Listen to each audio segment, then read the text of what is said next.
A Warm Heart in Winter. The Black Dagger Brotherhood World. Book 18.5. By J. R. Ward. Prologue. Quinn, son of Lowstrong, entered his family's home through its grand front door.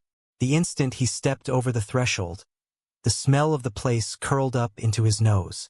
Lemon polish, beeswax candles, fresh flowers from the garden that the dog-gen brought in daily, perfume his mother's, cologne his father's and his brother's, cinnamon gum his sister's. If the Glade Company ever did an air freshener like this, it would be called something like Meadow of Old Money, or Sunrise over a fat bank account. Or maybe the ever-popular We're Just Better th and everyone else. Distant voices drifted over from the dining room, the vowels round as brilliant-cut diamonds, the consonants drawled out smooth and long as satin ribbons. "Oh, Lily, this is lovely, thank you," his mother said to the server. "But that's too much for me. And do not give Solange so much. She's getting heavy." Ah, yes, his mother's permadiet inflicted on the next generation. Glimmer females were supposed to disappear from sight when they turned sideways, each jutting collarbone, sunken cheek, and bony upper arm some kind of fucked-up badge of honor. As if resembling a fire poker would make you a better person.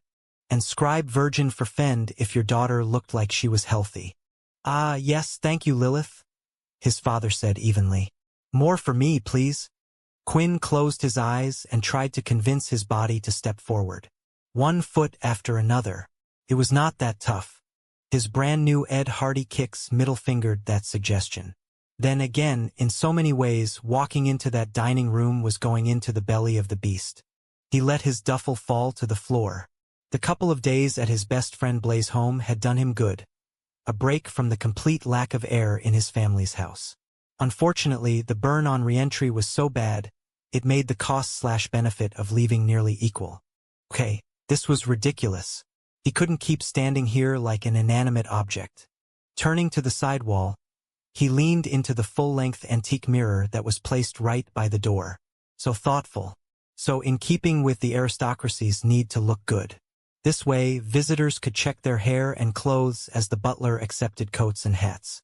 The young pre-trans face that was reflected back at him was all even features, good jawline, and a mouth that, he had to admit, looked like it could do some serious damage to naked skin when he got older.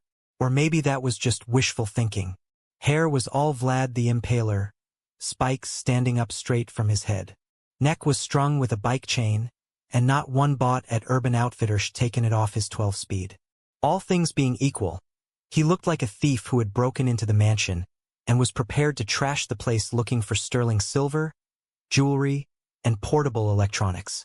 The irony was that all the goth bullcrap wasn't the most offensive part of his appearance to his family.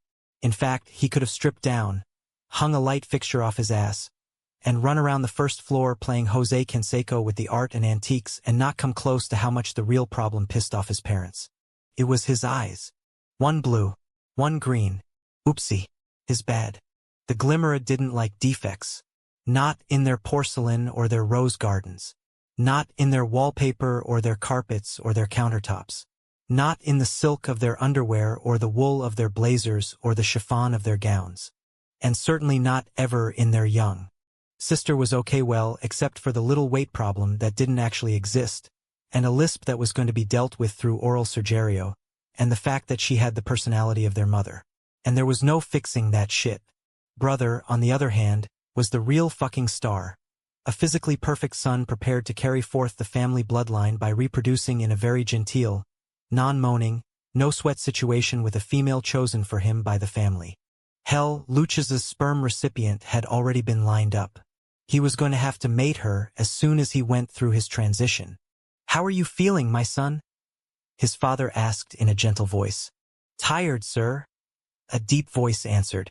"But this is going to help." A chill frog marched up Quinn's spine. That didn't sound like his brother. Way too much bass. Far too masculine.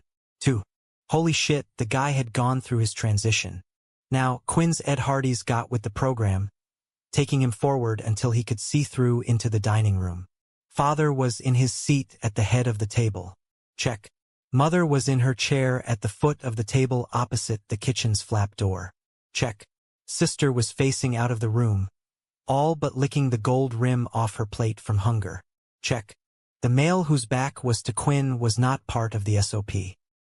His brother was twice the size he'd been when Quinn had been approached by a doggen and told to get his things and go to Blaze.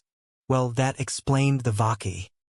He'd assumed his father had finally relented and given in to the request Quinn had filed weeks before.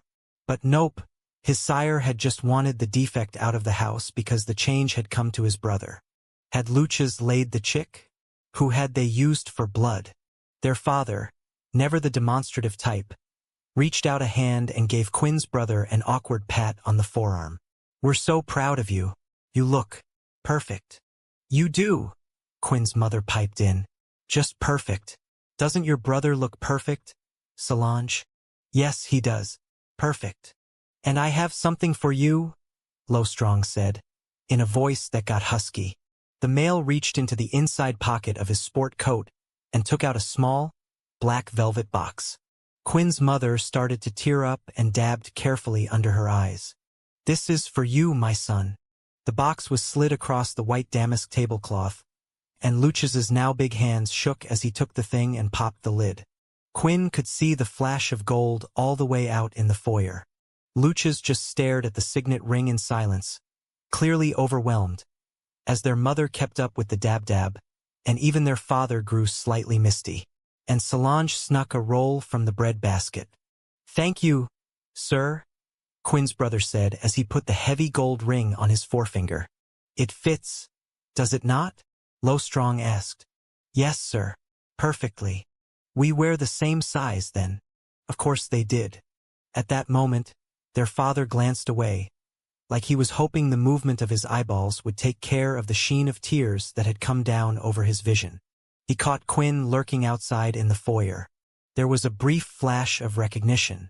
Not the hi howria kind or the oh good my other son's home stuff. More like when you were walking through the grass and noticed a pile of dog shit too late to stop your foot from landing in it. The male looked back at his family, locking Quinn out sure as if he'd closed an actual door.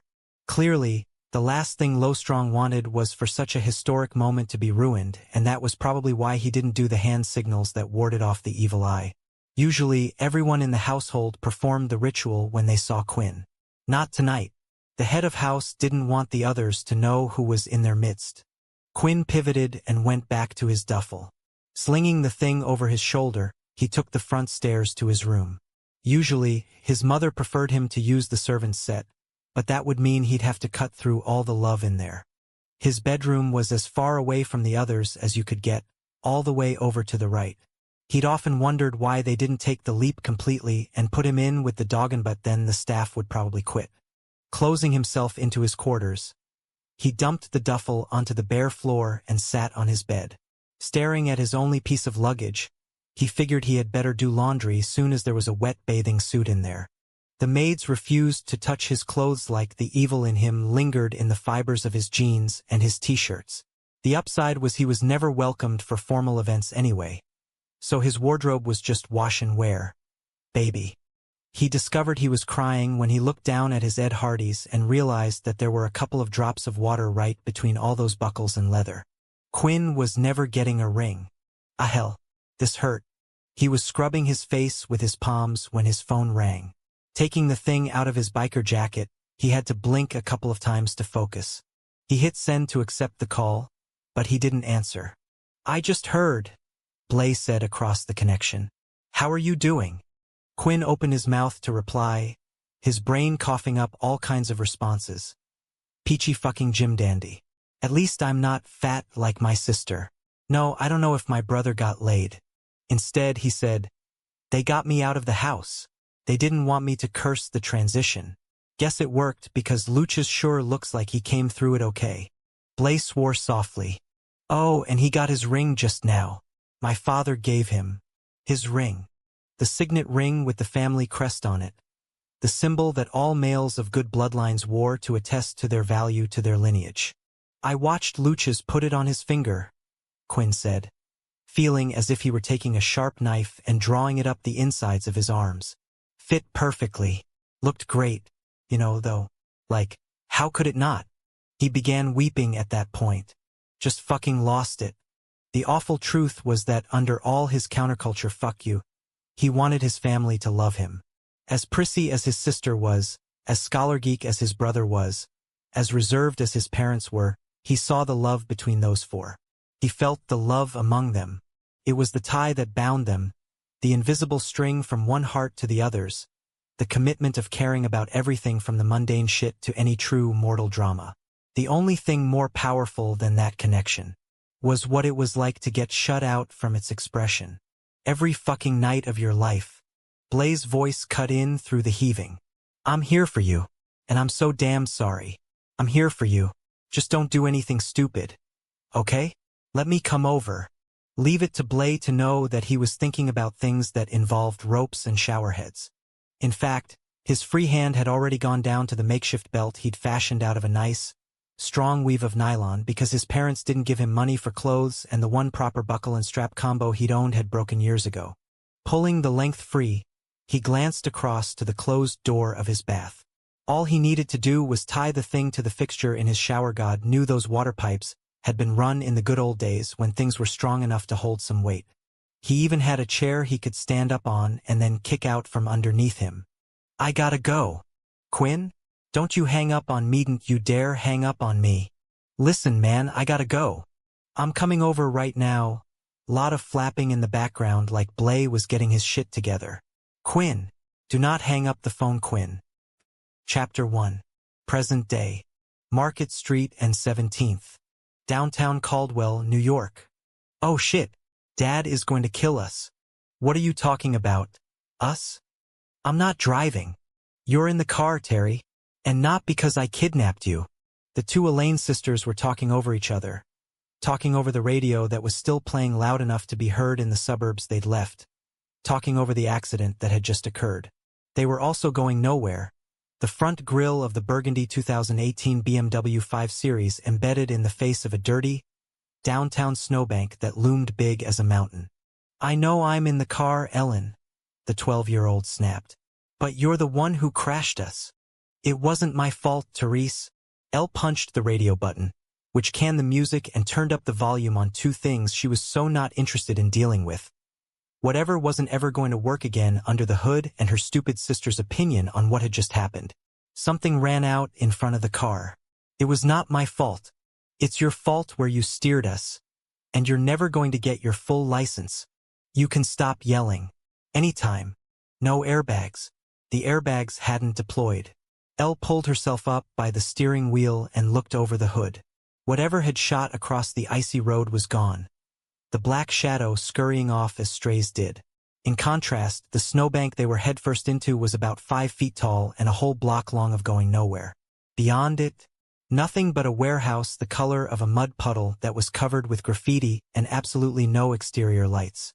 2 seconds sooner or later and this would never have happened. The dog would have crossed the street before or after them, and right now they'd be elsewhere, although probably not where she'd meant to be going. She'd been trying to get onto Trade Street, and she'd thought, as she'd made a bunch of turns after taking the Hello Trade Street exit off Northway, that it'd be no problem to find her way. Instead, they were. Cranking around in her seat, she looked past Terry, who was still talking, her hands all animated, her indignity act on a solid roll.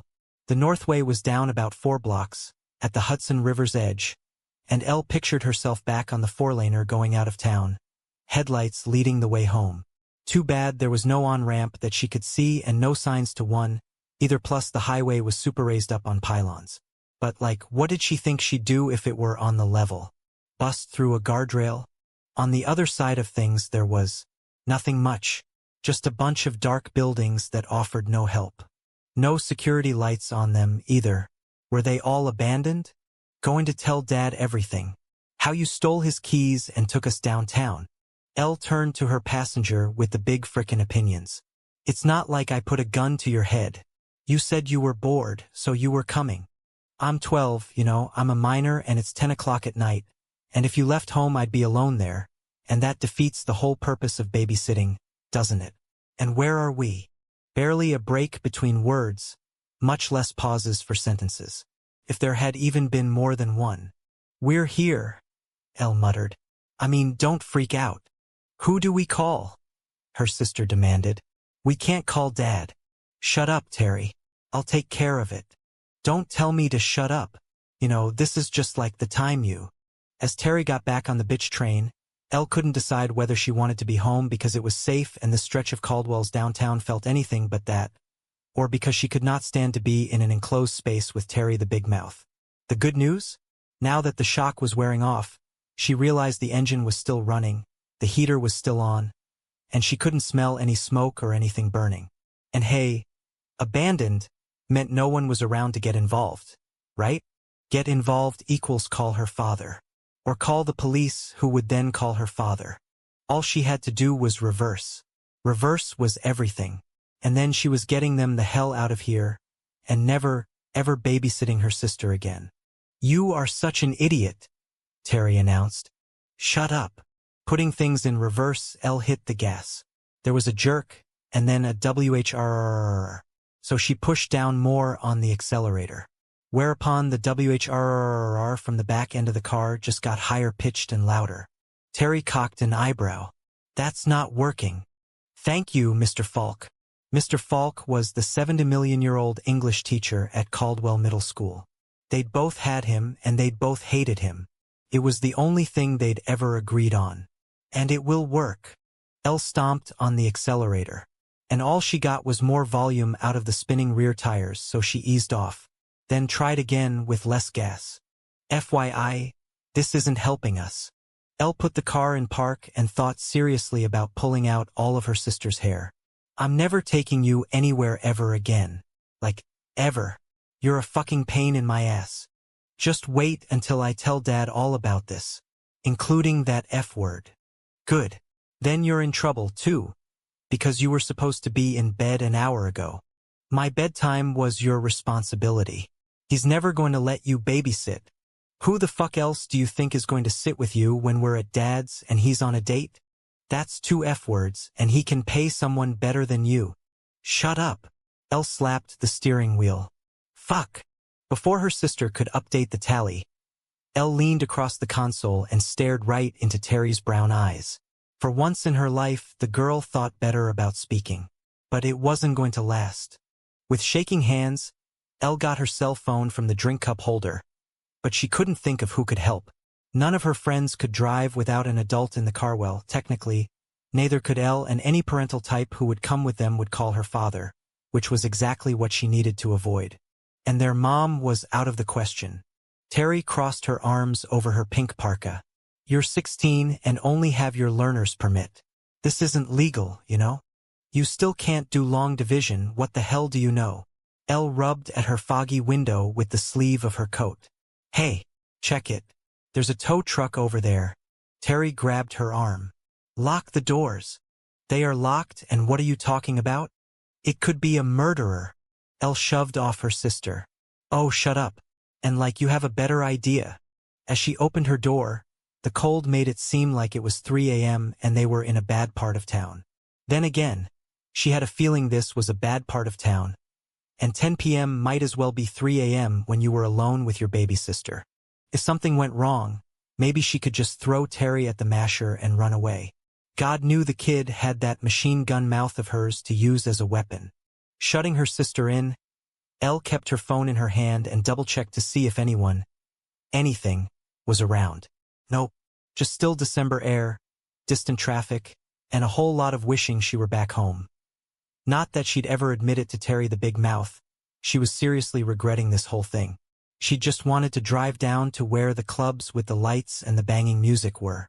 When you were stuck babysitting your little sister while your father was out on a date for the first time since the divorce and your mom was sitting in an apartment in the dark.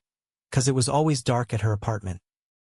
Sometimes catching sight of the 21 and over glory that was just around your corner was the only thing that made you feel better. Like, what if their dad liked that woman? She was terrible. All perfume and LBD when she'd come to their door to pick him up. Like she was somebody special. Elle? You're not going to leave me, are you? At least that annoying voice was contained inside the car. But Terry hadn't stayed put. She'd crawled over the threshold separating the 2 front seats, and she was staring up out of the driver's side window, the ambient gray light of the city sucking the smart-s out of her expression. Or maybe the reality they were in was what was doing that. Car stuck after dark with no good options. Elle looked at the tow truck, which was parked a good 50 yards away and facing in the opposite direction. It was red and white, and had a logo that seemed legit. Murphy's Towing was done in script, and there was a tagline. "We're always there for you." They even had the AAA thingy and a local phone number. But she couldn't see who was behind the wheel. There was somebody in the truck, though. Smoke puffed out of the tailpipe, and the brake lights glowed red. Why wasn't he coming to help already, though? It was his job, right? And it wasn't like there were any other cars in snowbanks around here. "Lock the doors," she heard herself say, like she was a grown-up. "Oh my God. You're going to be dead." Terry launched herself at the window, smacking at it with the palm of her hand, her voice all muffled. "Let's call Dad. I'll tell him it was my idea." "Shoo. You're being weird." Elle swallowed through a dry throat. "Just lock the doors. I'm gonna ask if he can help us." "We're all alone, Elle." Now Terry was more like the 4-year-old she'd once been, all doe eyes and fright, the child coming out from behind the teenager. "We're going to die. Lock." She jabbed her forefinger at the door. "Now." When there was a chunk sound, she pointed through the glass with another jab, the universal sister sign for "stay the hell there." It was like 100 miles to the tow truck, and as the snow compressed under Elle's boots, the squeaks it made were like a motion-activated alarm system that seemed to be counting down to an explosion. She couldn't see inside the cab even as she closed in on all the winches and pulleys that hung off the back. But whoever was in there had to be able to help, right?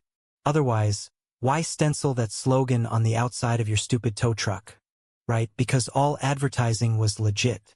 Elle's heart was pounding as she came up to the driver's side of the cab. "Hey, mister? Hey, you in there?" Maybe she'd luck out and find that it was a missus. That would be so great. She glanced back at the BMW. Terry's pale face was mashed up against the window, her eyes wide, her mouth moving like she was talking to herself, or maybe getting ready to scream when her older sister's spilled blood turned the snow red as those brake lights. The sound of the window going down brought Elle's head around. With a gasp, she jumped back. The man staring out at her had gunmetal gray piercings running up one ear, and another set on his eyebrow, and one on the side of his nose. His hair was jet black and stained with purple. His clothes were black and he was wearing a leather jacket. One eye was blue, the other green, and there was the tattoo of a purple tear under one of them. He was not smiling. He looked like he never smiled, unless he was tearing someone's head off with his bare hands. As he stared down at her, he was clearly sizing her up for target practice, in a way that made where she had gotten lost seem like a war zone. Elle put her hands up. "Never mind. I made a mistake." Stumbling away, she started walking fast back to her sister, trying to make it seem like she was, calm. But when the driver's door opened with a creak, she fucked that lie right off and began to run. Slipping, falling, scrambling. She focused on Terry, who started to scream and pound at the window with little fists. Like that was going to do anything. The decision to go out had been a simple whim back home. Now it was going to cost her and her sister their lives. All she wanted was her dad. Chapter 2. The Black Dagger Brotherhood Mansion. Have you ever had wedding cake? Blaylock, son of Rock, looked up from the December 12th issue of The New Yorker. Biddy, aka Rage and Mary's daughter, was standing just inside the library's archway, a diminutive figure poised to enter the land of wood paneling and leather-bound books. She was wearing leggings and another one of her dad's black button-downs, the tails of the shirt falling below her knobby knees, the sleeves rolled up her thin arms, the collar flopping on her shoulders. Her dark and shiny hair was pulled back into a ponytail, and she had a steno notebook and a pen in her hand. She looked like a reporter on a lead. He nodded down at her feet. "Nice slippers." The girl picked up one of the fluffy pink unicorns.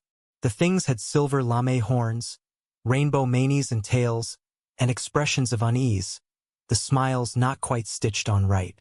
Actually, the poor things looked nauseous, like the small feet in their insides were too much of a meal. "They're part of the uniform," Biddy said. "For what?" "The party planning committee." "Did Fritz mandate this?" "Weird." The Black Dagger Brotherhood's butler supreme was more like the spit-and-polish military shoe type. No, Lassiter. Blay closed his eyes and let his head fall back against the cushions of the sofa. Well, I think that is just great. You don't look like you think it's great. You look like you ate too much. So he was imitating the unicorns. He releveled himself. Is the party planning committee working on anything specific right now? A Golden Girls-themed celebration of Taco Tuesday? Rainbow Dash does the second Saturday in December because it was not the first or the third Saturday. No, wait, George's birthday was coming up. Maybe they'd all have hamburgers and play with chew toys to honor Wrath's beloved guide dog? At least that last one didn't seem so bad. Biddy tapped her steno pad. We're gathering a list of parties, vampire and otherwise, and then we're going to plan them as training. Oh, that's smart. And I've never had wedding cake, no. But I'm sure Fritz and the dog Jen can whip one up for you. That's our idea. I know we don't do wedding cakes. As a species, but they're really pretty. They are. I've seen pictures. What did you serve at your mating ceremony with Uncle Quinn? Blay opened his mouth. Closed it. Well, we just had a party of sorts. Not a ceremony. It was more like a... Like what? When he didn't immediately reply, Biddy said, So you're not properly mated? Oh, we are. Definitely. Then you saw the scribe virgin before she left us? Well, not exactly. But I thought when people got mated, that's what happened. They did their vows, and she blessed the union if it's a good one, and then the carving in the back of the Hellrin comes. After that is the party with cake that's not for a wedding, but that might have many layers separated by raspberry jam, with buttercream frosting on top. Blay thought back to the night he and Quinn had finally gotten their act together. God, there had been so much denial and confusion and pain, on both sides for so many years. And then the false starts and worse heartbreak and all kinds of never going to happens. Finally, though, he'd gone to that club and found his male sitting alone at the bar, turning down offers for sex, which had been kind of like watching rage go, I couldn't possibly, to a bag full of Big Macs.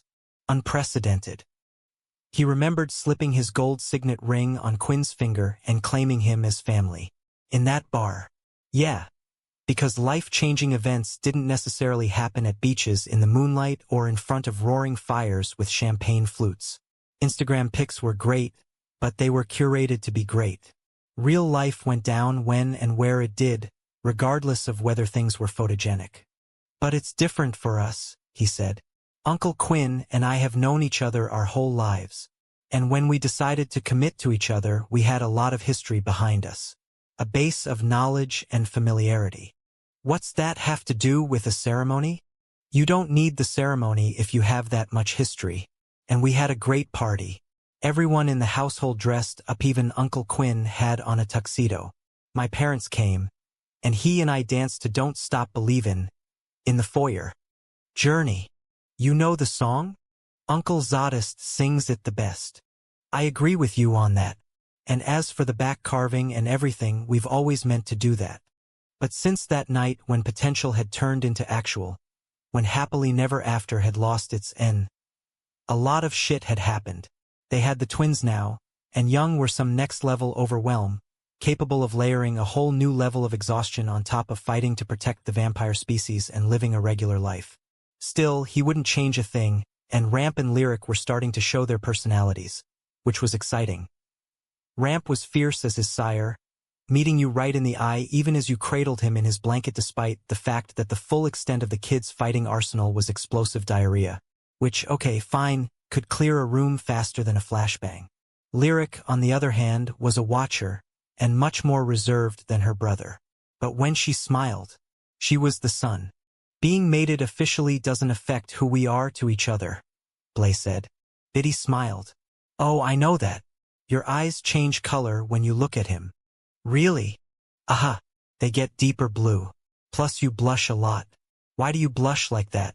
Is it something he does? Clearing his throat, Blay ruffled through the pages of the magazine, watching the line drawings flap by in the midst of their frames of text. He stopped on one that depicted a fish on a bicycle. Well, he said. I don't really think I blush. And Uncle Quinn smiles when he's with you. He doesn't smile much anywhere else. Blay frowned. Oh, sure he does. He's really happy.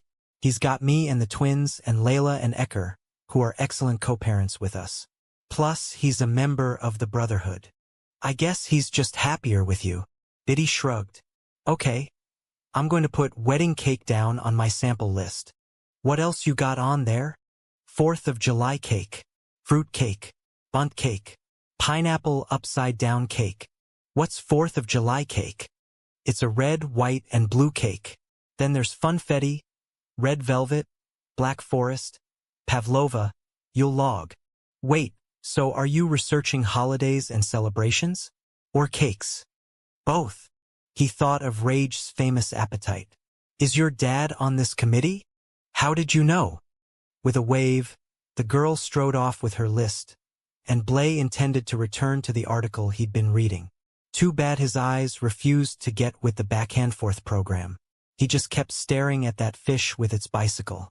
The rainbow trout was anthropomorphized, dressed in a suit and pedaling with his back fins, the basket in front filled with what looked like groceries. None of the drawing made any sense.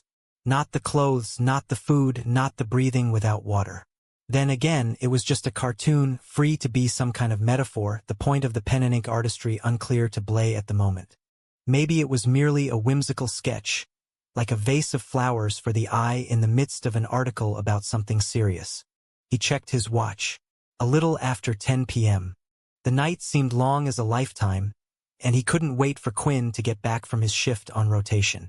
The pair of them were allowed to be in the field together, but they were never paired up, and sometimes, like this evening, one of them was off while the other was working. It was fine.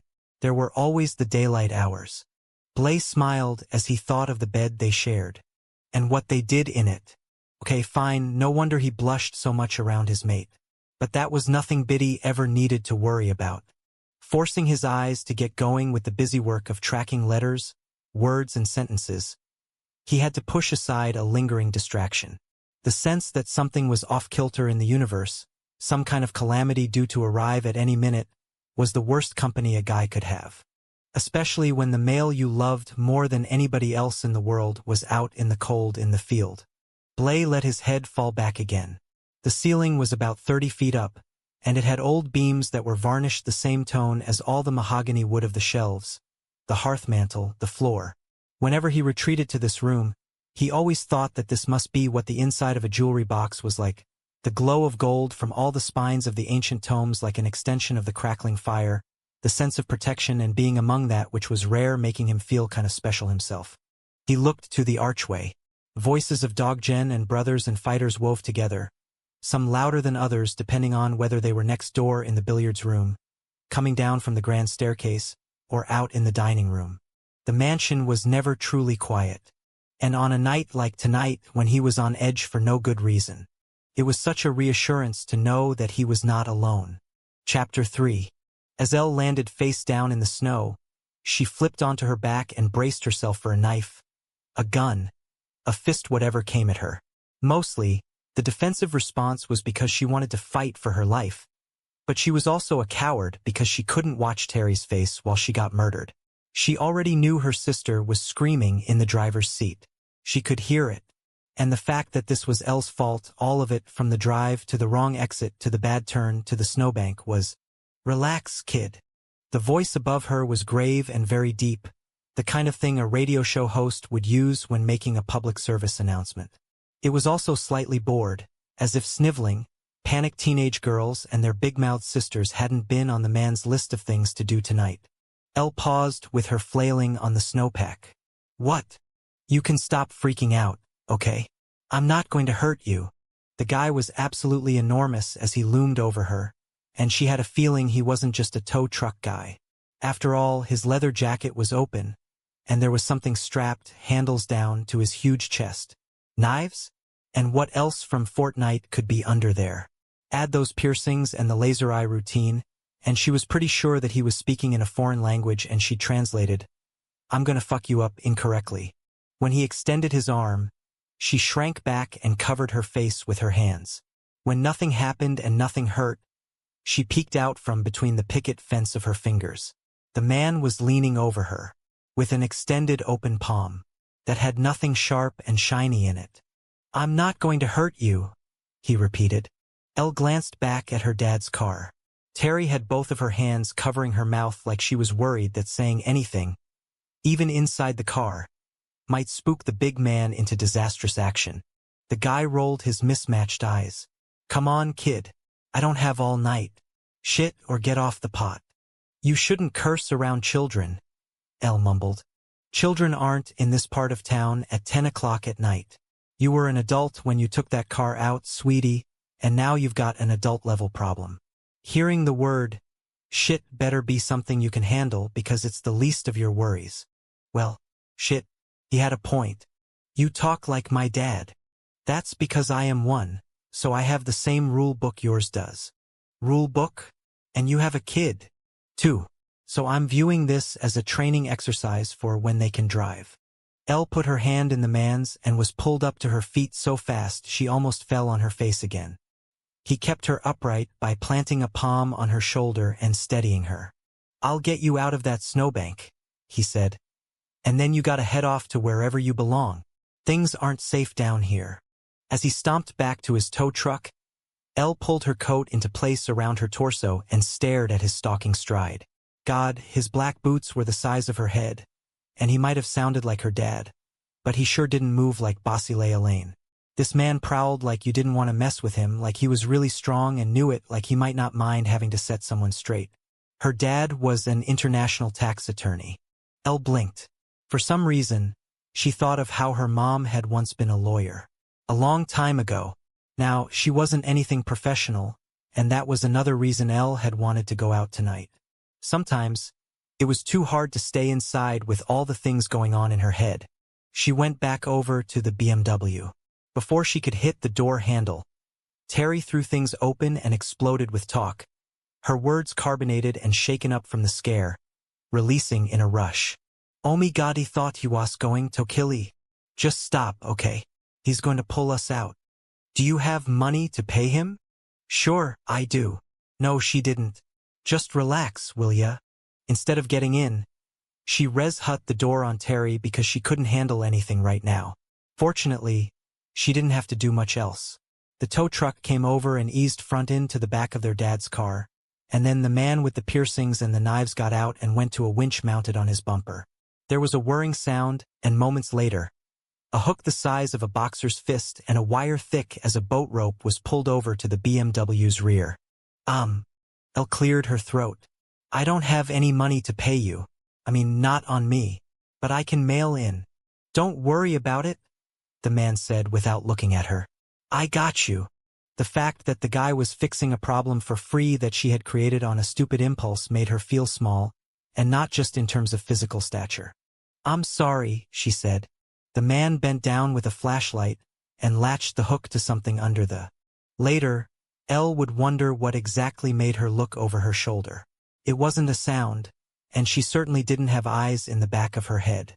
But some tickling sense on the nape of her neck had her turning her head. The three figures in the shadows were as distinct as ghosts in a fog bank. Nothing clear about their outlines or whether they were moving. And yet she was absolutely certain of their presence.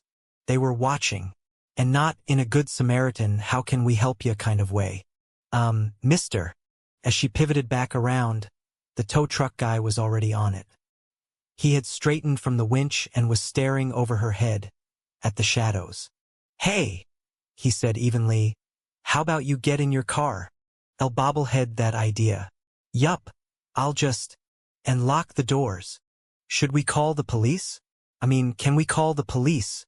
"Lock the doors. I'll take care of it." Elle lunged for the driver's side and yanked at the handle.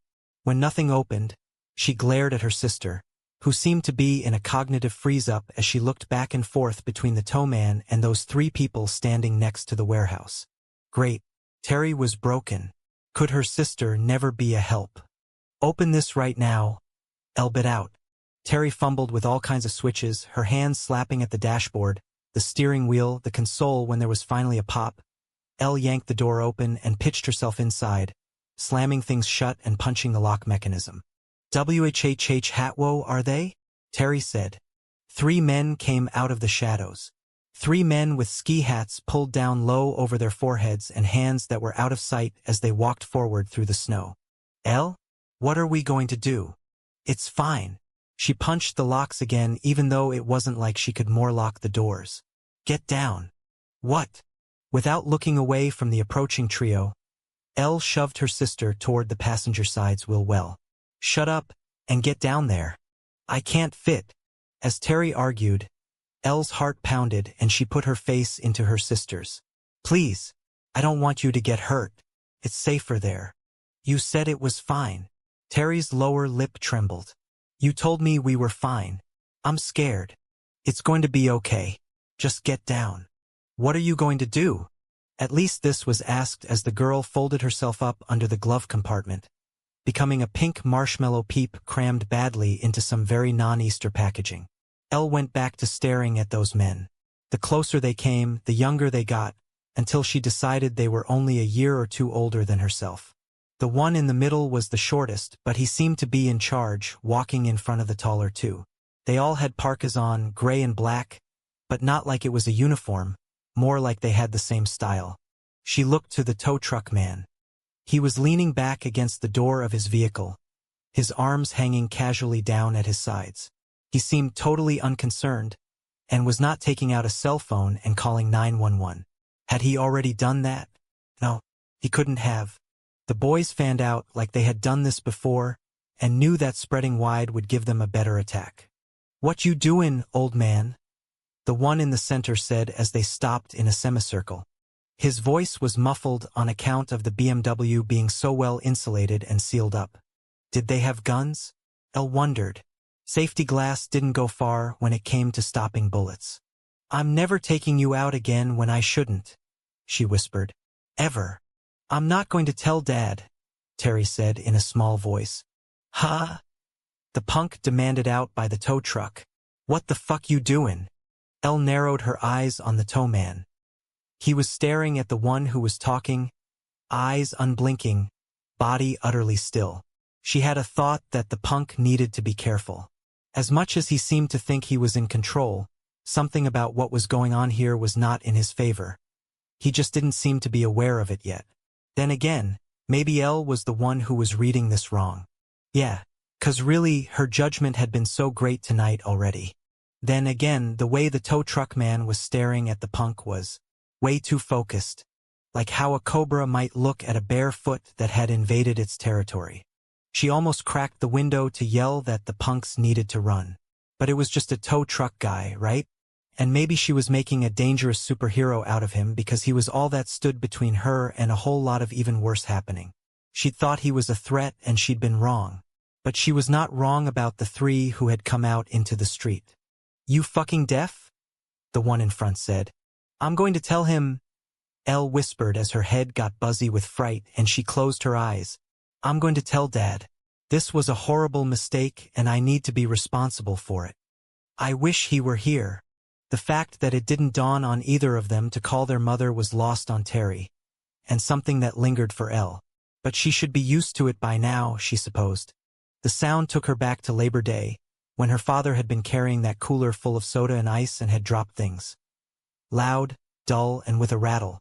Her lids popped open. Outside, at the tow truck, one of the taller kids was slumping off the side of the hood, a streak of blood marking the path of his seemingly unconscious flop to the snow. The man in leather didn't pay him any mind. He lunged forward, grabbed the shorter one who'd thought he was in charge by the throat. As the leader of the pack 3 stooges slapped at what was locked on the front of his neck, all the man with the mismatched eyes had to do was point at the remaining boy. And the kid took off at a dead run, his ski hat flying off his head. Elle blinked, and blinked again. But what she was seeing did not change. The tow truck man just kept squeezing the neck in his grip, the kid clawing at the hold with his gloved hands, boots kicking at the snow, until he was lifted up high enough so that just his tiptoes made contact with the icy road. Meanwhile, the man stared with absolutely no expression at that reddened face with its gaping mouth and wild eyes. He might as well have been making himself a sandwich. Close to where he was standing in the snow, there was a knife dropped by one of the kids. The punk who'd had his face banged on the hood flopped onto his side and saw the weapon at the same time Elle did. Before she could yell, he moved faster than he should have, considering he had blood dripping out of his nose and one of his eyes wasn't working right. Elle yanked the door release, but forgot she'd locked everything. Banging on the window, she shouted, "Watch out!" The tow truck man glanced toward her just as the punk got the knife and surged upward, leading with the sharp point of the blade. "No!" Elle screamed as she threw open her door. The knife went right into the tow truck man's stomach, buried to the hilt. "Get back in that car!" he snapped at her. Then he threw the short one he had by the throat away, like literally tossed the entire body of the kid he'd been strangling off to the side like someone littering with an empty soda can. The former leader of the attack landed in a heap, and he didn't hang around to see what was next. He tore off in a sloppy retreat, snow flying behind him. Not that the towman paid any attention to the bye-bye. He was all about the stabber, not at all about the knife. How was this possible? Even with the blade embedded 6 inches into his stomach, he bent down to the kid who'd done the deed, who was now back on his ass and staring up with a look of confusion Elle could totally relate to. Clearly, he couldn't believe that he'd stabbed the Terminator. But the towman didn't give him any time to square up reality with expectation. He grabbed the kid's arm, yanked him to his feet, and forced the limb back until there was a loud crack. As the screaming started, and Elle felt a sickening urge to vomit, the man spun his attacker away like a top, with the kid taking the hint and racing off around the building. Looking down at the handle of the knife, the man seemed more annoyed than anything else, which was not the typical response when something that could cut steak was at a 90-degree angle with somebody's belly button. "Motherfucker," he muttered as he took out a cell phone. Just before he dialed, he listed to one side. Then he fell down to his knees. He was still looking annoyed as he slumped to the snow. Chapter 4. The Black Dagger Brother Zodist, blooded son of the Black Dagger Brother Agni, bonded of the fair and well-bred Bella, proud sire of Nala, and brother of Fury, pre-male of the Chosen, was cooling his jets on the corner of Market Street and 14th when the first of the punk-ass motherfuckers hauled by him at a dead run, black and gray parka flapping, boots stomping, fear scenting the air in his wake with an acrid burn that was a cross between a marshmallow too close to the campfire and Cascade. Dishwashing pods. Talk about a snooze. Given that it was after dark in downtown Caldwell, all kinds of humans were running this kind of foot race, 12 million kinds of bad decision-making resulting in exactly this sort of panicked rethink sprint. Like he cared. Except then number 2 came tooling along. This guy was wearing a similar parka, which wasn't necessarily a thing, and seemed slightly less terrified, but he smelled like bong water spilled on an old carpet, so it was possible that his body was making a more accurate survival assessment than his THC-dusted brain was. But again, not Z's problem. Humans had an extraordinary capacity for stupidity, and who was he to get in the way of consequential learning? Inside his ear, there was a low-level brrrrng. Then Vicious's voice. "Z, we need you 3 blocks to the north. Quinn's down. Manny ETA 4 minutes. Abdominal stab. Fuck," he muttered as he leaned into his shoulder. "Leaving now." He would have dematerialized, except you didn't do that unless you knew exactly where you were reforming, and he wasn't far. He started running, the daggers that were holstered handles down on his chest moving with his torso's power as if they were a part of his body that he'd been born with. His guns and his ammo were the same, everything lock-holstered to his shoulders and his hips, nothing slapping against him, the whole arsenal coming with and right in reach. And what do you know? He was looking to shoot something all of a sudden. Quinn was not only a member of the Brotherhood, but he'd also saved Z's life one night. So yeah, there was loyalty all over the place. When he got to the corner of a storage building that was every bit as bright and shiny as a discarded hubcap, he choked up on his leg churn. Fresh blood on the breeze. Nothing gunpowdery, so no bullets. At least not yet. Footfalls were coming fast on an approach toward him, and a split second later, a lanky kid with a busted-up, bloody face tooled around the side of the building, right into Z's path. To avoid a head-on collision, Z punched at the fucker's pecs, and like a pool ball on a billiards table, things went ricochet, the body in motion spinning off and slamming into the metal siding with a cymbal crash. If Quinn hadn't been wounded, Z would have grounded the little shit the old-fashioned way, with a shovel and a grave marker. Instead, he followed the trail of blood in the snow to the Black Dagger Brotherhood's tow truck. The vehicle, which was supposed to be reserved for AAA situations of the vampire variety, was front winch-in to the trunk of a BMW sedan the color of Cabernet Sauvignon. One of the car's doors was wide open, and a human girl, mid to late teens, was kneeling over a face-down and fetal-positioned Quinn. Another human girl, younger, was leaning out of the front seat, one hand clamped over her mouth, eyes the size of basketballs. The brother was leaking, badly, and that copper tint to the cold air was the equivalent of a fire alarm, something you couldn't see but made your ears ring. Z went right for his brother. As he bent down, the girl who was with him backed off. "Is he dead? Is he dying?" "I'm fine," Quinn muttered. "I just ate too much for first meal." Z wanted to roll the male over and see what was doing, but he didn't have the medical training necessary to do that safely. "Yeah, that Henkel you had for dessert really put you over the edge. FYI, I don't think it's that fancy. Swiss Army. Prison shank, maybe." "He won't let me CCC call the PP police." Z looked at the girl. She had to be 17, he was guessing. Jeans, boots, parka in pale blue. Nice, middle class, not the kind who should be out in this part of town at this time of night. Instead of fucking around and asking a bunch of questions, he barged into her brain and went directly to her file cabinet of memories. Ah yes, mild rebellion against daddy run amok, and then things really went wrong. "Relax," he told her. "I didn't mean for this to happen. Oops in one hand, shit in the other, see what you get the most of," he thought. Checking his watch, he figured he had 3 minutes until Manny arrived, so he better get on with it.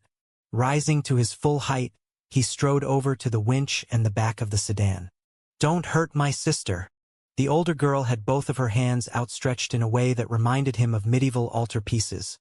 All helpless, Virgin Mary entreaty for him not to do something he had no intention of doing anyway. Uninterested in talking to her, to anyone, he slammed that open door shut and cut the proverbial cord. Unlatching the tow truck's hook from the BMW, he tossed the winch over his shoulder and gripped the underside of the car's bumper. With a grunt, he sank down into his thighs and was careful to lift with his glutes, not his shoulders. 'Cause really, their snow-locked car was not worth a slip disc. Through the rear window, the younger girl in the front seat wheeled about and stared at him. Her arms wrapped around the back of the driver's seat like she was hugging it in lieu of a parental figure. As the angle of the tilt increased, the suspension adjusted to the redistribution of weight with an undercarriage creak, and then there was some serious snow squeak as he relocated the butt while the 2 tires in front stayed where they were. His human peanut gallery, both the one inside the sedan and the one standing next to him, were jawbone slacked as he let the back of the BMW drop to the ground again. Heading to the driver's side, he reopened the door. "No!" the younger girl screamed as she reared away from him again. "Oh, please!" he muttered, filling the space she'd vacated behind the wheel. The engine had been left on, so things were warm. Not that he cared. He put the gearshift in reverse and gently eased some pressure onto the accelerator with his right shit-kicker.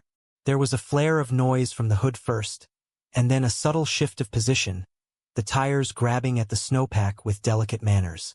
Using what little traction he had, he coaxed those treads to take more of the slippery meal under them, and more and more. The BMW rolled away from the snowbank it had been planted in, and he made sure not to run over Quinn as he righted its trajectory down the city street. Hitting the park button, he went to get out. Like a butterfly, a small hand landed on the battered leather sleeve of his wartime jacket. "Mister?" the younger girl said. He didn't want to look into her eyes, so he stared at the speedometer. "Yeah, you're really strong." Z got out and took his sleeve with him. Facing the older of the pair, he said, "Go home. Don't do this shit again. Your father loves you, that's why he's got rules. You think he wants to ruin your life? He's just trying to make sure you live long enough to trash it on your own terms." The girl blinked at him. When she didn't move, he opened the door wider and indicated the way in with a hand motion that was more annoyed than gallant elder statesman. "What's going to happen to him?" the girl asked of Quinn. "You don't have to worry about that." But it's my fault. All of this is. Zodist frowned. Why would you care about us? As he heard himself speak, he stamped his shit-kicker. He was supposed to have kept that as an internal thought.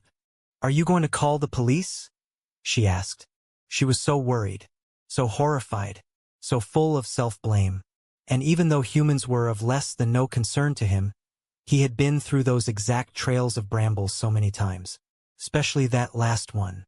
I'm going to take care of him, he told her. Now you gotta go. Promise? She whispered. He was about to do another round of What's It You? But of course she didn't have a clue they were vampires. How could she? Do you know how to get back to the highway? He demanded. I go that way? She said as she pointed deeper into town. No. He put his hand on her shoulder and pivoted her around to the river. That way. The girl nodded, and for a moment, she seemed like she wanted to give him a hug, or maybe get one from him. He took a step back. As a set of headlights flared and the deep rumble of Manny Manello's mobile surgical unit came down at them, she got into her dad's car. Going around to that back bumper again. Z pushed to help with traction as she turned the BMW in a circle to face the Hudson. At the last moment, just before he let go, he reached into her and her sister's brains. Not only did he scrub their memories, he made sure the one with the provisional driver's license knew exactly how to get back on the highway. Past that, though, she was going to have to get herself to the burbs. You weren't all that nice to her? Quinn muttered as the car rolled off at a snail's pace. Like its driver was worried that the other snowbanks might spontaneously animate and decide to retaliate for what she had done to their comrade in heaps. Z looked down at his brother as Manny's RV pulled up to them. Are you going to die right now? Nope. And did you hear what I said? I got them going. That's all that matters. You have a daughter. Some night she may need help from a human. How'd you like him to treat her? Zodist refocused on the taillights as the BMW's brakes were hit, and then a turn sign alto the left, which was the correct way to go started to blink. Whatever, Z said under his breath. Haven't we got enough to worry about right now? You think Nala is never going out into the world on her own? No, Z announced as Manny disembarked with his little black Dr. Duffel of poke and tickle toys. That will never, ever happen. As Quinn started to chuckle and Manny began to rapid-fire questions of the how are we variety, Z decided that the night was going to get a job satisfaction rating of 0. Maybe less than 0. Then again, it could have been worse. Given his history, you'd think he'd remember exactly how creative destiny could get with the bad news. Chapter 5. Blay ran down the underground tunnel toward the Brotherhood's training center, the clapping sound of his leather-soled loafers like a round of applause for his haul-ass. Inside his skin, he was screaming. On the outside, his rigid composure was his armor, the thing he was going into a battle with, and his rational mind was his ammunition, his primary line of defense. Too bad fate wasn't the kind of thing you could actually fight against. When he came up to the locked door to the facility, he punched in a code and ripped through a supply closet kitted out with all kinds of office mechs.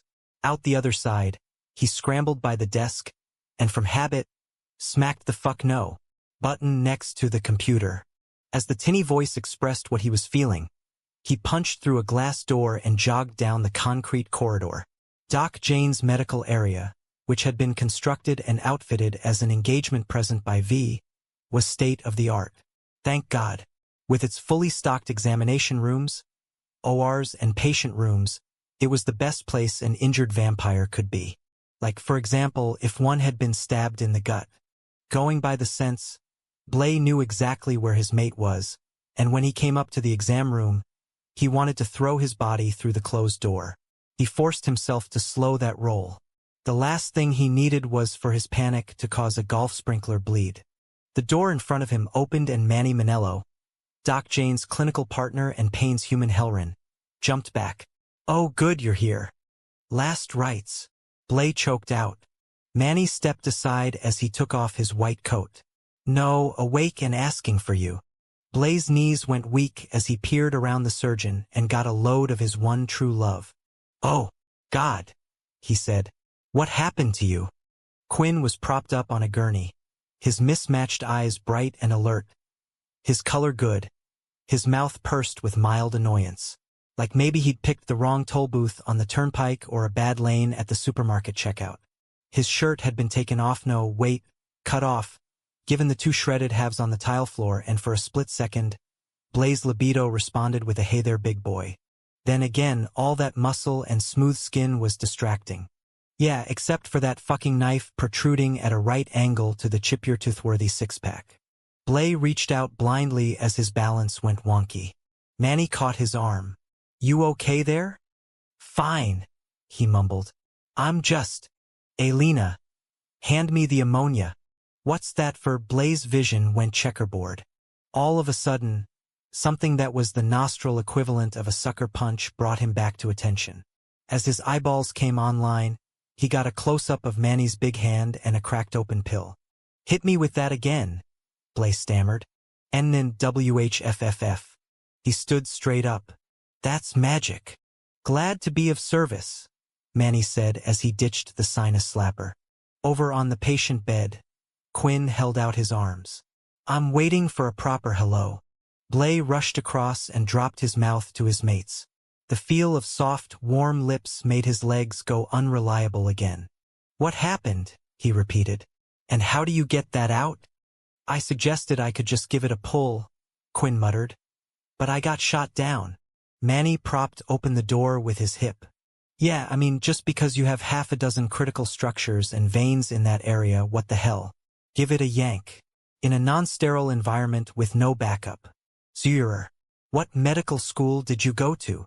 Quinn flipped the guy the bird. The surgeon returned the favor. "And Blaze, to answer your question, I am going to remove it in the OR. Elena's prepping everything. Jane's going to assist. We're 10 minutes out." "Why is he not bleeding to death?" Blaze stared down at his mate. "Why are you not passing out from blood loss?" "Do you want me to?" Quinn winked.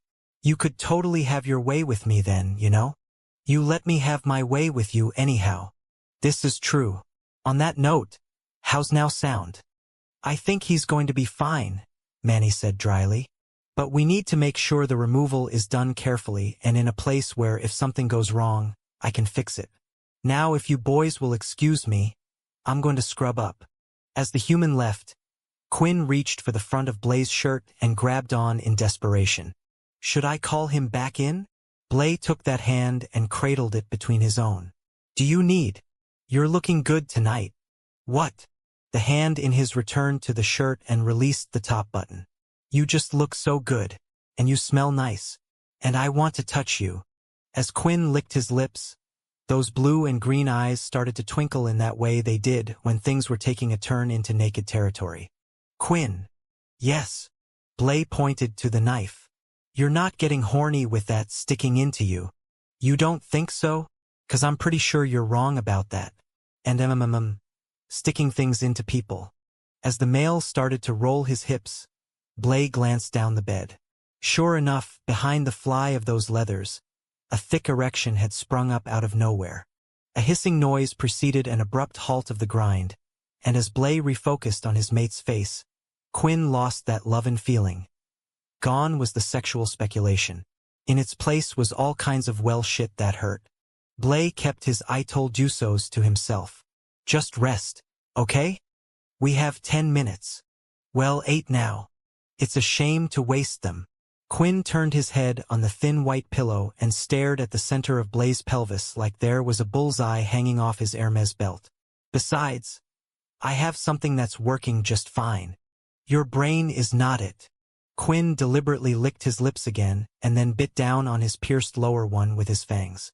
Next up on the roster was some kind of pleading sound in the back of his throat, and his final player on the field was his tongue. Which really wasn't fair. That ball piercing made an extended appearance, the steel catching a glimmer in the light of the exam room as it flicked back and forth. Blaze groaned and closed his eyes. "What are you doing to me? What I'd like to be doing to you is more the point." That hand, that talented hand, went for a stroll down Blaze's torso. "I'll be quick about it and it'll feel good for you. I'll make sure of that." Well, duh, the male always did.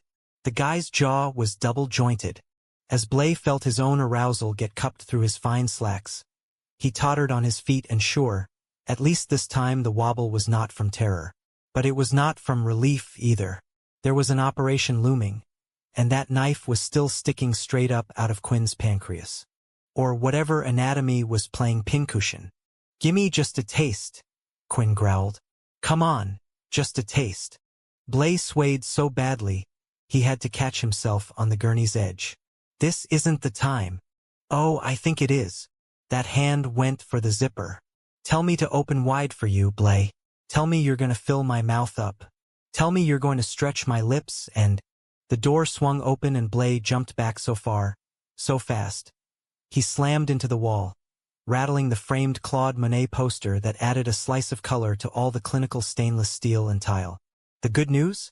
Elena, the clinic's nurse, was busy rolling in a piece of equipment, so she missed all the rearranging. On both his and Quinn's part. "Just need a quick EKG," she was saying. "Won't take a moment." Quinn's voice dropped to a whisper as he looked up at Blay. 6 minutes. Still enough time. And my heart's doing A-okay. So we can tell her to go. Blay glared at the fool. "You are out of your mind. I could be out of my pants if you let me." "Elena," Blay said. "Yes." As Quinn got all kinds of hopeful, Blay crossed his arms over his chest. "Can you hook that thing up to his skull? I think that's the area on him we need to check first." Quinn's beautiful lips mouthed, "Party pooper." Elena laughed. "I'm not going to ask." "You're a smart female," Blay muttered. As the nurse started affixing pads to various pulse points, he went still as reality sunk in. Fear, ever a tenacious interloper, made him focus on his mate with such intensity that it felt as though he was seeing that which was intimately familiar for the first time. The teardrop tattoo that had been colored in purple when Quinn had been relieved of his Ostrix Notrum position for John Matthew. Those incredible eyes, one like a piece of jade, the other like a Ceylon sapphire. The slashing brows that could fluctuate from aggression to flirtation in a second. The piercings in the ears, all gunmetal, the hoops running up from the lobe. The piercings elsewhere, winking in the bright light. The black hair that was cut in an asymmetric flop at the moment, part of it colored grape Kool-Aid. The thick neck, the heavy pecs, the rippled arms and broad shoulders. The sacred scar of the Black Dagger Brotherhood right over the heart. It was a hell of a package. And yet, as unforgettable as it was, the inside of the male was even more beautiful. The loyalty, the love, the soul that shone with such inner purity. "I love you," Blay said quietly. "More than the first moment I saw you and less than I will as the sun sets tomorrow." Elena hesitated with the tangle of colorful wires. "Would you guys like a moment?" "Oh no, we're good." Clearing his throat, Blay motioned her to come closer. "Sorry. I shouldn't have started babbling." Quinn grabbed Blay's arm. In a rare moment of feeling, the male said, "Yes, you should have. You should always tell me what you need me to hear." Tears, unexpected and embarrassing, sprung to Blay's eyes, making it seem like he was looking through antique glass. In a flash of paranoia, he blinked them away. What if these were their last moments together and he wasted them on blurry vision? "I love you too," Quinn said softly. "And I'm going to be just fine. I promise." After everything Blay's true love had been through, from the way his parents had hated and shamed him when he'd been growing up, to the honor guard beating by his own blooded brother and 3 others, to the acting out and acting in of it all after his transition, it was rare for emotion to come through that facade of resolve and strength. As a result, when Quinn's feelings were shown, they had a way of stopping the whole world. Blay never questioned his mate's love, and he didn't require the constant expression of it. He wasn't needy like that. But oh God, when he did see Quinn's heart, it was like the sun coming out on a rainy day. He had to stop and savor the warmth. In the back of his mind, he heard Biddy's voice. "So you're not properly mated?" Blay leaned down and kissed his mate. "In all the ways that matter." "What?" Quinn asked. "Nothing." Blay looked across Quinn's bare chest at Elena. "I'll get out of your way." The female in scrubs smiled. "We're going to take excellent care of him. I swear it."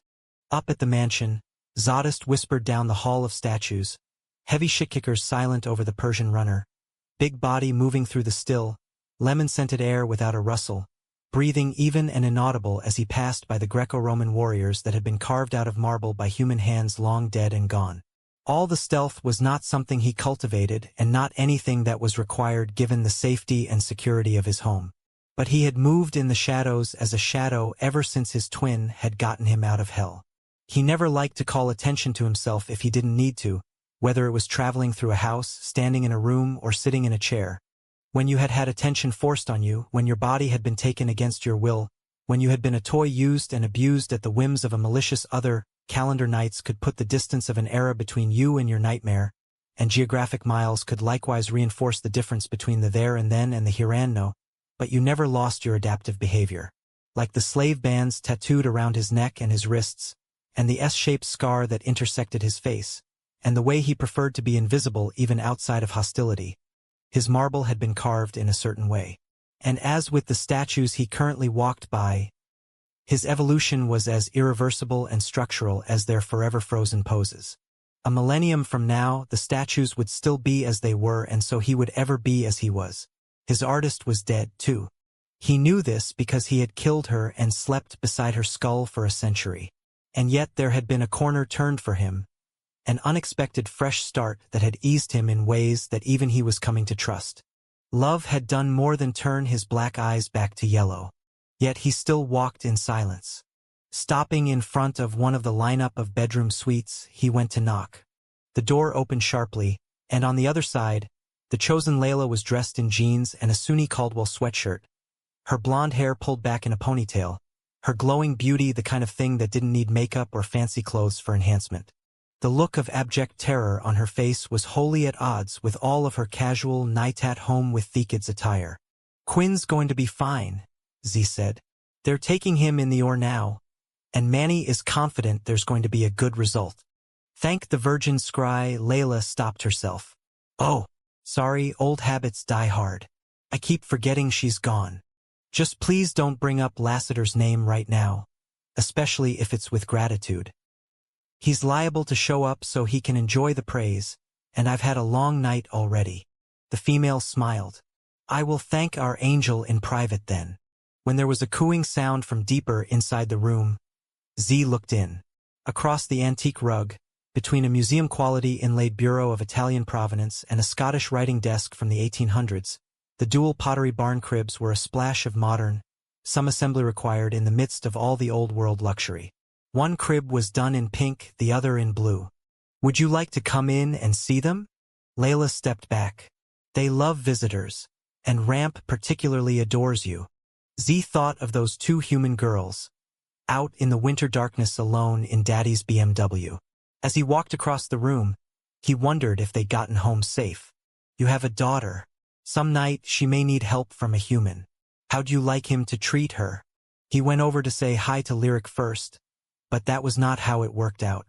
In the midst of all the pink frills of her crib, her sturdy little brother was holding on to his feet and doing some kind of baby pull-up thing with his chunky torso. The moment Z leaned over the rail, the kid stopped his infantrobics and shifted his eyes over, those peepers narrowing into an assessment that penetrated into places a grown-ass male would just as soon not have anybody go. Much less a bag of carbon-based molecules that only had pooping and consuming down pat. Except then the young started to smile. Instantly, that intensity was cut off and there was nothing but toothy grin in spite of how ugly Z was with the scar that ran down his face. Then again, one of the things he liked about these young was that they had never not known males who had deformities. Their stepdad, Ecker, had a hair lip they were well used to, so there was no scaring them with what was doing on Z's puss. Although on that note, one couldn't be too sure Ramp was going to be scared of anything. He was like his sire in that regard. Quinn wasn't ever afraid. "They like to switch cribs," Layla said as she ruffled her son's dark hair. "Ramp insists on being in Lyric space sometimes. She doesn't mind. I feel like he's checking the crib rails to make sure she's safe. It's the funniest thing. He's right to look after her. Well, she looks after him too. That's as it should be." Z reached out and ran his forefinger down Ramp's chubby cheek. As the kid grabbed hold and squeezed, the compression was surprisingly strong.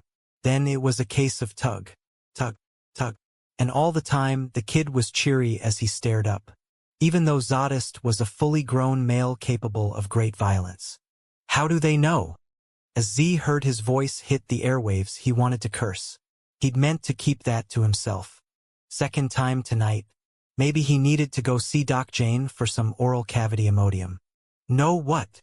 Layla asked softly. About who to trust, you mean? People are dangerous, especially to those who are weaker, and you don't get weaker than a young.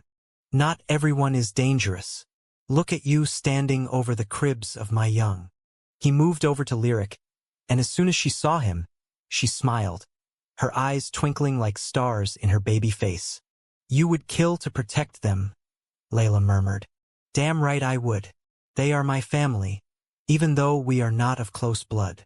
As Z thought of those two human girls again, he was of a mind to try to strip his own damn memories. Do you worry about them? Out in the world. Not at the moment. Right now they are here, within my reach, every second of every hour. Later, though, I will. I imagine it will be similar to how I worry about Ecker out in the field. So many things can go wrong. A second can change a lifetime forever. Z rubbed the back of his neck. I have to go. And yet he did not move. What consumes you, friend? Layla prompted gently.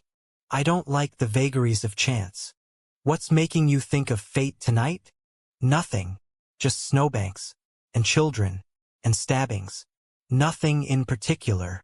Are you going to go see your Bella and Nala? They were in the playroom last time I checked. He glanced at the chosen. Take care of yourself, and your precious ones. I will. Take care of my beloved out in the field? I don't know what I would do if. I always have Ecker's back. He pictured the huge fighter with the disfigured upper lip and the jawline of an I-beam. We all watch after each other. Worry not, chosen. And yet would it be enough? He wondered as he left. Probably on most nights, sure. But on every night? Every single night? Mathematical probability said no on that one. And Young needed their fathers. Guess Ramp and Lyric were lucky in that regard. They had 3 of them. Chapter 6. Outside of the training centers or... Blaze sat on the corridor's concrete floor and leaned back against the concrete wall. The subterranean cold of everything didn't register, and he didn't pay much attention to how hard everything was against his body. Hard was what was happening on the other side of that closed door. Hard was opening up someone's insides, seeing a leak that was life-threatening, and being all I know how to fix that. There was a time when he'd thought he would go into medicine. He was getting over that now, especially as he imagined what was going on with Quinn's abdomen at the moment. The only thing that made him feel even halfway okay about the knife removal was the fact that the male had had sex on the brain right up until Alina had slapped him silly with those EKG wires. Surely that meant something, right? Blay looked down the hall toward the reinforced steel door that opened into the underground parking garage. Then he glanced down the other way toward the gym, the Olympic-sized pool, and the target range. He could smell the distant chlorine, and someone was working out in the weight room, the rhythmic metal clanking going on for what seemed like forever. Probably Rune. Saxton's male was a big lifter, even compared to the brothers. The guy would have been a great asset out in the field, but he was a certified pacifist now, and considering his history, no one could blame him. The door swung wide, and Manny braced it open with his foot, a vision in blue scrubs and his surgical mask. The fact that he kept his hands behind his back suggested there was blood on those nitrile gloves. And as Blaze's stomach went storm surge on him, he was determined not to throw up on himself.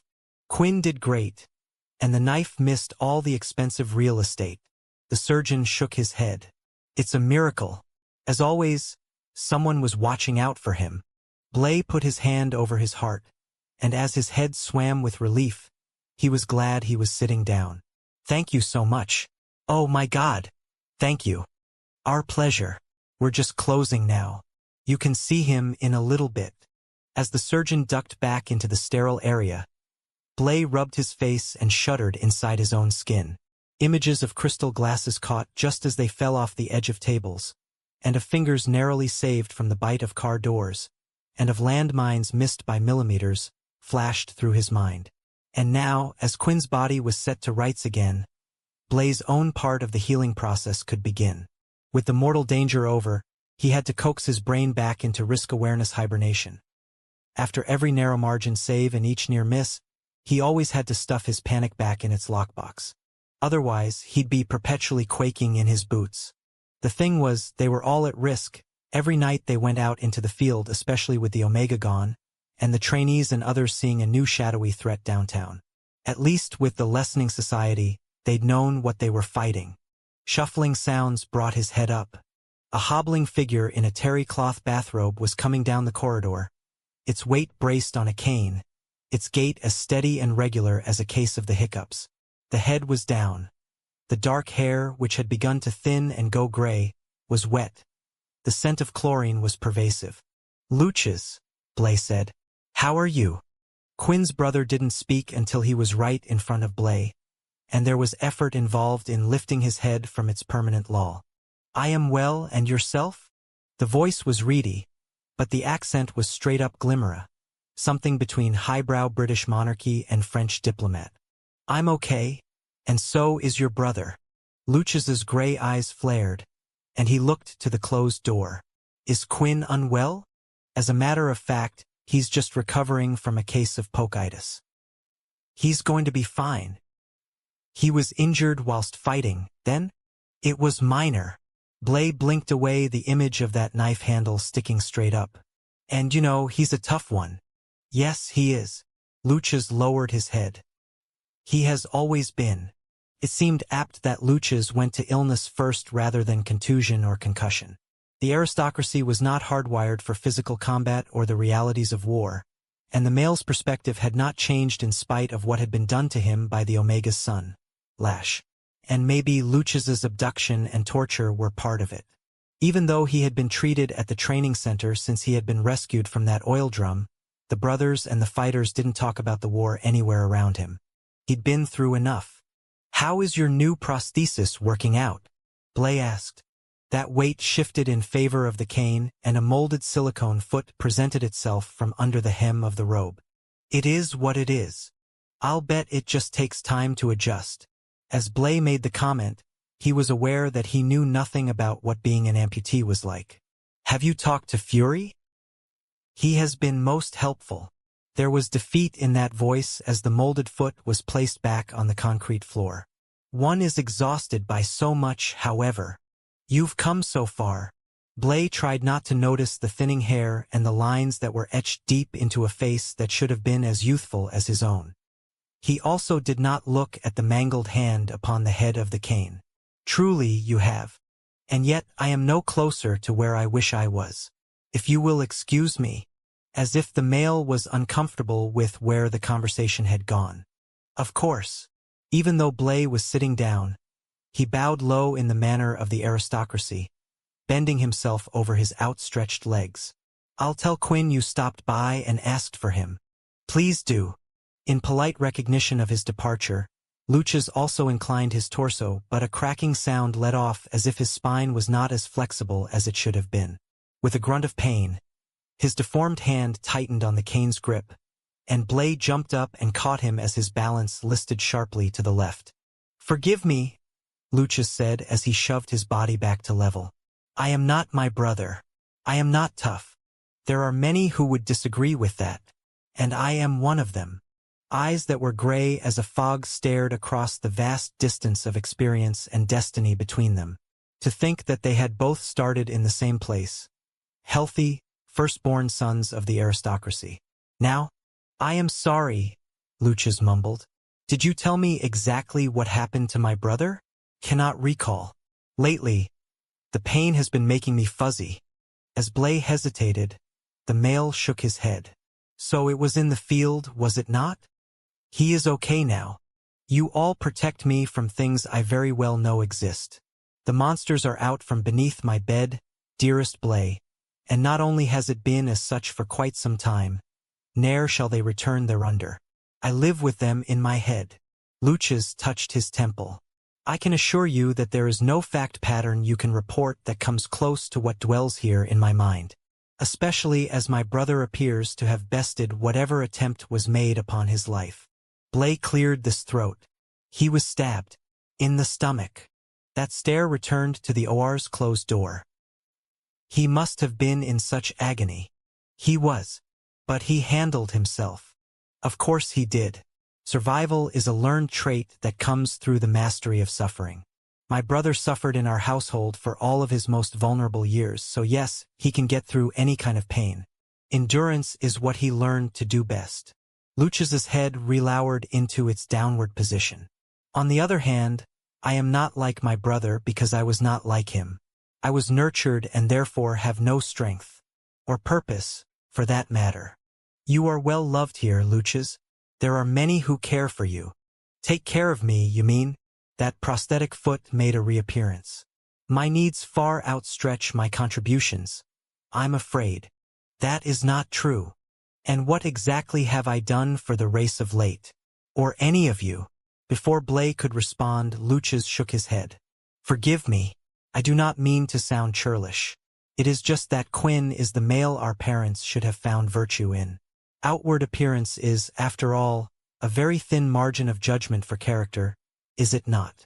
You are more than this broken mess? Lucius indicated his body and then held up his hand. It was missing several fingers, courtesy of that asshole Lash. You know, there are times when I believe this was all meant to be. My exterior frailty is simply a reflection of my internal failings. I have become aligned with my nature. That's not true. What else could he say? Blay wondered. Please know it will get better. Lucius's face registered the ghost of a smile. It is apparent why my brother loves you. I quite believe you mean that. I do. Those gray eyes lost their focus, as if the male were seeing something that only existed in his mind. Alas, my future is what it is. So much has changed, though. I mean, everything is different. Not from what I witness. The Glimmer may be lesser in number because of the raids, but they are just as great as ever when it comes to censure. I lurk online amongst them and see what they do. As it was, so it continues to be. You don't need to have anything to do with them. You're a part of this community now, and with us, you have a future that is not bound by all those discriminations and rules. I mean, look at Quinn. Look at how far he's come. He's not only a brother now, but he's been promoted to the private guard of the king and— I'm sorry. Lucius stiffened. What did you say? Blay frowned and looked around. Like the tunnel was going to help him out, though? Quinn was elevated to Wrath's personal guard. I thought, didn't you know that? No, I'm afraid I did not. When did this occur? That's not important. When? A little while ago? Blay phrased it as a question, even though there was no lack of clarity around the date. Clearing his throat, he tried to smooth things over. I'm sure he meant to share the news with you. Indeed. Lucius stared at the door to the Or. As if being appointed to protect the king and first family is something that easily slips one's mind. 'Tis only the most venerable, august, and respected position within the race. Quinn is a very brave fighter. Of that I am very aware. And allow me to affirm that if there was e'er an individual to deserve such an honor, it is he. I am happy for him, and I can guess why he failed to bring it up.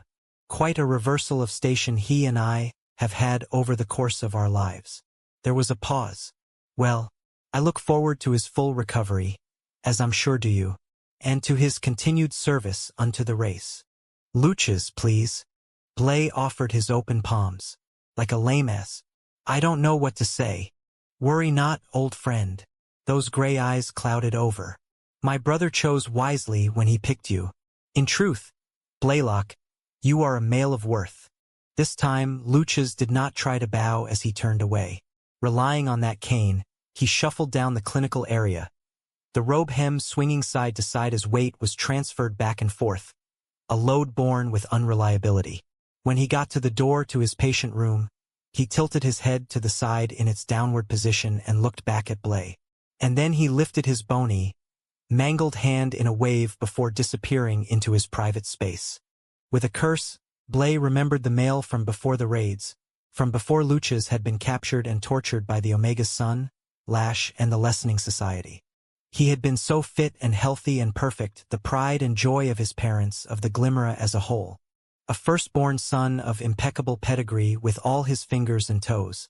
And now here he was, Even as Blay fought the tide of memory, images bubbled up and refused to be denied. Over all the centuries that vampires had fought against the Omega and his army of the undead, there had been countless truly tragic events. The raids, however, had been nuclear in nature, lessers attacking the hidden mansions of the aristocracy, slaughtering not just families but whole bloodlines. Quinn's had been among them, and he likely would have been killed that night, too, if they hadn't kicked him out for his heterochromia iritum. His blue and green eyes, long the bane of his existence, at least according to his parents and their ilk, had saved him. At Quinn's request, Blay had gone to the house and identified the bodies, and Luches's had been among them. Blay had seen the remains with his own 2 eyes, and that was supposed to be where it all ended, the terminal point of the catastrophic losses for that family, the bodies buried on the property. Except, no. Someone from the Lessening Society had returned, and Lash had brought Luches back. The story had never been completely told, and no one had been inclined to press Luches for details, but a year later, the male had been found in an oil drum at an abandoned site of the enemies, reanimated and preserved in a swill of the Omega's vile essence. Quinn had been the one who found his brother, and the only identifier had been the gold signet ring Luches been given by their sire the night after his transition. The torture he'd been put through had been extensive, fingers cut off, broken bones all over his body, bruises, contusions, cuts. And then there had been the psychological trauma of it all. The Brotherhood had brought him here to the training center, and since then, Luches had lost his lower leg as part of the continuing attempt to keep him alive and functioning. Considering where the male had started out in life, it wasn't how any of it was supposed to go. If the world had made any sense, if things had gone the way of history's predictions, Luches would likely be mated by now, or at least locked into an arrangement with a female of comparable breeding. He would be attending meetings of the council with his sire, and enjoying grand functions and festivals. He would be rubbing shoulders with vampires like himself, secure in the knowledge that he had more money than he would ever need and an unassailable position in society. But fiction could pale in comparison to destiny, in ways both good and bad. For instance, who'd have ever thought Quinn would have been made an official member of the Black Dagger Brotherhood? Or that the male would ever have decided to settle down with the best friend who had loved him since they were young. Luches was right about one thing. The 2 brothers had traded places. It was just such a shame that the former's fall from grace had been so devastating. Paper cut. Huge, weird, inexplicable paper cut. As Quinn came out of anesthesia, his first thought was that someone had taken a manila folder, a crisp, brand-spanking new manila folder, and whipped it right across his lower abdominals. It was the only way to explain the sweet sting striping between his hip bones, right below his belly button. Except, the discomfort wasn't a surface kind of thing. The sensation was deep inside. So maybe it was more like part of his intestines had decided to lick a publisher's clearinghouse envelope. Just as he was coming to the conclusion that he had been through so much worse in the OE department, his eyes flipped open. The medical light fixture above him brought it all back, as did the beep, beep, beep that seemed to suggest that he had a heartbeat as regular as a metronome. Another piece of good news. Without warning, a face appeared above his own. Manny Manello. The dark-haired human had a surgical mask hanging loose in front of his neck, like a feed bag he'd emptied of grain. When he smiled, his fangless teeth were white and his dark eyes were kind. "You're all set." Manny flashed a thumbs up. "No internal damage, but it's a good thing we already took out your spleen. It's like your organs did some parkour and got away from the blade. Considering what could have been sliced, you're very lucky." "Thanks, document." Quinn cleared his throat, which was sore from the intubation. "Where are? I'll send your people in. Is it okay for the—" "Yup. The kids are fine to join you." Manny patted his patient's knee. "And you don't have to stay down here for much longer. You're cleared to head back to the big house as soon as you're steady enough to walk." "Awesome. You're amazing. Please don't stop with the compliments. And let's get your family in here." The surgeon went over and opened the door, and Layla was the first to come in. The Chosen had Ramp in her arms, and her beautiful face was worried, but that concern lifted instantly as Quinn clapped his hands. "There's my boy. he said as he hit the button to raise the head of the hospital bed. And the best mommin there is. Blay was right behind her with Lyric, and the instant the little one saw her sire, she put out her arms, straining for contact. "Oh, sweetie, Daddy's okay." Quinn took her first, putting aside the remote and settling her on the bedside as he kissed his mate. "It's all good." Lyric crawled up his chest and snuggled in quick, all chubby and warm and perfect, finding her favorite place in his neck. Closing his eyes, he breathed in deep and smelled Desitin, fresh Huggies, and Aveeno baby was hand when her little sock-covered foot dug into his belly. He mostly kept his wince to himself. "No, I've got her," he said to Blay. "I'm okay. And gimme another kiss." After a brief contact and a shared smile with his mate, Quinn reached up and touched his son's soft and round face. Immediately, Ramp grabbed on to the forefinger and yanked back and forth, as if he were making Quinn wave to himself. "We were so worried," Layla murmured. "I don't ever want to scare you guys." Quinn smiled as Ramp started talking, all the babbling like the kid was giving him a lecture to stay safe in the field. "Really? Tell me more." "He's on a roll," Blay remarked with a smile. "When this big guy starts stringing actual words together, we're going to have quite a ride." And he couldn't wait. He wanted to know what his son had to say. His daughter, too. "Where's the last quarter of our fantastic foursome?" Quinn asked. "Ecker's still out in the field." Layla sat on the foot of the bed and settled Ramp on her lap. "He wanted to be here, but I told him you'd rather he stay on shift." "Damn right I would. We need everyone out there right now, and I can see him when the sun's up." "That's exactly how I thought you'd feel. You know me too well." There was a momentary quiet, and then Blay and Layla started talking about the upcoming human holidays, and some kind of party planning committee run by God forbid Lassiter. As they clearly made an effort to get back to normal, Quinn was glad things moved away from the drama. He'd had to work hard to keep his mind from going into the I'm going to die swamp, and he'd just as soon start putting distance in whatever form it came in between him and the stabbing. On that note, he shifted Lyric around so she lay cradled in the crook of his arm. Then he smoothed her Boston Red Sox onesie and gently poked her tummy. As she giggled, her newly acquired baby teeth showed, 2 on the top, 2 on the bottom. "I'ma do it again," he murmured to her. "Watch me. Here it comes." "Gotcha." The onesie was, naturally, a gift from Uncle V and Uncle Butch, who had made it a personal crusade to outfit every kid in the mansion with bureaus full of Red Sox merch. Biddy, the twins, Nala, even George, Rath's dog, was decked out with a collar and a cold-weather sweater with the red B on it. You might have been tempted to tell the guys they'd have even better luck brainwashing the next generation into hating the Yankees if they put flashing neon signs in the front foyer with pictures of Big Papi and bowls of candy in front of them. But then you'd run the risk they might actually do it. "Who's my smart girl?" he said as he booped Lyric again. "Who's Daddy's smart girl?" As she smiled even wider, her eyes, her big green eyes, shone up at him. Staring into them, he went back into the past. To that moment when he had died and gone unto the fade. To that moment when he had seen her face in that shadowy door. Maybe it was the fact that he had collapsed out on the street in the snow only an hour or 2 ago. Maybe it was because life felt extra special when you woke up out of surgery. Maybe it was a brain fart caused by the lingering anesthesia. But for whatever reason, he returned to that night the honor guard had been sent after him. His parents had finally kicked him out of the house. No news flash there. The see you later had been long in coming, and given that Luchas had survived his transition, the social stakes had been even higher. Who the hell was going to mate the guy, considering what his brother was? What well-bred female was going to volunteer to throw her DNA into a gene pool that had already coughed up a corker with mismatched irises? So Quinn had been removed from the family tree, given the boot from the family house, and left to walk off into the night with nowhere to go. Except his best friend's house, of course.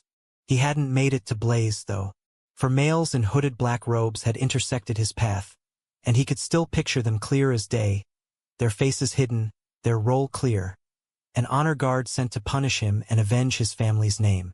And the purpose of the concealment of identity had not been because the males were behaving unlawfully and didn't want anyone to know who they were. On the contrary, they had been sanctioned in their brutality, and the purpose of the masking was that they represented all of the Glimmer. They were the generalized shaming and shunning of the entire aristocracy. Not a mere quartet of it, but 100 of the species, not just Quinn's own bloodline, but all of them. As the attack had commenced, he had put up a fight, as was his nature. But the numbers game had not been in his favor, and once he went down to the asphalt, the beating had really taken off with those clubs. And then a voice, in the midst of the raining blows. "We aren't supposed to kill him." His brother, Luch's. Naturally, the firstborn son had had to be involved in it as the representation of the bloodline. It was the way of things, and Quinn had never held the participation against his brother. In their family of origin, neither of them had had any freedom of choice. No one in the aristocracy did, and maybe that was why as a group they were all such fucking assholes. Not that there were many left after the raids. As a shiver of unease teased the nape of Quinn's neck, he stroked his daughter's blonde hair, and the sense of warning got worse instead of better. Back when he had been lying on that stretch of pavement, after the beating had stopped, his weak breath rattling up and down the collapsed trail of his esophagus, he had seen the door unto the fade. It had come to him, as he had heard it would when the time for death arrived, and he had reached out for the knob because legend held that if you opened the door and stepped through, all your suffering ended and you enjoyed an eternity with those you loved. Frankly, he'd been shocked that his defect hadn't relegated him to dund. Except he hadn't turned that knob. On the flat plane of the white portal, he had seen the face of a young Lyric, who at the time had not only been unborn, but was no possibility at all as far as he was concerned. Yet his beloved daughter had appeared before him, her pale green eyes looking out at him and sending a clear and certain message that as much as he thought it was his moment to transition unto eternity, in fact, it was not his time. There had been many consequences to the vision, not the least of which was, hello, he was still alive. But an unintended corollary was the fact that until Lyric was born, he'd relied on that vision as a safety vest, a talisman in his reckless engagement and risk-taking in the field. Because until she was safely delivered upon the birthing bed, he was guaranteed life. After all, if he kicked it, she couldn't exist.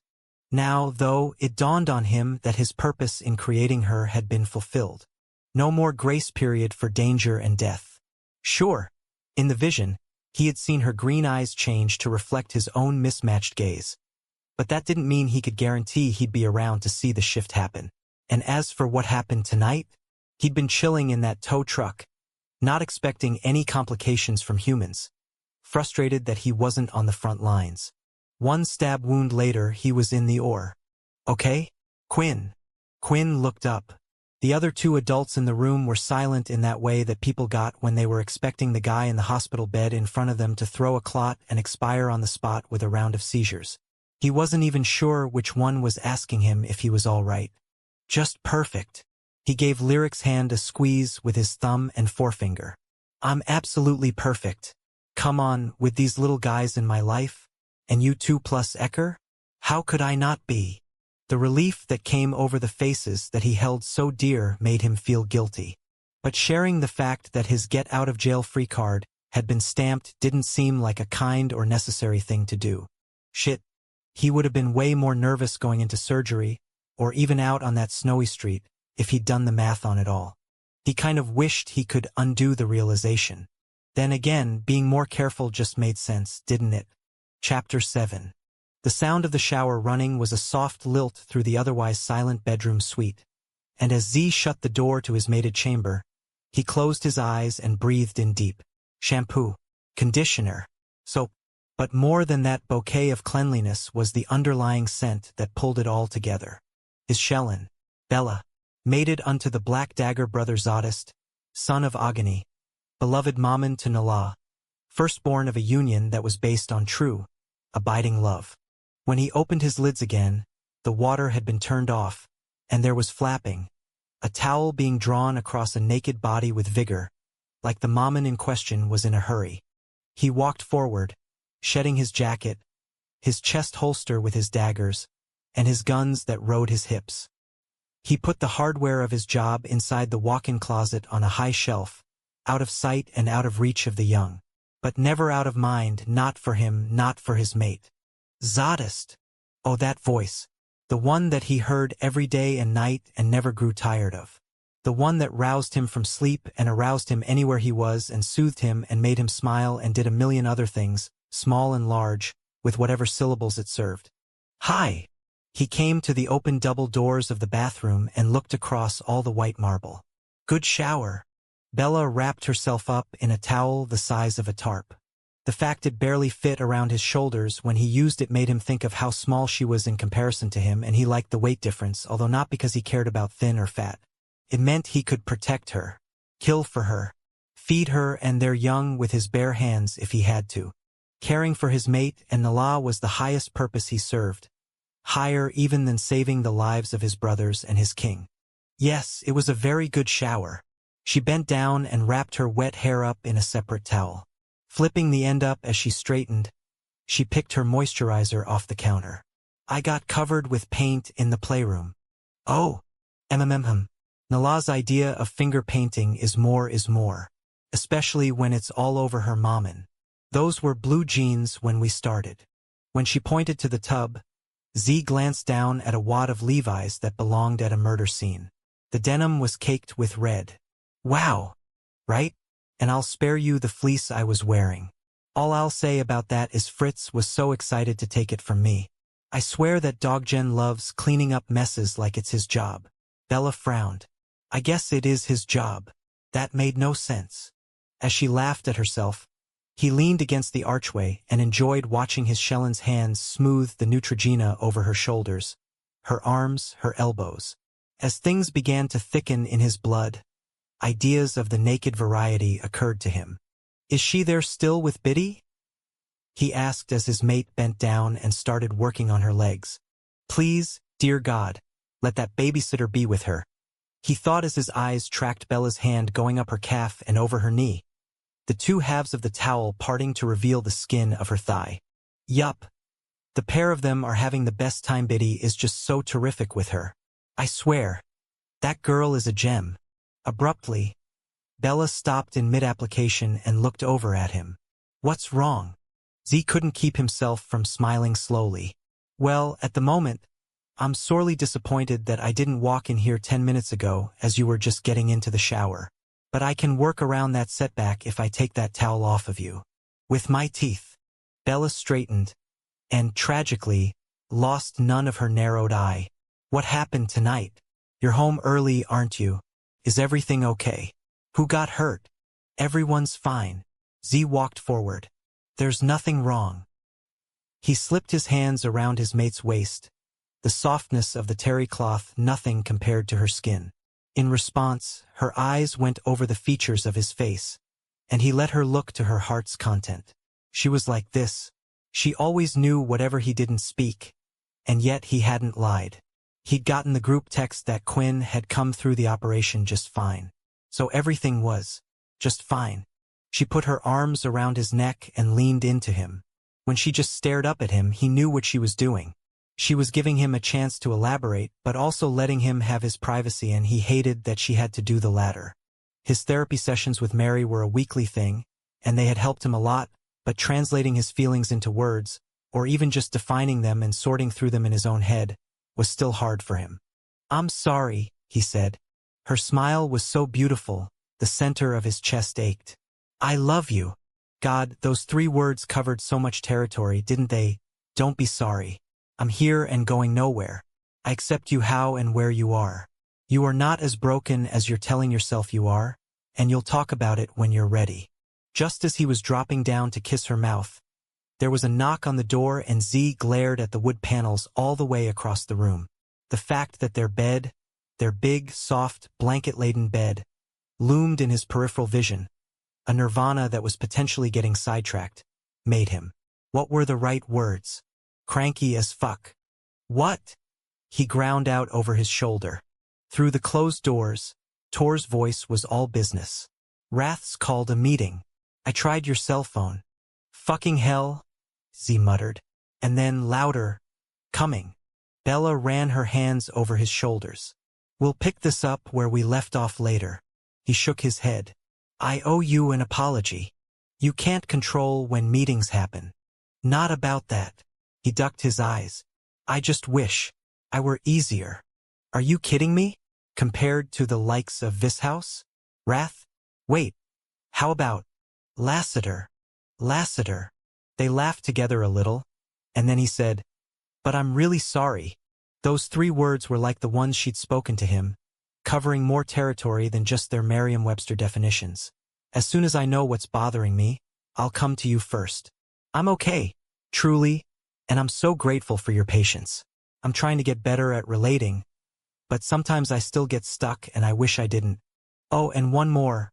Right now, my job requirements are a serious pain in my ass. And a last one. I can't wait to be naked with you. You don't have a thing to be sorry about. Bella stroked his super short skull trim. And you know where to find me. Tell my Nala I said hello, and that daddy loves her. Always. Sweeping his arms all the way around his terrycloth-clad mate. He tilted her back so that her weight was his to bear. Then he brought his lips to hers, and kissed the ever-loving crap out of her. When he finally stopped, she was flushed, panting, and fully aroused. Oh my, she said in a breathy way. Well, didn't that make a male feel 2 feet taller? I really wish I didn't have to go, he growled. Yeah, me too, she said with a laugh. One more kiss and then he left the room walking backwards because he didn't want to leave her. And yet he sometimes didn't want to face her either. After all the time they'd spent together, and the beautiful young they'd created, and all the love there was between them, sometimes he disappeared even when he was standing in front of her. Yet she understood him enough to let him go to the spaces he fell into, content to wait for his return. Later, he vowed. Bella smiled in a way that made him wonder how fast things could happen in Wrath's little frickin' meeting. Later, my male. Maybe I'll even run away a little just so you can catch me. The tips of Z's fangs started to tingle, and his upper lip curled back. The animal in him loved when he got to chase her, and boy, she loved being caught. He was still growling deep in the back of his throat as he stepped out into the hall of statues. Stalking his way to the open double doors of Wrath's study, he was surprised to see everyone already crammed into the 4 walls and a ceiling. He'd assumed it would just be him, filling the king, and tore in on what had happened with the Quinn stabbing. But nope, it was standing room only, every fighter in their normal positions on and around the delicate antique French furniture. The big bodies and loud, deep voices sucking up all the air in the room. The king was likewise behind his sire's giant desk as usual, sitting on his sire's giant old throne, the golden retriever in his lap like a throw blanket with all that blonde fur. George, Wrath's guide dog, was looking at everyone and offering wags, even as he would never leave his master's side. Whether he was on the lap, by the feet, or sitting pretty at the dagger hand of the king, George's friendliness was pervasive, but his love and loyalty singular. Z went over to the corner he usually stood in.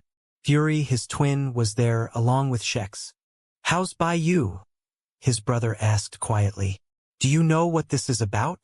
Wrath spoke up around his dog. Are we all here? What are we doing?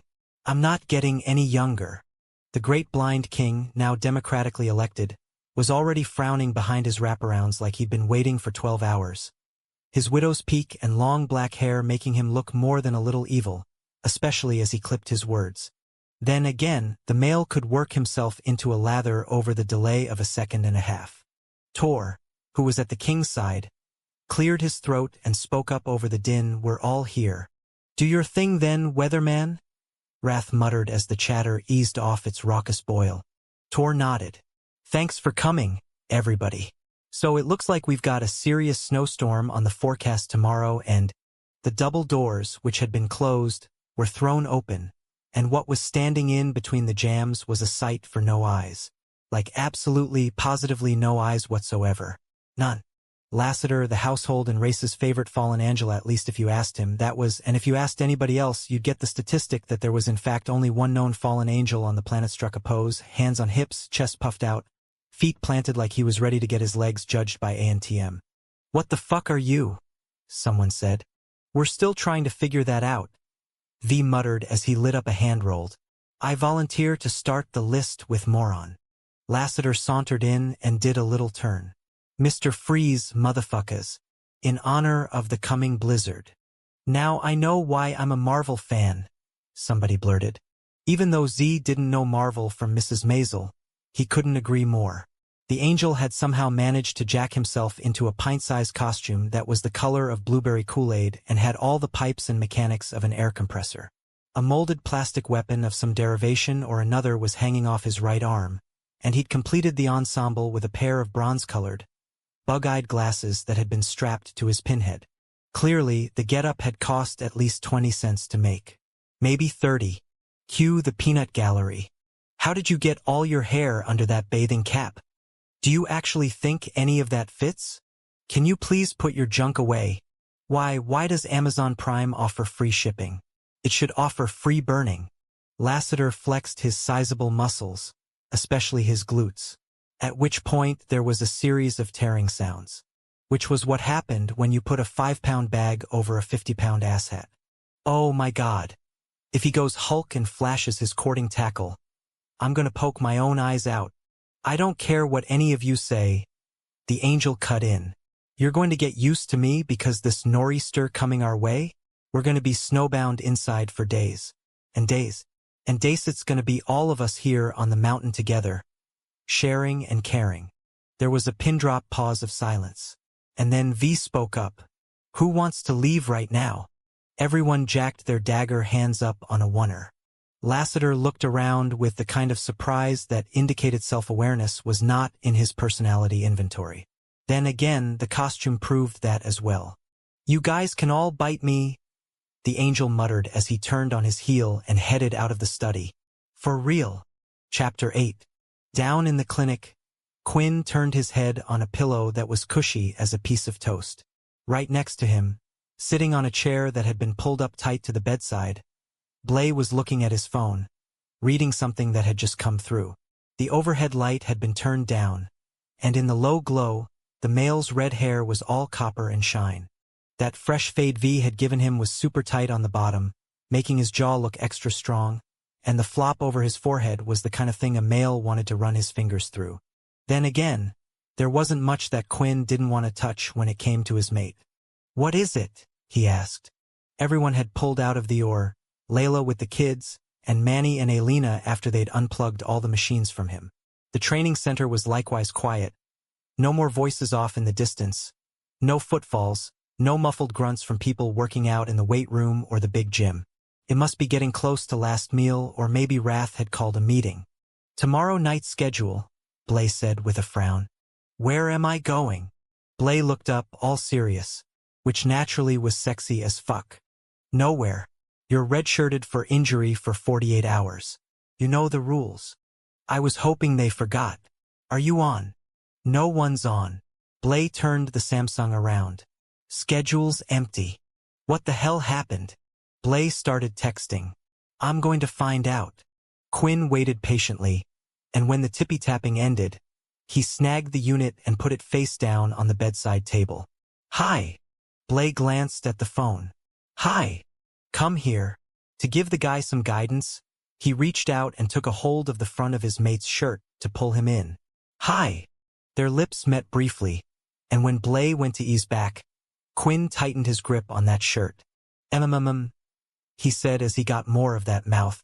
Things were going in absolutely the right direction as he licked his way into his mail, his tongue sneaking in, taking and giving, stroking. Fuck, he hissed, and not in a good way. With a groan, he flopped onto his back again and put a hand over the gauze and packing tape that was on his belly. The weight of his palm alone was enough to further aggravate the sharpshooter, so he let his arm slide to the side. Besides, like touching the sutures was going to help? Let's hold off, Blay said reasonably, as he rearranged himself inside his slacks. No, Quinn tugged on that shirt again. Gimme. You promised. I did not. Blay started to smile in a half-lidded way. I did no such thing. Fine, the promise was implied. By your erection. Tug, tug, tug. I locked the door. And no one's down here. Quinn, you can't even get on your side.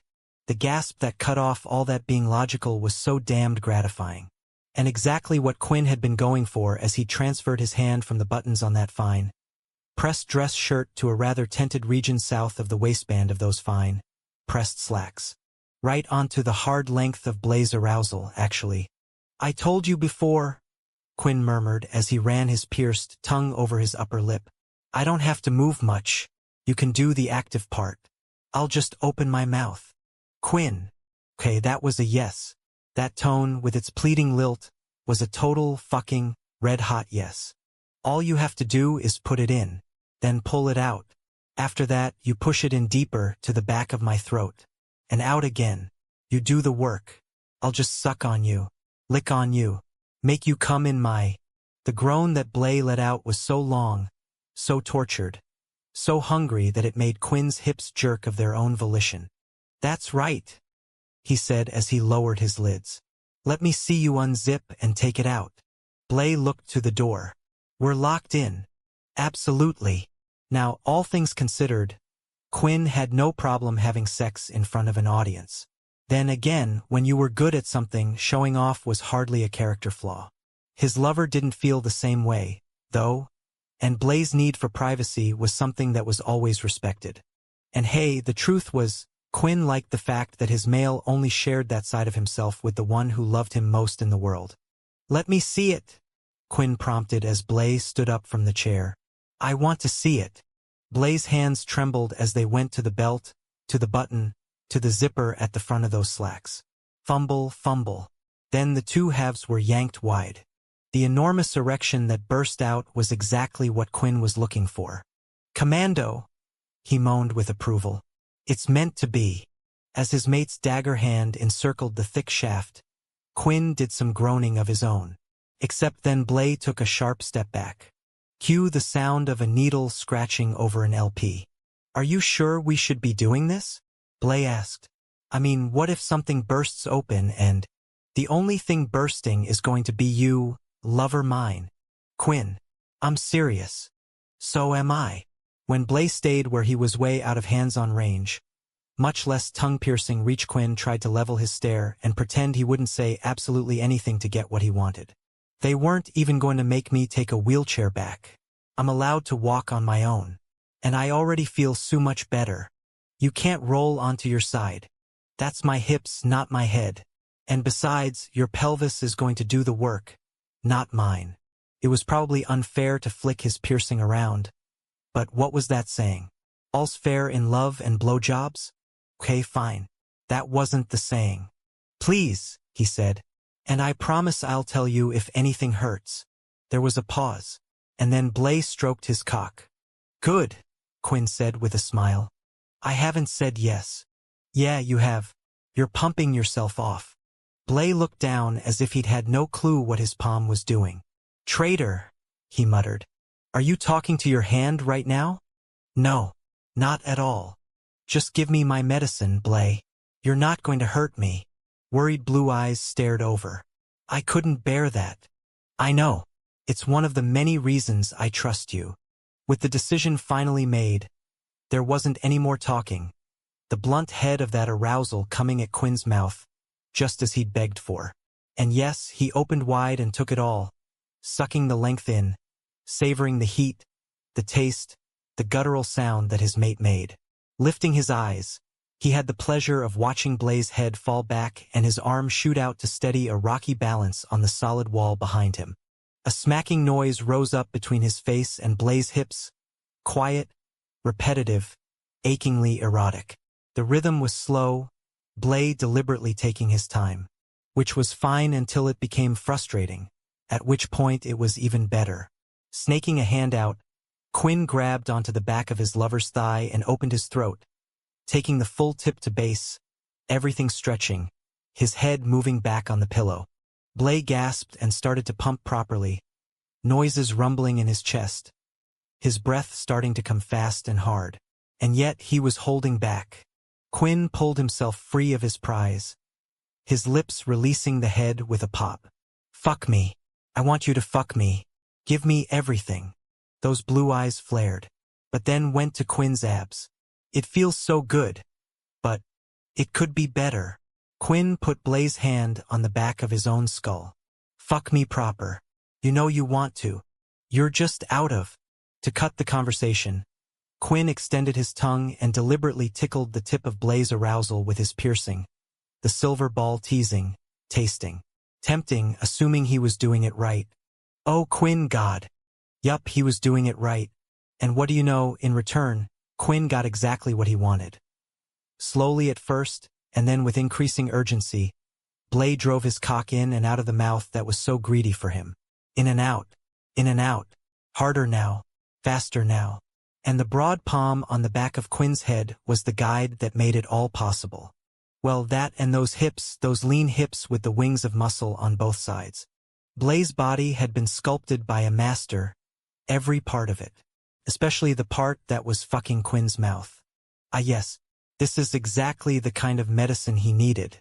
Blaze had been feeling so guilty about the whole thing. For God's sakes, his male was lying in a hospital bed, just unhooked from monitoring machines maybe 20 minutes ago, the stitches still fresh from closing a damn stab wound. And here he was face-fucking the guy. Quinn looked up, his blue and green eyes glowing, his mouth stretched wide, his cheeks flushed from arousal. Then he purred. Well, okay, so fine, his mate did seem to be enjoying this. Even though Blaze was drilling into Quinn's mouth, the male was taking it all and loving it. If the noises of approval weren't a tip-off for how good it was for him, then the erection that had thickened up under that hospital sheet was another clear sign. The growling sound in the back of Blaze's throat was a drum roll to his culmination, growing in urgency and volume and fuck. He was drilling Quinn's mouth now, the thrusting going wilder as he visually focused on what was happening. The sight of those lips stretched so wide, and his shaft going in and out, and the gloss on his arousal was too much. Blaze pitched off the cliff, a tremendous orgasm ripping out of him. Thankfully, Quinn took things from there. As Blaze grunted and his pelvis locked into his lover's face, his whole body went rigid, all of his muscles from his feet to his shoulders going rock hard. And so Quinn was the one who moved now, nursing at the head of the erection he'd treated so beautifully, pulling more and more out of the release, milking it to continue. The legs that kept Blaze upright turned into wire, and he listed back so that he had to brace himself against the wall. The angle was bad, twisting his spine, making his ass strain, but like he cared? He was just watching what was happening as Quinn's blue and green eyes looked up at him. That tongue, that talented, pierced tongue, lapped around the head of Blaze's arousal again, then tickled the tip with the metal. Blaze's eyes squeezed shut again. You're going to make me come again. Yup. Here it was, the pleasure peaking for a second time, jets shooting out of him and going right into Quinn's mouth. More sucking now. Lots more sucking. Blaze squeezed his eyes shut and fell forward, collapsing across Quinn's upper body, and still his male kept going. And it kept going. For so long, until Blaze completely fell apart and had to stretch out on the hospital bed next to his lover or crush Quinn. As he settled in, his mate pulled him close, making sure his head was tucked against the big chest that was marked with the sacred scar of the Black Dagger Brotherhood. I should be cradling you, Blaze mumbled. I need to take care of you. Shoo! That big hand made slow circles on Blaze's shoulder, going up and around. You did take care of me. Blaze lifted his head. I can assure you, it was the other way around. Not in the slightest. I owe you one. Or for, I think it was 5, but who was counting? And I look forward to collecting on that debt. Quinn's smile was so honest, so open.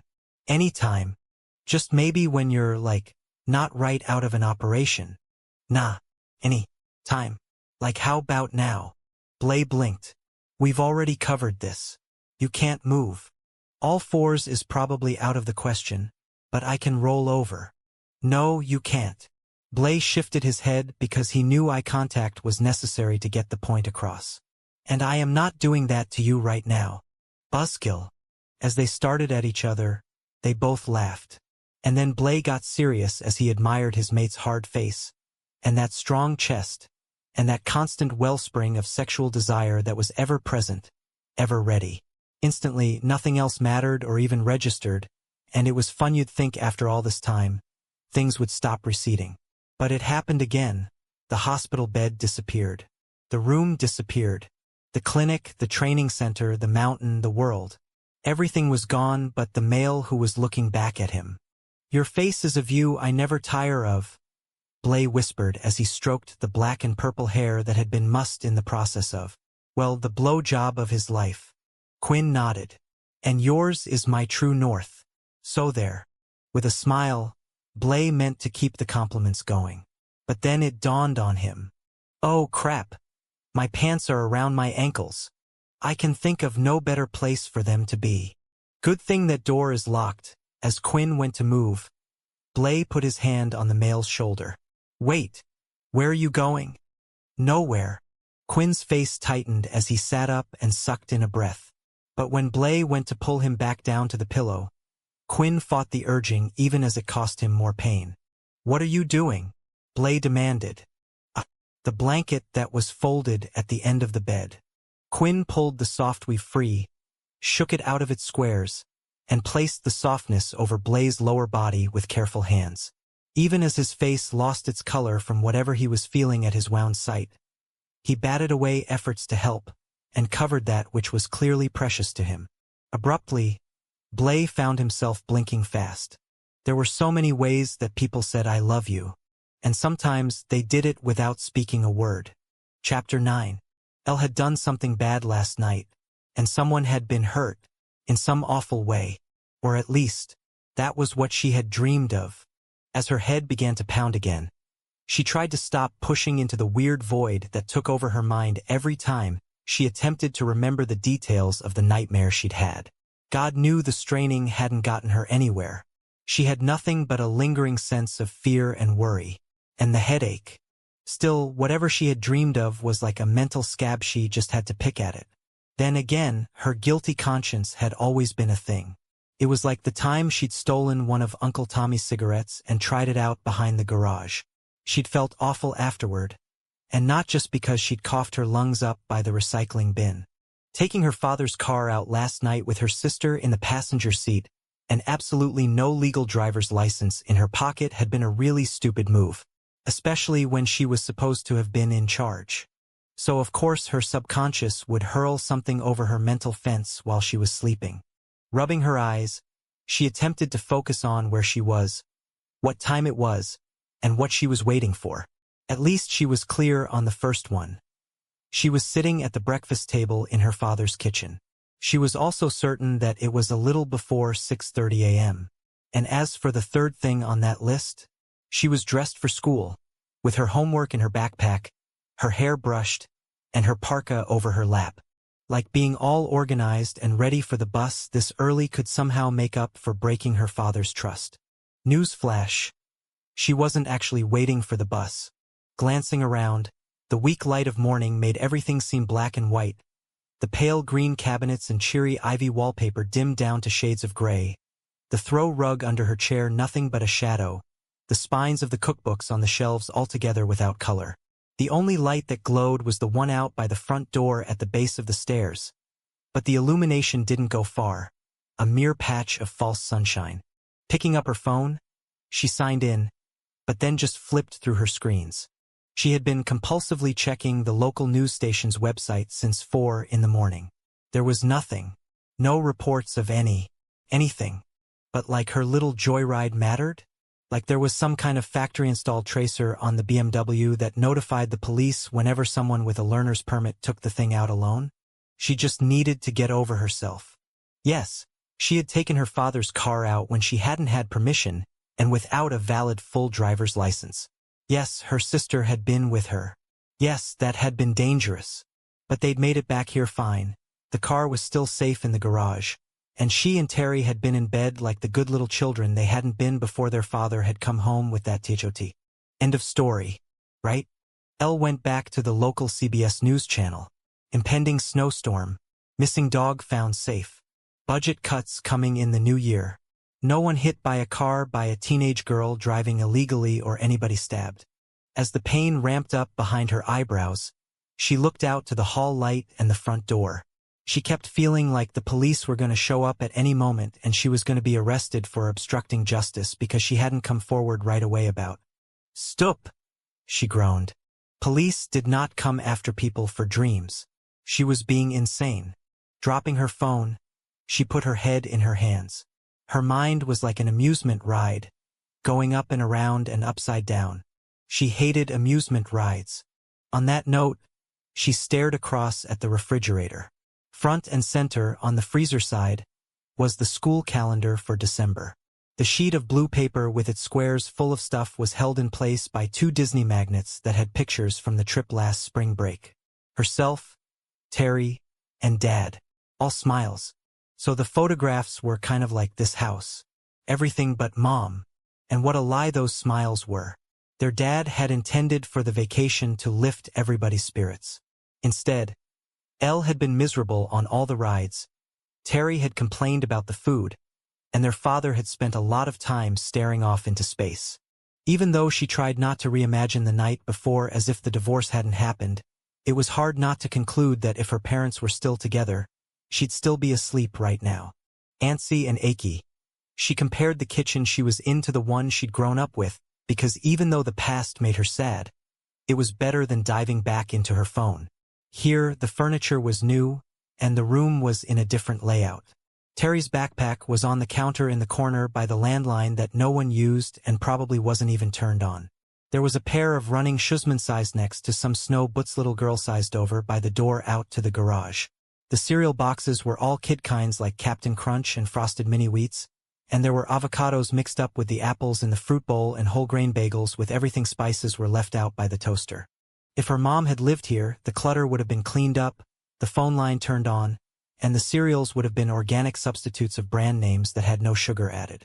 Elle and her sister and father had moved into this house, a 2-story from the 1990s about 18 months ago, and the street had a lot of families on it.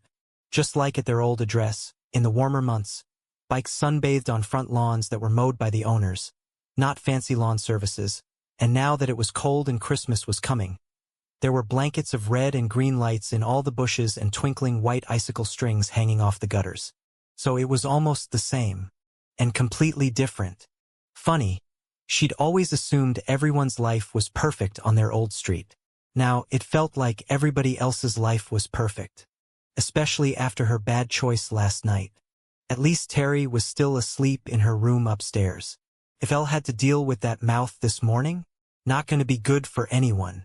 She checked her phone for the time and worried about how much longer her father was going to be working out down in the cellar.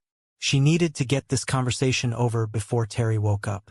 He rode that Peloton bike 4 times a week, just her luck, to have missed one of his 3 recovery days. Tip-tap, tip-tap. The sound of her short nails on the table made her think about family dinner. Part of the reason their father pedaled his heart out early in the morning in the basement was because he wanted to be home at 6 every night for family dinner. Unless he had a work function, they ate together at this 4-seater table, the one unfilled seat something Elle was beginning to not dwell on so much. The only time he ever missed the meal was once a week when he was at a work-related event. Or now, she supposed, if he had a date. At least he'd come home last night. He'd cracked her bedroom door just after 11 and looked in while she'd pretended to be asleep.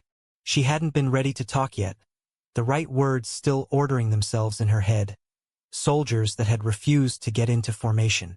Clearly, he hadn't guessed what she'd done. The BMW having been returned to the garage just fine. And with Terry then asleep, that mouth was on standby. And there had been more good news as that woman in the LBD had gone home. As her father had res-hut her door, Elle had watched the departure from her bed. The headlights flashing across the front of the house as whatever car the date had been driving backed out of their driveway and moved off down their street. The creaking of the cellar stairs was soft as her father ascended on tiptoes.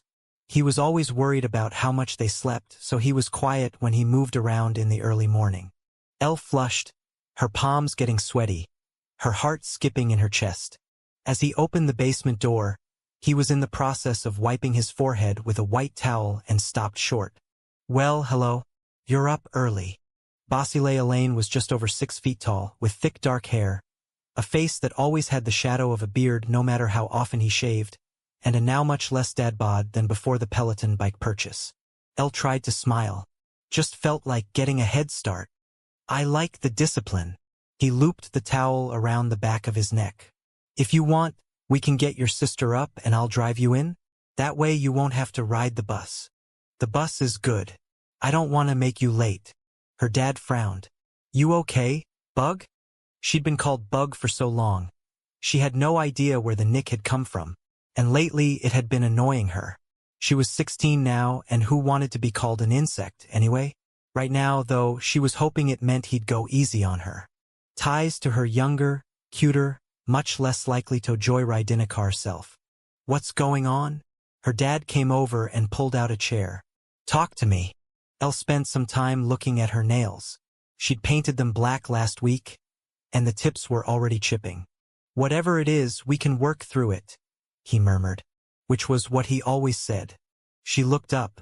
Her father didn't have much of an accent anymore, but she'd been told by many who apparently knew that he looked like the Frenchman he was and would always be. And hey, he also somehow managed to smell good and be all put together in his black nylon workout clothes even after he'd been pedaling in the basement for an hour, which seemed French, she guessed. He was 46, if she remembered right. Was that old? Sounded old. We need to talk about last night, she said. There was a jerk in his shoulders, and then he sat back. As his eyes dropped to the table, she felt an urge to cry. Somehow he must have guessed what she'd done. Maybe by the tire tracks in the driveway, or, you were an adult when you took that car out, sweetie, and now you've got an adult-level problem. As the random male voice shot through her mind, Elle hissed and put her hands to her temples. Are you okay, Elle? She batted away her father's palms as he reached forward. I'm fine, just slept wrong. When the pain faded, she sat back like he was. About last night, Dad, I know that I should have told you a while ago. In Elle's head, she finished what she'd been about to say. Don't let me take your car out without permission and supervision. Out loud, she said. Tell me what? That he'd installed security cameras somewhere and already knew she'd snuck the BMW out for a drive? About Megan. He took the towel off his neck and pressed it to his face. I just didn't know how to bring it up, and I was worried about how you guys would feel. Megan? She pictured the woman who'd come to the door, all confident and perfumed. All sexy. Wait, the one from last night? Yes. It wasn't your first date with her last night? There was a pause before he answered, and he lowered his stare and shook his head before he spoke. No, it wasn't. Elle sat forward. How long has this been? Wait, you're seeing her? Girlfriend seeing her. I didn't know how to handle it all. He stared across the table. There's no handbook for divorce, no blueprint for how to do all of this. And I just didn't know what was for the best. I'm pretty sure lying to your kids is not on that list. He nodded. That's fair, and I don't blame you for being mad, but I'm trying to be sensitive to Mom? Is that who you're really worried about? Look, I know that she's having a hard time. I know that you go over there and it's hard. I know you worry about her. I worry about her too. Elle frowned. So Megan is your girlfriend? Her father took a deep breath. Yes, she is. As the words sank in, all she could do was sit there and blink. And then she looked at those running shoes by the snow boots and the avocados in with the apples. Suddenly, their little four-top in their new family house had a smug ghost sitting in the empty chair. Holy shit, Dad. Since when has this been going on? And then she did the math. Are you even kidding me? All those business meetings? Those overnight conferences when Auntie Bet came over and stayed with us? They were all because you were seeing Megan. I didn't know how to tell you. I'm really sorry. So you've been lying since for how long? She crossed her arms over her chest. How long? When he didn't reply, a cold wash of dread went through Elle. Is she the reason you got a divorce? Oh, my God. Did you cheat on Mom? No, of course not. They were the right words. But his eyes had dropped to the table again. If you're lying to me now, Elle said in a low voice, and I find out I am moving in with Mom and taking Terry with me, I don't care if that apartment is a mess. Elle, he cursed softly, in French. It was very complicated. Things between your mother and I, especially at the end, it was all just complicated. Elle shoved her chair back, and as she stood up, her parka fell off her lap and onto the floor.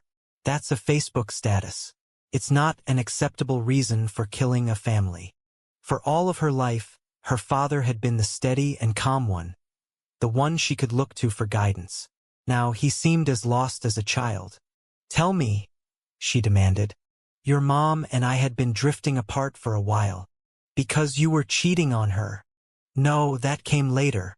This was said almost absently, as if he'd meant to keep that to himself. And then he seemed to snap back to attention. "People grow apart, Elle. It's a sad, terrible truth. We started with the best of intentions, but then things changed. Especially after her parents died in that car accident. She just disappeared into herself, and I don't blame her for that." Hazy memories of the 2-for-1 funeral surfaced and then were promptly dismissed. She couldn't go there right now. As Elle collapsed back into her chair, her father cursed and rubbed his face with the towel. "Ultimately, it was my fault. I will be honest about that. I was working too much and she was grieving, and people drift apart. But you were married." Elle felt younger than her sister by 10 years as she spoke in a fragile way. "You were in love. Once. Things happen, Elle." Her father's eyes teared up. "People get older and events shape your life in ways you'd never predict. But the one thing she and I have always agreed on and will always agree on is that you and your sister are the best things we've ever done. That will never change. Ever." She thought of her mother's dark apartment and wasn't sure how true that was. "I'm really sorry, Elle." Terry appeared in the archway, hair a mess, bare feet on the tile under the hems of her PJs, a yawn distorting her face. "What's happening?" Elle got her parka off the floor and stood up once again, this time with her backpack. "I'm going to go wait for the bus." Her father reached out. "Elle, it's cold out there. Do we still have school?" Terry rubbed her eyes. "I thought it was going to be cancelled 'cause of snow." "The storm's not here yet," their father said. "It's due late in the afternoon." "Actually, it already came," Elle muttered as she walked out of the kitchen. It was a relief to leave the house and not look back, even though her father was right. The morning was bitterly cold, and the air smelled like snow. God, she hoped they didn't cancel school. And who'd have thought that she'd wish for such a thing? The good news? If there was any, if Terry spilled the beans on their little road trip, it was a drop in the fucking bucket after what her father had revealed. Chapter 10. It's just a snowstorm. I don't get what all the big deal is. We live in Caldwell, which is second only to fucking Buffalo for accumulation. As night fell that evening, first meal was in full swing at the Brotherhood mansion. The household sitting around the 30-foot-long dining table, platters of food laid out on the sideboards, all chairs filled. Families were gathered in the Vanderbilt-worthy room in lots of 3 and 4, young on laps and in seats of their own, mated pairs side by side, brothers and fighters and the king all together. As it should be. I mean, how bad can this nor'easter be? Quinn glanced at Butch O'Neill, aka the Destroyer, who was the one playing indignant forecaster to his left. "Haven't you lived here for years?" Quinn said. Butch pulled a Welda double take that did not exactly match the formality of his deep gray Tom Ford suit. "Which is my point. I've been through a shit ton of these storms. The city's been through a shit ton of them. We've got the daytime shutters to cover the glass, and like we don't know from wicked bad wind up here, it's going to be fine. To be fair, the radar looks like a Christmas card of the Death Star." Quinn cut into his prime rib. "By the way, I heard everyone already voted to leave the island instead of getting stuck here with Lassiter for days and days. And this is my point." Butch wagged his sterling silver fork. "Why do we all have to stay in tonight just because a couple of flakes fall? Especially if we're going to get trapped for the day with that angel anyway. That's like knowing you're going to come down with the stomach flu and volunteering for a spoiled hamburger the night before." "On that, you might have a point." Quinn glanced down the table. When he couldn't quite see Lassiter, he leaned forward over his plate full of food so he could get around the lineup of people. About 10 seats past Butch, Lassiter was sitting between Biddy and Tor, his blonde and black extravaganza of hair falling over a brilliant yellow Mr. Beast sweatshirt, all of the gold he wore adding a good 4 tons to his body weight. The guy was like an entire Zales jewelry store upright and walking around. Abruptly, Lassiter turned his head, and as their stares met, nothing about his expression was jokey-jokey. His strange-colored eyes were grave and unblinking, his lips a thin line, his whole effect a mask of composure that belonged in Madame Tussauds zip code. A chill went down Quinn's spine. "Do you need a doctor?" As Blaise spoke up, Quinn broke eye contact with the angel and looked at his mate. "What?" "You shivered. Are you okay? That wound isn't getting infected, is it?" "No, it's fine."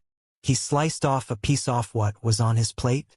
Beef, chicken, couldn't be fish. That was the only thing he was sure of, because the king hated the smell of the stuff and forbade it in the house except for Boo the cat's dinner, which was given nowhere near Wrath. "I'm good." Granted, whatever he was chewing could have been a piece of the table, and he was, in fact, running a case of the cold sweats like an iced tea on a hot night. But none of that needed a physician's review. Besides, he was embarrassed at his case of the cobblywobbles. Who'd have thought Lassiter in his normal bouncy castle mood was something to miss? Caught up in a sense of doom, he refused to look at the angel again, and his eyes skipped over the familiar faces around the table as his awareness retreated deep within himself. Under the fake-it-till-you-make-it theory, he somehow managed to join the Clean Plate Club and talk to Ecker and Layla, and trade off the twins, and get to his own 2 feet when the meal was over. All in all, a good performance. Maybe not Oscar caliber because he could tell Blaise wasn't buying it, but certainly worthy of a Golden Globe nomination. Out in the foyer there was a dispersing of bodies, people heading upstairs, across to the billiards room, back toward the library. Meanwhile he stalled out, until he realized Blaise was standing in front of him with expectation on his face. Something apparently had been asked. "Yeah, absolutely," Quinn replied. He figured that was a good, broad-spectrum answer, capable of treating a variety of inquiries. "Would you like a drink and a round of pool? Would you like to watch a movie? Would you like to head to bed?" Actually, that last one required more of a fuck, yeah. Blaise frowned. "You want to do that?" "What?" I said. "It's Layla and Ecker's night to do bath and play, but Lassiter's got diamond art going on in the library with the other kids, and has asked everyone to join in." "Why would I want to do that?" "Exactly." Blaise cleared his throat. "What's wrong?" "Nothing." He flashed his pearlies, hoping to hit the A-OK mark. "I mean, I'm not thrilled with being stuck here all night, but I thought I'd go down to the training center and check in with Lucius for a while. I was gonna stop by his room when I got my medical release, but time got away from you and me, didn't it?" Just as a very attractive blush bloomed across his mate's face, a strange sound wove into the background noise, low and persistent. Quinn looked to the windows that faced out the front of the mansion. "Holy crap, is that the wind?" He walked over and opened the door into the vestibule, stepping through to the cathedral-like portal of the house's grand entrance. When he went to lean outside, he had to put his shoulder into the effort, and you want to talk about a slap in the face. The wind was a 1-2 punch of cold and powerful, the skin of his cheeks stripping back, his eyes burning, his front teeth humming a tingle tune. Given all of that Arcticness, he wasn't exactly sure why he went all the way out.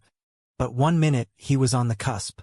The next he was standing at an angle into the gusts and looking in the direction of the distant suburbs, and even farther away to the downtown skyscrapers and the bridges. Darius, who had built the manse, had chosen a defensible position on the tallest of the mountains just north of the city of Caldwell. The descending acreage, which was extensive and as pine-packed as a Christmas tree farm, was protected from enemies and humans alike thanks to V's mize. But that invisible force field had no dimming effect on the wind at all. The gale-worthy blasts didn't so much weave their way through all those conifers as tear their way past the linked boughs to batter the front face of the mansion. He actually pivoted and double-checked that the great stone house was holding up all right, but he shouldn't have worried. All those tons of gray rock and all that cement were standing strong, as if the mighty, sprawling construction was part of the mountain as opposed to something built upon it. "Big storm," someone next to him said, loud enough so he could hear the words over the freight train in his ears. Quinn glanced at V. Yeah. Overhead, the sky was a milky white, the cloud cover dense and low and threatening. No snow was falling yet, but the white stuff was coming. There was a thick, winter humidity in the air, the harbinger of flakes aplenty. "You guys want to come to the pit?" V said as Blaise joined them. "Foosball. Booze." No Lassiter. Quinn glanced at his mate, and then both of them answered, perfect. As Blay sat on Butch and V's leather sofa, he was seriously enjoying the view in front of him. Quinn was at the far side of the foosball table, the male's powerful body tilted forward, his eyes tracking the action, his hands twirling the rods and switching grips at a breakneck pace. Or should that be break wrist? Across the box of spinning plastic block figures, John Matthew was the opponent, and seeing the two going at it reminded Blay of the way things had been before their transitions. So many hours playing video games together in his bedroom at his parents' old house, the three of them trading off handsets, trading Doritos for Lay's, trading gummy bears for Tootsie Rolls. Swiss Miss, no marshmallows. A white mug appeared in front of him and he looked up at Butch. You are a gentle male and a scholar.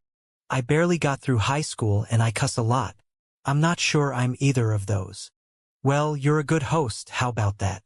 As the destroyer grinned, the male parked it at the other end of the couch and nursed his own mug.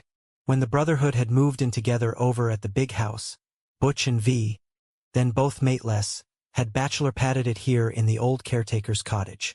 Now, their Shellens were living happily with them, but the pit, as the place was known, remained a frat house extension of the more formal and very definitely kid-friendly atmosphere across the courtyard. Looking at stuff to put under the tree for the twins? Butch asked. On your phone there? Blay glanced down at the cell in his hand and decided the fact that his mate could still distract him so much that he forgot what he was doing was a good sign. Oh yeah, actually, I love this bouncy castle. I know they're a little young, but, come on. We can put it outside the playroom, in that hall by the movie theater. The older kids will enjoy it, and we can sit with the twins in it. Great idea, but I think you're going to have to keep Rage away from the damn thing. I mean, he loves a good bouncy castle. I didn't know that. Butch lifted his mug in salute. Things you learn in snowstorms, my friend. Speaking of kidlets, do you and Marissa ever want any? Blay shut his phone down and put it away, and then realized that Butch had frozen with his mug halfway to his lips. Oh, shoot. I'm sorry if that's too personal. No, it's all good. Butch followed through and took a sip from his mug. And I don't know. Sometimes we think about it, but it's not a priority. Especially as I watch how hard all you guys work at it. The howl started low, as just another round of wind blowing. But as the sound of the gust grew in intensity and persisted so much longer than all the others, he and Butch looked to the pit's door. On the outside of the cottage, the decorative shutters whistled and rattled.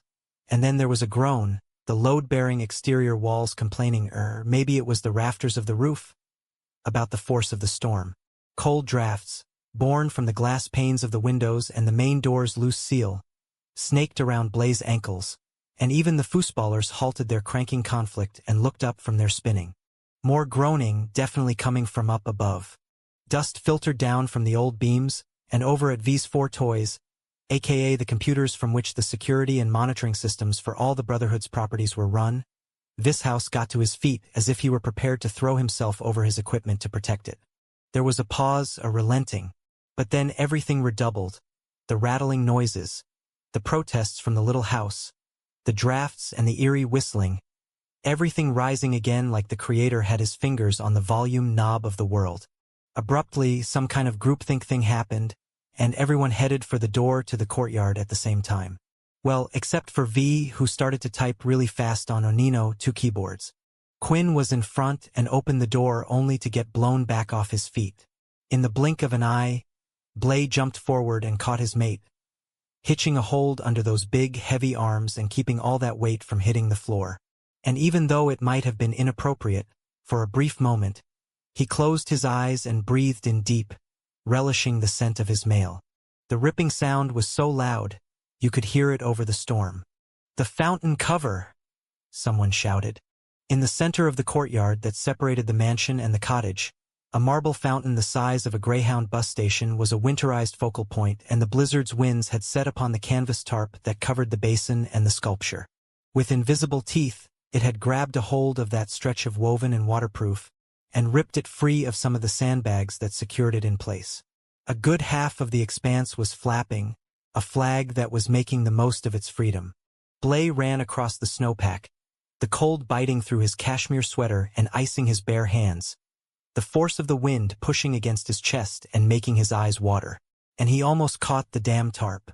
There was a fleeting moment when one corner of the tier came at him, and a split second when his fingers felt a lick of fabric, but then the heavy-duty canvas twisted around and was gone, gone, heading for the front of the mansion on an up and away that was no more threatening than a Kleenex fluttering. Except it had one bag still with it. One single sandbag was along for the ride, still hanging on until it didn't. As the thing went AWOL, breaking free of its tie, the math on the trajectory of the 10-pound projectile was not good. In a Murphy's Law hole-in-one, the tarp managed to toss that dead weight directly at an expanse of diamond-pane windows on the second floor, and what do you know? The old leaded glass shattered like it had been hit by a skull-sized rock. "Motherfucker!" someone barked. "Yeah, let's not allow that to happen again," Blay thought. The rest of the tarp was still ragged and wiggling loose, tugging and pulling and flapping against those other sandbags. More tearing. More projectiles likely. As he got in range again, the fabric slapped him right in the face, whipping at his cheek. But he snatched hold of the canvas and leaned back, pulling the bucking expanse away from the fountain's basin, and out of the grip of the frigid gusts.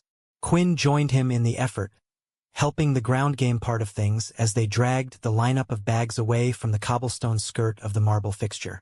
Out of the corner of his eye, Blay got a load of V and Butch hightailing it up the stone steps for the mansion's entrance. "Did you check on the twins?" Blay yelled over the wind at his mate. "Are they okay?" Quinn held up his phone and nodded. "Layla just texted. They were in the playroom on the other side of the house. She says the sitting room was empty when the glass broke. Let's take this over to the garage," Blay hollered, "before there's any more damage." "You're bleeding," Quinn hollered back. "Breathing? Of course I am. Over there. Let's go over there." Quinn's mouth was moving, and going by his glower, he was clearly cursing, but he followed the lead. Together, they dragged the ungainly weight toward the garage, the sandbags flattening a path in the snow-covered side lawn like a Zamboni on an ice rink. And Blay would have just tucked the production off to the side of the stone steps, next to the bushes, but he knew that Fritz wouldn't have approved, and that the elderly Doggen was liable to go outside in the storm and insist on taking it out of sight on a tidy-up. The last thing the household needed was a Fritzicle in the front yard. Growing colder by the moment, Blay trudged through the snow, his loafers breaking through the icy top inch of the snowpack, all crunch, crunch, crunch. As the wind made staying upright a struggle, his white clouds of breath went the houseward way of the tarp and the ball-busting, window-breaking son-of-a-bitch sandbag. Not that he was bitter. As they approached the closed garage doors, he triangulated in on the keypad mounted on the sidewall. "What's the code?" Blay shouted. "Try the one to the training center." With a half-frozen forefinger, Blay punched in the numbers, hit the pound key to. With a laconic trundle-like the goddamn garage door had no clue they were fucking cold and needed to get out of the wind, the panels lifted and rode their track, retracting to reveal a sparkling clean, concrete-floored equipment corral nearly the size of a soccer field. The storm's gusts barreled into the space as soon as they had even a 6-inch opening, rattling the tops of the metal trash cans, blowing over a row of weed whackers, whipping past V's R8 and Manny's Porsche, neither of which would be taken out until spring. As soon as they could duck under, he and Quinn dragged the tarp in and folded it up in a messy way. If Fritz wanted to micromanage that part of things, fine. Quinn was suddenly right in front of him, and before Blay could say anything, his mate took a grip of his chin and brought up a black and white bandana. "What are you?" When Blay tried to lean away, Quinn wouldn't let him, pressing the folded cloth to the side of his face. "Hold still, would ya? You're bleeding." As a vicious gust shot into the garage, their bodies got thrown to the side, and Quinn must have willed the garage door back down because the panels started to descend again. You couldn't raise the things without the code because they had closing-activated copper locks, but you could drop them into place. And good thing. Felt like it was getting even colder. Or maybe that was just his extremity's last gasp of sensation before frostbite turned him into a statue. "I'm fine," Blay said as he thought about that broken window in the front of the house. "We need to go help." The garage door thumped into place, the wind's last foray ending in a high-pitched whistle, the relative silence something you had to acclimatize to after the din. Go down to the training center right now, Quinn finished in a normal voice as he rubbed his hands together for warmth. Outside, the howling ascended in volume again, and Blay had a sudden urge to count everybody in the frickin' household. If someone were to get stuck out there, if they left the house on foot and got disorientated, if they took a car and lost traction on the road, they weren't going to last long. Shaking himself back to attention, he tried to remember what his mate had said. The training center? For what? I just told you. You're bleeding. The door into the house opened and Tor leaned out. Everybody okay in here? No. Yes, Blay batted Quinn's nurse routine away from his face. Did anyone get hurt upstairs? No, the second-floor sitting room was empty, Tor replied. We're boarding up the hole and closing the daytime shutters right now. Hey, do you want me to get Doc Jane for that wound? Blay glared at his mate and spoke deliberately. No, thank you. We're not going to bother a doctor about a scratch that is going to heal within the hour. We need to check him out right now, Quinn said. Maybe get a gurney? Are you even kidding me?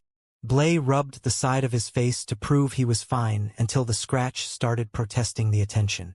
Keeping a grimace to himself, he announced, I am very sure I'm not bleeding out and someone else might need something. Tor smiled. How about you guys check in later at the clinic if it looks like things are not resolving on their own with the injury? As the brother gave them a little wave and disappeared back into the house, Quinn walked around in a tight circle. I'd just feel better if someone looked at it. To be sure. He let the sentence fade out as he blew into his cupped hands. The helpless look in those mismatched eyes was such a surprise, especially because what was going on was on a shaving nick level. Blay went over and put a hand on Quinn's shoulder. You know I'm fine. Come on. A minor scratch is nothing compared to you getting stabbed last night. But you're who matters. Not me. There was the temptation to laugh, until Blay realized the male was serious. With a frown, he shook his head. I don't understand that statement at all. You are a father, a Hellrin, a brother. You are everything. None of it matters without you. Blay just stood there and blinked. The bleak tone was not normal at all. Quinn, you know I'm not going anywhere. He pulled his male in close. I'm right here and going nowhere. The shudder that went through his beloved was the kind of thing that easily translated from one body to the other, and was another testament to something Blay couldn't quite understand. I wish you could promise me that. Blay pulled back at the whispered words. What are you saying? You don't trust me? It's the world I don't trust. Quinn brought the bandana back up and dabbed at the cut. I worry about gunshots and knives and car crashes and... Let's stop that list. Your point is taken. Quinn glared over at the tarp. I didn't even know I had to be concerned about fucking fountain covers. Okay, time for a redirection of all this, Blay decided. Let's go inside. See if we can help with that window. Yeah. Quinn put an arm around Blay's waist as they started walking toward the door into the back hall. Lean on me if you need to, like if you feel dizzy or weak. You're trying to make me laugh. And get you against me. I'm all yours. Quinn stopped, his effect instantly lightening up. Now? Here? What a great idea. No, not here. Blay pulled his lover along with a laugh. But later. Wherever we are. Assuming the coast is clear. Fine. Throwing out his anchor, Quinn had calculation in his eyes. Wherever we are. If the time is right, it's wherever. Dear Lord, what am I agreeing to? Blay thought. But that was the thing, wasn't it? He loved the edge of his true love. Deal? Quinn prompted. Blay felt a naughty smile hit his face. Deal. They started walking again, and as they hit the shallow steps into the house, Quinn narrowed one last, mean look back at the tarp.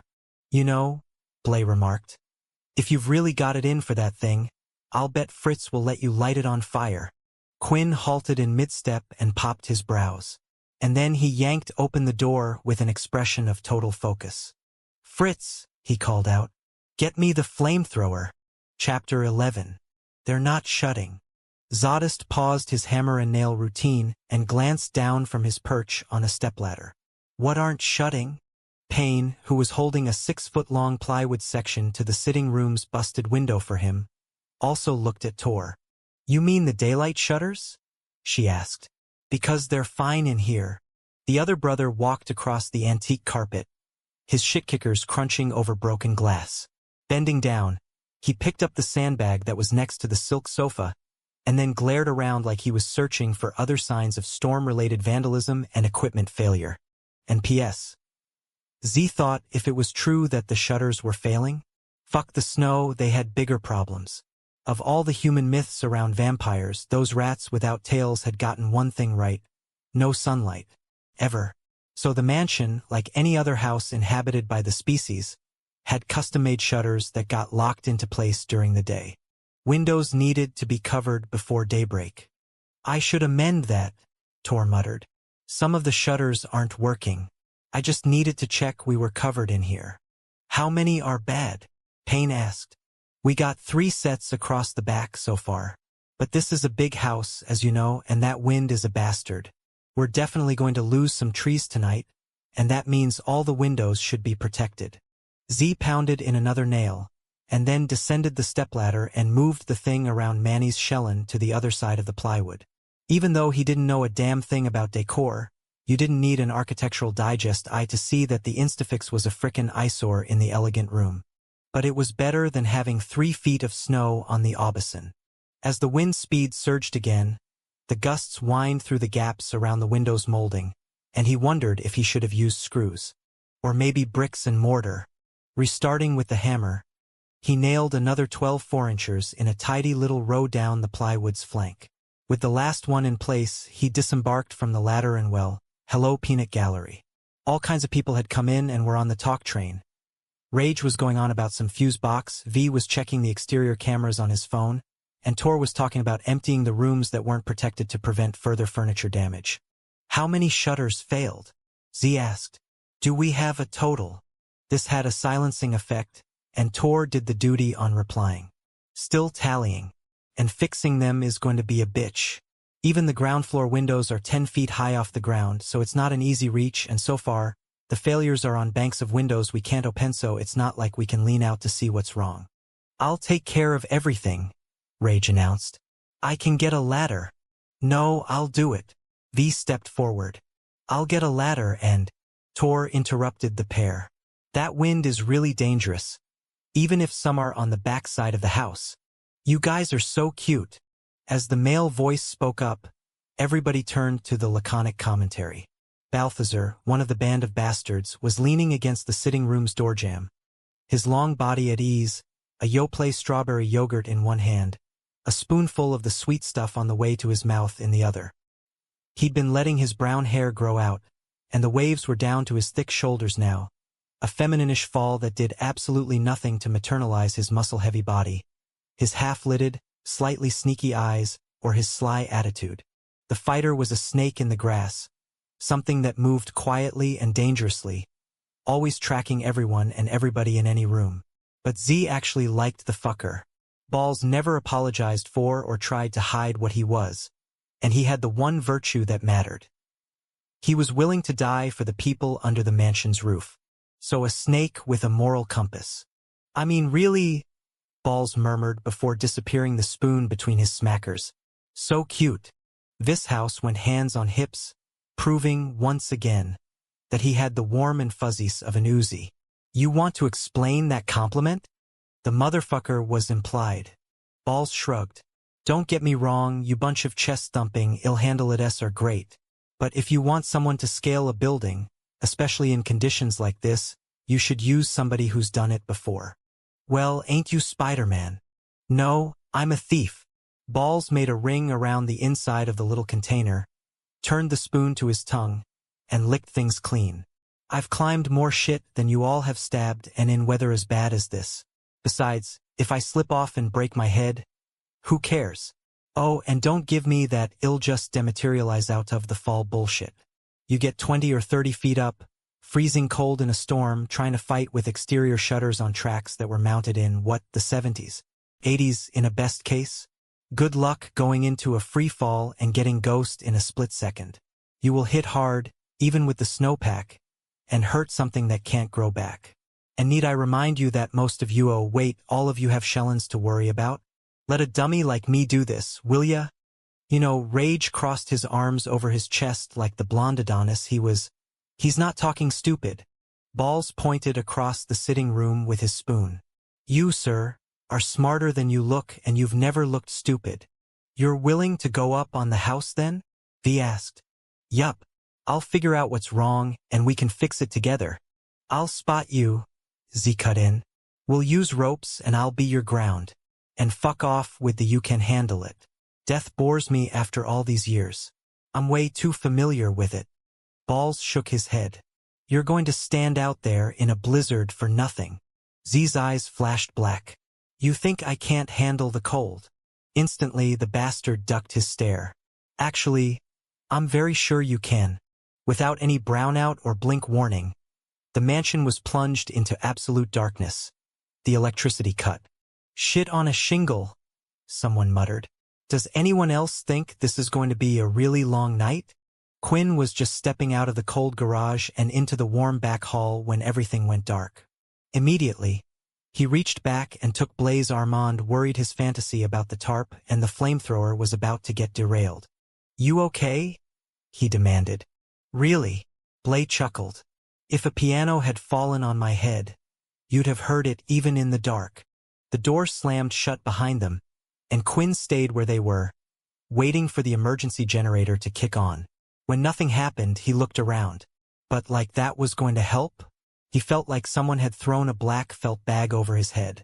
Light flared, emanating from Blaze's phone.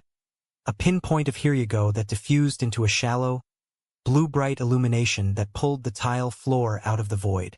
The beam moved around, illuminating the closed doors of the mudroom.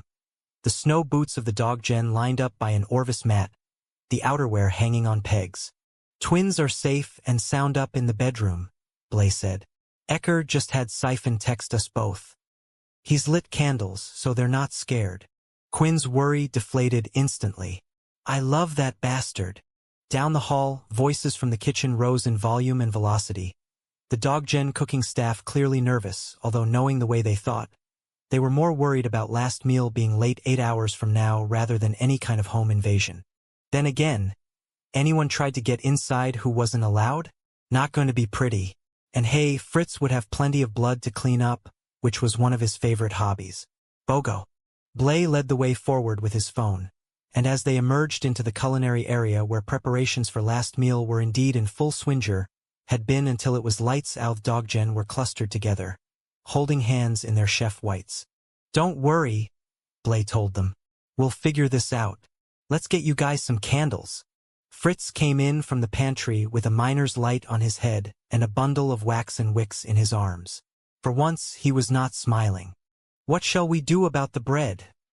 He said as he began passing out the candles. Light these, yes, light them, please. We must needs recalibrate our offerings for the end of the night. As the staff shared a box of matches, pinpoints of lights flared in a circle around the stainless steel island, drawing anxious faces out of the dark. You all are safe here, Quinn told them.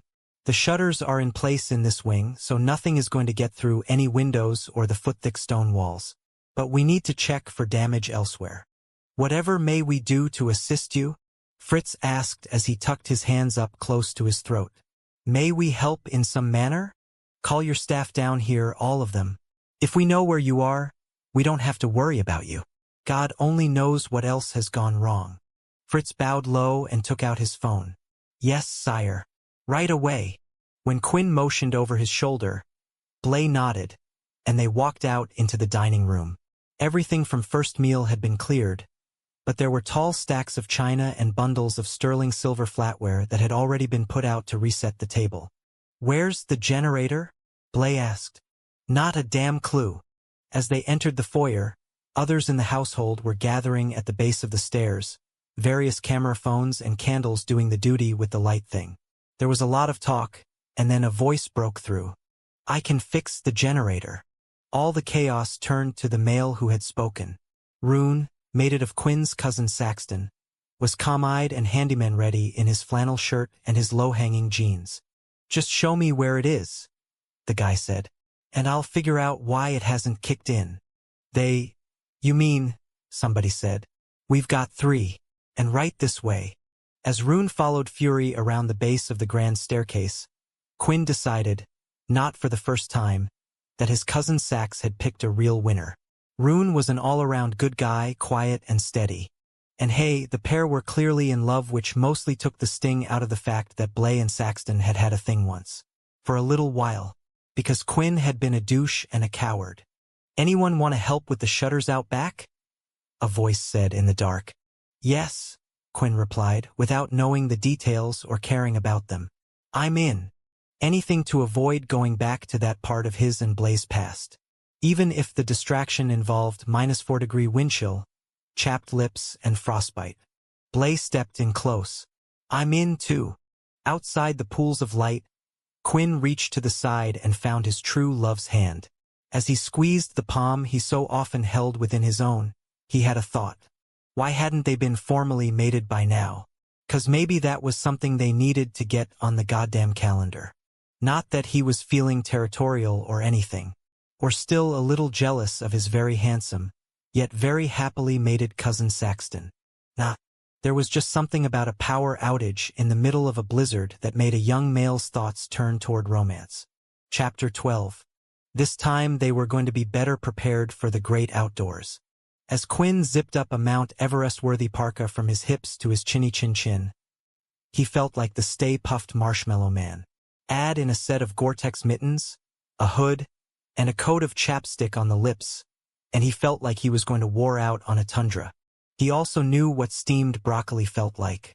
Jesus, it was hot under all the thermal gear and not in a fun way. Turning his head, the miner's light strapped to his skull hit Blay's chest.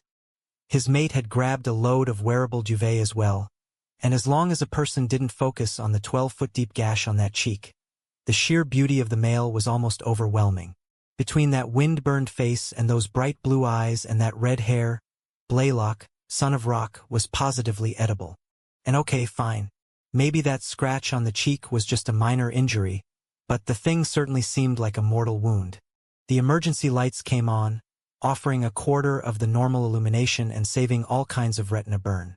Thank you, Rune, Blay murmured as he looked to the ceiling fixture. Guy's a frickin' genius.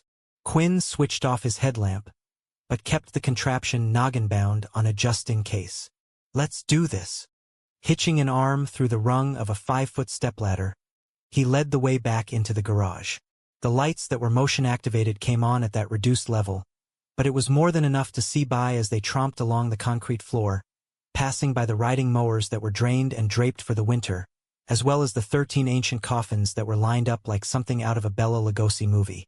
The damn things freaked him the hell out, not that he'd shared that little slice of pansy with anybody. He always worried Dracula was going to crack open one of those fuckers, which was pretty rich because Quinn actually was a vampire. What about Bela Lugosi? Blay asked as he unlocked the door to the back 40. Just rambling. Hey, did you think Frank Langella was hot? Blay glanced back. In that Dracula movie from way back? I mean, you're blushing. Quinn laughed. You so did. You so thought he was hot with those high collars and that widow's peak. Whatever. You had a crush on Jordan Catalano. Quinn pulled Blay's parka forward. I've got a crush on you. Right now. And forever. Okay, that giggle was pretty much the high point of Quinn's night. No, wait. The true high point was going to be getting the male naked and bent over in front of him. Oh my God, Blay said. You can't talk like that right now. We've got a job to do. Did I say that out loud? For real? Oopsie. You want to spank me for being a naughty boy? Please? Come on. Blay was laughing as he stepped out of the garage, and this was the intention. It was always good to hear that sound and know that Quinn was the reason for it, especially on a night like tonight, when a strange, paranoid feeling was not only persisting, but being egged on by things like broken windows and moaning wind and electrical failures. Outside in the back, they didn't run into any wind at all. The great stone house was a hell of a buffer, the front taking the lashing, the rear spared. Overhead in the sky, the snow had finally started to fall, the flakes rushing by up high illuminated by the exterior security fixtures that were back on at half power, the variegated angles of the roof acting like the aerodynamics of a car, the airflow whipping past the peaks and valleys in a fixed, organized pattern. Not that there weren't some icy anarchists. Some of what was coming down or across, as the case was broke free of the masses and drifted toward the ground, clearly exhausted with all the frantic, conforming congestion. "Over here," Blay said. Quinn humped the ladder across to a row of 3 windows that were only halfway shuttered. "Okay, let's have a look at this. I'll hold the ladder base." "Perfect." Quinn set the thing up and put a foot on the first step. "And please feel free to ogle my assets. Don't be shy about it, either." Blay laughed, his breath leaving in puffs of white. "You're ridiculous. You should also feel no obligation to keep your hands to yourself. And this is more than a mere suggestion." Down at the other end of the house, at the library, there was another group gathered with a bigger ladder. Because yes, sometimes size did matter. Balls and Z were focusing on the second-story windows of Rath's study, and that was a heck of an elevation. "I wonder how many other shutters failed," Blay murmured. "More than we want, for sure." Quinn went up to the second-to-the-last step and surveyed the shutter's non-functioning landscape. As he came to absolutely no viable conclusion, he tried not to envy Rune's obvious Mr. Fix-It confidence, and he sure as shit wasn't going back down to the ground until he figured things out. The steel shutters that were mounted over every single piece of window glass around the mansion were not just sunlight blockers. They were windproof, bulletproof, fireproof, vampire-proof, and anti-tamper. Every sash setup had a set custom made for it, and the protective suits were painted the gray color of the stone wallings and set on tracks so the interlocking panels could unroll from their top mounts and click into place, like little garage doors. Only these weren't coming down. Quinn grabbed the lower lip with his gloves and pulled again. "Yeah, it's frozen in place." "As in ice frozen or not moving frozen?" "I don't know. Gimme a screwdriver." Putting a hand down, he got the slap of the tool's handle against his glove. "When in doubt, force it, right? Usually you just shoot things. And you were worried I wouldn't mellow with age." The flat head went right into a ridge on the lower lip like the shutter had been designed for just this kind of hard-muscled persuasion. After a test lean, Quinn put his shoulder into it, and then his whole upper body, and nothing happened. All at once, the stuck became unstuck and Quinn pitched forward. But not to worry. His face caught his body weight with a ringing bang followed by an old-school washboard scrub as the shutter continued down its track. "Don't fall." Blay reached up. "Oh, God." Quinn shoved himself off the house and mostly kept the wince to himself. "It's okay. I needed to shave anyway. And hey," the frigid temperature had created a nice numbness. Plus, bonus, his nose was still attached. He knew this because he could poke at it with his puffy glove. Secure in the knowledge that no aesthetic damage had been done in spite of the fact that his schnoz now had its own heart retief clomped down and moved the ladder over to the next window in the lineup of 3. The process was repeated with the absence of the faceplant because now he was ready for it. One more to go. Just as he was about to step down again, a sensation like he'd been tapped on the shoulder startled him. With a wrench around, he glanced over the back gardens and the forest rim beyond them. What is it? Quinn's eyes searched the darkness outside the reach of the dimmed security lights. Familiarity with the estate filled in the winter details he couldn't visualize fully. The pool, which was drained and covered for the season. The flower beds and blooming fruit trees, which were likewise on lockdown and draped with burlap. The snow-covered sloping lawn on the far side of the brick walkways. And after all that, the tree line's boundary of coniferous centuries. What's wrong, Quinn? Shaking himself, he intended to look down at his mate. But his eyes would not leave the back 40. Nothing, he lied.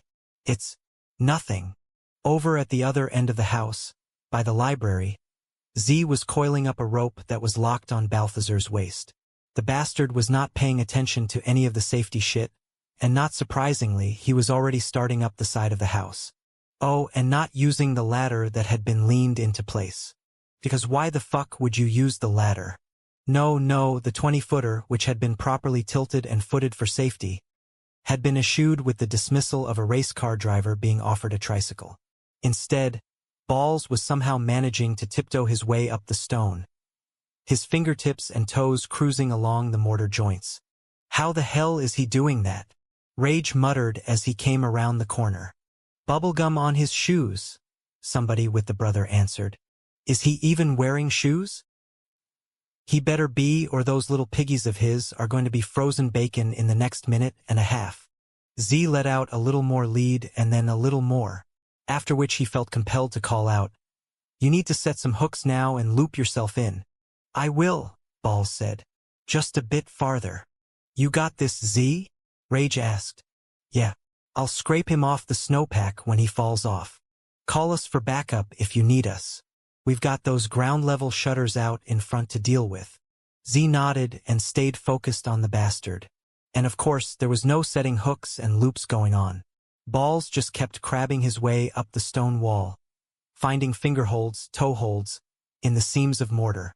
When he got to the problem window, some 20 feet up, he reached over with his left hand, grabbed onto the track of the shutter, and pulled himself across so he was in the center of the no-go issue. "Now you tie yourself," Z yelled up, "before you do anything, or I'll pull you down myself." Balthazar smiled under his arm. "You can't do that." Z yanked the rope to answer that one. "But I'll shatter into 1,000 pieces," the bastard said. "That's what you're worried about, right? Seems silly to prove the danger by creating it, and then who will fix this shutter? There's a bush under you, FYI. "Oh, well, then it's not that dangerous to begin with, and messing about with hooks will not only ruin the structural integrity of this house, but it'll slow me down and accomplish nothing. Kind of like this conversation. Has anyone told you you make no damn sense?" Balls turned back to the faulty shutter. "It's come up once or twice. Fortunately, I can get very hard of hearing when I want to." Z closed his eyes. When he reopened them, prepared to tell the fucker to go ahead, it was his goddamn life to wager on the asshat wheel of craps. Balls was already in a yank with the bottom of the half-shut shutter, gloved hands locked on like loaves of bread, body arching back. If that thing decided to get with the program, the bastard was going to freefall into. "Not going to budge," Balls puffed. "Shit, let me try the next one." "What do you think is wrong with them?" Z said. Distantly, the wind let out a roar, the sound like that of a train on the approach. "Good thing the mansion weighed as much as the mountain, or it might get blown off." "I think the motors have burned out," Balls yelled down. "You can smell the electric fire up here." The bastard crab walked over to the next fixed sash. Pull. Tug. Nowhere. "Wait. I have an idea." The male took the rope off his waist and tied it onto the bottom of the shutter. "You have better leverage than I do. Get out of the way." Before the bastard could do what he inevitably would with the arguing, Z cut in with, "You're wrong. So shut the fuck up." "How do you know what I was going to say?" "History." But the bastard still put his gloved hands back on the shutter. "You're going to fall off the damn house if this lets go." Z shook his head. "Just be reasonable. Please." "Well, what do you know? The magic word." Balls backed off with all kinds of muttering. And then Z wound the nylon rope around his hands a couple of times and gave it a try all on his lonesome, easing into the full power of his body like a tow truck trying to get a car out of mud. Finally, he sank down into his glutes, his arms and shoulders straining, his lips pulling away from his fangs. There was a tremendous screech, and then the shutter came down on a oneer. "Oh, shit!" Z fell back on his ass, the snow catching his body like a baseball mitt, all support, no cushioning. As the rope went lax and flapped onto his legs, Balls swung loose up at the window, one foot fixed, the other free, one hand locked on the track of the next shutter, the other up and out. He recovered quick, velcroing once again. "You okay?" the bastard called down. Z up to his feet and brushed the snow off his backside. "I told you so.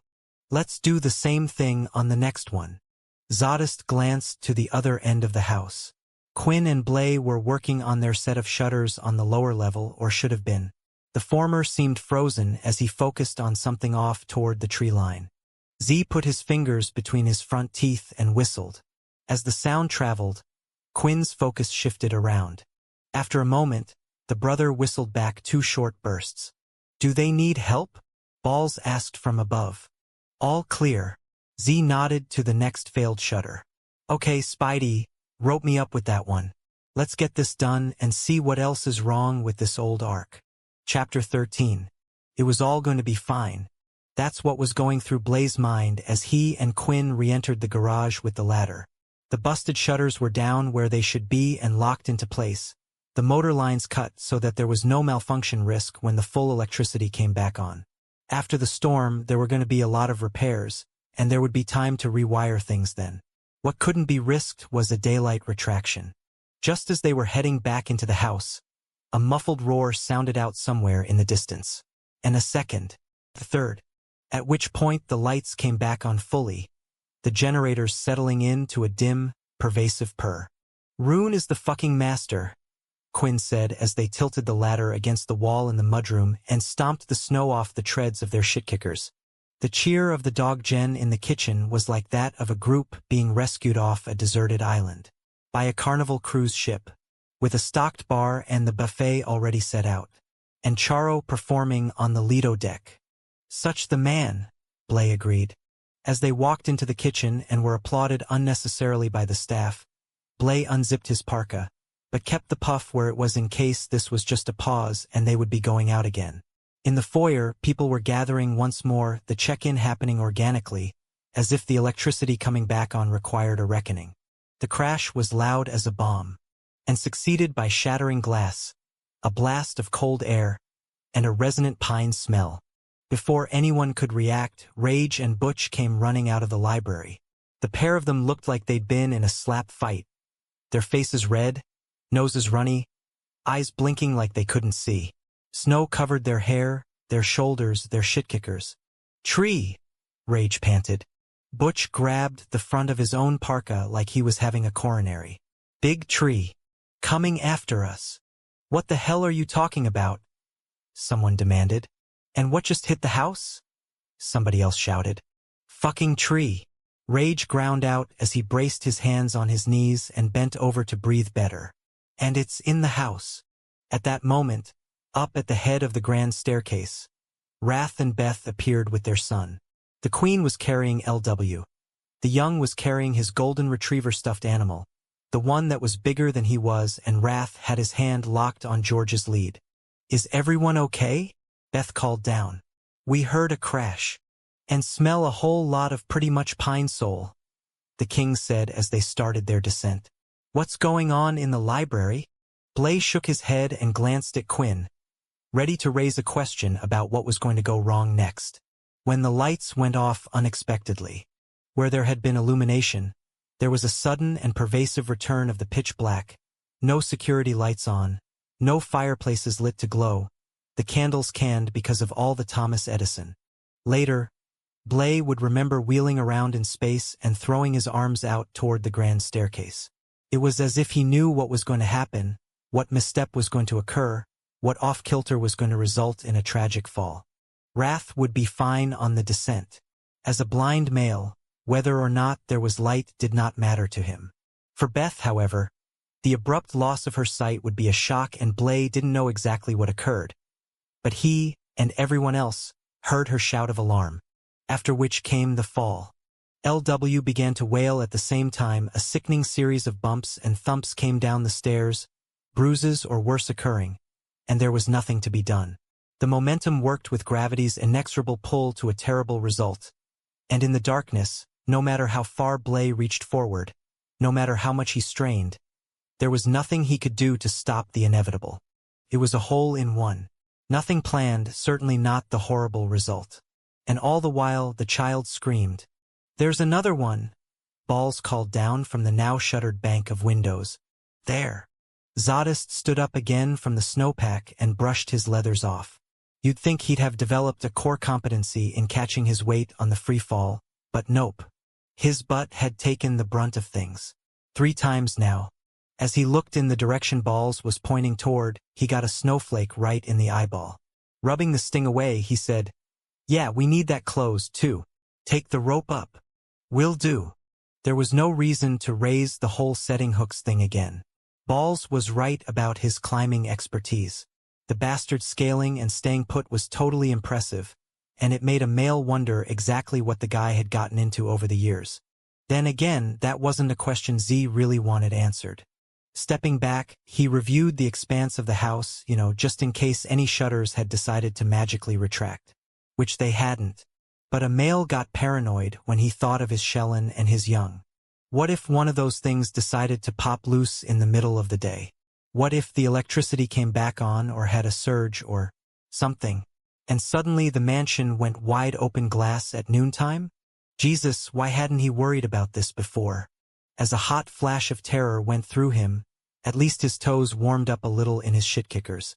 Meanwhile, the bastard was already over at the other window, the rope hanging off his ass like a tail, his thin-gloved hands working the upper left-hand corner of the shutter where the motor was, his lower body flush with the exterior wall while his upper torso curved away to give him space to work.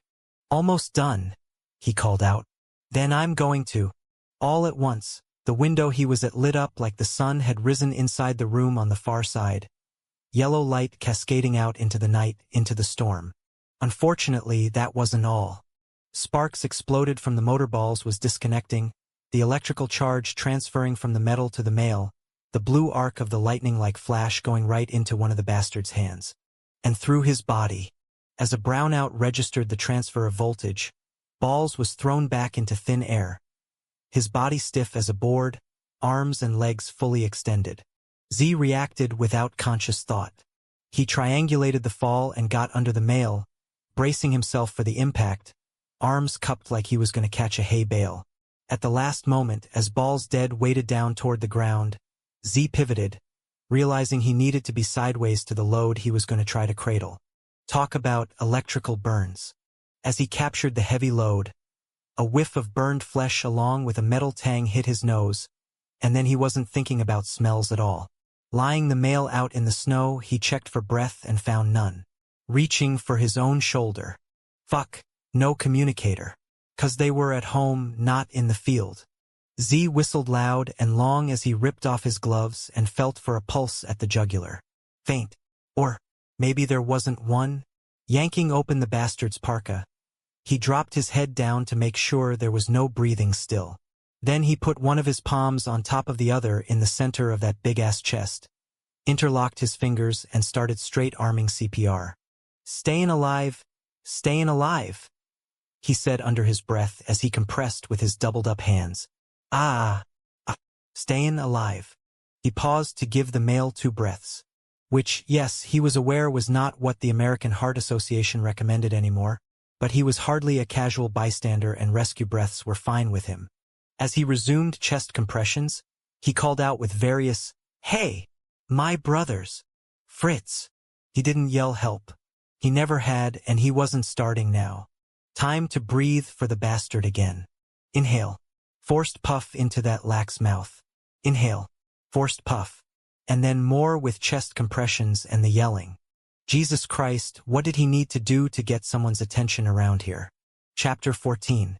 In the mansion's foyer, the security lights came back on with the same lack of warning that they went out, and Blay braced himself for a paralyzed Mammon and a young with horrible injuries, for Wrath to be crazed with grief, for halfway down the grand staircase, there was a tableau of off-kilter, and the great blind king was in the center of it. LW was hanging from the back of his onesie in Wrath's fist. The young screaming and red-faced but safe from a fall that would have killed him for sure. And on the other side of the king, Beth had been caught by the arm, her whole body leaning out over the rest of the red-carpeted steps, only one foot planted, the other on a high kick to nowhere. As for the fall, down at the bottom of the steps, LW's favorite toy, the nearly life-sized golden, with its beanbag paws and loosely stuffed legs, was lying in a tangled heap on the hard mosaic floor. Wrath had saved his queen and his son, and beside him, George, the real-life dog, was frozen and panting in a panic, as if the animal knew that things had almost been a tragedy. As everyone standing around exhaled in relief, the king pulled his loved ones into him, cradling both his Shellen and his young close, LW settling down as soon as his Mammon was back in range and all was okay. "Shit," Quinn breathed. "I mean, just shit." There was a hiccup in the electricity, things faltering before surging again, and then the sconces on the walls flared back fully to life, the chandelier in the dining room reigniting and all kinds of illumination streaming from sources you only noticed when they weren't working. "I got you," Wrath was saying in a soft voice.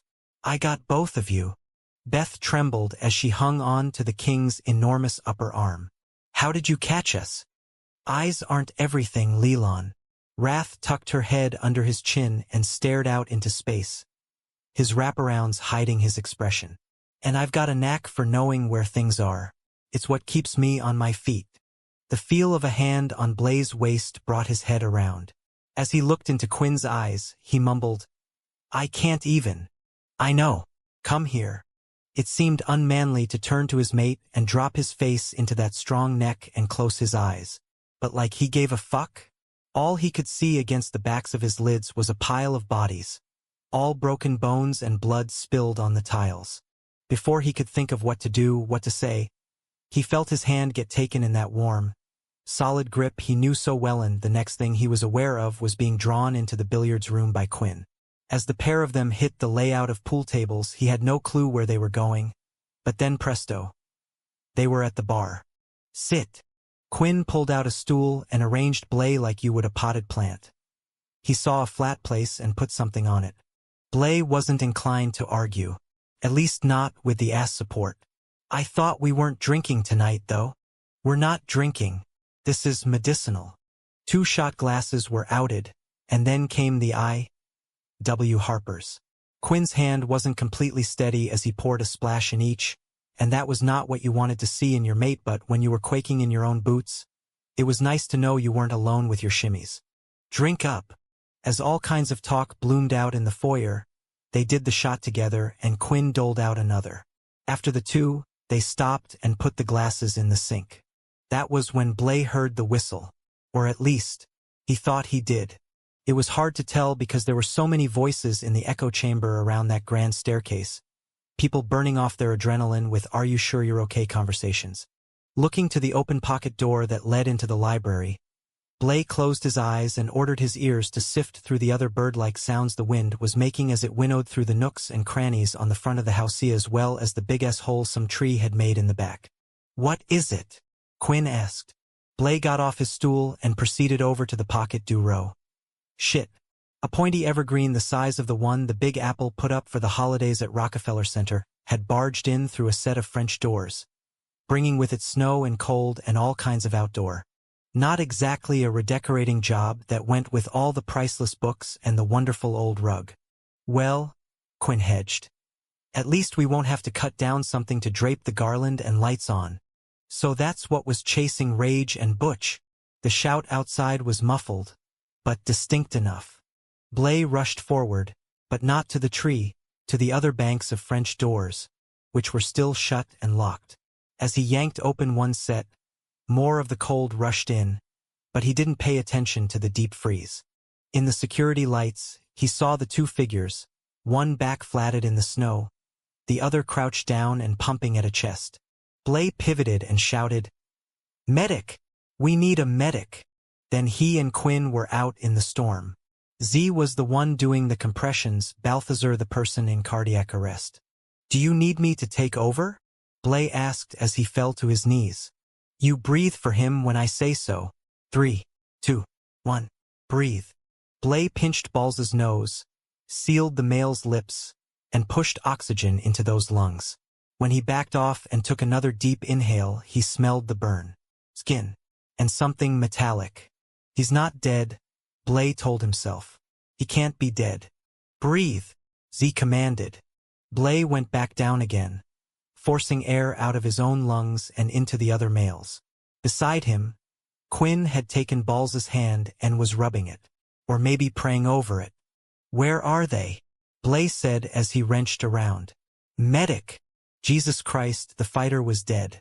Without warning, because hey, nothing was coming with any warning tonight. Balls arched back and hauled in a breath so big.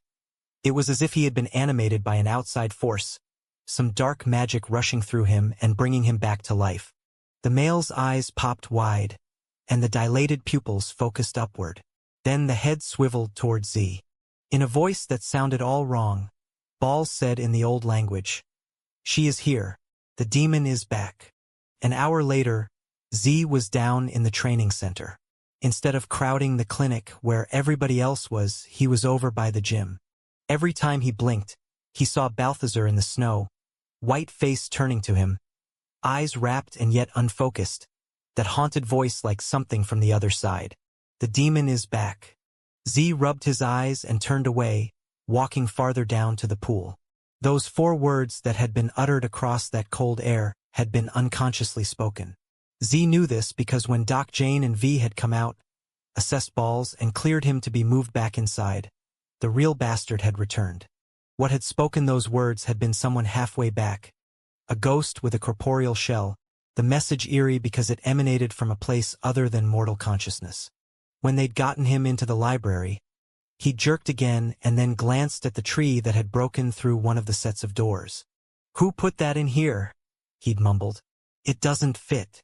There had been such relief at that point, a bubbling happiness for everybody as the stabilization and recovery had presented itself. Balls had still been taken down here, of course, and his fellow bastards were inside the exam room with him. He was going to be fine, no lingering aftereffects anticipated, according to the doctors. Except they were wrong about that, although not with respect to Balls. Z stopped at the glass entrance of the pool area. Those 4 words were causing a rift in reality for the male they'd been spoken to. But Z's demon was not back. He'd been through this before. His rational side knew this. And yet, the decision was made before he was aware of coming to any kind of crossroads of choice. His feet were clearly committed to a new course of action, however, turning his body away from the pool's enclosure and taking him to the office, through the office into the supply closet. He fought the direction he was headed. He didn't want to go into the mansion cellar, to that corner far, far in the back, to the cardboard box that he had brought down there. As Z stepped out into the tunnel, he happened to take a deep breath, and that was when he smelled something that made no damn sense. Looking to the right, to the darkened void at the far end, he frowned and took another deep inhale. Fresh air? What the hell? Given the number of things that had gone haywire tonight, he pivoted and headed in that direction. As he continued along, motion-activated ceiling lights illuminated his way, his footfalls echoing around. God knew there was plenty of distance to travel. The tunnel connected 4 things: the pit, which was one terminal, the mansion and the training center in the middle, and at the far, far opposite end, there was a hidden escape hatch that dumped out on the mountain a 1/4 of a mile away. No one should have gone in or out of it. So why was the scent of the storm, of the night, of evergreens, in this part of the Brotherhood's complex? As he got close to the steel hatch, the lineup of emergency weapons, survival packs, and outerwear put in an appearance, everything ready to get grabbed in the event of a dramatic departure. And on the other side of the triple-locked portal, there was a shallow cave with a blacked-out Chevy Tahoe and several snowmobiles, the vehicles sheltered from the elements and camoed from prying eyes and trespassing. Glancing around, he frowned. Nothing was out of place. No damp footsteps were drying on the concrete floor. No empty pegs were in the collection of equipment. No scent of gasoline either. Weird. But maybe V had decided to check everything. Considering how things were going tonight, who could blame him for the paranoia? Chapter 15. The classroom was the last one in the training center's lineup, and as Blay pushed through its door and turned on the light, he looked to the place where he'd once sat as a student with John Matthew and Quinn. Back in their pre-trans days, when they'd been in the Brotherhood's training program here, they had stuck together. Part of it had been protecting John Matthew from Lash. More of it had been the simpler, enduring ties of friendship. As Quinn followed him inside, the male had a curious expression on his face. Like everyone else, they'd waited outside Balls's examination room and had been relieved to get confirming good news, and not just about the patient, although that was the most important thing. Tor had also announced to everybody that even though the storm was in full rock and roll, all of the shutters up at the mansion were locked down, the tree in the library had been removed, and there was plywood covering the French doors the evergreen had broken open. So considering the way things had started out, Quinn went over to the blackboard no dry erase for the brothers. None of that fancy new stuff, and picked up a piece of chalk. The heart outline he drew was yellow, the color of a lined legal pad. In the center, he wrote, Q plus B equals forever. As he put the chalk back, he clapped his palms clean. So I'm 12. okay? Sue me. I think you're romantic. Do I hit on you too much? Quinn pivoted around. I mean, am I? Blay answered that question by taking the bottom of his cashmere sweater and lifting it up and over his head. Then came the button-down shirt, the one that he'd chosen because it was blue and coral-checked and complemented the blue sweater. Quinn froze where he stood. Then his eyes flared. I locked the door, Blay said. And no, I don't think you hit on me too much. He put his palms out to stop his mate. Then he pointed forward. Oh, no you don't. I want you to sit there, where the teacher would. With a sloppy shuffle, Quinn planted himself behind the empty desk and did a piss-poor impression of a professor. Instead of looking like he was in charge, he linked his fingers together, put his hands primly in front of himself, and sat, spine rigid, like a good little boy praying he got a cookie for behaving nicely. Splaying out his arms, Blay slowly turned in front of his mate. He was not an exhibitionist by any sense of the word, but he liked how the sight of his body made his lover feel. For example, the groaning, coming from behind that desk, best sound in the world. Approaching Quinn, he put his left boot on the desk lip, angling his hips so that across the wood top, the bulge behind his fly was very obvious. He took his time with the delacing, and enjoyed the way Quinn's eyes roamed around his bare shoulders and chest, his abs and his erection. And then it was the other side, again with the de-looping, the pulling free, the shucking out. The tile floor was cold underneath his feet as he backed away, then turned away. Putting his hands to his fly, he made quick work of the button and the zipper. He hadn't bothered with a belt because of the sweater and because they'd been delayed in the shower, and he was glad he didn't need to fuss around with buckles right now. Although, actually, the anticipation was working for them both. Quinn's bonding scent was flaring all kinds of dark spices, which made Blay wonder what people passing by out in the tunnel might think. Then again, everybody had returned to the mansion after Doc Jane had sounded the all-clear on Balls's recovery. And with the storm, who was going out into the parking lot anyway? Blay's fine wool pants were loose enough so that he could have just let them drop. But where was the fun in that? He went the inch-by-inch route, slowly letting Quinn see what he wanted. And it was clear that things were going exactly the way Blay was hoping because a pumping growl percolated through the classroom. And then there was a gasping inhale, followed by panting. Moving slowly, Blay stepped out of the slacks and glanced over his shoulder. Quinn had lost the linked hands routine. Now he'd planted his palms and was leaning forward, his blue and green eyes fixated and hot. His fangs descended, his lips peeled back. He looked bloodthirsty in a good way, in the best way.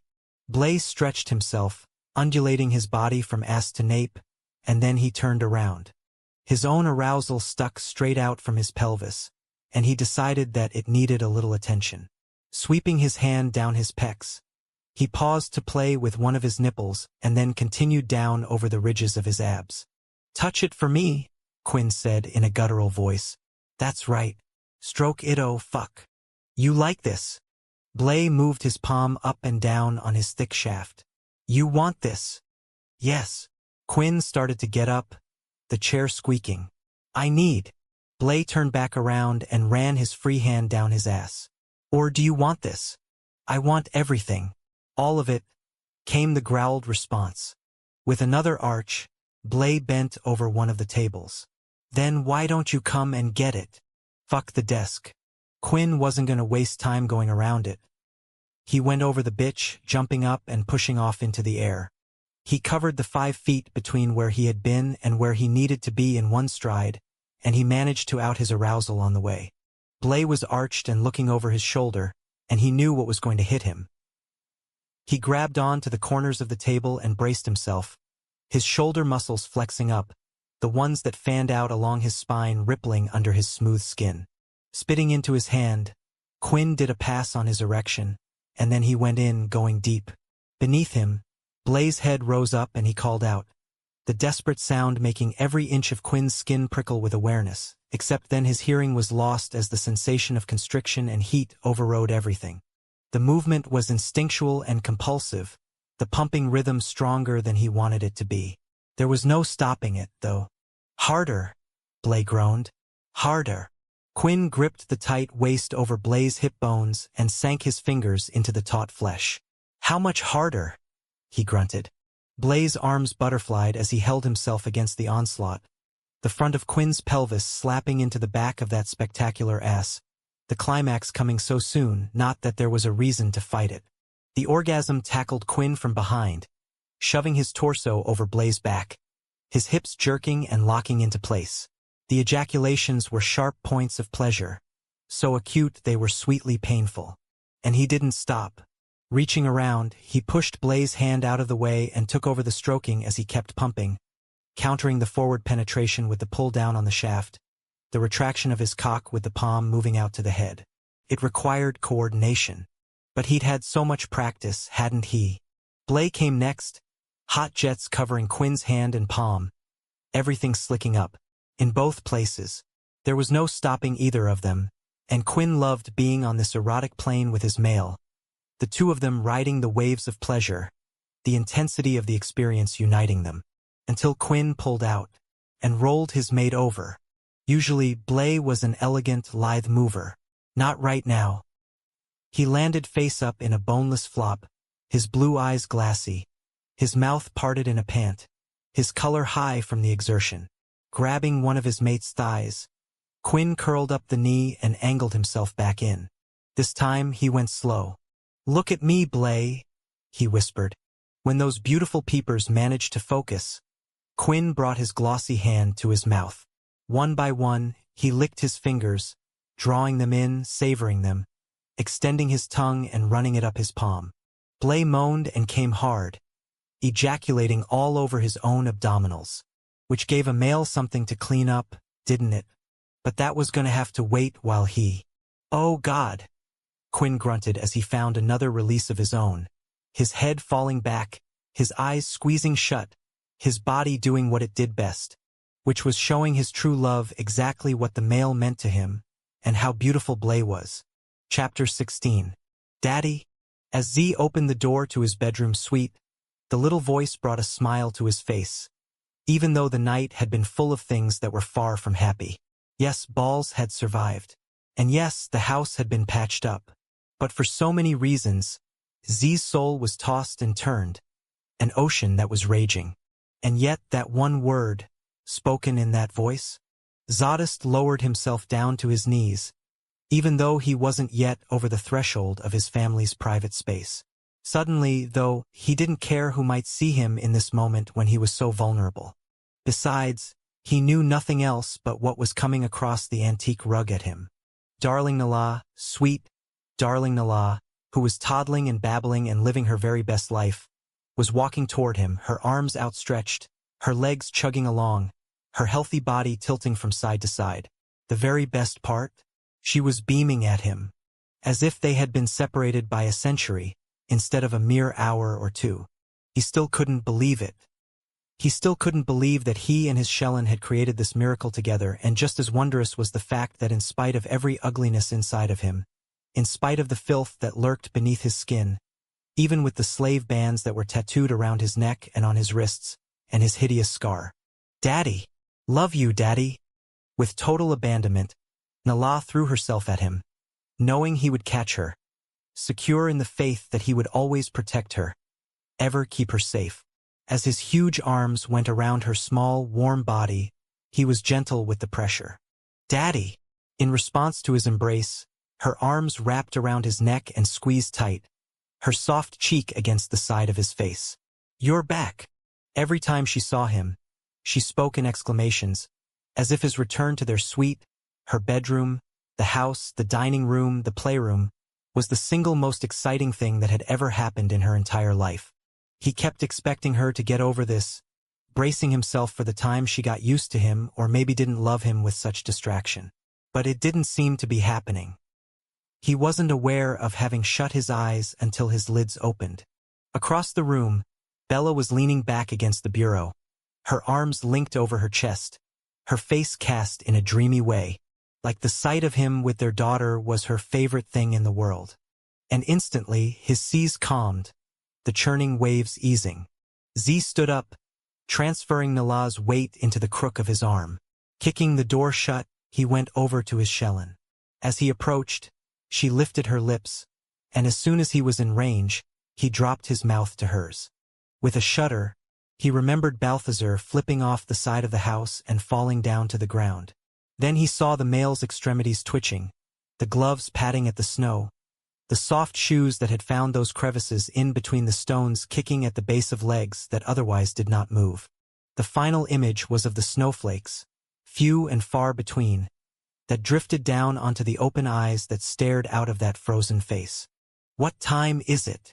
Z asked roughly, not that he really cared. "Last meal is coming soon. It's about 5. "I'm hungry," Nala announced. Z smiled at his daughter. "Well, then, let's go down and get you fed." "Yay!" More with the hugs, and as Z closed his eyes again, he found himself back outside in the cold, hearing what Balls had said as he'd come back from wherever he had been. Right back open with those lids. Yup, he was not shutting the damn things for any longer than a blink right now, and maybe for the next 5 years. "I'm ready to eat too," Bella said as they headed for the door. Stepping out into the Hall of Statues, Z smelled the fresh plywood from down in the sitting room, but there were other scents on the air too, aromas of well-cooked food reminding him they were all going to get through the storm. In fact, they had gotten through it. Things were raging outside, the wind ferocious and the snow no doubt falling by inches that would turn into feet. But they were safe and warm and dry, all who lived in the house, not just his own little family. Downstairs in the dining room, people were gathering, and as they came up to their 3 seats, he passed Nala off to Bella. "Where going, Daddy?" "I'll be right back." He touched his daughter's cheek and then smiled at his mate. "Just going to check that no one needs any help." "That's a good thing to do," Nala said gravely. "Then you come back." "Yes, I'll come right back." As he walked off toward the pantry, the lie stung, but he told himself he wasn't going to be gone long. This was just a compulsion he hadn't felt for a very long time. One that he knew he better act on or there would be no rest for him. The steel door into the basement had recently been upgraded, and it was painted to look like the old wooden ones that filled the jams in the kitchen and the pantry. But for the pattern of bolts around the various panels, you might be fooled into thinking it was made of ash like all of the others throughout the house. As he went to enter the code, he was glad that the doggen were all too busy getting last meal on the table to pay much attention to him, which meant he only fielded 4 inquiries about whether he needed anything, and 1 nervous drive-by from Fritz, who was apparently checking that the 4 no-thank-yous Z had given were in fact what he'd meant. As always, it was like wading through a morass of hospitality, and in the past, this obsequious obstacle course had driven him insane. Now, he understood it was just the way of the doggen and he was used to it. The steel portal was like a barricade, and he put his shoulder into the effort of opening the damn thing, the well-greased hinges offering no protest at being called into service. The descent down the steps was a familiar one, and when he got to the lower level, he knew his way through the rabbit warren of spaces. V's forging room was down here, so were the massive furnaces, and the storage areas. The latter was what he was looking for. Each family had their own unit, the lineup of closed doors unlocked because even though everyone in the mansion knew everybody else's business, privacy was respected. His was the one on the far end, and there were motion-activated lights along the ceiling that woke up as he went along the concrete hallway. The smell was damp air and the minerals in the groundwater that was right under the poured floor. The second he took notice of the musty scent, he felt bad, as if he'd betrayed Fritz in some way. If that doggen knew there was any humidity down here, he would hit this hall with a fleet of dehumidifiers and enough hot water and suds to scrub down a naval carrier. When he got to the door to his and Bella's unit, he took a deep breath and didn't waste time opening it up. No amount of hanging around was going to change what was in it. Another light came on inside as he crossed the threshold. Not much to see. Seasonal clothes for Bella, packed in plastic containers that had been vacuum sealed.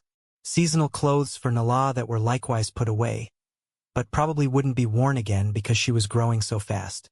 No seasonal anything for Z. He wore the same muscle shirt, leathers, and leather jacket no matter the weather. The only time he mixed shit up was with his socks. Sometimes they were black. Sometimes they were white.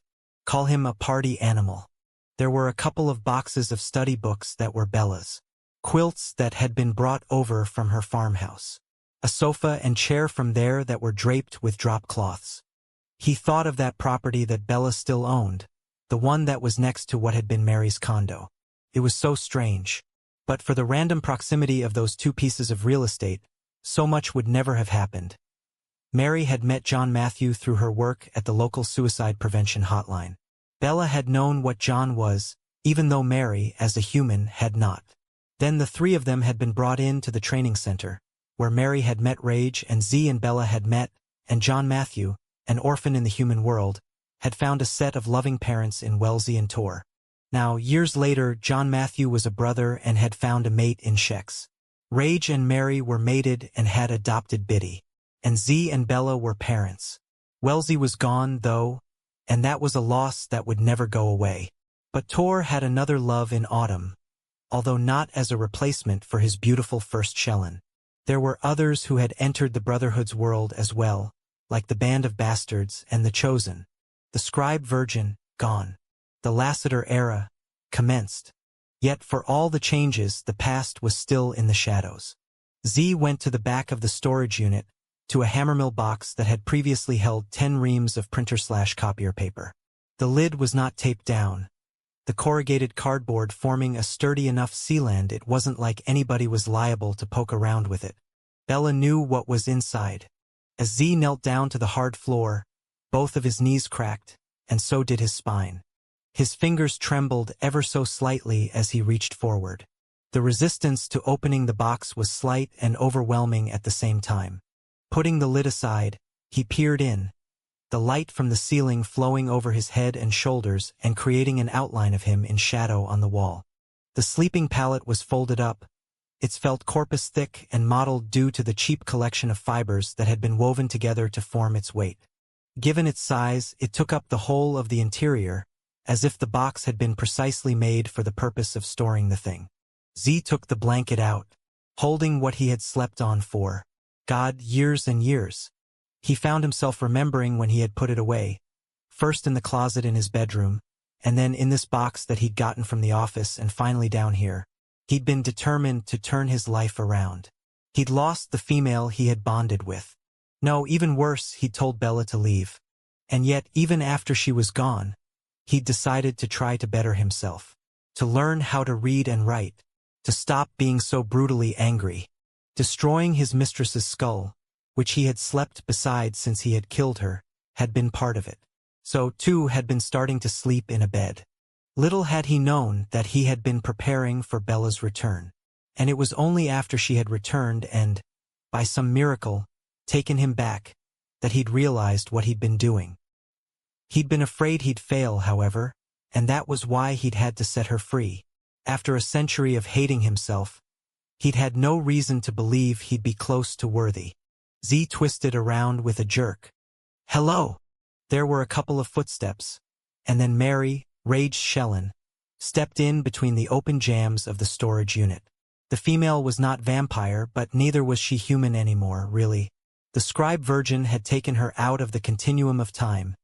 The result of a bargain Rage had struck to save Mary's life from her terminal cancer. In return, the brother had to live with his beast for the rest of his nights. And you know what? He seemed very satisfied with his choices, and Z could totally get it. Mary was a bastion of calm and reasonable, the perfect foil to Rage's out there. Hi! She smiled as she ran a hand through her short brown hair. I hope you don't mind that I followed you. Z looked down at what he was holding. I used to sleep on this. There was no need to fill her in on anything or provide any context. The two of them had spent hours together, sorting through his past, talking things over, reframing when and where they could. Mary was not just a stellar social worker. She was also very wise and very caring. She had helped him so much. You slept on it for a long time, she said as she leaned against the jamb. As usual, she was wearing well-washed jeans and a cozy sweater, the enormous gold Rolex on her wrist not fitting her no-makeup, unfussy brunette bob vibe, but she always had Rage's watch on. Any particular reason you decided to revisit that blanket tonight? She asked. I don't know. For a moment, He hoped she would fill in the answer because dollars to donuts. She was well aware of why he was here. But he should have known better.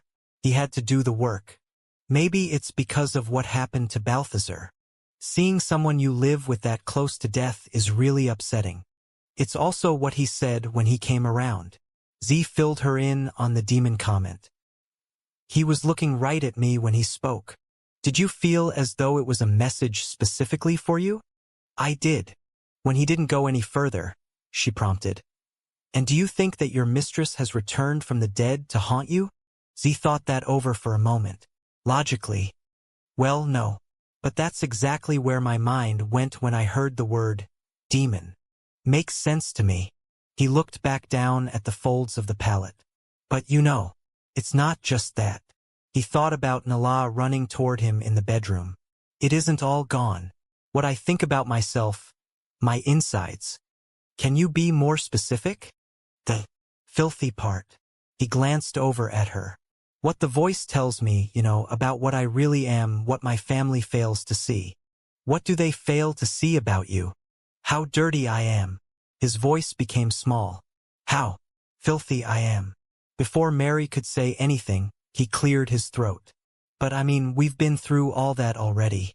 We've spent how much time talking about what was done to me by that female. Only silence came back at him, which was frustrating as fuck. Why isn't it gone? He demanded. My life is good. I'm in love, I have a daughter. Everything is good. Yes, it is. So what the fuck? He frowned. And I'm sorry, I don't mean to get all pissy with you. It's totally understandable. I've been a resource for you, and I've done what I can to help. If you want to direct that animus to me, I can take it. But you can't make it go away. He motioned next to his head. This fucking shit is always going to be with me. No matter how much better I get. Mary came across to him, kneeling down and meeting his stare levelly. When was the last time you felt the need to come down here? It's been. Well, not since I put this box away. And when was the last time that voice in your head kept you up during the day? I dunno. Guess a month, maybe longer. And your last nightmare? October. When she just stared at him patiently, he rubbed his face. Okay, fine, it's getting better. Compared to the every waking minute it used to be. But goddamn, I just get exhausted retreading the same territory. The same pain. The same weakness. Mary nodded. And then said, I have a theory about injury and healing. It's just anecdotal from my own personal experience with trauma which, granted, is nothing measured against your own.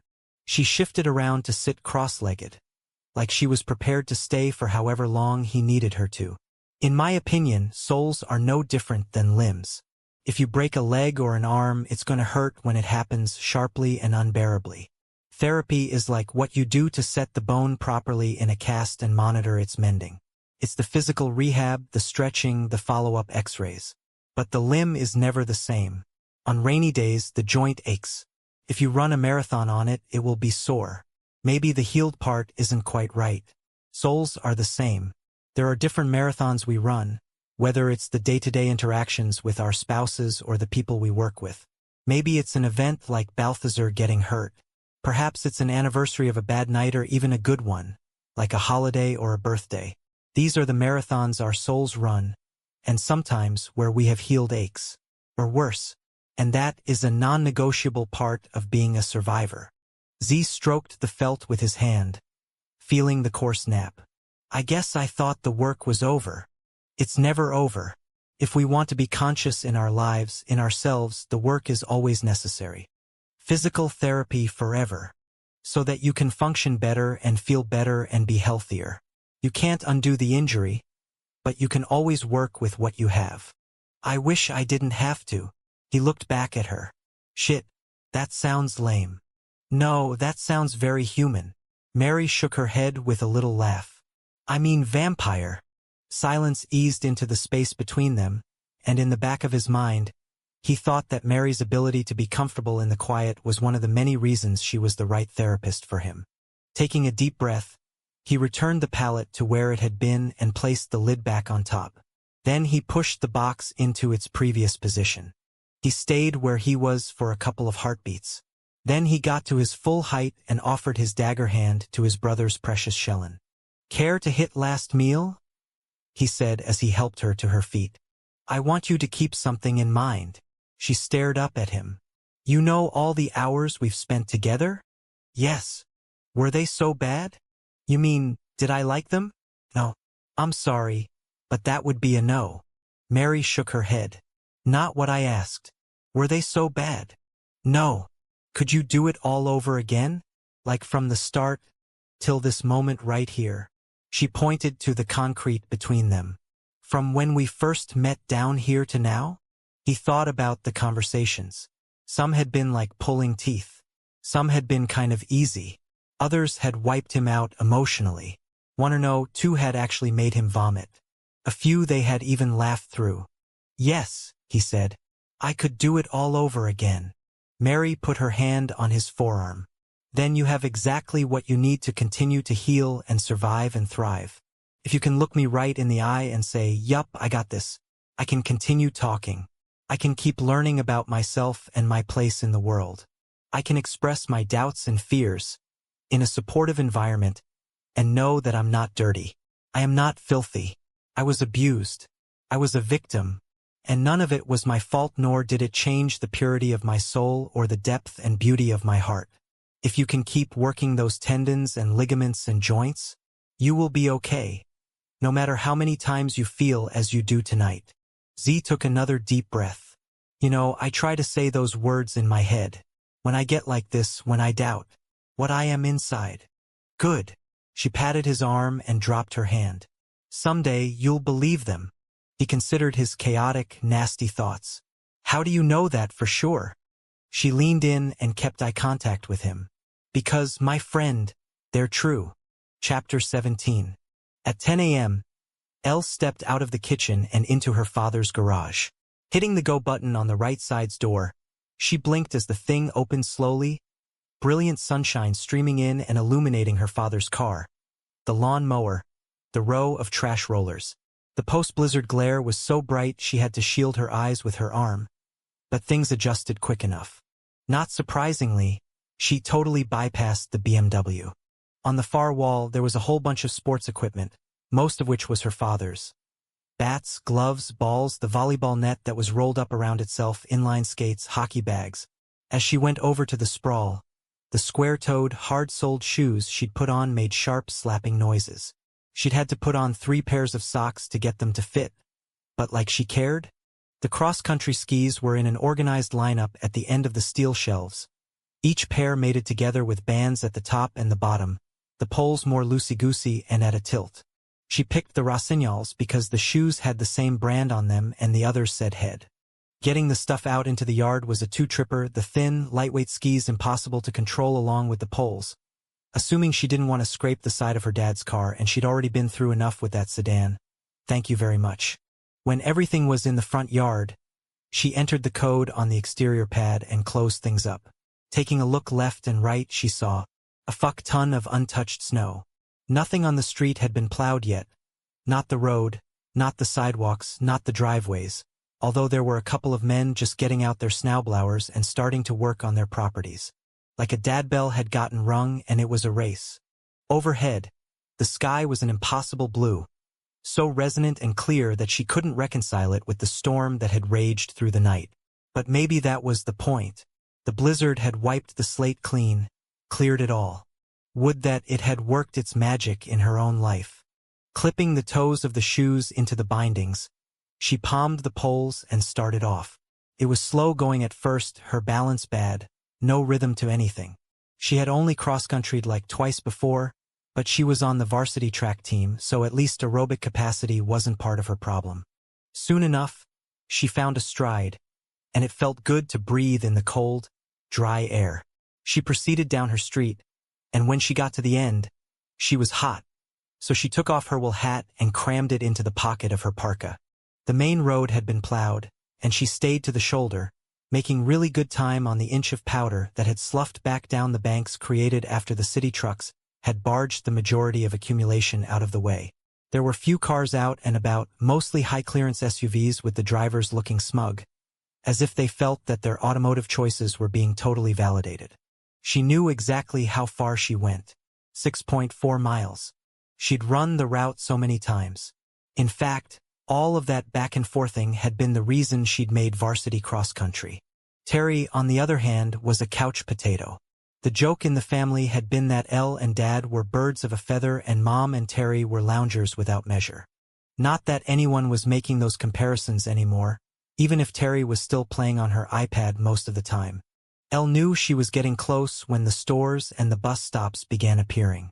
More traffic congested the road, so she moved up onto the sidewalker where one would have been without the snow dump, and then soon enough, she cut across the narrow lawn of a CVS. After that, it was a diagonal on the Rosignol's through the unplowed parking lot of a strip mall, and on the far side, the apartment block started, the buildings grouped by exterior paint jobs. Gray and white, dark brown all over, cream and white, dark green and tan. The names were fancier than the facilities. Greystone Village, Elmsworth Court, Willow Walk Homes. As she SHT along, she figured whoever owned the places had chosen the names deliberately. It wasn't that the units were nasty, but they sure weren't old Brownsboro place worthy. Her mother's enclave was second to the last on the street, and Elle skied into the parking lot to find that everything had been plowed so that all the sedans and minivans parked under the open-area carports were totally blocked in. Not that anybody was making a move to go anywhere. It was a Saturday, after all, and hello, the snow. Plus, who could have gotten any sleep in the whole city with all that wind? It was like Caldwell was going to get blown off the map of upstate New York. Her mom's apartment building was two-story and split in half, the double-decker sporting an open-air stairway to feed the upper quartets. Her mom's flat was on the second floor over on the left, and Elle didn't bother to check and see if the Audi station wagon was parked in its spot. It was never not there, and it couldn't have left this morning, anyhow. Shucking the skis, she gathered them together, and it was messy work getting up the stairs with the poles, too. Fortunately, her mom's door was the first one she came to. She knocked. No answer. Elle's heart pounded as she got out the set of keys she had been given. Well, set was the wrong word. The keys she had to her father's house were a set. There was his front door key, the key to her locker at school, the key to her bike lock. For her mom's apartment, there was only the ring and one single notch dangler. Unlocking things, she cracked the door an inch. Mom! When there was no answer, she threw open the door. Mom! That was when she heard the shower running. And then a muffled answer through the bathroom's closed door. Thank God, Elle whispered. Louder, she said. I'll just wait, Mom. Leaving the skis outside, she hoped they wouldn't get stolen as she closed herself in. And then she wasn't worrying about her equipment for the trip home anymore. The interior of the apartment was so dark, she couldn't see, and she stayed right where she was for that reason and others. After an eternity, she realized she hadn't kicked the snow off her shoes, but before she could step out and stamp on the welcome mat, the bathroom door opened and light spilled into the central room. I'll be right there, her mom said as she went into her bedroom. The other door closed, but with the light still streaming out of the loo, Elle's eyes were able to get to work. The sofa and two armchairs were from the old family house, and they had fit into the living room there. Here, with so much less space, they were crammed in too tight, no room for a coffee table between them, their cushions too big, their backs and arms too tall. At least all the walls were cream, so the dark red didn't exactly clash. But neither did it really fit. The color was way too vivid, the tan carpeting making it look like raspberries on oatmeal. Everything was neat, which was a relief. Nothing out on the tiny three-top table in the galley kitchen. No dishes around the sink, no cereal boxes on top of the fridge or debris on the countertop. As always, Elle told herself that that meant everything was okay.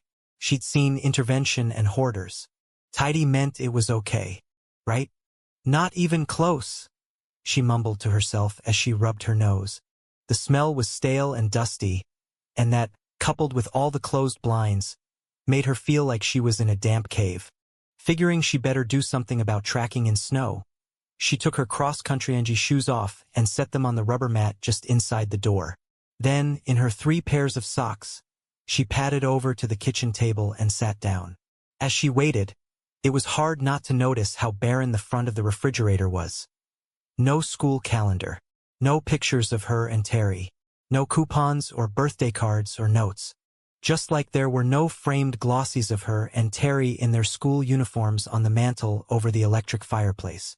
Nothing hung on the walls, even though their mom had left with a couple of landscapes that were actual oil paintings rather than posters. No plants. Then again, the Venetian blinds were all cranked down tight, just a glow around the gaps between them and the jambs showing. So no way to grow anything in here. As she took a deep breath, she smelled the same shampoo her mom had always used and had to rub her stinging eyes. I didn't expect you. Elle dropped her hands. Hi. As her mom stood in the doorway to her bedroom, she seemed on the surface to be exactly the same person who had always been there in the mornings making breakfast, in the afternoons after school, in the evenings at the dinner table. She still had thick chestnut brown hair and dark eyes and a dimple on one side as she smiled. But she was like a house that had been deserted, the lights on with no one home. There was nothing behind that stare. When had she left them? Was it when she'd learned about Megan? She must know, right? Elle opened her mouth. But instead of giving airtime to her questions or confessing that she had been told something private about her parents' marriage, she said, I called, to tell you I might be coming over. I'm sorry. Her mom turned on the hall light and walked over to the kitchen. I've been trying to charge it. Not your cell phone. Well, she called that too. The home line. Not that this was a home. Oh. Her mom turned to the wall-mounted unit, which, along with the thick paint and old appliances, was a testament to the age of the apartment. That should have worked. Maybe I was in the shower. As her mom took the receiver off the wall and put it to her ear, and then tapped the toggle thingy, Elle looked into the bedroom. No surprise, it was dark as night in there, but the light from the hall fixture penetrated the shadows. The bed was a mess, layered with all kinds of twisted sheets and fallen blankets like someone had dropped a bomb in the middle of the mattress. There were also wrappers on the floor, potato chip bags and Hershey's candy bars mostly, and Coke cans lying on their sides, wadded up Kleenex, rolls of paper towels. I'm not sure went wrong, her mom said. What went wrong? There was a click as the receiver was replaced. Would you like me to make you something to eat, Elle? Elle looked away from the clutter. Yes, please. Okay then, let's see what we have. Memories of the way things had been before surged, and Elle recalled delicious sandwiches whipped up on the fly, and fancy dinners that took hours to prepare, and homemade bread and handmade ice cream and cookies that were from that ginger snap recipe from 2 generations back. Oh, I was supposed to go grocery shopping today. Elle glanced over. The refrigerator had a bottle of ketchup in its door, a mostly empty thing of ranch dressing on its top shelf, and 7 bottles of white wine stacked on their sides like cordwood on the bottom. Her mom shut the fridge and began opening cupboards. It's okay, Mom. I'm actually not hungry. I forgot that I already had breakfast. Oh, okay. Her mom came over, pulled out the other chair, and sat down. So how's school going? Good. Are you ready for Christmas break? Elle fiddled with her parka sleeve, then decided she was hot and took the Patagonia thing off. I guess so. I'm looking forward to having you girls with me for a week. We'll have so much fun. It'll be a sleepover. Elle glanced toward the bedroom. Ah! Her mother's chair made a squeak on the bare floor as she stood back up and went across the apartment. It will be so much fun. She closed the door. I can't wait. As their eyes met, Elle nodded. Sure. Me too. Unless you want to stay at your dad's during the nights? Maybe you'd rather sleep in your own beds. You could just come for a couple of visits. Okay, if that's easier. Really, it's what you girls want. But we can have fun for a couple of afternoons. Okay. Her mom sat down again and smiled. Perfect. I'm so looking forward to it. Elle stared at her hands. As she tried to think of something to say, she realized she had come over here with questions to ask. Questions about things that were really none of her business. Yet the divorce, though it had been between 2 people legally, had affected 4 lives, hadn't it? I guess I better go back. You're so grown up now, driving everywhere. Actually, I came on cross-country skis. As she pointed over her shoulder to the door like either one of them had X-ray vision, her mom smiled in a vacant way. Out for some exercise, then. You should take up running. You were always good at it as a child. I'm on the track team, remember? Oh yes, of course. How silly of me. Elle cleared her throat. There was a snowstorm last night. Did you notice? Was there? The roads are really backed up. With snow. Her mom smiled some more. Oh, well, I'm glad you have those skis then. Yes, I'm glad I have them too. Elle stood up and put her parka back on. Okay, well, call me if you need anything. Holding her arms up, her mom stayed seated. Hugs, Bug. Hugs for Bug. Swallowing hard, Elle went over.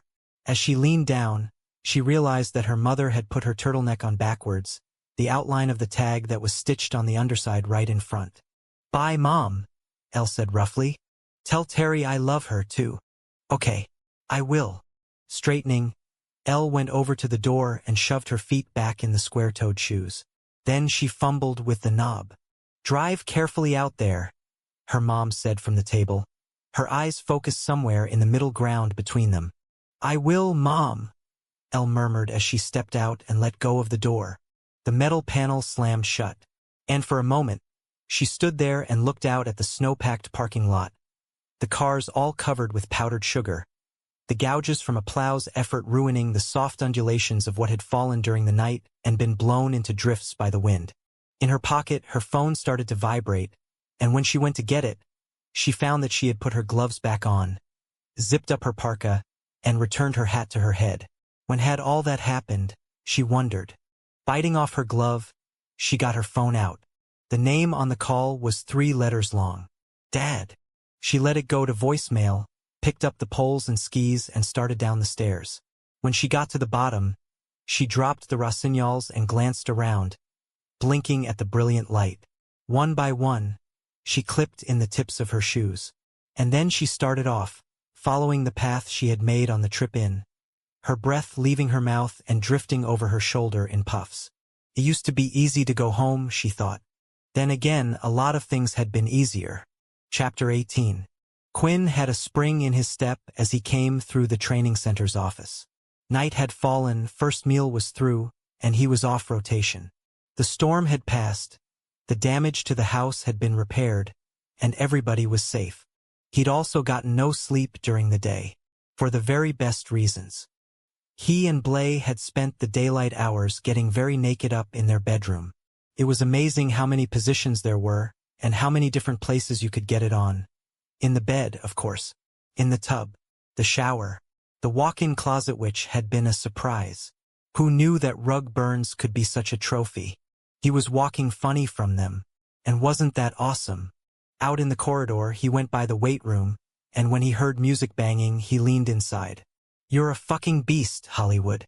Across the floor mats and through the thickets of lifting machines, a shirtless Rage was in the middle of a set of chin-ups on the bar, and with every U-pan down the brother did, that tattoo of a dragon across his back moved and seethed along with his flexing muscles.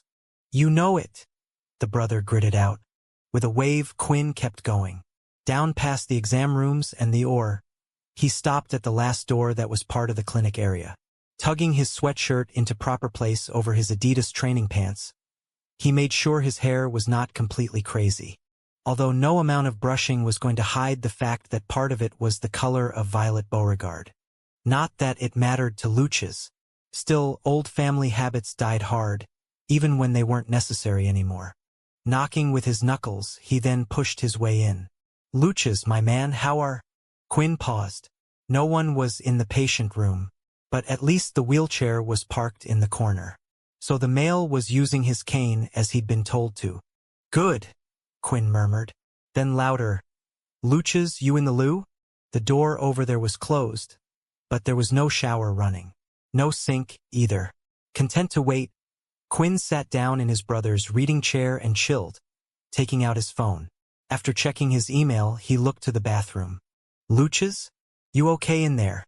Getting to his feet, he put his phone away and walked to the door. Leaning into the panel, he listened. Luchas. When he knocked and there was no answer, his throat closed up. I'm coming in, Luchas. As he pushed his way inside, the motion-activated lights came on. No one was there either. The bathtub was dry, The towels were folded precisely on the rods. The toothbrush, toothpaste, and shaving accoutrements were all orderly around the sink. A surge of paranoia made him open the shower stall's frosted door, just in case. But there was no blood from a cracked open head. No body either. Just as he started to worry, he exhaled in relief and felt like a fucking fool. Heading back out into the corridor, he pushed his hands into his track bottoms and whistled a tune as he backtracked his route. Rage was still doing chin-ups as he went by the weight room, and he said hi to Manny as the surgeon came in through the office. The pool was Luch's favorite place to go. Made sense. Given the extent of his physical issues, the buoyancy must feel nice, and the way he could move in water was no doubt so much easier than anything for him on land. The amputation of part of his leg had been necessary to save his life, but the prosthesis had been a tough adjustment. He was doing better, though. Thank fuck. Stepping into the swimming area's ante-hall, Quinn sneezed at all the chlorine and stretched his arms over his head. Maybe he'd get in, too. As he emerged from the second set of doors, he looked at all the still water, the empty benches, the absolute silence in the floor-to-ceiling tiled space. Hurrying over to the bathrooms, he ripped open the door to the male's side. Luch's. There were 2 stalls, and he shoved both their metal panels open. Nothing. Back out at the pool, he went over to the edge of the water, heart in his throat. But there was nothing at the bottom. No twisted body that had sunk after drowning. There was a logical explanation for where his brother was. There had to be. Shit, you dummy, he muttered to himself as he went back out into the corridor. Luch's was welcome anywhere in the mansion's complex, free to come and go as he pleased, and Quinn kept hoping that part of that coming would include showing up for first or last meal in the dining room up at the big house. He'd offered to come get the mail, to save him a seat, even to provide menus in advance if it would help entice him. So far, it was a no-go, but Quinn was going to keep making the invitation. Hard sell, though. Luch's was a loner by nature now, very different from who he'd been before. Still, from a physical standpoint at least, he was getting better every night, and he had every medical advantage from not only the species but the human side, too. Havers was even available for consults. So it was going to be fine. Eventually. As Quinn headed for the classroom section of things, he had to laugh. Reading, writing, and arithmetic were not what had been taught here. Try bombs and detonators, poisons and gases, fighting, shooting, defensive driving techniques. He and Blay and John Matthew had been in the first class of trainees, and then a second group had gone through. There would be a third sometime in the near future. Once they figured out exactly what they were fighting now. The trainees' break room was just what its name described, a place for the students or the brothers and clinic patients to chill out in, watch a little tube, have a bite to eat. It was also where Luch's ate all his meals. Given the time, Quinn should have checked there first, but whatever. Pushing his way in, he was totally relieved that no one, not at the tables, not by the soda machines or the buffet or the fridges, not in the armchairs by the TV. Quinn told himself not to panic. But he couldn't stop his heart from going on a sprint inside his rib cage. Outside of the library, elbow deep in fresh snow, Blay fired up the chainsaw, the high-pitched whine flaring and receding when he pumped the gas. As the motor settled into a purr, the scents of gasoline and oil were thick, but when the low-level wind changed direction, all of that was wiped clean. "You got it," he said. Tor nodded and leaned into the shit-kicker he'd planted on the fallen evergreen's trunk. "Hit it, son." Blay brought the running blade down on the tree that had broken into the house. The sweet balsam aroma, a delicious conifer cologne. As sawdust flew off to the side and the engine sound got loud, the cut went quick, the chain's barbs making ready work of the job. And when the blade broke through on the far side, the tree shimmied like it was relieved the surgery was done. "Good work," Tor said as he bent all the way over and took hold of the trunk. As Blay cut the motor, the brothers stood the conifer up and they both nodded. The pointed top was a good 20 feet off the ground and Tor's body was completely obscured by the fluffy green branches. "The kids are going to love it." Blay traded the chainsaw for a tree stand. "I'll just slap this on if you can lift our little friend." Tor hefted up the tree, and Blay squeezed under on his belly. "Hold on," Just getting eat okay. Drop it. As the fresh-cut stump end was lowered into the stand's basin, Blay cranked the screws tight and marveled that he had developed such a core competency in what was exclusively a human tradition. Who'd have thought he'd end up knowing that it was always better to put the stand on outside of the house? "We're ready," he said as he crawled out from underneath. He would have offered to help, but Tor was strong enough to just walk the pine-scented albatross into the library. The brother also knew where it went, setting it down in the corner by shelves that held all the Charles Dickens first editions. "Yay!" Biddy said from the boxes of ornaments she was unpacking. "It's perfect. Thank you, Uncle Tor." The little girl ran over and threw her arms around the brother, which, appropriately, caused the enormous fighter to completely melt. "Oh, you are so welcome, baby girl." Tor smiled and put his dagger hand on her slight shoulder. "Do you have everything up from the basement?" Considering the number of Rubbermaid containers dotting the library's rug, which were all the size of twin beds, it was hard to imagine there were any more Christmas decorations left in Caldwell. From the strings of lights to the lengths of garland, and the 1,000 glass ornaments in red, green, gold, and deep blue, it was quite the inventory. "Okay, hold up, Ramp, gentle. Gentle." At the sound of Layla's voice, he pivoted around. The twins were on the floor, and both had crawled over to the careful unpacking job that Biddy was doing. Ramp, naturally, was reaching for a blown glass ornament that, if he pounded it into the floor, which he was about to do, was going to shatter into a million sharp pieces. And his blood on any rug was not the goal. Ever. "I got him," Blay said as he swooped in and hoisted Ramp out of range. Fortunately, the kid loved swooping more than anything, and the giggle he let out was a joy to hear. As chubby hands clapped, that smile was breathtaking. So Blay did it again, and again. "You won't need a workout tonight," Layla said with a laugh. She'd moved Lyric into her lap, and the young was playing with a pack of tinsel, the waterfall of silver lengths a source of great discovery and delight. Mom and daughter were wearing matching red, green, and white Orvis sweaters. Ramp, on the other hand, had on an Iron Man onesie because he hated sweaters. Then again, he was always moving and running and churning. He was rarely still. Throw a sweater on that and you'd have a mobile hot water bottle. Swinging Ramp up and around again, Blay's eyes took a snapshot of the room. Tor had pulled his mate, Autumn, in tight to him, and they were staring at each other with the kind of soft smiles that happy couples shared when they thought no one was looking. Fury and Cormia were knee-deep in garland, laughing as he wound a length around her shoulders. Rev and Elena were sharing the sofa, snuggled in together across from the crackling fire.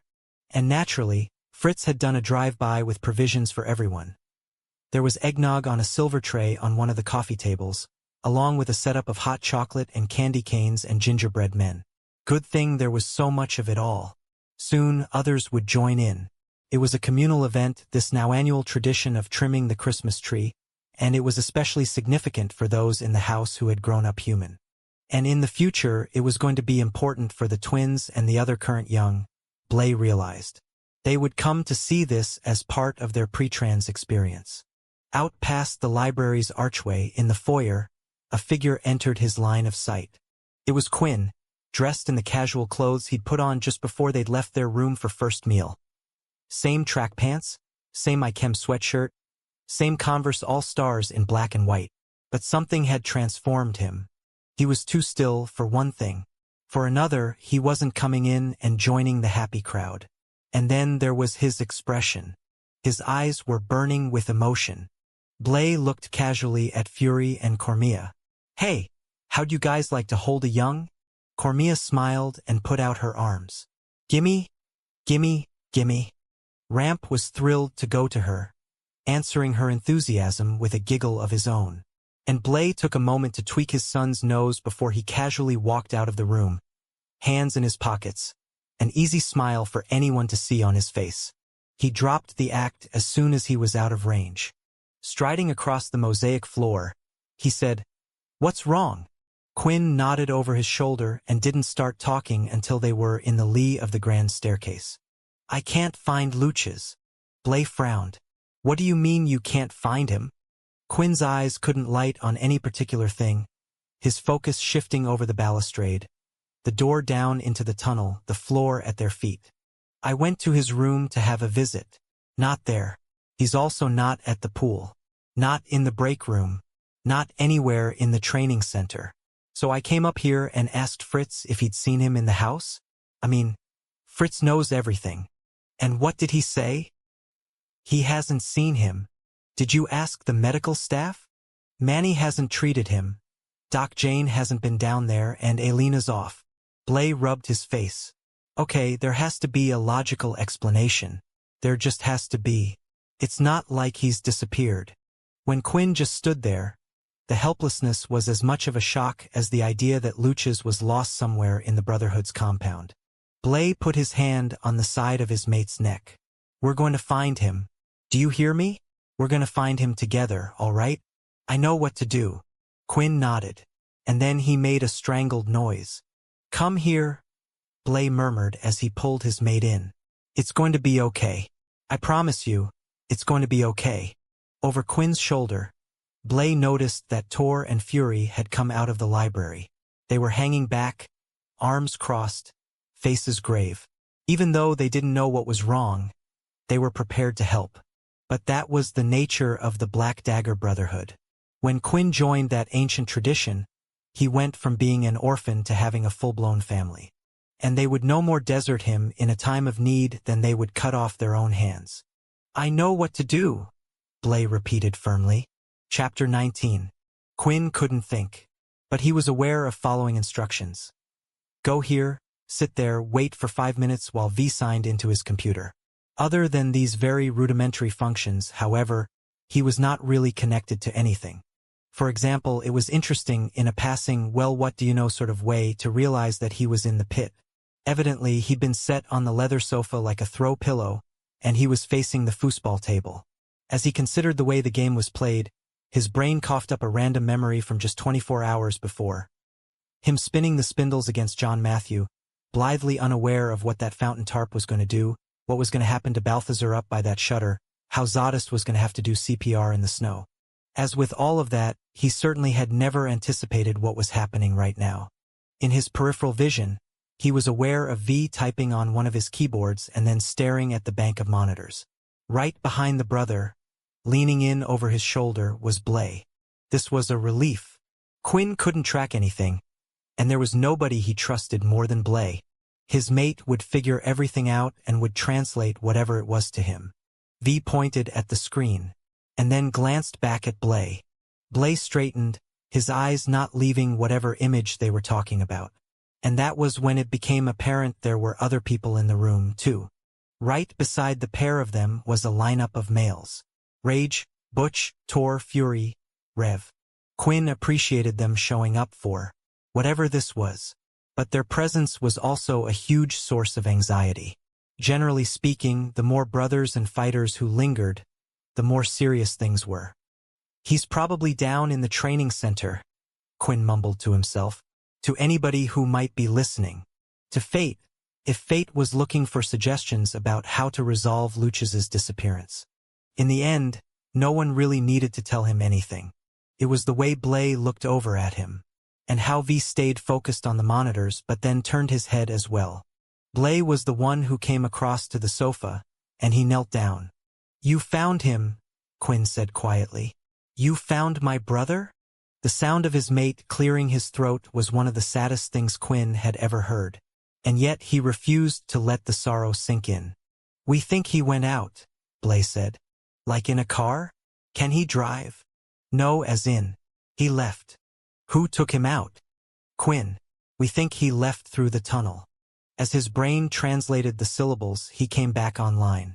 Wait, what? Why the hell would he do that? And when did he go? According to the timestamp on the security feed, it was last night, during the storm. A buzzing noise lit off inside Quinn's skull, and it knocked out his hearing for a moment. And then everything became sharp, too sharp. Cutting blade, crystal shard sharp. I don't understand. He got up. This is wrong. I don't know what you saw. V didn't argue. He just pivoted one of the screens and pointed at it. The feed was pixelated, But after a pause and recalibration, the contours of the training center's tunnel came into view. The angle of the camera lens was wide, encompassing a long stretch of the concrete wall and then the terminus of the subterranean passageway. The lineup of outerwear and weapons was to one side, the door out into the escape cave on the right. Nothing was happening. The picture was just static. The stooped figure entered from the left and moved along slowly. Its gait was uneven and a cane was cocked at an angle, a black robe draping whoever it was from head to toe. But like the identity wasn't obvious? Luch's, Quinn mumbled. His brother stopped in front of the heavy steel hatch. Then that head turned toward the parkas and the snow pants. What are you doing? Quinn wiped his brow and fiddled with the sleeve of his sweater. Then he looked at V. Does he know the code? That question was answered as Luch's put his ruined hand out and punched a series of buttons on the keypad. There was a pause, and after that he opened the heavy steel panel with a struggle, fumbling with his cane, catching his bad balance on the jam. Put a coat on. What are you doing? Put a fucking coat on. Quinn shouted at the monitor. All at once he remembered that wind, that terrible howling wind. More than the snow or the cold, those gusts were going to make it impossible for Luch's to stay on his feet. What the fuck is he doing? Quinn looked at Blay with panic. I don't get this. When his mate just stared back at him, those blue eyes held an answer that didn't bear translating. No, Quinn shook his head. That's not what happened. It was a parade. Or, more like a funeral march. As Blay followed Quinn down the training center's tunnel, they were not alone. Everyone who had been in the pit had joined them, but the Brotherhood was hanging back by a good 40 or 50 feet. They seemed to sense what Blay knew for sure. Later, when whatever was happening had actually happened, Quinn would be grateful for his brother's support, but at the moment you couldn't crowd him. Blay himself was waiting to be asked to leave. And yet, not yet. With every step he took, he thought of what he'd seen on V's computer screen. Luch's walking where they were now. God only knew what on the male's mind. But he must have known what he was doing. He hadn't hesitated to open the portal, hadn't looked back as he'd stepped through, had closed things up in his wake as if he never intended to return. And in fact, he had not come back. 24 hours in the freezing cold? Much less that storm? As they came to the end of the tunnel, Quinn stopped in front of the escape hatch. Putting his hands on his hips, he looked down at his feet. Let's put these on. Blay took 2 parkas off the hooks. Come on. He expected an argument. He didn't get one, which was a bad sign. Instead, he was allowed to dress Quinn like he would one of the young, helping arms into sleeves, pulling the body of the jacket into place. He even zipped it up the front. He did not make the move to put the passcode into the reader. He just drew his own jacket on and waited. Quinn opening the portal and following in his blooded brother's footsteps was inevitable. But there was no avoiding the outcome as soon as they did so. Frankly, there was no avoiding it now. Yet there was comfort in the in-between, a sliver of illogical hope. When Quinn finally reached forward, the keypad let out a series of tones as the proper sequence of numbers was entered, the little tune culminating in a hollow clank, the dead bolt on the hatch retracting. Or maybe there were more than one. Who knew how V had fortified this exit, but Luch's had clearly known the code. Then again, he hadn't been a prisoner. As Quinn pulled the heavy steel free of its jams, there was a breath of sub-zero, outside air. When the male looked back, Blay put his palms up. Whatever you want, he said. I don't have to join you if you'd rather. I need you, but only you. Then we go together. Quinn walked through first, and Blay took a second to put his palms out to the Brotherhood, to make sure they didn't follow. The lineup of males nodded and stayed frozen where they were. Except for V. He took out his cell phone and no doubt called up the exterior camera feed so he could monitor the search. It was the same feed that had shown, in footage recorded 24 hours before, a lone black-robed figure weaving out into the storm and disappearing into the blizzard. Blay took a deep breath, and went out as well. On the far side of the hatch, there was a shallow parking area that had a high-riding Chevy Tahoe and a couple of snowmobiles. A camouflage drape covered up the forest entrance to the cave, and pulling it aside, he entered the night. In the security footage, Lucius had drifted in a westerly direction, but he'd only stayed visible for 10 or 15 yards. After that, well, two things had to be true. One, he couldn't have gone far. He'd struggled to walk distances on level flooring with his cane. In the storm? Out in the snow? And the second piece of reality had to be, which way? Quinn said as he looked around at the pines and the birches, the snow-covered landscape, the undulations of the ground. Do you want to call the others? To help search? Blay asked. No, he is mine to find. Quinn started off and it was all random, the lefts, the rights. There was no logic to it, no grid system that was the gold standard for recovery missions. Maybe they should have brought George? But even as the thought occurred to Blay, he knew that would have been a waste of a good nose. There was going to be nothing left. The sun had been out all day long. He'd seen it on the evening news, all that sunshine in the storm's wake. That was the second tragic truth to all of this. Vampires went up in smoke when exposed to sunlight. So there were going to be no remains, really, well, except for the prosthesis and the cane. The flesh would burn away, but the metal and plastic would not. Hell of a thing to bury, the remnants of all that suffering. As Quinn continued along through the snow, Blay stayed on his mate's heels. There was the temptation to branch out so they could cover more area, but when they found Lucius's ashes, he wanted to be there to catch his mate. Why did you have to do it? Blay wondered to himself. Oh, Lucius. Why? From out of nowhere, an image came to Blay's mind and persisted, even as he looked from left to right, searching the powdery, white ground for a scorch mark the size of a fragile body. It was the memory of Lucius in the corridor outside of the Orwin. Blay had told him that his brother had been elevated to the king's personal guard, the highest honor within the Brotherhood. As a cold sweat bloomed across Blay's chest and rode his throat up into his face, he had to unzip the parka and let a little cold air in. The intention had been to provide Lucius with an example of how things got better, to give some hope and optimism to him in favor of positive change, personal growth, new horizons. But the expression on Lucius's face had suggested the announcement had been taken in a very different way. Like maybe it had been one more burden on top of all the others, one more accolade that illuminated the male's spiraling fall from grace, position, and health. What if Blay's throwaway comment had been the reason for this? What if this was all his fault? Chapter 20. On some level, Quinn realized that this search of his was just an aimless wander. As he trudged through the snow, he was rational enough to recognize that he should form a proper team of people and draw on the expertise of the folks in the household for procedures and best practices. But he was locked into this directionless walking, his footfalls crunching through the drifts, his body going in whatever direction it wanted, his eyes ceaselessly roaming the ground. The fact that he wasn't actually looking for remains, but rather an enormous burn mark on the ground, was the answer to why he didn't ask for help from anyone. It was also why there was no rush. This was not a rescue mission. In fact, not only was there going to be no one to save, but no body either. So he wouldn't even have a chance to say goodbye. As the first realization that Lucius was truly gone hit him, he coughed. And then coughed some more. When his eyes watered, it was clearly because of the cold. First, he thought it was a shadow. After all, the moon was out, and given the forest's tree population, there were a lot of them on the white ground. Yet this one up ahead and off to the right was different. It wasn't long and thin, not bough or trunk shaped. It was also jet black, although only in places. Lucius. Quinn took off, his body surging forward, his breath exploding from his lungs, from his mouth. He covered the distance fast, even as he told himself he surely was imagining this. His mind had to be playing tricks on him. He slowed.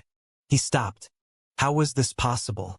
On the ground, about 10 feet in front of him, was a pile of black robing that had been partially claimed by the snow, the accumulation creeping up the contours of what was under the draping. Quinn took a step forward, and another, and then he fell to his knees by what appeared to be his brother's remains. The cane that Lucius had used was right where he had collapsed, and at the hem of the robe the foot of the prosthesis stuck out. But there were no scorch marks, no ashes, no evidence of combustion. Quinn's hand shook as he reached for the hood. Before he pulled back the fold, he looked up to Blay. How is this real? I don't know. Images from the past filtered behind Quinn's eyes. Of the dining room at the family house. Of Solange. Of their parents. Of Luch's, the night he had come through his transition and been presented his gold signet ring. Oh, God.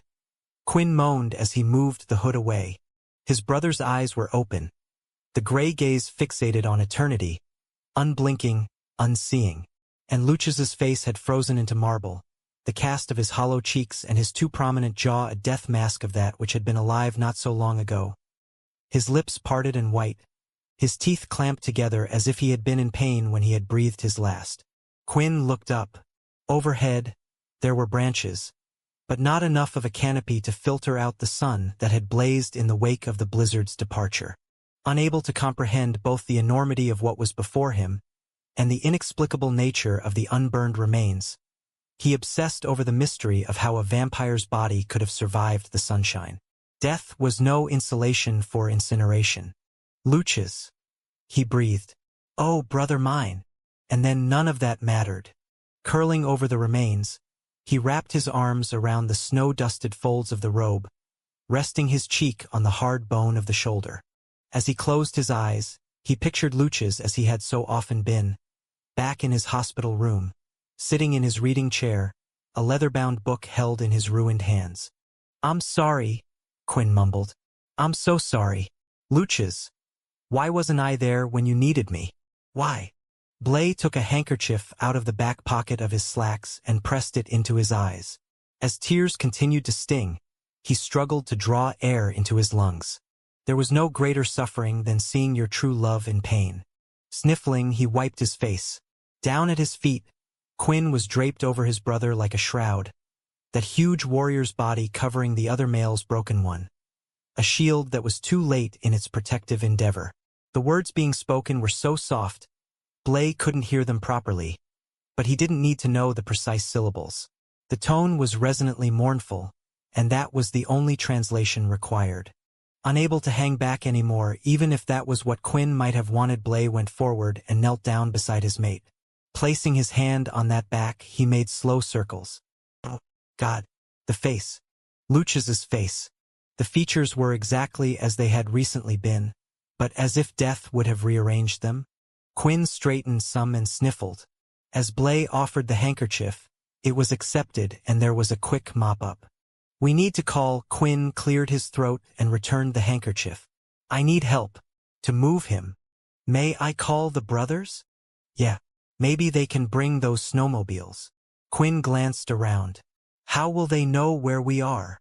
We're not that far. Quinn looked down at Luch's. Oh, right. Of course he couldn't have made it very long. Backing off a little, Blay got out his phone and stared at the thing. It was a moment before he could remember how to work it, his brain seizing up from everything. But then the Samsung was at his ear and ringing. Who had he called? He wondered. What do you need? This house, of course. Because the brother would know how to use the GPS search function on the phones, just in case they were farther away from the escape hatch than Blay had thought. Transport, he said roughly. We need to bring Luch's back home. What? Wait, is he alive? Blay looked over at Quinn. With incredible tenderness, he had taken his brother's frozen hand into his own, the ice-cold, mangled digits lying against a warm and vital palm. No, he's not. There was a pause. Then V's voice resumed its normal clipped tones. I'm coming right now. You're only 100 yards out. Almost immediately, there was a flare of headlights in the darkness and the sound of a vehicle approaching. And that wasn't all. Ghostly figures materialized around the periphery, the brothers and the other fighters standing among the trees, silent sentries in the sub-zero darkness. As V got closer, the headlights were canned, and then the Tahoe halted about 20 feet away. The brother got out and just stared for a moment, as if he were catching up on the inexplicable math and the incomprehensible tragedy. Quinn looked up. My brother has died. V nodded grimly. Yes, he has, son. I am very sorry. He went out into the storm last night. There was a sad pause. I have a vehicle here, Quinn. Would you like to carry him into the back? I would. The words were stilted, formal. Okay. After which no one moved. No one spoke. Then again there was no hurry, and it was all up to Quinn. Yet he seemed frozen. Blay put his hand on his mate's shoulder. Let's gather him up, shall we? Okay. Quinn leaned back down, stretching his arms toward the upper torso and down to the thighs. But when he went to push his hands under the remains, he clearly met resistance, the ice and snow fighting the removal of that which it had claimed. We can help, Blay said as he motioned to Vishouse. We'll just. No, Quinn put his palms out. No. But instead of struggling further to pick up his brother, the male sat back on his heels and stared at the folds of the black robe. This is where he chose to die. He chose this. The words were not a condemnation. They were a lonely statement of fact, and maybe a first attempt to try on the reality of what had happened. Quinn looked up, his blue and green eyes searching for, and finding, Blay's stare. I'm just trying to figure out how to honor a choice that has broken my heart. As the cold wind wandered through the panorama of grief, Blay felt more powerless than he had in his entire life. Whatever you want to do, he said softly. We support you. Chapter 21. Quinn was lost, but he wasn't ungrounded in the fact that his brother's remains were frozen to the snow. If he wanted to move Luch's, he was going to have to get rough with that body that had been so badly broken. He was going to have to shove and push, yank and pull, and for reasons that he wasn't clear on. He feared the sound of dead limbs disengaging from the ice. Then again, was the why of that really such a fucking mystery? Forcing his brain to work, he tried on the implications of the whole move thing. Like, where would he take Luch's? Anywhere but here was fine, except for the total insufficiency of that plan. Sure, he could transport his brother out of this forest and into the warmth and shelter of the training center. But then what? It wasn't like Manny and Doc Jane were going to work some medical magic and revive things. And dead bodies did not rest well at room temperature. As ghoulish as it was, he couldn't ignore what would happen as the remains warmed up. He thought back to Selena's passing, to when Trez had lit that funeral pyre and the flames had consumed his love. Quinn had been in the wings for all that. He had never thought he would so soon be on the main stage. Yet here he was. As he sat where he was in snow, he was aware of the cold clawing past the parka Blay had put on him, and he had the sense his lack of decision-making was a delay tactic that made no damned sense. It wasn't like he was waiting to wake up from a nightmare, or for reality to give him another fact pattern. One that didn't involve his brother deciding to go out in that storm. In a quick series of hypotheticals, he imagined Luch's stepping free of the cave, walking forward, struggling against the wind, the temperature. He pictured his brother breathing in snowflakes and blinking his eyes against the gusts, fighting for his balance, leaning on that cane. Given how quickly V had arrived with the SUV, it was obvious that Luch's hadn't gotten far. But that wasn't much of a news flash. Luch's had struggled with just walking on level floors.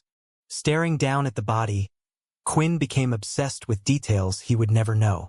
Had Luch's fallen a couple of times and gotten himself back up? Or had he just collapsed here? What had he thought of as he had stared out across the snowy ground? Had there been pain? There must have been. Freezing to death was painful, right? Or had he been so consumed with ending his suffering that the process of dying had been an afterthought? Quinn would never know. The only thing he was sure of was that Luch's had chosen this. After so much agony, after Lash's torture, after the months and years since the raids, the male had decided to close the door on hope, on love, on the future. As a wave of emotion swamped Quinn, he knew he couldn't stay in neutral. He had to deal with this. And that was when he saw Vishouse out of the corner of his eye. Well, not all of the male. Specifically his gloved hand. When Quinn looked up into the diamond-hard stare of the brother, V's expression was remote. You sure you want to do that, son? He chose this place. He picked this.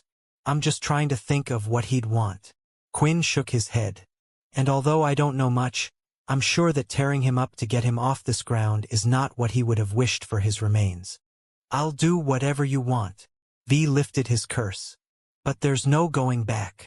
There's no going back already. Fair enough. Quinn blindly reached for Blay, and as always, his mate was right there, clasping that which had been outstretched. V dropped to his knees. The brother took his time removing his lead-lined glove, tugging the insulation off his fingers one by one. It was as if he were giving Quinn all kinds of opportunity to change his mind. Quinn simply watched as the brilliant glow was unsheathed. The energy in V's palm was so strong, it burned the eye, but he did not look away. This was all so terrible. All of it. And something told him the worst was yet to come. "Tell me when," V whispered. "Now," Quinn heard himself say. "You need to get back." "No. I'm not leaving him. You're going to move back a foot, son, or I'm not going any closer to him with this thing." There was a subtle pull on his shoulder, and Quinn followed Blay's gentle pressure, easing over so he was on his butt, instead of his knees. And that was when something truly awful occurred to him. "He's already in the fade, right?" Quinn looked at V. "He got there okay, didn't he? There was that rumor about suicide, that whispered so-called rule that if you took your own life you were barred from the fade.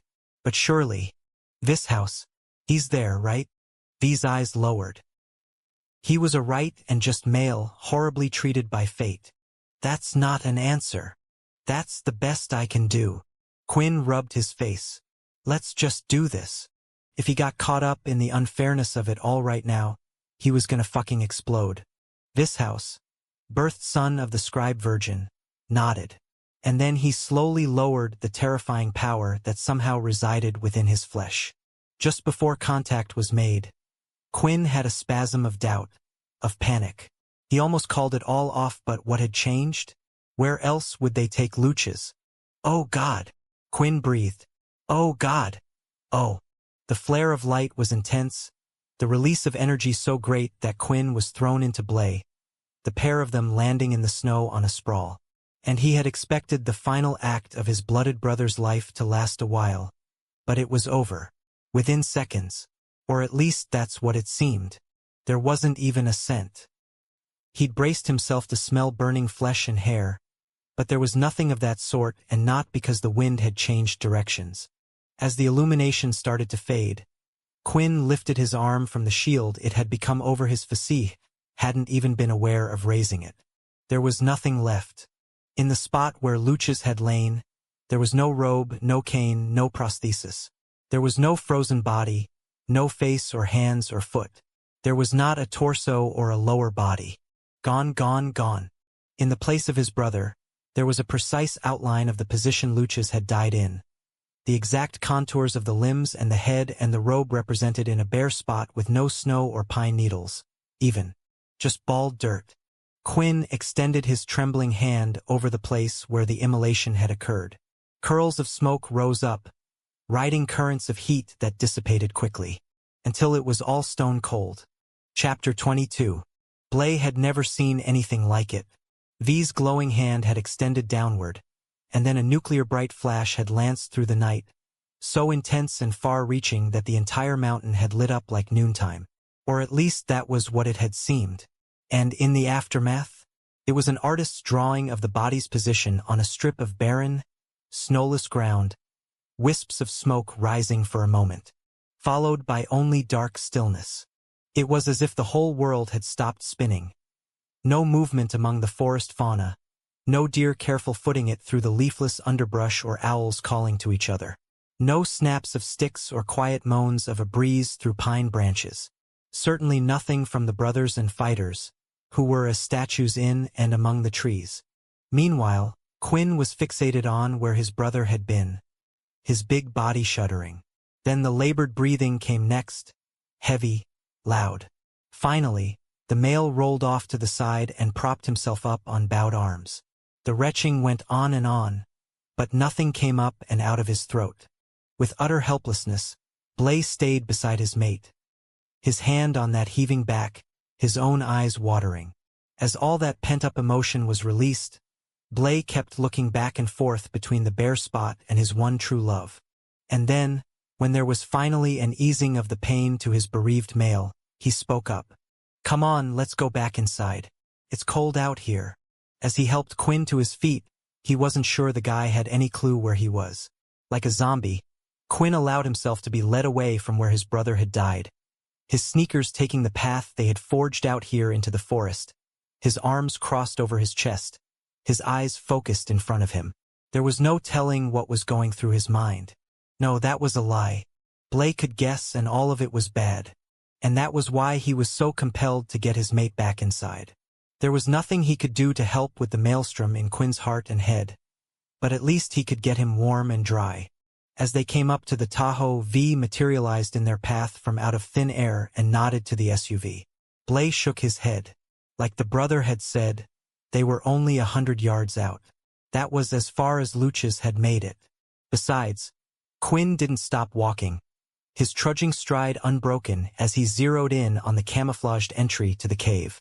When it was time, Blay jumped ahead and held the drape back, and Quinn ducked in, only to stop dead, like he had no clue where to go next. "Follow me." Blay hitched an arm through Quinn's and started walking again. Not much farther. The hatch was closed tight, and Blay entered the code and opened things so Quinn could keep going. Then he checked over his shoulder. The Brotherhood had closed ranks, but they were holding back, just looking around the draping, not yet venturing in. This was good. Space was good. Into the tunnel. Pause by the gear, where Blay stripped the parka off Quinn and hung it up. As Quinn looked around with seemingly blind eyes, his face was ruddy from the dry heaves, from the cold, maybe from V's flash of light. He looked utterly lost, a young in the body of an adult. "I didn't want him to go." "Of course you didn't." "Oh God, Blay, what if he knew, what if he knew?" "Knew what?"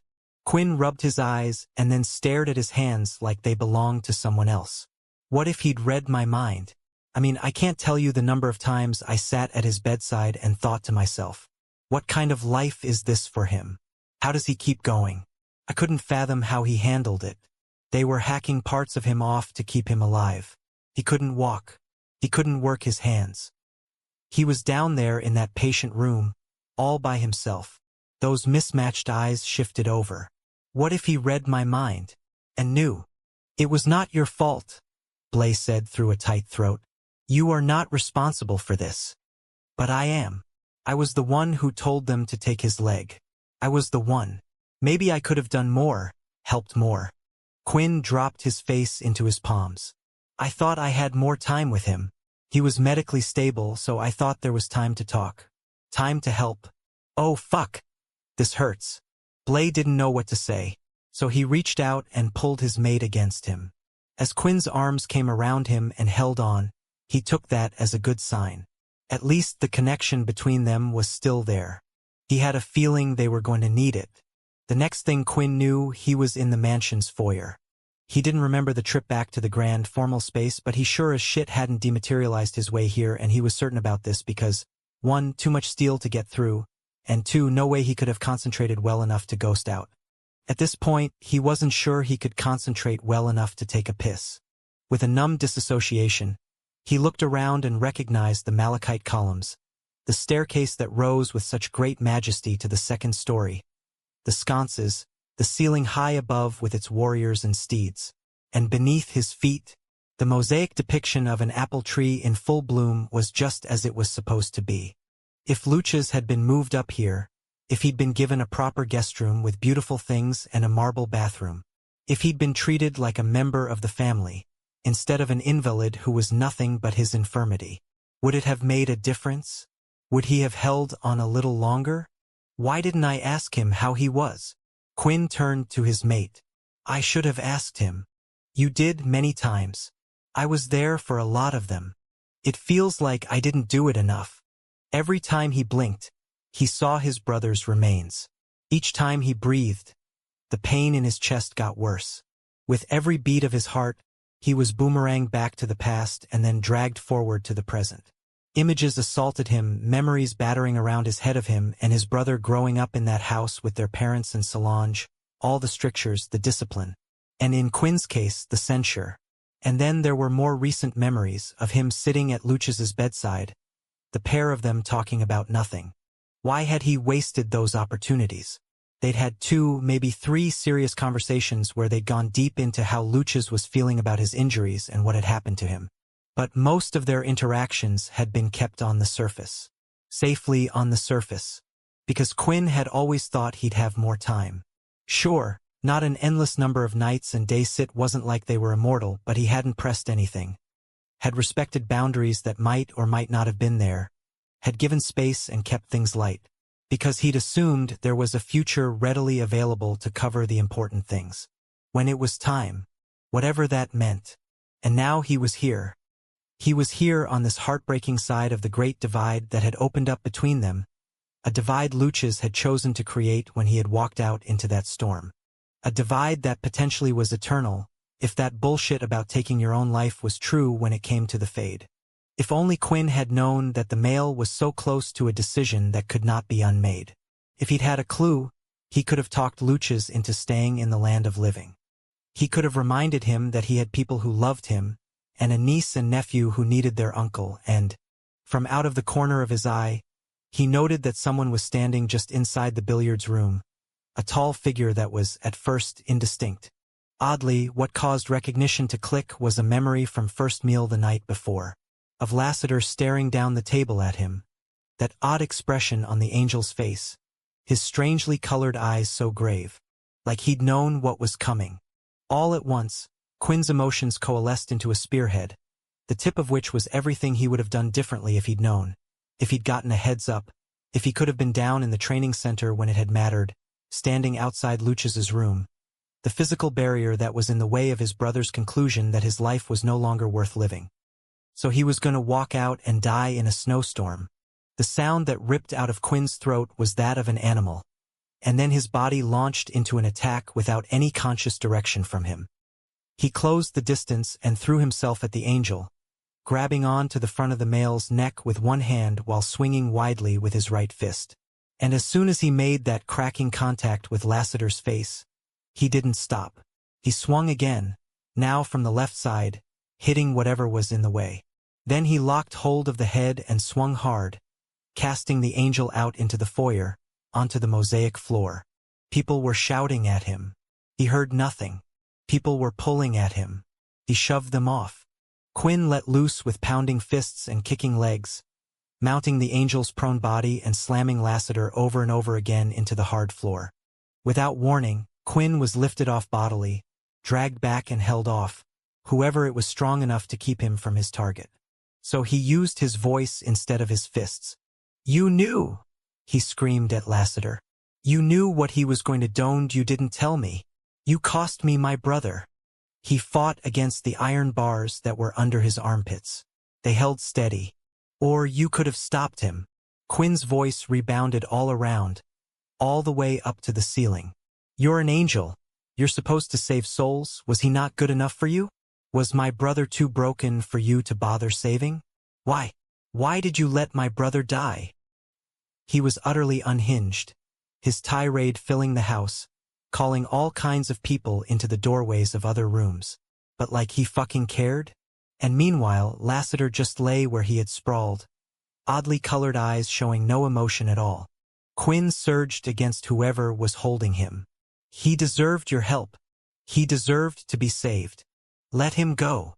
The angel's voice, soft and low, cut through his hollering, and he abruptly became aware that there was silver blood all over the floor, all over his own fists, all over the male's face from the split lip, the busted nose, that cut over his eyebrow.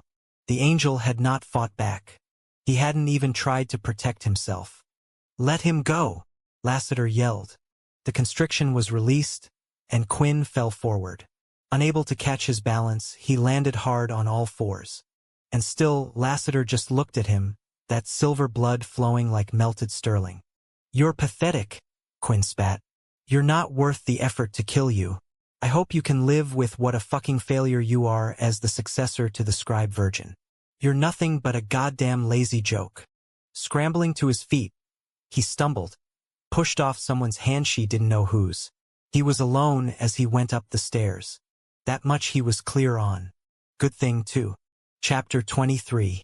As Quinn stormed up the grand staircase, Blay stood at the base of the carpeted steps and watched his mate retreat.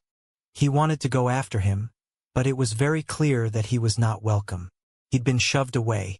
He didn't know what to do. So he turned to Lassiter, who was still lying on the foyer's floor and bleeding silver. Others had gathered around the angel, including V, who had actual medical training, but the bodies parted as Blay went over and lowered himself down. "He didn't mean any of that," he said as he helped the angel sit up. "Truly, he didn't. I have no clue what he was talking about." "Help me to my feet?" Lassiter asked as he wiped his face with his forearm. Blay grunted at the weight of the male. It was as if gravity had a special interest in the angel, his body heavier than even his prodigious muscles suggested, his bones clearly made of solid gold or something. "I don't need medical help." Lassiter shook his head as V stepped forward. "A little sun and I'll be fine." "At least let's clean you up," Blay interjected. "Come this way." Blay took the angel's arm and led Lassiter around to the left of the staircase. Tucked under the steps, the formal powder room was like a jewel box, with rare stone inlays and twinkling crystal fixtures. Everything so lush and lovely. And talk about carats. The sink was gold, and so were the filigreed faucets and the tiny little lamps with the hand-tooled silk shades, which were like birthday candles for a czar. Pushing Lassiter down onto the silk-covered bench, Blay snagged a monogrammed hand towel. As he wetted a corner, he had a thought that it was a good thing Lassiter bled silver. The fine terry cloth was a pale gray. Red blood would have ruined it. "I'm really sorry," he said as he leaned into the angel's busted face. Lassiter hissed at the contact, then cleared his throat. "There is nothing to apologize for. He's still just." Blay blinked and saw Luches's face in the snow. "I'm just really sorry. About everything. As am I." Back to the sink. Running more warm water. Rinsing the hand towel out. Returning to that face, Blay focused this time up by the eyebrow. As Lassiter cursed and jerked back, Blay murmured an apology, which seemed to be his theme song. About 10 minutes later, most of the silver blood was gone. Lassiter's classically handsome face re-revealed. For the moment, the swelling was coming, the bruising not black and blue, but a shimmering under the surface of the skin. Blay backed up and leaned against the sink counter, crossing his arms. Focusing on his feet, he frowned at his bally loafers. He'd had boots on, back when he and Tor had been dealing with the Christmas tree. When had he swapped those for such flimsy footwear that he'd taken out to find Luch's? "I've ruined my shoes," he said absently as he lifted one of his feet and inspected the wet leather. "Funny, I didn't even notice the cold." On that note, he bent down and took off the loafer. The sock was next. What was revealed was bad news. His toes were a white color he never wanted to see again. They were exactly the same as Luches's frozen face, opaque, like marble. Shying away from the image, he stared at his foot. The damn thing was going to hurt like hell when things started to warm up, but he welcomed the physical pain. It would be easier than what was in his soul. "Here, let me help." Lassiter reached forward and put his palm underneath Blay's soul. Instead of the fearsome energy that had exploded out of Vicious's curse, this was a warm glow that enveloped and revived. Over the next minute or so, Blay watched as color returned to his flesh, the warm, healthy skin tone coming back. "Give me your other one." Blay shucked his remaining shoe and sock and extended the left side. "It doesn't hurt. It's a miracle. That's the plan." As the magic was worked on his other foot, Blay realized that the angel was not wearing one of his trademark crazy outfits. He was in all black, his wild blonde and black hair likewise braided and out of the way. For a male who usually went around in spandex leggings, a la David Lee Roth, the reserve was yet another jarring shock. Nothing was ever going to be normal again. Of this, Blay was quite sure. "Can I ask you something?" he blurted. "Anything." It was a while before Blay could frame the question. "What can I do to help him?" Okay, fine, it was probably not fair to ask that of the angel given the attack. But was anybody really thinking right tonight? "You know the answer to that," Lassiter said. "No, I really don't." The angel leaned down and picked up the shoes. The wetness on them receded as soon as he touched them, retreating from the tips and traveling to the heels. Unfortunately, there were stains left behind in the fine leather, that which had been unmarred before now marked with permanent discoloration. "Yes," Lassiter said. "You do know what to do." After the shoes changed hands, the angel left, a lonely figure it seemed, in spite of his power and influence. Or perhaps, because of it. Blay, on the other hand, stayed where he was, staring at what had been on his feet. Overhead, the heating came on, warm, dry air drifting downward onto his hair. "I can't stay here all night," he said aloud. All things considered, the first part of going anywhere else was putting his shoes back on. His socks were still wet, however, having not benefited from Lassiter's attentions, and so he wadded them up into soggy fists that he held in one hand. Then he shoved his feet home, the loafers fitting more tightly than they had before.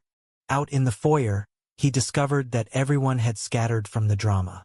Turning to the grand staircase, he pictured Quinn upstairs. He knew where the male would be. He would be with the twins. Blay frowned and looked around the base of the stairs. A split second later, he fell into a hurried rush. The angel was right. He did know what he had to do. Quinn found what he was looking for in the playroom. As he pulled open the door, Layla glanced up from the floor where she was sitting with the kids and froze while their eyes met.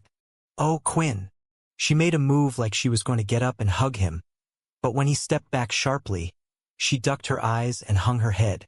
"I'm okay," he heard himself say as he waved at Lyric, who'd started beaming at him, and then to Ramp, who was shaking a rattle in his direction.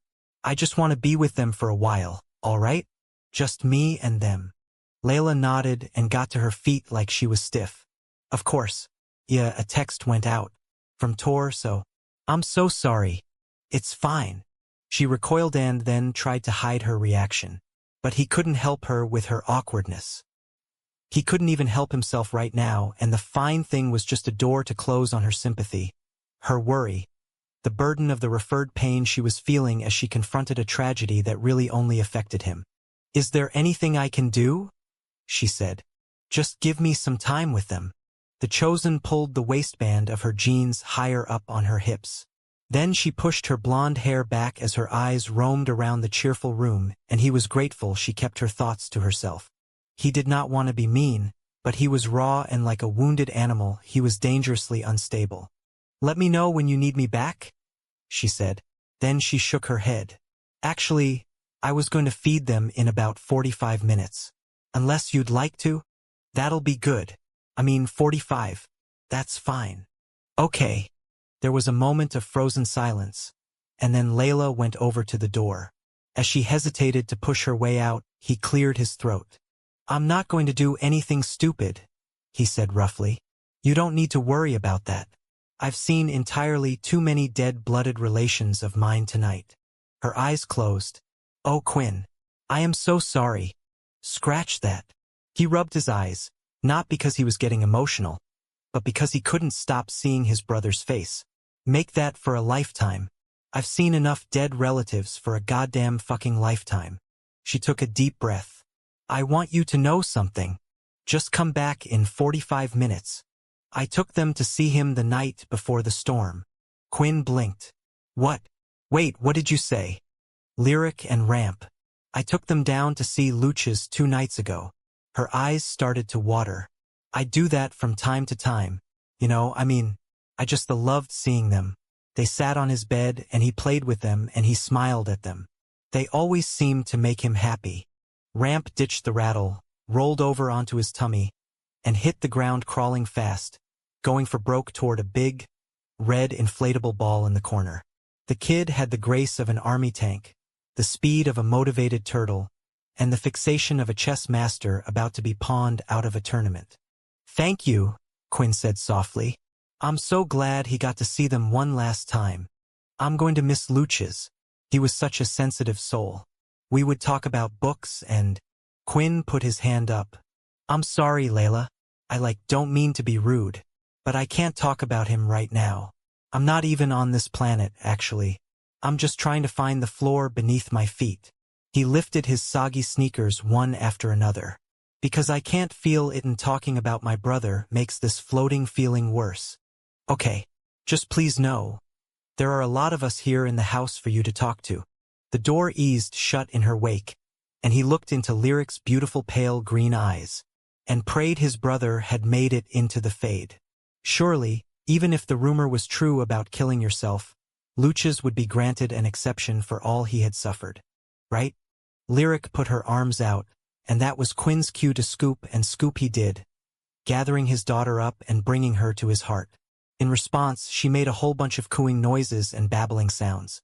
She was normally a quiet kid, but in situations like this, when it was just the two of them because her brother was distracted by another one of his missions, oh, she opened up big. It was like she patiently waited her turn. And as such, there was always a backlog of unexpressed opinions and commentary for her to get out. Meanwhile, across the blue and yellow padded floor, Ramp was up on his feet and throwing punches at the ball. Both of the twins were still a little unsteady when walking, but coordinated activity improved Ramp's balance. And he'd found a hell of a rhythm. Quinn pictured them at 5 years old, 10, at 15 and 20, 50 and 100, all their lives ahead of them, adventures to be had, love to be discovered, challenges to best and good fortune to find. Oh, Luch's, he whispered, why couldn't you have stayed for them? Yet even as that occurred to him, he realized that he was being self-centered. After all, the twins were his young, not his brothers. The door to the playroom opened and he tried not to glare at whoever it was. When he saw it was Layla, Quinn closed his eyes in frustration. I thought you said I'd have 45 minutes. Layla's voice was gentle. You've been in here for an hour and a half.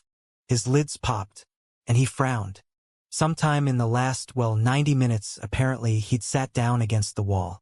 Lyric was face up in his lap, sprawled across with her feet draped over one side and her back braced against the other. Ramp, meanwhile, had come over from his red balabusing session and found the crook of Quinn's arm. They were both fast asleep. Swallowing hard, he watched their chests rise and fall, heard their gentle breaths through parted mouths, felt their warmth against him. I would like to help feed them, he said in a hoarse voice. And then after, I think it's Blaze and my turn for bath. When there was no reply, he looked up from his young.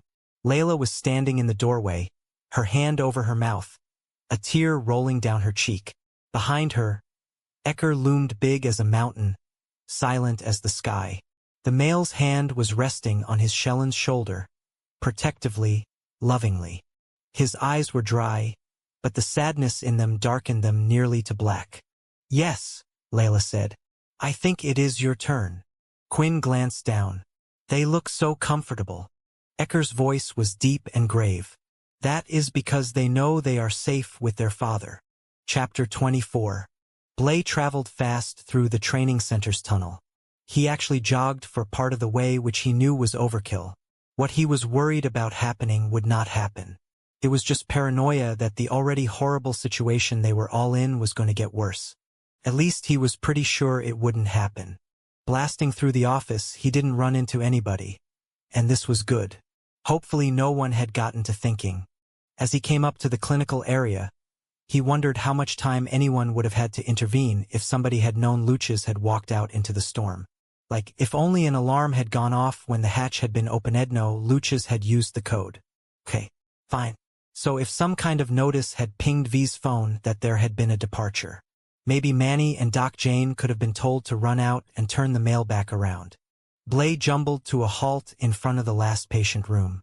The door was the same as all the others, made of the same wood that had been properly stained, no particle board or laminated plastic for the Brotherhood, even in the clinical areas the exact color as all the others. He was never going to be able to look at the door the same again. No one else would either.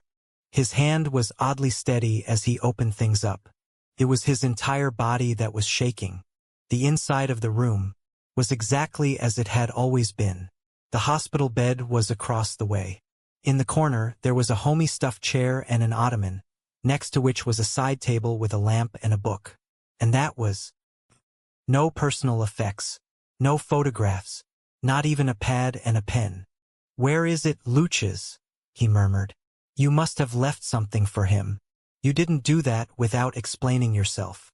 Blay went over to the bed, which was made up precisely, with hospital corners Fritz would approve of and a set of pillows that were so centered at the headboard, you'd think a protractor and ruler had been used to put them in place.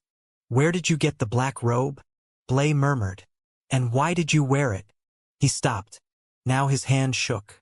As he reached out to the rolling table, he didn't pick up the white, business-sized envelope that had been placed in the corner of the tray. He just brushed his finger over the two words, written in thin blue ink, "Brother mine." Blay swiped his face with his palm. Then he looked around again. When he refocused on the tray, he saw why Quinn would have missed the missive, especially if he'd been in a panic as he'd looked for his brother. The tray was white, the business envelope was white, and just like the pillows, the letter had been lined up precisely in one corner. It was nearly invisible. "You okay?" He pivoted to the voice. Manny Manello was leaning into the room, the doctor's face full of grim expectation. Like he'd seen this specific kind of tragedy before and knew what a head job it did on people. "Can you?" Blay cleared his throat. "You can make sure no one comes in here, right?" "Sure. But what is the note?" Blay pointed to the envelope. "It's for Quinn. I don't want anyone touching it or anything else in here." Manny nodded. "Nobody gets in here but him." "Thank you. What can I do?" Blay looked around again. Then he went over to the bathroom. Pushing the door open, a light came on automatically. There was nothing significant on the counter. No, that wasn't true. There was a toothbrush in a holder that would never be used again, a half-filled tube of Colgate that would never be finished, and a bar of soap that would remain forever dry. Towels, which had been folded with care, were stacked on some shelves over the toilet, and there were others hanging on rods, and they would all remain untouched by the suite's previous occupant. The shower, which was just a curtain and a lip, the threshold for entry no more than 2 inches high, would no longer be turned on by Luches's hand. Its stool never sat upon by him again, the shampoo and soap forever at the level they had been left. Taking a deep breath, Blay caught the faded sense of cleanliness and habit. Death was so strange. When it claimed its prey, there was a hard stop to the heart, the lungs, the body itself. But the artifacts of a person had a kind of kinetic motion that kept them going forward, at least for a little while. Clothes, shoes, medicines, bath products, subscriptions to things.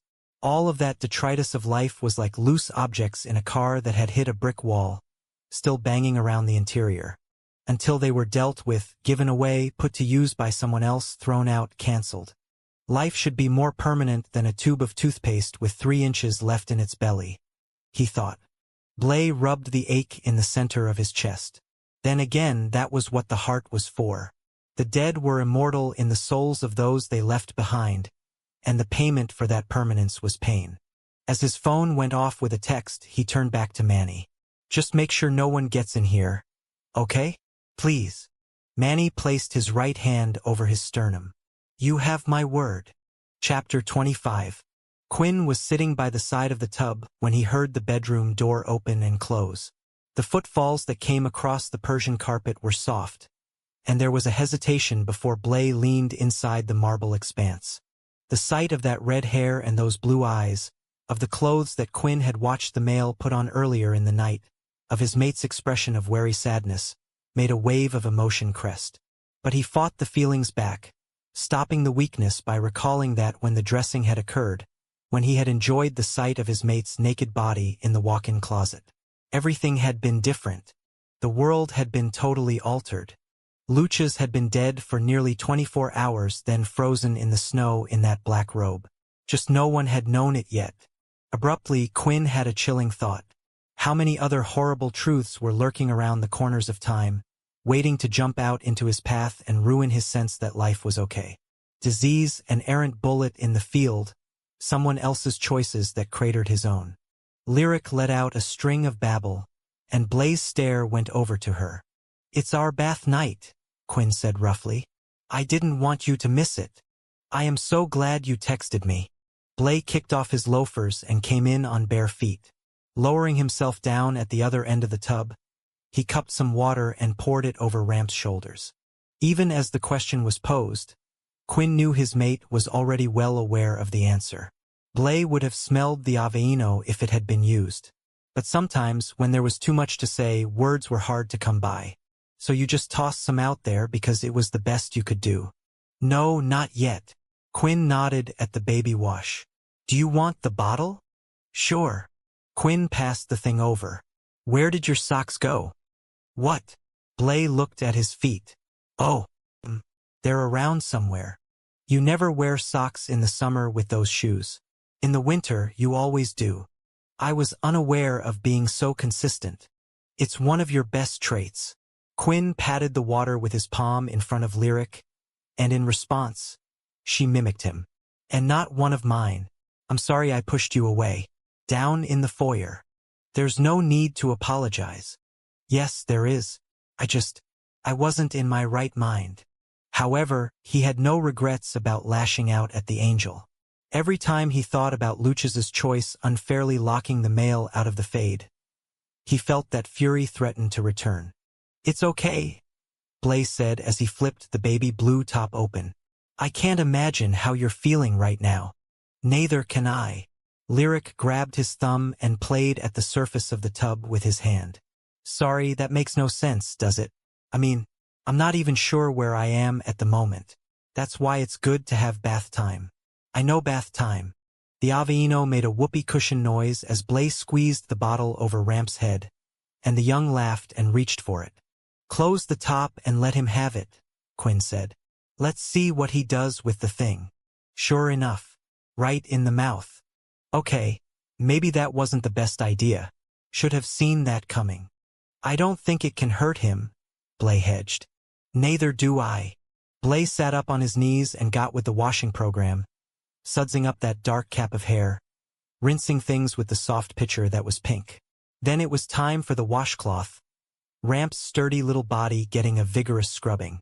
She took them to see him, Quinn murmured. Ha! Blay doused the kid with more water, pouring it over Ramp's shoulders. What was that? Layla took them to Luch's. Blay paused. She did? Quinn nodded. Bless her. She's a good female. Ecker is a lucky male. He is. Blay lowered the pitcher. Did she say anything about how he was? Blay's heart pounded as he searched his mate's face. In the back of his mind, he answered his own question in ways that only made him feel worse. Frankly, he was shocked that he was even here, surprised that Quinn had texted him and asked him to come up, grateful beyond measure that he was even in the same room with the male. He'd expected to be totally shut out. That was how Quinn usually operated. No, she didn't say how he seemed. Quinn took a deep breath. Other than, as usual, the young made him smile. Ramp took the pitcher and played with it, slamming the water's surface with the base. His sister found this incredibly entertaining and clapped for him. And as she grinned and flashed her 4 white teeth, Blay pictured her sitting at the end of Luches's hospital bed. I know I said it before, but I wish I could have helped him. Quinn shook his head. I didn't know he'd reached his limit with things. He seemed so fine, not fine, but the same. And maybe that was the thing. He clearly didn't feel like he was getting any better and he didn't want to go on where he was. I really wish He left you a note. Quinn's head snapped around. What? In his room. I didn't see it. The envelope is on the rolling tray, but it's hard to notice. Blay put up his palm. And don't worry, Manny's making sure no one goes in there but you. So when you're ready, goned if it's now, I'll take care of these guys.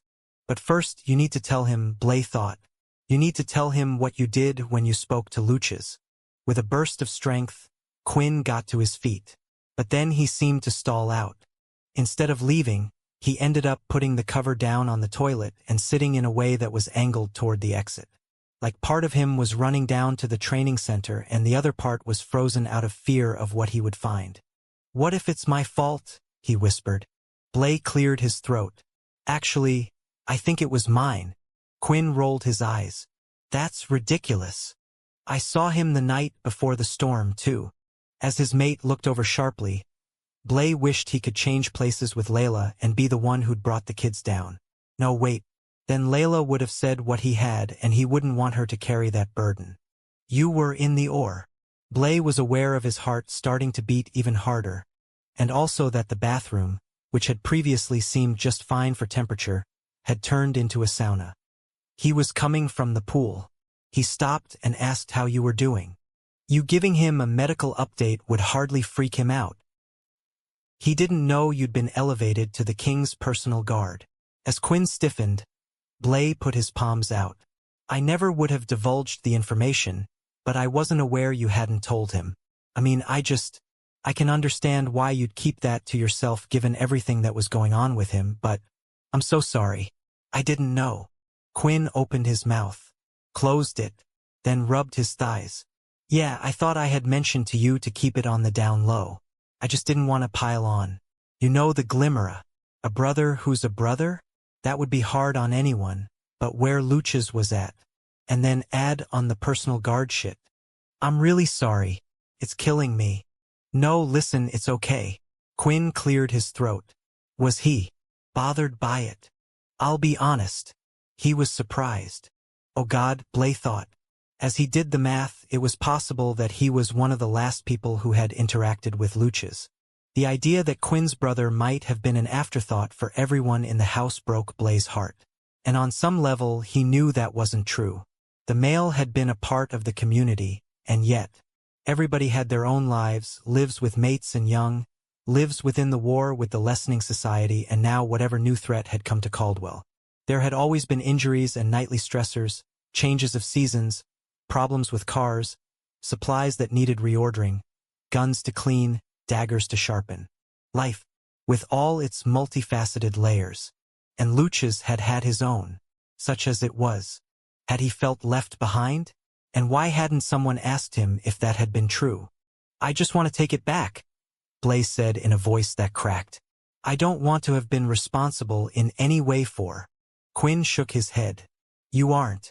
There are so many reasons without that. The words were the right ones, and some part of Quinn must have believed them. His voice was steady and not condemning in any way. But that mismatched stare was elsewhere, not meeting Blay's eyes. I have to go down there. Quinn got to his feet. I need to see the note. I'll take care of the kids. Okay. Thank you. Just look at that. Quinn was gone. The door to the bathroom opening and closing. A chill entering the warm, humid space. Or maybe the waft of cold was just how Blay was feeling. Quinn wasn't an unfair male, and the love between them wasn't something Blay questioned. But sometimes there were things you couldn't come back from in relationships. It wasn't that you didn't want to work past them or weren't willing to try, but the reality that your mate had contributed to the death of your brother, even if it was inadvertently, was a tough one. Any way you looked at it. Chapter 26. As Quinn stood just inside his brother's 15 by 15-foot patient room, his brain fired up with an electric storm of shoulda/coulda/wouldas. Maybe if they'd decorated this place, like wallpapered things and added a nice rug, hung oil paintings and thrown some expensive sheets on the hospital bed, maybe it would have. Shut the fuck up, he muttered as he looked over at the rolling table. And there it was. The letter. Blay was right. With the envelope that white color, it blended completely into the tray. And of course, Luch's had taken care to make sure it was perfectly flush with the corner, arranged with care. From across the way, the precise lettering, done with a narrow-tipped blue pen, in Luch's perfect penmanship, gave Quinn the chills. Somehow, even with all his injuries, he'd managed to write beautifully. Brother mine. Quinn went over with the intention of picking the letter up, taking out whatever was inside, and absorbing the words that had been left for him. But he ultimately didn't touch the thing, and it took him a minute to figure out why. Then it came to him. As soon as he read whatever had been written, it was truly done. His brother was truly gone. The finality of the death, the shocking binary nature of finding Luch's frozen body out in the forest, had been transferred to the missive. As long as he didn't read what was in there, his brother was still alive, in a way. They were both still in the in-between, something still left to be discovered, considered, reflected upon. Well, and then there was his terror about whatever the message was. Luch's had never been mean, but reality could be devastating. After all, Quinn knew exactly what it was like to be less than, through circumstances completely beyond your control. He hadn't chosen his mismatched eyes. His brother hadn't chosen to be abducted by Lash and tortured. So, yes, the last thing Quinn would ever do was rub Lucius's nose in the very obvious reality that there had been a reversal of fortune for them both. Looking around, Quinn focused on the armchair. Usually when he'd come into this room, he'd find his brother there, a book open in his lap, a cup of tea on that table by the lamp, because Lucius had always been dressed in clean things, and his hair freshly washed, and that cane set aside. It had been simpler to believe all was well, or at least all was improving even if it was just at a snail's pace. Quinn went over to the little table and picked up what his brother had been reading, because it was easier than touching that last missive's envelope.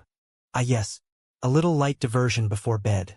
The leather-bound volume was in the old language, something that was, given the current status of Quinn's head, wholly foreign and totally unreadable to him as he flipped through the pages. When he got to where a satin ribbon marked Lucius's paws, he felt sick with sadness. This journey of letters and words and sentences and paragraphs would never be completed. The eyes that had traced the symbols that had been written now closed forever. With a sad capitulation, Quinn lowered himself into the chair his brother had spent so many hours in. He kept hold of the book, closing it up and cradling it in his hands. As he stared across at the empty bed, he pictured Layla with the twins and wondered exactly where the visit had occurred. It would help him picture it if he knew whether they'd been over there on the bed or here on the chair and ottoman. He would ask her for the details later. He wanted to hold on to the memory, even if it was one he had to create on his own. And maybe it was better that way. He wanted a picture-perfect, happy, imagined storyline of Layla coming down with the young and Lucius sitting in this chair with both of them in his lap. Poignant final goodbye. Had Lucius had his plan already set? Or had it been later? As Quinn let his head fall back, he tried to stop his mind from spinning. When that failed miserably, he considered getting a bottle of Herradura. Then he upgraded that plan to asking Manny for some knockout drops in the form of nice, little white pills that would help him exit this miserable train at the REM sleep station. Surrounded by his brother's few things, he thought back to an evening in his own timeline, one that he had never told Lucius about, one that only Blay really knew of, because Blay had been the one who saved him from his own suicide attempt. And it was because of that Quinn couldn't blame his mate for what he'd said to Lucius. That one comment about the private guard was not the reason for it all, and besides, Blay had already proven himself and his loyalty and his compassion over and over again, throughout his life. There had been a lot of reasons why Lucius had chosen to walk out into that storm. So many reasons, all of which were tragic, none of which were a mystery. A news flash about the king's private guard? Drop in the bucket. Quinn's eyes returned to the rolling table. From his current angle, he couldn't see the envelope, couldn't read those two words that had been written upon it, couldn't reach for the thing if he'd wanted to. And he realized he didn't want to. He didn't want to read whatever was in there. He'd rather have unfinished business forever. As opposed to confirmation that maybe, just maybe, it was his fault because he'd been too busy, too negligent, too self-centered to take care of his own blood and make sure that Lucius was getting not just the medical care he needed, but the psychological counseling that was just as important to health and well-being. Maybe more important. Chapter 27. 1 week later, Blay opened the door to his bedroom suite's bathroom and leaned out. Across the way, the light in the walk-in closet was glowing, the illumination spilling onto the Persian carpet, making the jewel tones even brighter. He hesitated, then retreated back and shut the door again. Looking around, he saw that everything was the same in the loo. The toothbrushes by the pair of sinks were in their separate holders, and the pair of paste tubes, one Crest, the other Colgate, were teamed with their appropriate Oral-B partners. The water pick on one side was Quinn's. It had been likewise in the shower, the shampoo and conditioner bottles where they had always been. The bar of soap was just a single in a dish, as they both used ivory. Because it was 99% pure. Whatever the hell that meant. At a loss, Blay lowered the toilet seat, rewrapped the bath towel around his body, and sat down. For some reason, it seemed vitally important to cover himself even though no one was in with him, and he remembered Quinn sitting in the same place during that bath time right after Lucius had been found. That was as close as he and his mate had been for the last 7 nights. Oh, physically it had been largely the same, the two of them still sleeping side by side during the day and eating next to each other during meals. And then Blay had stayed on rotation, even as Quinn was not cleared to go back into the field yet. He was off until he passed a psych eval, which, no surprise, no one had brought up and Quinn hadn't volunteered for. Through the door, a muffled voice. "I'm going to go work out." Blay cleared his throat and spoke louder than normal. "You're skipping first meal? I already ate. See you soon." A moment later, there was a click of the door out into the hallway shutting. Blay dropped his head in defeat. At this point, he'd almost have preferred a slam, a stomp, a loud word. Instead, there was just this eerie politeness and autopilot composure that had as much to do with the Quinn he knew as a muffler on a Shelby Mustang. His mate had retreated somewhere deep inside his own mind, his body all that remained. He had been like a ghost, floating around the house, skipping meals, working out, spending time alone in Luches's room. He hadn't said what was in the letter, which scared Blay and made him replay his self-blame game. Again and again and again. Getting to his feet, he walked out of the loo. His intention was to go and get dressed, but he ended up standing at the base of their bed. Both sets of pillows had indents on them and both sides of the sheets and covers had been halved back, the whole thing a tidy mirror image of itself. Usually, their bed was a mess. Things on the floor, sheets tangled, duvet backwards or hanging off the headboard. In contrast, this disciplined disorder looked like a Sleep Number bed commercial, a stage set created to suggest that two people, a loving couple, had spent the night together. And that was accurate, he supposed. He and his mate had been on that mattress together, although he didn't think either one of them had actually found any REM cycles. Blay certainly hadn't. Pivoting to the walk-in closet, he went across and stood among their clothes. As with the pillows and sheets outside, there was a strict division, a his/his demarcation, the left all Blay's, the right all Quinn's. It was the same with the bed. Left was his, right was Quinn's. The arrangement in here hadn't been a particularly conscious thing, just a yours and mine that had made sense. They were pretty close in size, but the styles? Not a thing in common. He'd have been surprised if the guy had ever worn a loafer in his life. Okay, fine, maybe when Quinn had been younger and in his parents' house. With duct tape to keep them on, no doubt.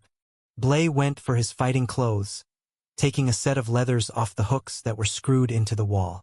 But then he remembered. He was off rotation tonight. Frankly, ever since Luches's death, he'd been surprised that he'd been allowed to go out at all, and he supposed that the continued A-OK meant he was doing a good job hiding everything he was feeling. As a corollary, he was also surprised Quinn hadn't brought up his suspension from the field yet. The fact that there was no fight to get back on rotation from him was scary, just like his weight loss and his listless disinterest in anything but the kids. Seriously, thank God for the twins. It was clear that Ramp and Lyric were keeping their father going. The nightly jobs of giving them baths and changing their clothes and feeding them seeming to consume all of Quinn's attention and focus. Trying to stop the mind spins, Blay got dressed, pulling on a random button-down, a random set of slacks, the closest sweater. He was putting on socks when he realized he'd decided to leave the house. So he put on boots instead of loafers, and then grabbed his North Face jacket and a pair of puffy gloves. Leaving his room, their room headed for the back stairs, and bottomed out in the kitchen. First meal had been served about 20 minutes before, so Doggen were refilling platters with extra eggs and bagels for service. Blay waved to all of them casually, and tried to appear what he very much was not. He was screaming inside. As he exited through the garage, he remembered himself and his mate putting on all that snow gear to go out and take care of the shutters. Then he recalled Quinn being up on the ladder and stopping to look over his shoulder to the Forstas if he'd sensed something.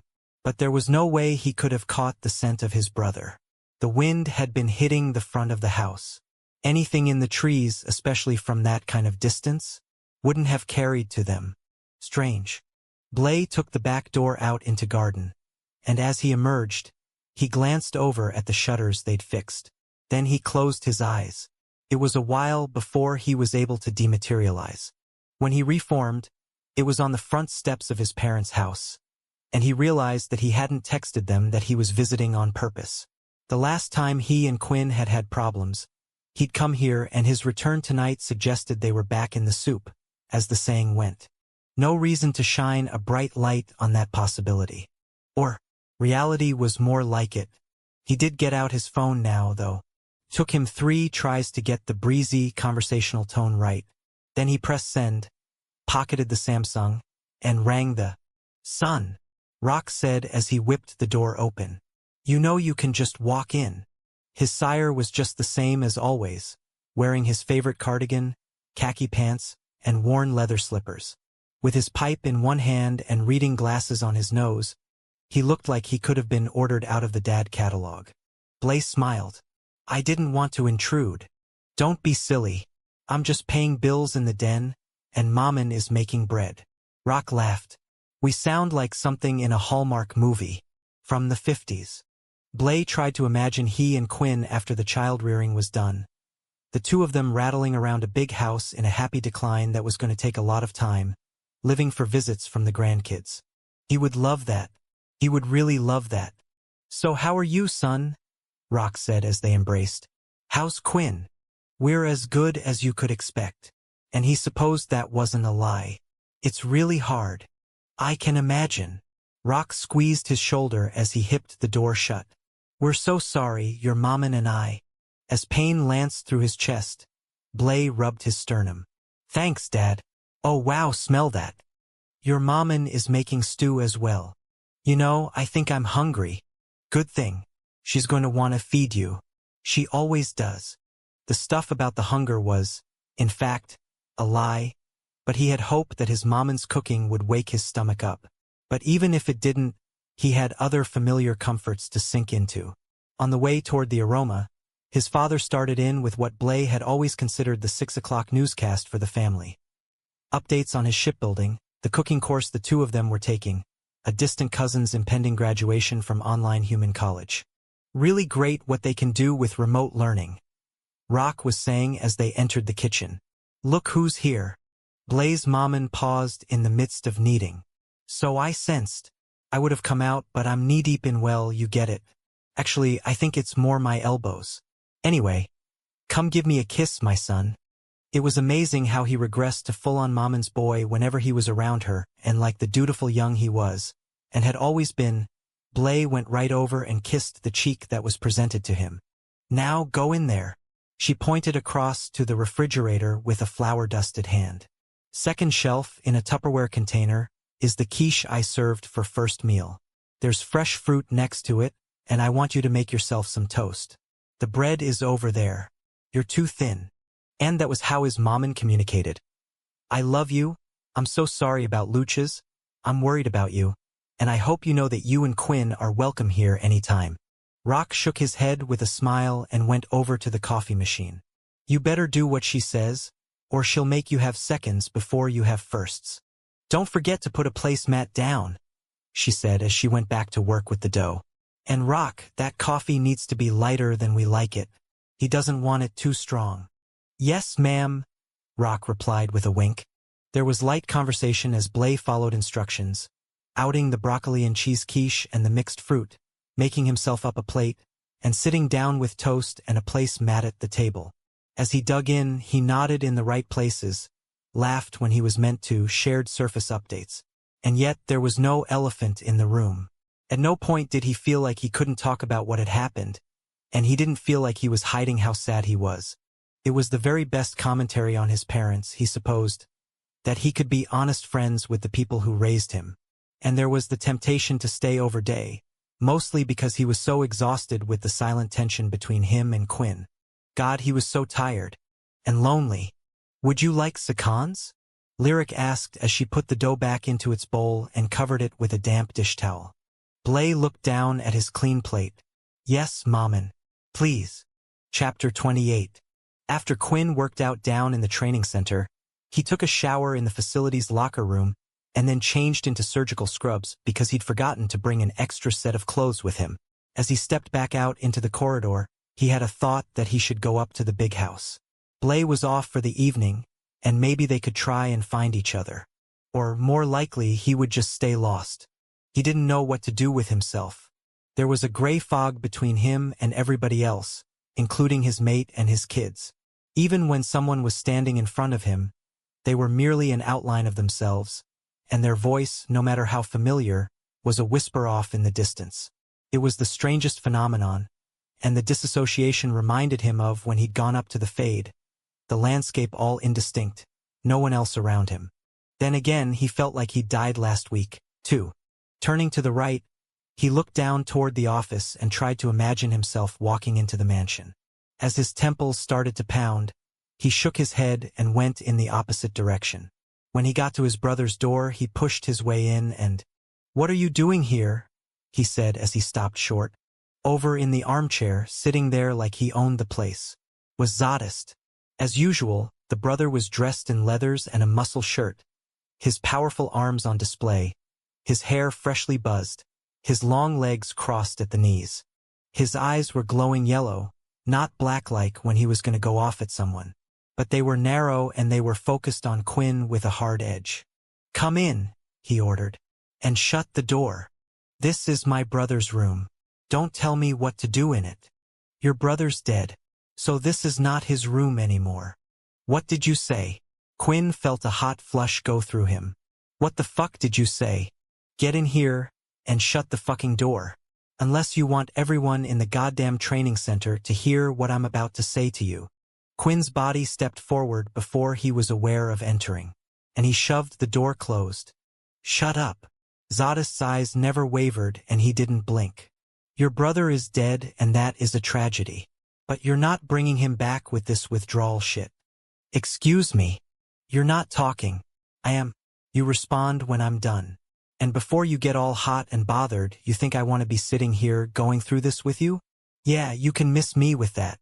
So get up and leave." Quinn tossed a casual hand. "In fact, please do us both a favor and quit it before you start. I don't need the public service." "Yeah, you do." It was at that point that Quinn realized there was something in the brother's hand. A toy airplane, one with red and white markings and a spinning prop on its nose. And in response to Quinn taking notice, Z flicked the propeller with his fingertip and the blades went for a ride, blurring out for a moment before slowing down so that the two fins became distinct again. The shit was so random it temporarily distracted him. "I've been where you are right now," Z stated. "And not for a couple of nights or a month, or even a year. Try 100 years.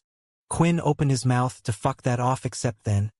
He noted the slave bands that were tattooed on Z's wrists and around his neck, and the scar that ran down the brother's face.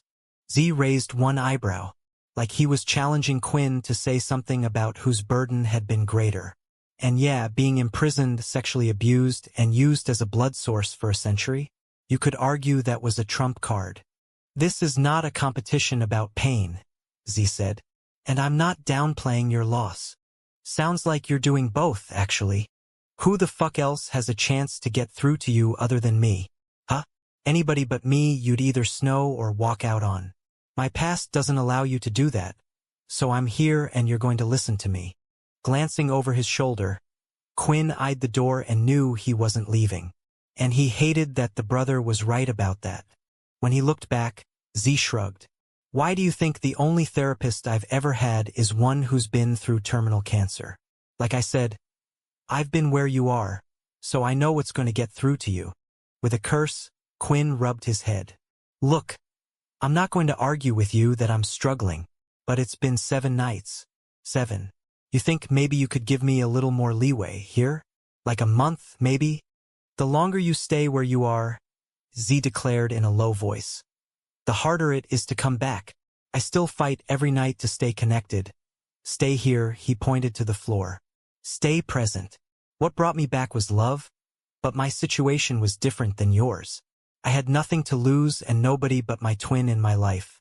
You, on the other hand, have everything to lose: a mate who loves you, young who need you, people who require your contribution to a concerted effort. So you have to start coping, whatever that looks like to you." Quinn rolled his eyes and shrugged. "Sure, I'll get right on that. No problem. I'm not diminishing your loss. It's about coping with it because, FYI, the shit never goes away. I am coping." "Fine, you want to play footsie with the words? You're coping badly." Quinn jabbed his thumb toward the bed. I haven't followed in his footsteps. I haven't killed myself. So give me some credit, why don't ya? If that's your standard, you've got a ways to go before functioning well is anywhere near your zip code. Z spun the toys prop again, a little hissing noise rising up from the plane's tip. Let's go through the checklist, shall we? You're not at meals, you're working out too much, and you have bags under your eyes you could pack for an overday in, so you're clearly not sleeping. Quinn shook his head. Fuck you. I've been to last meal at least 3 times. Out of 14 meals served in the dining room. Congratulations. As Quinn opened his mouth, that eyebrow rose again. Do you really want to debate the facts? We can waste some time with that, but it's just going to prolong the ass-kicking. Crossing his arms, Quinn stared off at the wall. Say your piece, and then I'm leaving. Figure out how to cope. Z shrugged. That's the message. That's it. Figure out what works for you and do it. But you can't keep going night after night, day after day, stuck in neutral. The work is going to have to be done. And, as Quinn cranked open his mouth again, Z cut him off. Nope, I finish, then you go. The work is going to have to be done, and you need to do it not just for yourself, but for your kids and that mate of yours, too. It's not just for you. You do it for them as well. Quinn waited, expecting more. Figure out how to cope, Z repeated. That's it. Oh sure, that's it. I'm not saying it's easy. Trust me. I went through hell while I was held as a blood slave. And then I went through hell all over again when I started talking about what had been done to me. But at least the second trip through got me to a better place. To avoid those clear yellow eyes, Quinn walked around, pacing back and forth from the bed to the door. Then he took a trip through the bathroom for shits and giggles. And still the brother sat there in that chair. Why? Quinn asked as he came out again. Why are you doing this to me? He hated the capitulation in his voice. But like he could change it? Like he could change any part of this? You mean aside from my impeccable credentials when it comes to being fucked in the head? Z twirled the prop again and swooshed the plane around in circles. Don't you remember our little ride together on Fubar Airlines? If you hadn't flown me out of that abandoned lesser induction site in that piece of shit we found in the hangar, I'd have died. So I owe you. Quinn closed his eyes and remembered that death flight. And what else had happened that night when they'd searched those cabins. That was when I found Luch's. I know. Which is the other reason I'm sitting here in his chair. You said he was dead. That none of this was his anymore. I said the room isn't his. This chair is. Splitting hairs. Don't deflect. The two of them stared at each other for the longest time. And stupidly, Quinn kept waiting for the brother to back down, look away, maybe apologize for his tone, even if his content was on point. When none of that happened, Quinn didn't want to be the one who flagged out first. So they just stared. In the end, well, big surprise, he was the one who cracked. He lowered his eyes, but to make it look like it was just because he'd decided to sit on his brother's bed, he went over and sat at the foot of his brother's bed. I don't know what else to do, he said with a defeat he hated. So just do something, anything. Isn't that the name of a movie? You should ask Rage that question, not me. There was a long period of silence.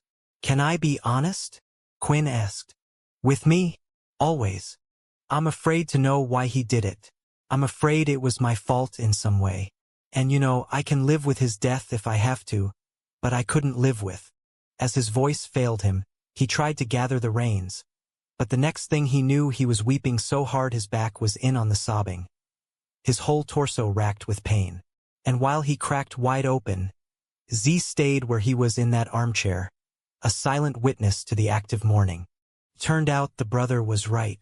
Given everything Z had been through, Quinn didn't feel embarrassed or self-conscious, and strangely, if the brother hadn't been there, he wouldn't have released the pain. Also, if Z had come over and touched him in any way, or said a word, or tried to get help, Quinn would have zipped himself up tight and probably never reopened again.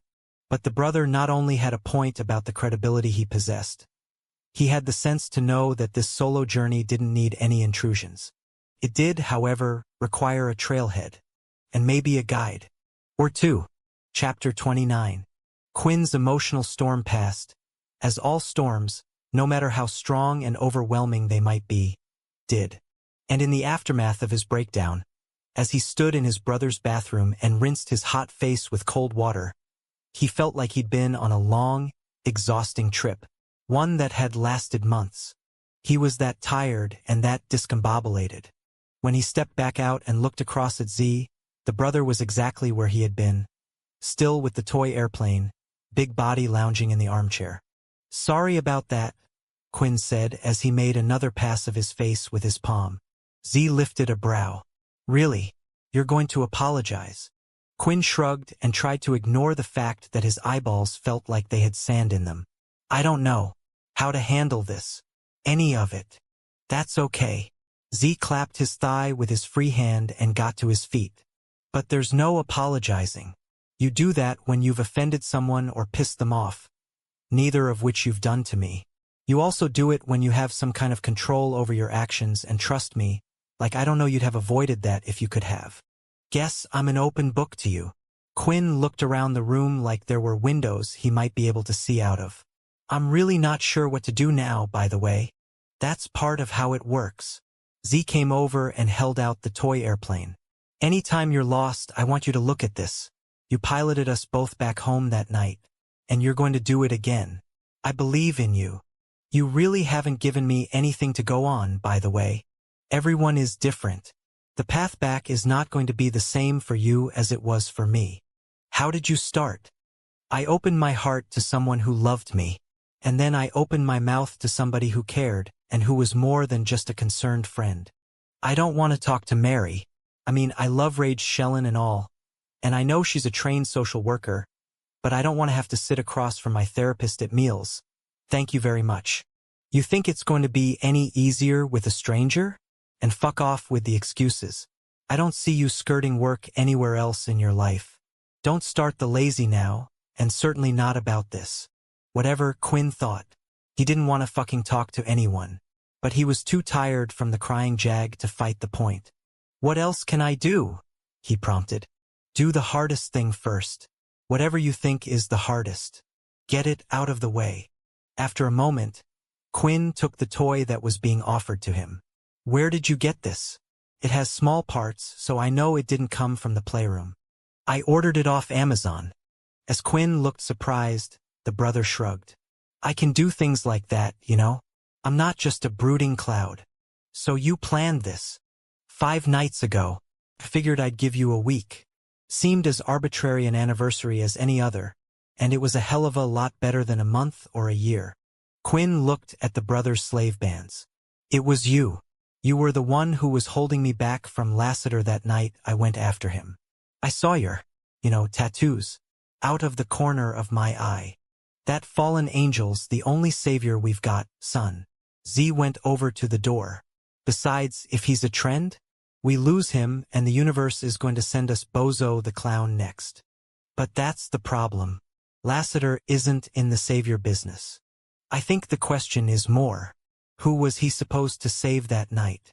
FYI, it was the one who went out in the blizzard," Quinn said bitterly. Z just shrugged and pointed to the airplane. "Anytime you doubt yourself, look at that. And you can always come and find me, day or night." After the brother left, Quinn stared at the toes of his shitkickers. He hated to break the news to the fighter, but he hadn't been all that helpful. Figure out how to cope. Yeah, like that was a map with clear markings.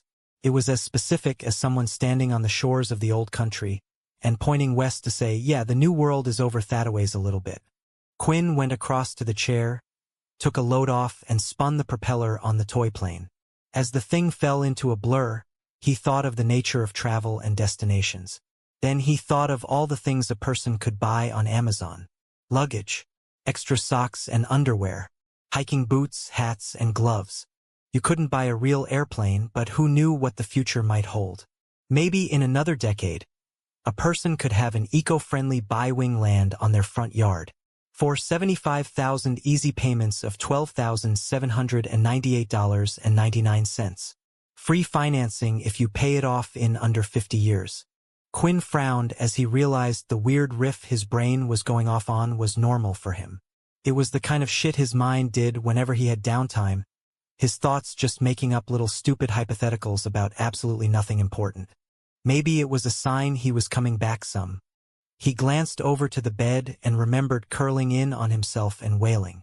Man, he'd fucking lost it. So no, absolutely Nuth was not going hard into the therapy. Or even lightly. Z could keep all that shrink couch bullcrap with the Kleenex box and the stories of mommy and daddy and how everyone had been mean to him because of his fucked up eyes. He was not going to talk about that shit and certainly not going to. What was the term? Oh, right. Unpack the night of his brother's death and how he'd felt as he'd gone from place to place. Each time expecting to see the mail and being let down. The ever more violent spikes of fear bungee cording him around in his own skin. Nope, he wasn't cracking again. But he was willing to buy in to Z's cope stuff. The question was where to begin, and maybe it made him a pussy, but he couldn't start with the hardest thing. That he just could not manage. He did know that the brother was right, though. He couldn't just stay in this limbo. As he considered various possibilities, it was hard to know exactly when the plan hit him, but he took out his phone and Blay had texted him to let him know that he'd gone to see his parents. Quinn let his head fall back against the armchair's cushioned contours. With a fresh wave of sadness, he pictured that lovely house Rock and Lyric had built after the raids, the one set all the way in the back of that human development, by a pond. It was a new-built design to look old, and Lyric had made it clear that she wasn't thrilled with that part of things. Rock, on the other hand, loved having all of the mechanicals under warranty. In a lot of ways, the couple was old-fashioned, the traditional sex roles not just embraced years before, but lovingly maintained. Rock earned the money and paid the bills. Lyric cooked and cleaned, and their home, no matter what house it was encapsulated in, was always warm, inviting, and serene. He thought of the twins. The good news was that they could choose who they wanted to be. After all, traditional roles were fine if they weren't forced. He didn't want either of his kids locked into any kind of social rules or expectations. He'd had plenty of that growing upon the failures he'd racked up, though in large part nothing he'd had any control over had nearly killed him. Quinn glanced back to the bed. Refocusing, he called up a blank text message, and then tried to figure out what he was trying to say. In the end, he could only plainly state his request of this house. Not all journeys were literally on foot. Whether they were or were not, however, there was always a first step. And after that, Quinn looked across to the rolling tray. Abruptly, he frowned. Figuring he was seeing things, he got up and went over to inspect the 2 burgundy bundles that had been left on the bedside table. Next to the remote to the TV, the call button for the nurse's station, and a blue Bic pen, which undoubtedly had been the writing instrument used by Luches when he'd composed his last letter, which remained unopened, exactly where it had been left. Quinn reached out and picked up one of the burgundy wads. Unfurling it, he saw that it was a sock, a cashmere and silk blend sock. He recognized whose it was, but he checked the tag that had been sewn inside anyway. "Blaylock," he said softly. Blay returned to the mansion right before last meal. He'd ended up helping his mommin in the basement for hours, rearranging plastic tubs of seasonal clothes, family mementos, and decorations. It had been pretty clear from the outset that there was a make-work component to the effort, but he'd been so grateful for the distraction and the parameters of the job. The project had a beginning, a middle, and an end, and it required not only physical effort, but just enough mental concentration that he couldn't juggle the tasks at hand along with worrying about Quinn. There had even been a break for another meal in the middle, and a cup of satisfaction cocoa, as his mommin always called it, at the end.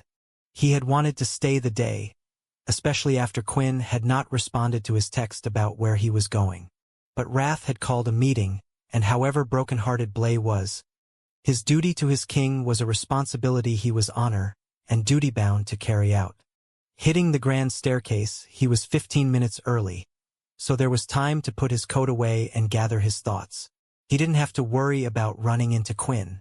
The mail would be downstairs in Luches's room. That was where he always went after he worked out, and for the last 4 nights, he had stayed there until well after last meal. Blay had tried not to take the withdrawal personally, and failed. At the top of the stairs, he looked through the open doors of Wrath's study. The brothers were already gathering, and he lifted his hand in greeting. Several nodded in his direction, and he flashed them a pair of fingers, the universal language for, "I'll be back in 2 minutes." Maybe Quinn would join them all tonight. Maybe Santa Claus was real. Heading down the hall of statues, Blaze stripped off his parka and then zipped up both of the side pockets so his gloves didn't fall out. As he opened the door to his room, the familiar scent that greeted him was fresh, not faded. And the male who was sitting on the edge of the bed was not a ghost. Blaze stopped dead. "Hi," the figment, who certainly seemed to be Quinn, said, in the correct voice. Blaze stepped in and closed the door. "Hi. I've been waiting for you." Keeping a recoil of surprise to himself was a difficult camo job. "You should have called. Or texted. I would have come right away. I didn't want to interrupt your visit. How are the rents?" For some reason, the fact that Quinn was using the casual term he always did felt like some kind of positive portent. Which was nuts. "They're good. They send their love and their condolences." "I appreciate that." Quinn looked at his hands. "Listen, I just want to apologize. Please don't move out." They both stopped and said, "What?" at the same time. "Look," Blay rushed in. "I'm trying to give you the space you require. I really just want to be whatever you need at this tough time. But please don't give up on me. Don't give up on us. And don't hate me for my role in your brother's death," he tacked on to himself. When there was only silence coming back at him, Blay cleared his throat and hugged his parka to his chest. I can leave if you want me to, and go back to my parents." Quinn burst up from the bed and came over. And the next thing Blay knew, they were holding on to each other, the first physical contact in what felt like forever. "I've missed you," Quinn said roughly. Blay squeezed his eyes closed. "I've been here all along." "I know. I've been the one who was gone." They stayed where they were for a while. Maybe it was long as a year. And then Quinn stepped back. For a moment, tension coiled up Blay's spine, making him stand even straighter. "But come on, you didn't tell someone you've missed them and then say you're leaving, right? Oh, and fuck that meeting in Wrath Study. The Brotherhood could come and drag him out of here kicking and screaming if they wanted to." Under any circumstances other than that hogtied hypothetical, he wasn't moving from the room. "Come here," Quinn said. As Blay felt his hand get taken, he was content to be led anywhere just as long as Quinn wanted him to stick around. And yes, that was pathetic. But he was feeling like this whole unexpected meet and greet was like having a bump on your arm and going to see the doctor about itly to discover that the person in the white coat with the medical degree actually wasn't all that worried it was cancer. His brain had sure been convinced the freckle was stage 70 terminal. They sat down together, and then Quinn reached over and picked something off the bedside table. It was the letter from Luch's, next to which were the socks Blay had worn the night the remains had been found, the ones that had been left wet when Lassiter had warmed his frostbitten feet and dried his ruined loafers, a pair of afterthoughts that had ultimately been forgotten. "I found those in my brother's room," Quinn said. Blay put his hands up. "As I told you, I didn't touch anything. Not one thing. I saw the letter and left." "I know." Quinn picked up the envelope, holding it in his palms as if it were in danger of shattering. "I talked to Manny earlier tonight. He said you told him no one but me was to go into that room. It's your private family business." Blay ran a hand through his hair and glanced around at all the neat as a pin, vacuum and dusted. "I love the dog gen here. They're so wonderful, but sometimes they're almost too good at their jobs. I thought it was important that everything be exactly the way it was left for you. I really appreciate that." Quinn looked over, his blue and green eyes luminous. "And I've decided to do the hard thing first, after all." "What?" I wanted to open this with you, if that's okay." As Blay's throat tightened, he swallowed with difficulty. "Absolutely." He might as well learn the truth about his complicity at the same time Quinn did.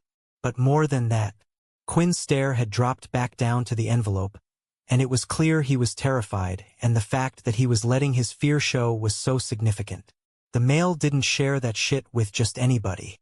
"It's hard to explain why I've left this for as long as I have," Quinn murmured as he stroked over the 2 words on the front. "But this is my last piece of business with Luch's. Whatever he wrote is our final thing."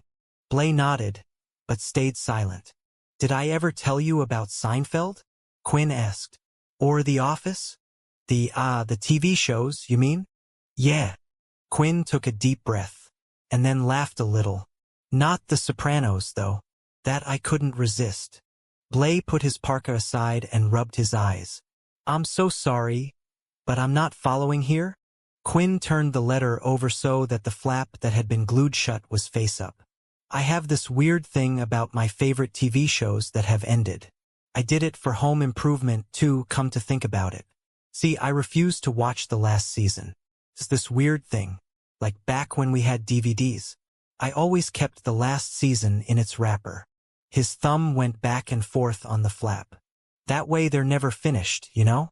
I can pretend in my mind that they go on forever, that they're infinite because the definition of infinity is no ending. And if I don't watch the ending, there hasn't been one." There was a pause and Quinn looked up. "That's nuts, right?" "Not at all." Blay wanted to stroke the male's back, but kept his hands clasped in front of him. "It makes all the sense in the world. Now you're just humoring me." "No, I'm really not." A ghost of a smile hit Quinn's lips, but was quickly lost. "I feel the same way about whatever's in here. As long as I don't read it, my brother isn't gone. Because that's how it works with people, you know? The folks I live with, you, the kids, Layla and Ecker, everybody else in the household.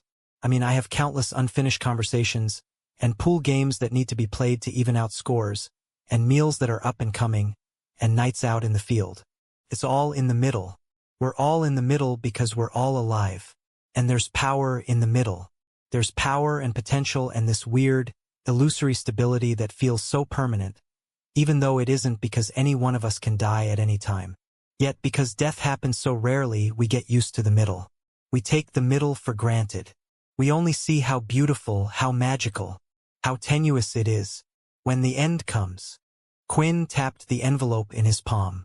"When the end comes, the fog of habit lifts, and only then do we see how rare and special the landscape of the in-between is." After a moment of silence, the male laughed awkwardly. "I'm babbling, aren't I?" Blay shook his head. In a rough voice, he said, "No, you're really not." They both took a deep breath. Maybe it was for the same reason, maybe for different reasons, but that was the nice thing about being with someone you loved. Often you came to the same corner, even if it was from opposite directions. "So," Quinn tapped the envelope again, "what do you say we open this together?" As that mismatched stare lifted to Blaze, he did what he had been wanting to do. He put his hand on his mate's back and made a slow circle that he hoped was as reassuring as he intended it to be. Some seminal moments were anticipated: births, matings, deaths too, as well as anniversaries and festivals, graduations and fresh starts. Yet some of the most important moments in your life crept up on you, no less revelatory or significant for their lack of advance notice and fanfare. This was one of the most significant moments in Quinn's life, and he'd waited, maybe for hours, just so Blay could come home and share it with him. Blay meant to hold the words in, as he still wasn't sure where they stood. But the emotion in the center of his chest chose its method of expression, and it was a conventional one. Tried and true. "I love you so much," Blay said in a voice that cracked. Quinn lifted his hand up, the hand that had been on the letter his brother had written. And as he brushed at the side of Blay's face, it was tenderly. "Don't cry," Quinn whispered. "Am I?" Quinn nodded. "I'm going to try to get through this. I don't know what I'm doing, though, and I don't know how long it's going to take." Blay put his hand over Quinn's, and then he kissed that palm. "However long you need, I will wait. Whatever you want from me, I will do. Wherever you go, I will be right there with you. If you still want me like that." Those beautiful blue and green eyes closed. "I love you so much right now, too." Instantly, all of the tension disappeared, not just in Blay's own body, but in the air between them. What had been stuck was now unjammed, and the release was so great Blay trembled. The kiss they shared was soft, reverent, more of a vow than anything else. And then they eased apart, and both stared down at the letter. Dear God, Blay thought. He hoped that what was in there didn't drive them apart all over again. Chapter 30. Quinn's hands started to shake as he eased a finger under the envelope's flap. There was a lot of resistance, and somehow he wasn't surprised that his brother had taken care to make sure it was properly sealed. Luch's was precise like that. Had been precise like that. Opening the envelope slowly, Quinn pulled out a single sheet of 8.5 by 11 copier paper. The page had been folded in thirds, and there was only writing on one side, and at first, his eyes just focused on the handwriting. The pen was the same Bic that had been used for Brother Mine, the same one that was on the bedside table, and the cursive script was beautiful, flowing, yet easy to read, each letter executed perfectly. "He had such wonderful penmanship," Quinn murmured as he ran his thumb down one of the margins. "And look at how straight the lines are. I don't think he used a ruler. I think he just did it the right way as he'd been trained." Before Quinn started reading, he had a thought that his brother was so much better than multipurpose office paper. Luch's should have had personalized stationery, embossed with his name and address at the top, maybe with a pen and ink drawing of the family house as a header. As Quinn trained his eyes on the salutation, he considered reading the letter out loud, but his throat was too tight for that. So instead, he leaned forward and moved the sheet of paper so that it was in between him and Blay. "Dearest Brother Mine, firstly, allow me to apologize. You have always been far braver than I, and I believe that what is about to happen proves this truism once again. I am sorry that I am not strong enough to continue upon this path from which I cannot escape, but I am tired. I am bone-weary of the pain and the restlessness, and of late, the unchanging nature of my body's compromises. All has worn me down, whereas you would have persevered. I am weak, however, and the biggest regret of this weakness is that in my actions you may search for, and feel that you find, some sort of personal culpability. Allow me to assuage your conscience. This is not to do with you. Secondly, I beg of you a favor. I realize that this is an imposition. For certain, if you are reading this, I am gone and you are in pain. It is entirely unfair of me to ask anything of you in your current state, and yet I beg of you this. Please go unto our family home, and into the confines of my former bedroom. There is a loose floorboard where my bureau was.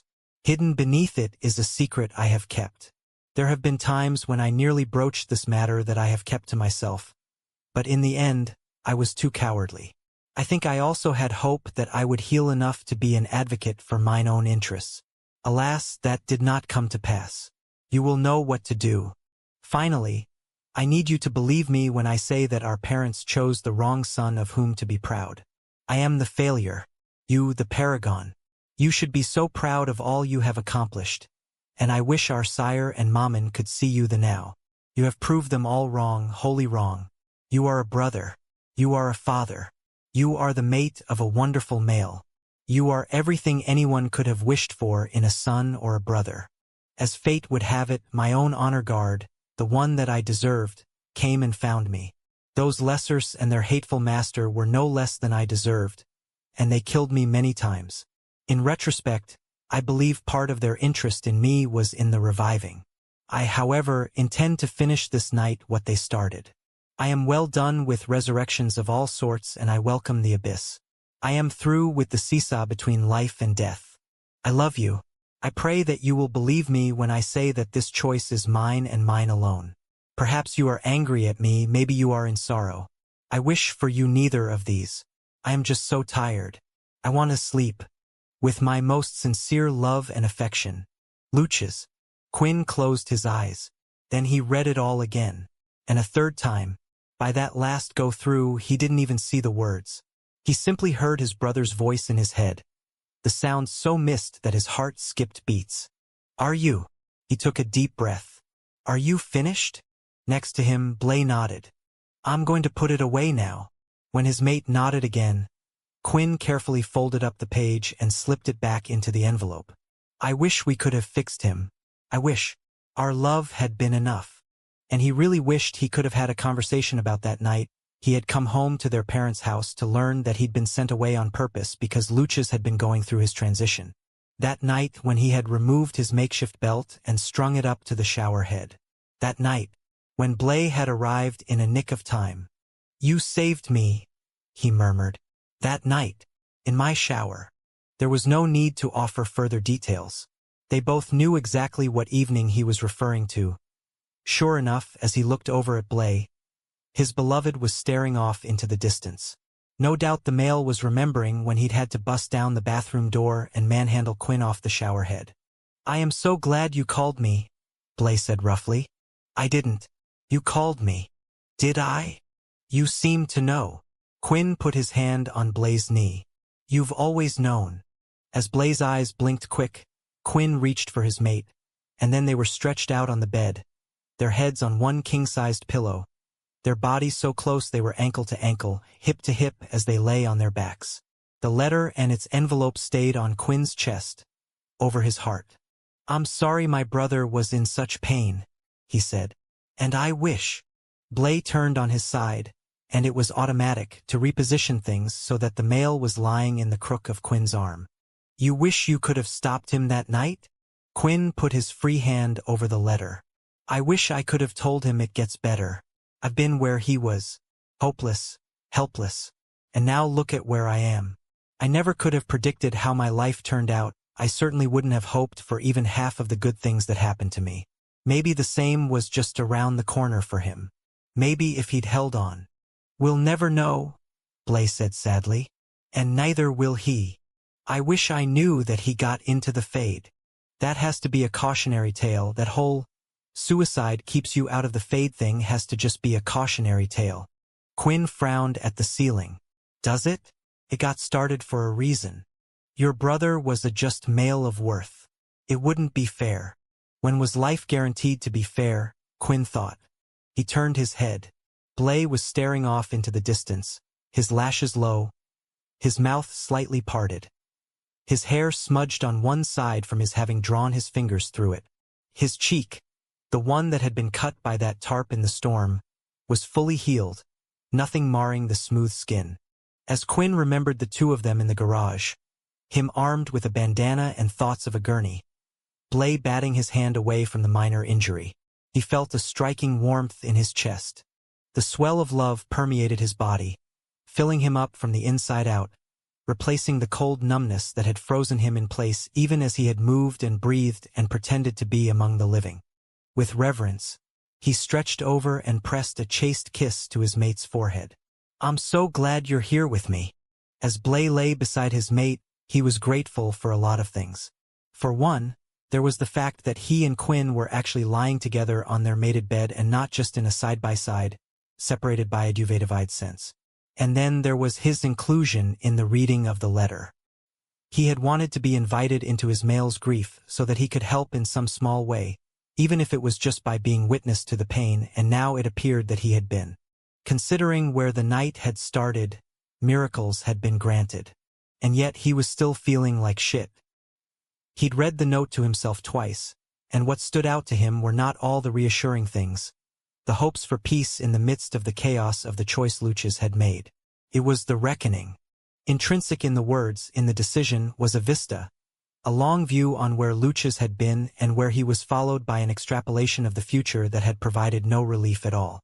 If anything, the more of the same had no doubt been yet another burden on top of so many others. Whether or not it was true, Blay had decided that his conversation, which surely had been one of Luchas's last, had provided that view. Or at least perhaps the ledge the male had been standing on as he had regarded the valley of his life as it unfurled before him. God, if Blay could just go back and not have said a thing. Maybe it wouldn't have changed anything, but at least he would be free of this sickening feeling in the pit of his stomach. "Glad you're here with me." Blay forced himself back into focus. And as he did, he felt Quinn's lips pressed to his forehead with incredible gentleness. When the male eased back, their eyes met and held. "You may not be holding me responsible," Blay thought to himself, "but I cannot forgive myself. I didn't want any of this for your brother," he said sadly. "I only knew him from afar, as you know. I mean, my family was not on the same level of yours socially. My parents' level, you mean? I wasn't on their level either." Blay shook his head. "You're better than all of them. You're biased. Not even close." Blay ran his fingertips over the envelope on Quinn's chest. And when it came to Luch's, I believe he was a product of his environment, but he wasn't bad through and through. Some in the Glimmera were. He was not. He was the one who stopped the honor guard from killing me that night I was jumped. He was with them and he made them quit the beating. Otherwise, I would have died in the middle of that road. Blay frowned. Your family sent him as part of. But of course they would have. He was the firstborn son. So having him be a part of it was the best way for them to save even more face after they banished me from the house and removed me from the family bloodline. It proved how serious they were. Quinn frowned. And I've been wondering about something. That black robe Luch's had been wearing? I've never known him to have one or wear one before. But somehow he got his hands on it and I think he wore it because of his guilt over his role in the honor guard. Did he ever talk to you about that night? He said he was sorry, of course. But I didn't know it was still a thing for him. I mean, he clearly saw Lash and the Lessers as his own version of what he did to me. That had to be the reason he was in that robe. But I wish he hadn't tortured himself so. Blay nodded. And then said, Are you going back to your old house? Like he asked. I don't know. Quinn frowned and shook his head. I mean, of course I am. It's just going to be fucked up to be there. I wonder what it looks like now. Do you want me to go with you? It's too close to dawn now. And aren't you on tomorrow night? I am. But I'm sure I can get someone to cover. Quinn's brows lowered. I want to return to work. I asked Tor. He said I needed to be cleared. Medically? Oh right. Mary. Yeah. Blay wasn't going to touch that one with a 10-foot pole, and as much as he wanted to support his mate, he didn't disagree with the necessity of a mental health check-in. But there was no reason to bring all that up. What can I do to help you? He said instead. You already are. Just by being here. As Quinn yawned, the male's jaw cracked, and then there was a long exhale. I'm suddenly exhausted. Why don't you go to sleep? Are you tired? These were simple questions, simple replies, everyday/every night stuff. And like the proximity, physical and otherwise, the normal was something to be grateful for, especially as Quinn mumbled something about food. He wasn't ready to go down to last meal yet, but maybe after a little nap they could order something from the kitchen? Or at least that's what Blay thought his mate was saying. Yes, absolutely, he murmured in response. And let me get off your shoulder. It's going to go numb. Lifting his head, he repositioned the heavy arm he'd been leaning on. As he arranged the limb down at Quinn's side and the male didn't move, Blay was reminded of the times he'd found Ramp in a tangle in his crib, face mashed up against the slats. But in the air, one arm kinked under his body. As he brought over the pillow he usually used and crammed it under his ear, he stared at Quinn, and worried about what Luch's had tucked away. If there was one thing Blay had learned about life in Caldwell, there was always another shoe to drop. And a lot of times it landed on your head. Chapter 31. Hands. Hands were moving over Blay's body. Wait, maybe it was only one. And he knew whose it was. His and Quinn's bedroom was dark, the lights having been willed off at some point, and Blay was lying on his stomach. Next to him, Quinn was on his side. And the male's sensuous palm was traveling across Blay's lower back and sneaking around his opposite hip. With a groan, Blay rolled to his side, his ass finding the front of Quinn's pelvis and the erection that was there. Maybe this was a dream. Maybe this, which he'd missed for so long, was just something his mind had constructed out of sad desperation. Is this okay? Quinn said in his ear. Oh God. Blay arched back and rubbed against that arousal. Please. I thought I was dreaming. So did I. They were both fully clothed and lying on top of the covers, where they had been when Quinn had meant to take a catnap, and Blay had intended on staying awake and worrying about things he couldn't change. No more sleeping now, though. And for the very best reason. As Quinn arched over, all bonded male, his lips brushed the side of Blay's neck, and then came the fangs, slowly going up his jugular. Twisting his torso, Blay turned his head and then they were kissing proper, all tongues, and moaning, and breath coming fast. While that hand, oh that hand, found Blay's erection and started to stroke over the fly of his slacks. Overcome, Blay reared back once again, grinding his ass on Quinn until the male cursed low. I'm supposed to take it slow, Quinn grunted. Says who? Oh, fuck. The next thing Blay knew, he was being handled roughly the way he liked. He was shoved on his back, and then Quinn straddled his hips, the male's massive body looming in the darkness. With an erotic surge, Blay willed on a lamp across the room, and he was not disappointed with what he saw.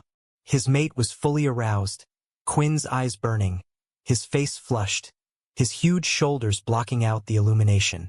Oh, and then there was the erection tenting up the front of his track bottoms. I'm going to fuck you, Quinn growled. Blay's eyes rolled back. Now.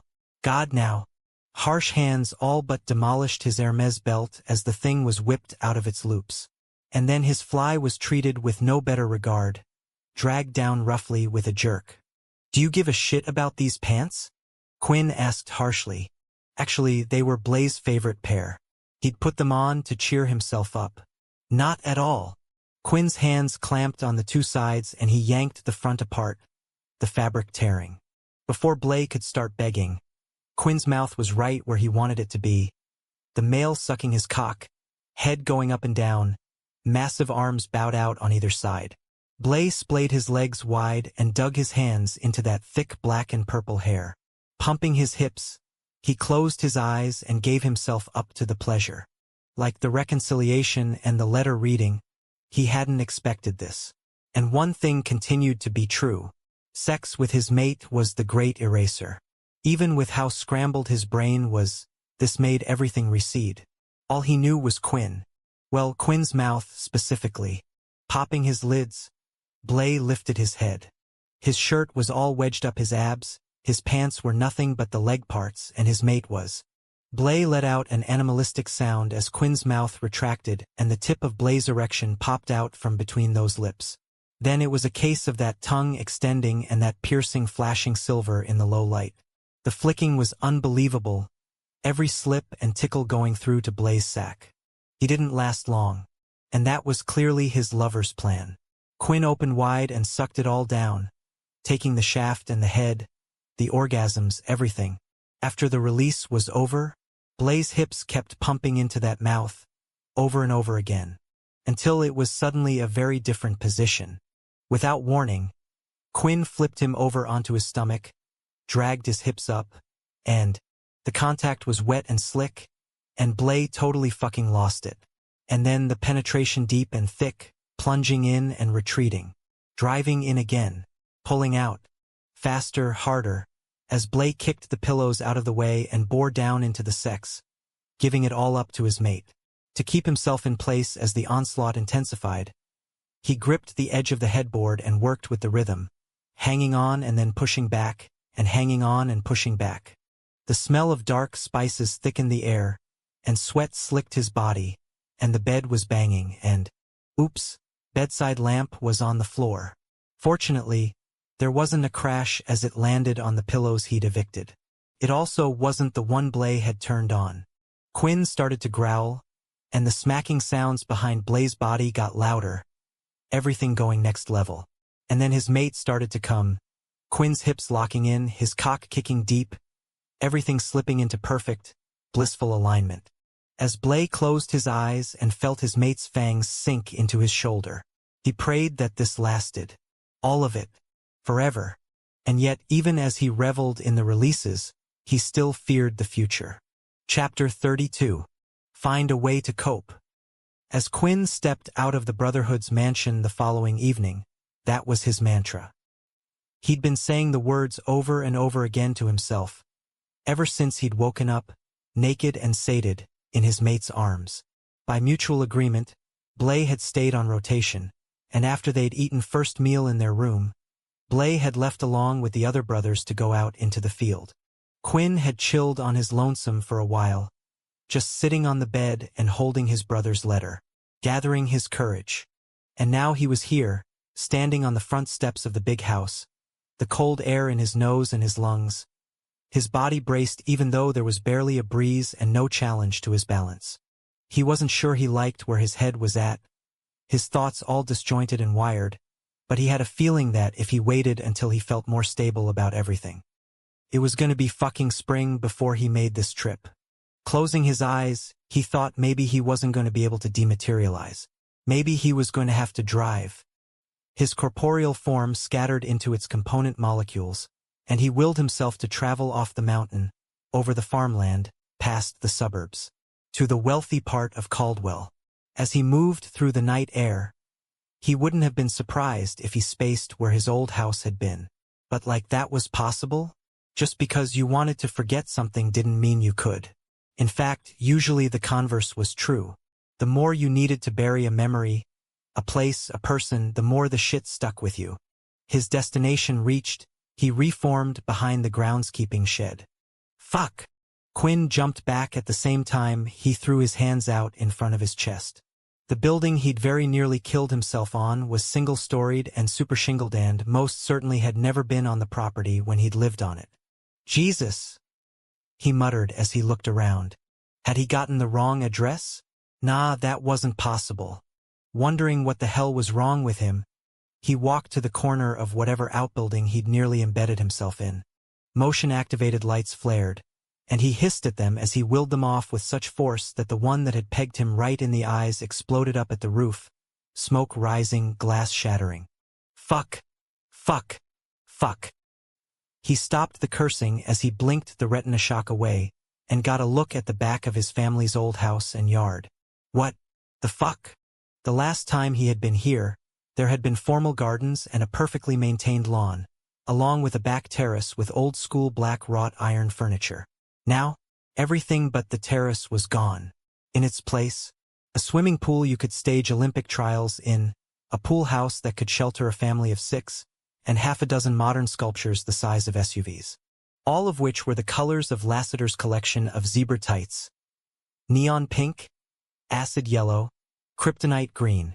Rubbing his eyes, he was sure his parents were rolling in their graves and heard his mother's voice, dripping with censure. All that money in the wrong hands. Frankly, he was surprised that the mansion remained intact. For one piercing moment, he saw it all as it once had been. His maman walking among the flowers, pointing out the varieties of white blooms to his sister, forcing Solange to memorize the proper Latin names. Behind them, Luchas and their sire would likewise be strolling at a leisurely pace, their hands clasped behind the small of their backs. They were discussing finance. They'd always discussed finance. In the warmer months, the 4 of them had walked together after every first meal, the females in front, males in back, and never the twain shall mix. Solange was never going to learn about money, it was far too above her. And Luchas would never learn about horticulture, it was far too beneath him. Quinn had always watched them promenade in the moonlight from the window in his bedroom, and yearned to be asked to join even just once. Before he got all maudlin, he stopped the memories and decided it was a relief that everything on the estate was so different. It made things less complicated. Setting himself into motion, he stalked across the lawn, his footsteps marring the pristine snow cover, and when he went by one of the sculptures, he knocked his knuckles on the pink surface. The hollow ring suggested it was metal, and he imagined some interior decorator exclaiming the virtues of its random contours and hard corners. Fuck all knew what the design was supposed to represent. Or maybe that was the point. Closing in on the back of the mansion, he found that he'd been wrong. There had been renovations to the house, too, and they were pretty extensive. Was that a new room out the back? And the terrace, he'd been wrong about it as well. The old flagstone was all gone, replaced by some kind of sandstone? He couldn't really tell because of the snow cover, but it was clear from what had melted close to the first floor's edge that the tile was totally different. When he was in range of one of the windows, he cupped his hands and leaned in to see inside. Ooh, KK. Beetlejuice. When the Dietzes took over the Maitlands' nice old farmhouse and turned it into a freak show of bad modern artiste crap. No antiques. No beautiful Persian rugs, no grandfather clocks, and oil paintings, and collections of Amari porcelain. In the place of all that had been venerable and cultivated over generations, steel and leather furniture, black stone floors, and more sculptures that looked like three-dimensional Rorschach tests. Like that red hand over there? It was a chair, right?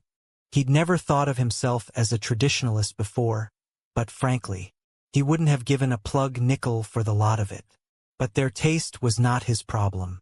On the contrary, the motion detector pods mounted in the corners at the ceiling were. The damn things were obvious because they had little green blinking lights and they probably had cameras, too. On that note, there were no doubt monitoring feeds running out here as well. These were all his fucking problems. Because he had to get inside. One advantage of having to wait until 12 for the humans under this roof to hit the sack was that he'd figured out his coping mechanism. Fuck the therapy and the sniveling. He was going to deal with his brother's death through service. Lucius had broken his heart with pain and revived him with a directive. And in honoring the request that had been put to him, Quinn had a job, a purpose, a direction into which he was able to channel his sadness and his sense that he could have changed where things had gone if he'd only been more attentive. So yeah, he was getting into this fucking house and he was gonna grab whatever his brother had left behind under that floorboard. Utterly resolved. He closed his eyes and dematerialized right into the center of the... Was it the living room? It had been a study before. Now, the place had couches, and again, was that supposed to be a chair? He guessed you could sit on that palm. Ah yes, the alarm.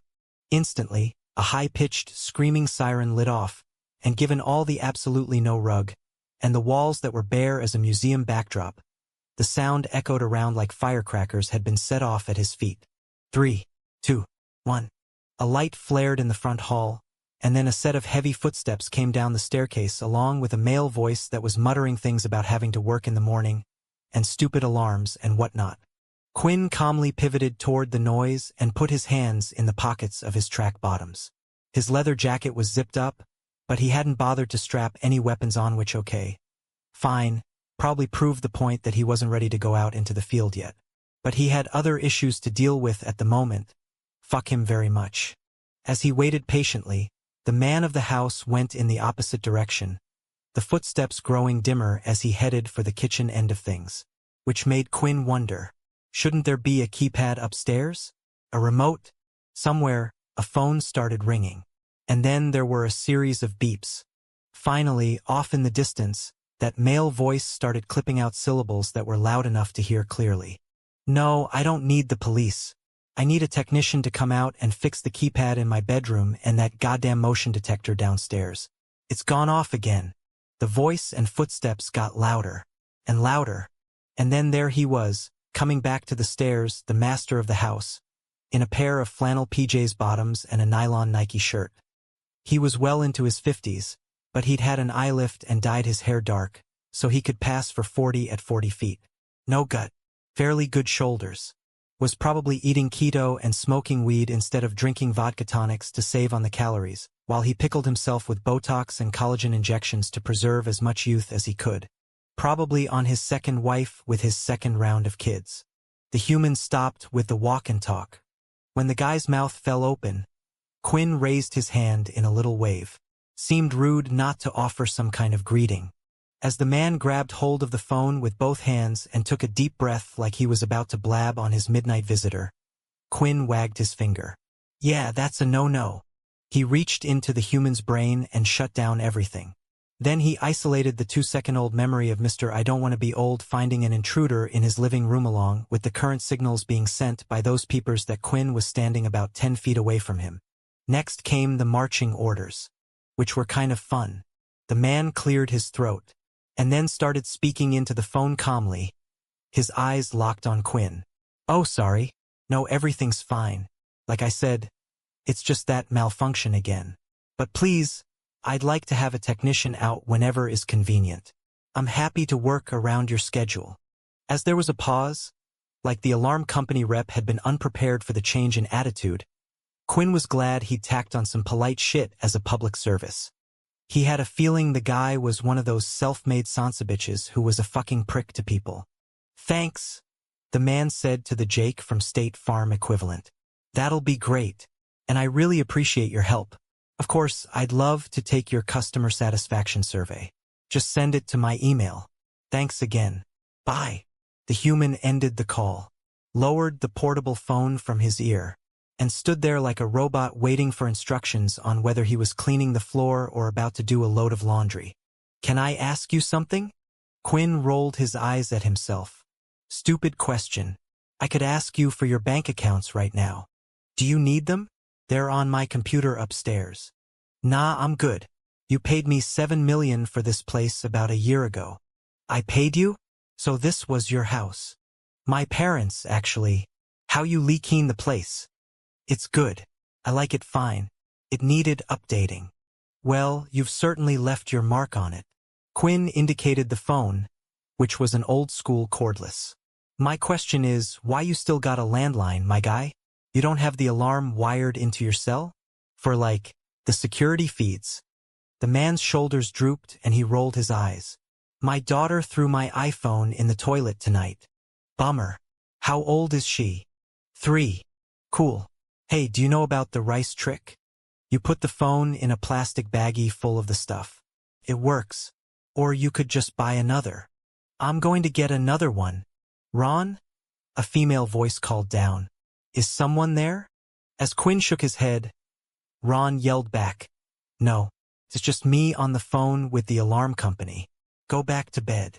It's cold, came the petulant response. You need to come back up here. Like good ol' Ron was her electric blanket. Ron? She repeated. Give me a minute, honey. The tone was level, but the expression was tight, like he was gritting his molars. I'll be right there. You know, Quinn murmured. I don't envy your life, my guy. Ron took a deep breath and lowered his volume. 2. The 3-year-old wants to sleep with us all the time. Susie had to get her mommy tuck redone 2 weeks ago, and I think my partner is stealing from the firm. Wow. When was the last time you got high? 3 hours ago. It's the only way I can shut everything up. So I was right. About what? Doesn't matter. Quinn shrugged. Well, as much as I've liked talking to you here, Ronnie boy, I've got work to do. So you need to go upstairs and tell your wife again that everything's fine. It's nothing. And then you're going into your office and you're going to delete the security feeds from tonight. Let's say, from 11:45 to 2 a.m. After that, you go to sleep. Oh, and when that alarm technician shows up here, don't be a fucking douche. 'Kay? You got a lot of things going for you. There's no reason to be rude. Okay, I won't be. Promise. Attaboy, Ron. Thank you. You're so welcome. The man nodded and turned away. As he shuffled off, he walked like a man whose lower back hurt. Or maybe it was all those miles running on those 56-year-old knees. A moment later, there were footfalls ascending the stairs, and then a door shutting. And then more footfalls overhead, walking into another part of the house. Good ol' Ron following directions. Bracing himself yet again, Quinn went out into the front hall and found more of the same decor, the modern, black and white, strange art theme like a rash on a body. Everywhere. Pausing, he looked to the wall where the big-ass mirror had always hung. The one where guests could check their appearance when they arrived, or his parents could inspect their own whenever they left. Such mirrors were standard issue for glimmer houses. Always right by the front entry. No mirror anymore. Now, it was a picture of 4 hubcaps. That probably cost more than a Lambo. Unbelievable. Quinn mounted the steps one at a time. Funny, when he'd thought about coming here, he'd imagined himself rushing through the rooms and the hallways, all scrambled and freaking out. Not it. Instead, he took his time, looking at the weird shit hanging along the staircases. Walt was pretty sure it was a school of taxidermied goldfish, except they had Barbie heads on them. What a transformation. And it was not hard to find a metaphor in all of it. When he'd been here with his parents, he'd assumed everything in the house, like his destiny, had been unalterable. Not true as it turned out. When he got to the head of the stairs, he looked to the right. Just more barren black and white floors, and stuff on the walls that could have been created by first graders. Then he turned to the left. Luches's bedroom was all the way down at the far end. As the preferred son, he'd been given the second best appointed suite in the house, behind only the master and mistresses. God, his chest hurt, he thought as he started walking again. When he got to his brother's door, he glanced down at his feet to gather himself, only to have a chilling thought when he focused on the hall's glossy tiles. Mother, fucker, that hiding space of his brother's. When they'd redone his room, had they pulled up the floorboards too? He shoved the door open and let his head fall back. Shit. The whole room was black and white, including the floor, which had been tiled in black marble. Whatever his brother had hidden there under that old loose board was no doubt gone. "Whatcha doing, mister?" At the sound of the squeaky voice, Quinn cranked his head around and had to look down again. Standing in the hall in a frozen nightgown was a human young of about 5 or 6. So not the one who'd sunk the phone in the loo. The little girl was staring up at the intruder in her house without any fear. "That's my older brother's room," she said. Quinn cleared his throat. "It was my older brother's, too." "Really? Aha." As she tilted her head to the side, her hair, which was the color of Ron's, moved over her tiny shoulder. After a moment, she said with suspicion, "Are you allowed to be here, mister?" Chapter 33. "Look, you need to just go." As the words were spoken to him, Blaze stopped in the middle of the plowed downtown street and looked over at Z. "I'm sorry." They were deep in the field, walking a row of urban apartment houses, all of which were dark and pockmarked with broken windows. There had been nothing enemy-like anywhere to be seen, but that was not to be trusted. Somewhere in the winter moonlight, shadows were lurking, stalking, taking orders from the new evil. "You need to go to your boy." The brother's yellow eyes scanned around. "That's where your head's at." "No, I'm here. Physically." Z focused on him. "Mentally, you're checked out, so you better head back home and see about him. He needs you." Blay made a show of looking up and down the street, doing the toucan play thing. As he thought about how to respond, he was aware of Z just staring at him. So yeah, fronting was not going to be his best option, was it? Clearing his throat, he said, "He's not at home." "Where is he?" "He went home." Z shook his head. "You just said he wasn't there." "Sorry, to his old home. His parents' old place." "Shit. But listen, I can still function out here. After the raids, you buried his parents there, didn't you? And his sister. And you think he's okay going back to that property?" Blake cursed and rubbed his nose. After he sneezed from the cold, he said, "Luchas sent him there on a mission. According to Luchas's note, he left something in his room and he wants Quinn to handle it." Putting his hands on his hips, Z closed his eyes. Then he cursed and activated the communicator on his shoulder. "Tor, we're taking 10. I'll check in when we're ready to resume." Blaze started waving his arms. "No, really, I can just—" There was a soft hiss. Then Tor's voice. "Roger that. I'm shifting V and Butch over to your quadrant." "Thank you." Zodist released the communicator and stared across levelly. "Where are we going? I know what happened at the house, but I never had the address." Blay linked his arms over his chest and shook his head. "He wanted to go alone, and I'd like to respect that." "He will be alone. No offense, but if we're on the property, that happens how?" "He doesn't see us." Z leaned in, the ambient light of the city making the black daggers holstered over his heart gleam. "You honestly aren't worried about him?" "Of course I am. But we lived apart from each other for the last week, even as we were sleeping in the same room. We just got back on track. I don't want to mess that up. If you check on him because you're concerned for his welfare, do you really think he'll hold that against you?" "I don't know." Blay let his head fall back on his spine and looked to the sky. But if he was expecting any help with the decision from the muted show of stars, he didn't get any. Besides, there was only one thing to do, wasn't there? So, yup, he told Z the address, and one after the other they dematerialized to the street in question.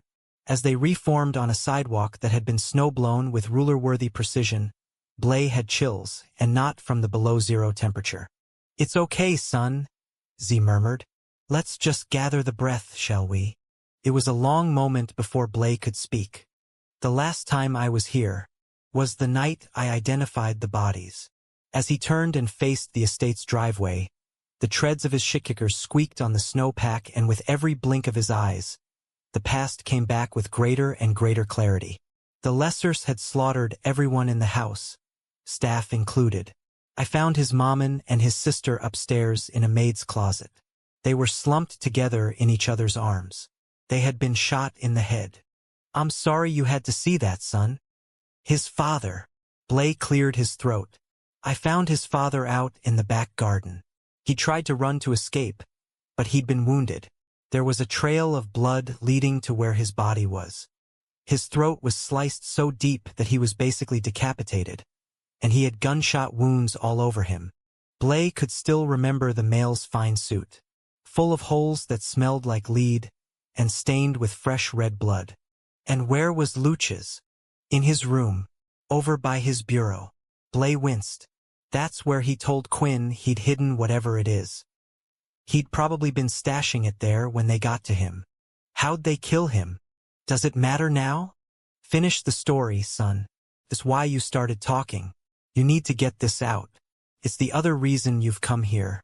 You want to see your part in the story, and your identifying and burying the bodies is where so much of Luch's narrative began. Blay looked over at Z, a pit in his stomach. Does that mean it's my fault? You didn't do the killing on either night, son. It feels like I did. The brother shook his head. Don't take this the wrong way, but you're not that powerful. Some things are inevitable both for joy and for pain. Be honest. If Luch's was so weak, don't you think he would have done what he did last week a while ago? He was a strong male of worth. In the end, though, the injuries were too much, and I'm not just talking about the physical ones. You weren't responsible for his pain, and the choice was one he made for himself. Blay took a deep breath. But what if I got him to thinking? About what? Where he was in his life. Whether he was ever going to get out of the clinic. If he had a future other than swimming in that pool, getting treatments for pain, and having hunks of him cut off to control infection. You don't think all of that shit wasn't on his mind every second of every night and all the hours of each day? You really think that his reality was some kind of revelation he was avoiding up until you said 2 words to him, and all of a sudden he was like, "Fuck me. I'm here and it's awful"? I told him Quinn had been promoted to private guard in the Brotherhood. So? What do you mean, so? It clearly changed something for him. At that moment, an SUV drove past, its heavy tires carving a fresh track in the snowpack. Of course, it was a Range Rover. Instinctually, Blay put his hand on the butt of his holstered gun as he tracked its velocity, direction, and driver. After it had gone by, the icy, too bright headlights fading, the glowing red brake lamps disappearing, Z shrugged. Forgive me for being harsh here, son, but you need to get real. Just because you fear something doesn't mean it's true. Just because you're terrified you're responsible doesn't make you the driver of any of this. I want you to at least try on for size the idea that you were not responsible for any of it. Not the damage done to him by the Omega and Lash. Not the success and good fortune enjoyed by his brother. It's not about you, and yes, I know that can be a very hard lesson. I'm just hoping you learn it sooner rather than later because it's clearly eating you up. But I am responsible. We all are. He was part of our community and he was suffering. We all should have done a better job supporting him. You may be right about that, and I am honestly and deeply sorry for everything he went through, everything that made his final choice seem like the only way forward for him. But I think you need to forgive yourself for what you perceive your role was in the whole thing. I have been where Luch's was. I've walked that path of crushing pain and hopelessness. I can assure you, when I was there, I wasn't thinking about anyone else. My own suffering was all I knew. Blay looked up the drive. The mansion was barely visible from the street, but that was the way of the neighborhood. Everything set back behind majestic gates, all kinds of land around the sprawling homes. Stop bargaining with what happened, son. You're at a negotiation table with no one sitting across from you. All you're doing is arguing against yourself and a set of circumstances that are not going to change, no matter how much torture you put yourself through. With a harsh laugh, Blay shook his head. That's exactly what I'm doing. How do you know me so well? Because my brother lived idiori on the Fury side of things. He blamed himself for years for everything that happened to me. He carried that burden around for a century and it nearly killed him. Does Quinn blame you? He says he doesn't. And you don't believe him? I'm not sure he knows where he is about anything right now. You think he's that stupid? I think he's in that much pain. Z exhaled a curse, his breath a white cloud in the cold. I hate this for him and I hate this for you. And when it comes to the pair of you, I can't tell you what to do or what to believe, but personally, I'll vote for true love, and that's what binds you together. Quinn might be confused about a lot of things right now, but the one thing I'm damn sure he's certain about. When the brother didn't continue, Blay looked across at him, like he'd been waiting for the eye contact. Z continued, what I'm really damn sure he's certain about? The quality and the kindness of the male he's mated to. Z extended the forefinger of his dagger hand to Blay's chest. Your heart was and is always true, and the people around you have faith in your goodness. So if you can't believe in yourself, how about you take our opinion as fact, son, and let the burden you don't actually carry go? Blay's head dropped. Just as he thought he was going to lose his balance, Zodist, the brother who never touched anyone, stepped in and held him close. As Blay grabbed on to the male, he looked over that massive shoulder to what he could see of the mansion. It was only the gabled roof with its lightning rods, the silhouette like a crown on top of the rolling estate's royal head. He pictured his mate inside that house, going upstairs to find the thing Lucius had stashed right before he was killed, for what turned out to be only the first time. Abruptly, Blay frowned and pulled back. You switched partners tonight, didn't you? So you could be with me. I was supposed to be paired with Pain. The brother shrugged. I had a feeling you and your boy might need a helping hand. Or, at the very least, a sidebar with someone who's had some personal experience with these things. Blay glanced at the roof again. Thank you, he said in a small voice. I'm just paying back that one airplane ride Quinn gave me. Which Onio, right? Jesus. Yup. You bet your ass there was some praying going on that night. You know, Blay said as they started walking toward the gate, I didn't realize Quinn could fly an airplane. After they dematerialized through the slats of the ironwork, Zodis said dryly. I think it came as a surprise to him, too. Chapter 34. Up on the second floor of his parents' transformed house, Quinn stared down at the little girl standing in front of him. Then he looked back into the dim bedroom. Yeah, I'm allowed to be here, he said in answer to her question. 'Cause this is the house I grew up in. Like you're doing now. Oh, okay. So you're going to hurt us? You look a little scary. You're really tall. No, honey. I'm not going to hurt you or your family. That's good. He'd fix her memories in a second. Right now, he was too freaked at the idea he might be fucked on his mission because of these humans need to change every single frickin' thing about the house they'd bought. Leaving her be, he walked into the room, the echo of his boots loud on the hard marble floor. Currently, there was a bed over there, a desk opposite it, and then something weird across in the corner, a sofa, maybe? In his mind, he tried to remember things as they had been when Lucius had lived in the suite. The bureau had been centered between the two windows that overlooked the garden. Yes, that was where it had been. Going over, he knelt down and passed his hand over the smooth stone tile. He wasn't well versed in construction, but it didn't take a Bob Vila to know that if you wanted to put in marble flooring, you had to have a clean slate to work with. So those floorboards and whatever had been tucked under them were long gone. Oh, Lucius, he thought. Why didn't you tell me what you needed me to do after I got the damn stuff? Why didn't you put it in the letter so I had something else to go on? What are you looking for, mister? Ignoring the kid, he tried to figure out his options. He supposed he could go get a hammer and bust up this section of the tile, at which point he'd have Ron, the second wife, and at least 2 kids as a peanut gallery. What are you doing, Mouse? Quinn closed his eyes. Great. Ronnie was back. There's this man in the house, Daddy. Oh, hi, Ron said as he came into the doorway. How you doing? Like the pair of them were old friends.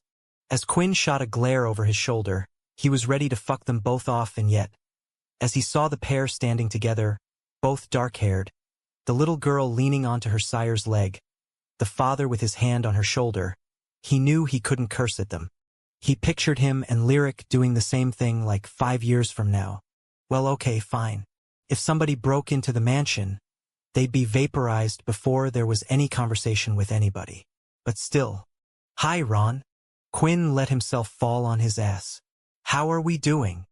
He asked this on a reflex because he knew exactly how everyone was. He'd lost his shot at helping Lucius, Ron had a vampire in his house, and little Cindy Lou, who, or whatever her name was recording this whole thing like her brain was the Rosetta Stone. Are you looking for those old letters? Ron asked. Quinn frowned. What? The stuff in the floor? When we did this room over, we found this bundle of, envelopes. Before Quinn had a conscious thought, he was up on his feet. You kept it? Them, I mean. Yeah, I thought maybe someone would ask about whatever they are. But the guy I bought this place from, well, you actually see, I didn't ever meet you, and when I tried to get in touch through the real estate agent, they couldn't find your representative. Fritz was a very good proxy, wasn't he? Present when he had to be, invisible to humans of all kinds when the legal work was done.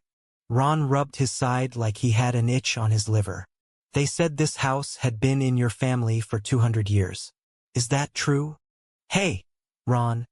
I'd love to keep chatting, but I don't suppose you could grab those letters for me? The kid looked up at her dad. This was his older brother's room. Just like you and Tommy. Yup. Come on, Ron said to Quinn. They're in the safe in my office. The three of them walked down the hall together, Ron making a SHHHH with his forefinger to his lips as they passed the master suite, the universal sign for don't wake up the wife. Yuppers, Quinn agreed. That shit was mission critical. Ron's office was in what had been a formal guest room, and there were all kinds of high-tech minimal on the lucite desk, the computer nothing but a keyboard and a screen thin as a human hair. The safe is over here. Ron went across to the opposite wall, which appeared to be covered with leather panels the color of Ramp's diaper after the kid ate a boatload of peas. It's hidden. Ron flapped his hand around. Frowned. Did some more flapping. Maybe it's over here. After a couple of tries to get some sort of hidden reader to recognize his palm print, Ron managed to locate that which had been so successfully camoed that he couldn't find the goddamn thing. A part of the wall slid back, exposing a black and gray safe. After some beeping on a little button pad on the front, there was a SHHHSCHT, and then Ron was all about the open sesame. For a split second, Quinn panicked that there would be a mysterious disappearance. Some kind of whoopsie, a spontaneous combustion in front of his very eyes. Here they are. Ron held out a bulky manila envelope. As Quinn took it and cracked the flap, he felt like his whole body was shaking. You okay? Ron asked. Inside, there were a couple of sealed letters, a sheet of paper, and something wrapped in tissue paper. Daddy? There are two people out in the backyard. Quinn looked up. The mini Ron in the Disney nightgown was standing at one of the windows that faced the garden. Her hand was up on the glass, her face worried. Before her father could get involved, Quinn froze the guy where he stood and then went over to check the view. Out on the lawn, where Quinn's mom's rose garden had been, two tall figures dressed in black were standing together, facing the house. Even though the moon was partially covered with a bank of passing clouds, it was obvious that one had red hair and the other had almost no hair at all. Well, at least they weren't trying to hide themselves. It's okay. He patted the little girl's shoulder. They're with me. She looked up at him. Are you real? Or am I dreaming? I'm kind of real. Quinn turned to Ron and held up the manila envelope. Thanks for this. The man nodded. Something told me I should hang on to it. Was it your brother's? Yeah, it was. Quinn held the bundle to his chest. You're a good guy, Ron. Thanks. You too. Who the fuck knew what they were saying to each other? Did you deal with the feeds from the security cameras? Yup. They're all gone. Good job. I gotta go now. You take your little girl back to her room. Okay. Bye. Come on, mouse. As Ron held his arm out, his daughter went readily, and as she was led away, the little girl looked over her shoulder. That was Quinn's chance to strike her memories, and he almost did. But her father would take care of framing things, and there was no reason to risk scrambling her for life when this would all just be relegated to the weird bucket in her brain. You had to be careful with children's minds. When he heard a couple of doors shut, he glanced around one more time. The manila envelope crinkled in his hands as he switched his hold on it, and then he closed his eyes. He desperately wanted to look through the things his brother had left behind now, but here was not the place.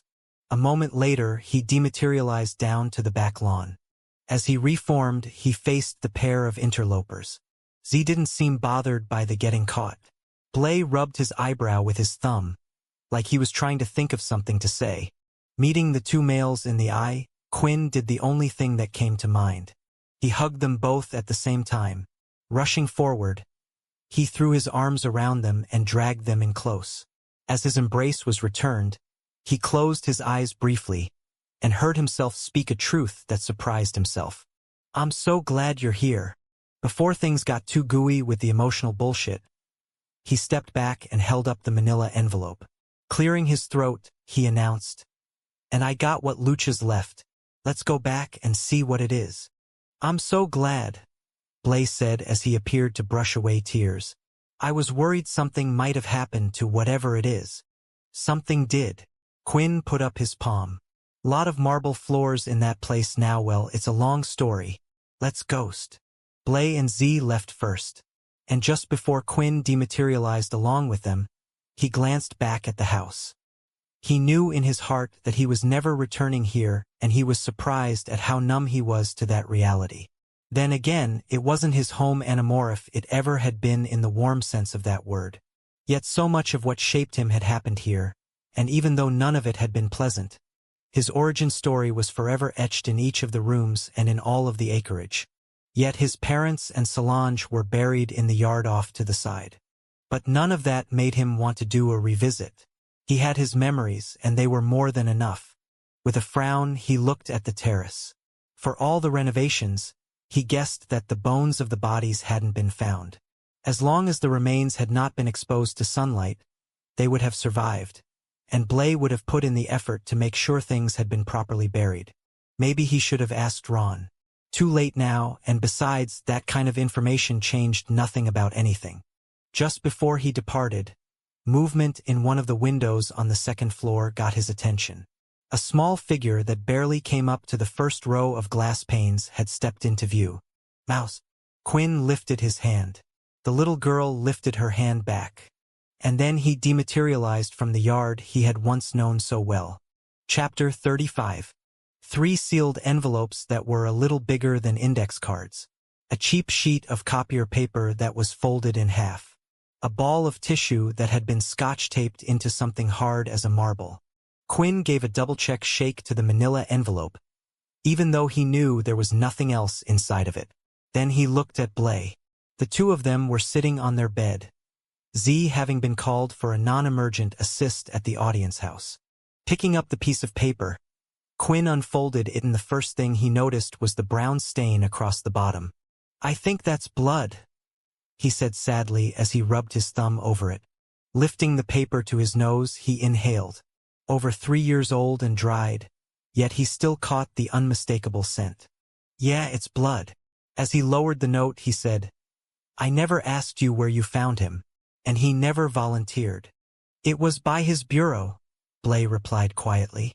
"As I told Z, I think he was stashing all of this just before he was." When his mate let the sentence drift, Quinn closed his eyes and nodded. Opening them again, he focused on what had been written by a trembling hand. Anna Sophia Laval. 746 Green Court, Caldwell. No zip code, but it wasn't needed. Not for hand delivery. Each of the envelopes had a S in the center of the front in beautifully executed handwriting, like the initials had been drawn. No trembling when they'd been written. "Are these love letters?" Quinn murmured. "This is a human name. Definitely human. But my brother had no contact with humans. This makes no sense." Blaze took off his leather jacket and palmed his cell phone. "How do you spell the last name again? I'm gonna check social media." Laval. Quinn tilted the page so his mate could see. "Maybe it's a fake name, but if he really wanted these to get to her and she was one of our kind, he would have provided her real name. Unless he's trying to hide her identity." Blaze frowned as he typed things into Facebook. Then Insta, Twitter. "I can't find anything. Let me see about Google." A moment later, he shrugged and flashed the front of his phone. "I'm not coming up with a thing. So maybe she is one of us and that's a false name to protect her.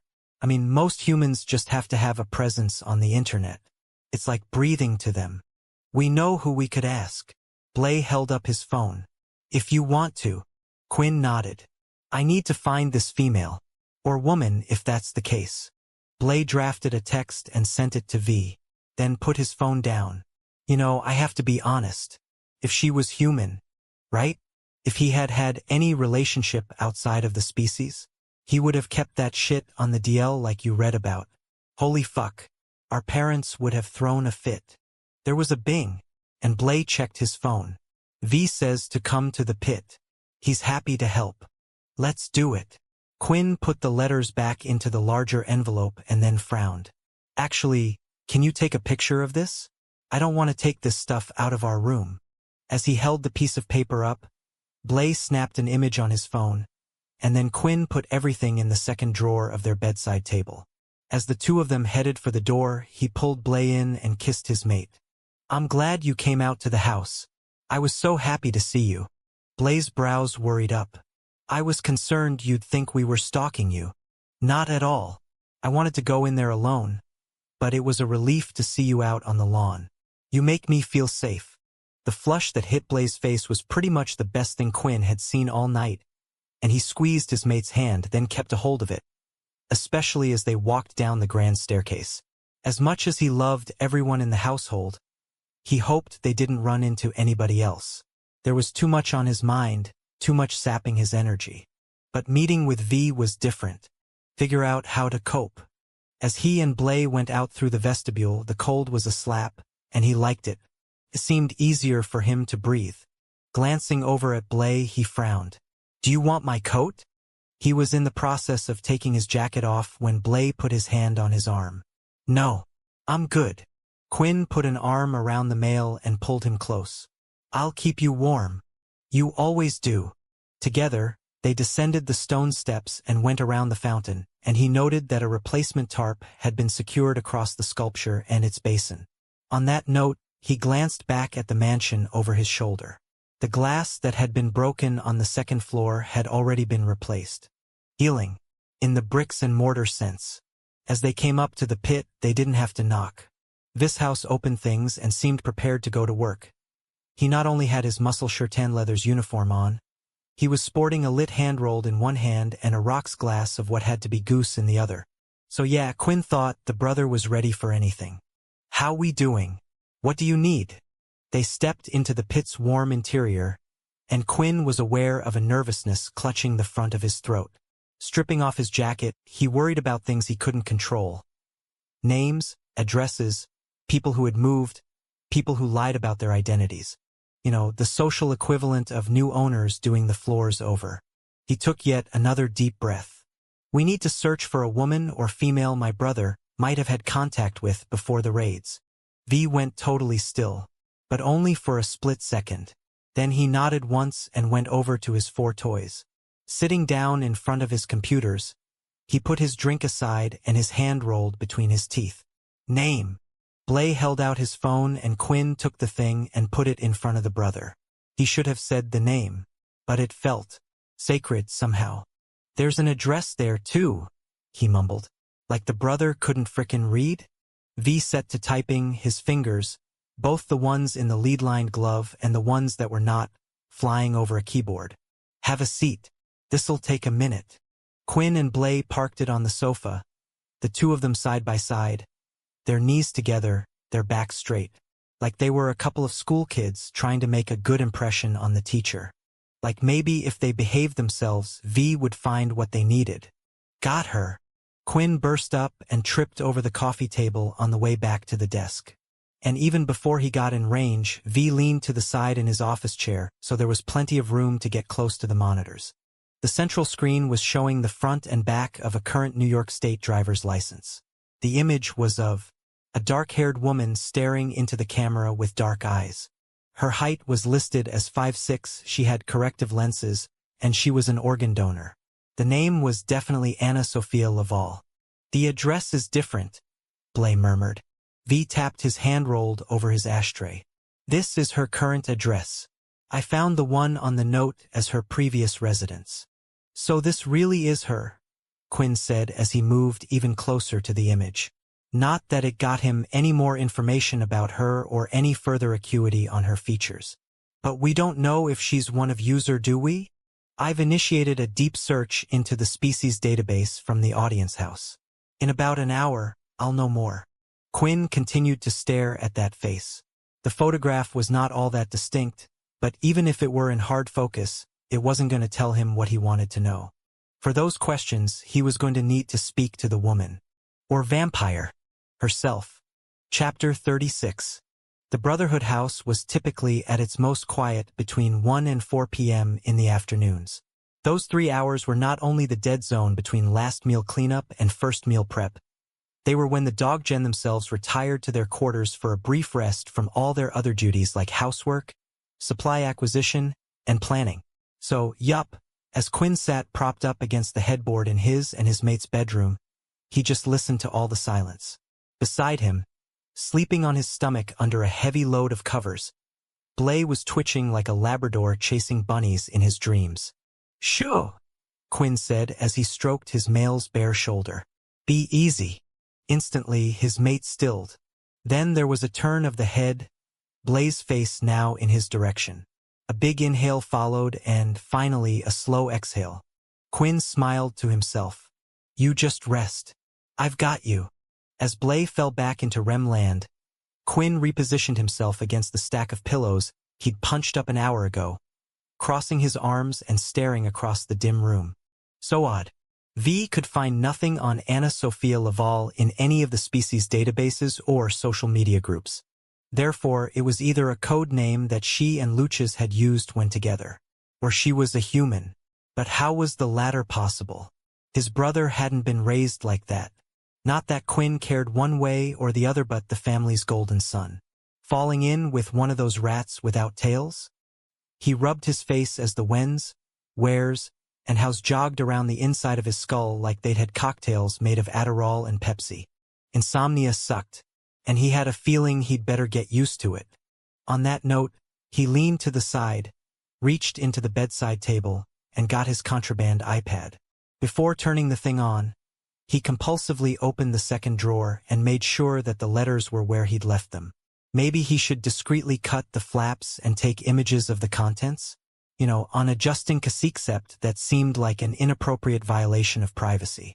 Yup, still there. But really, like they weren't going to be?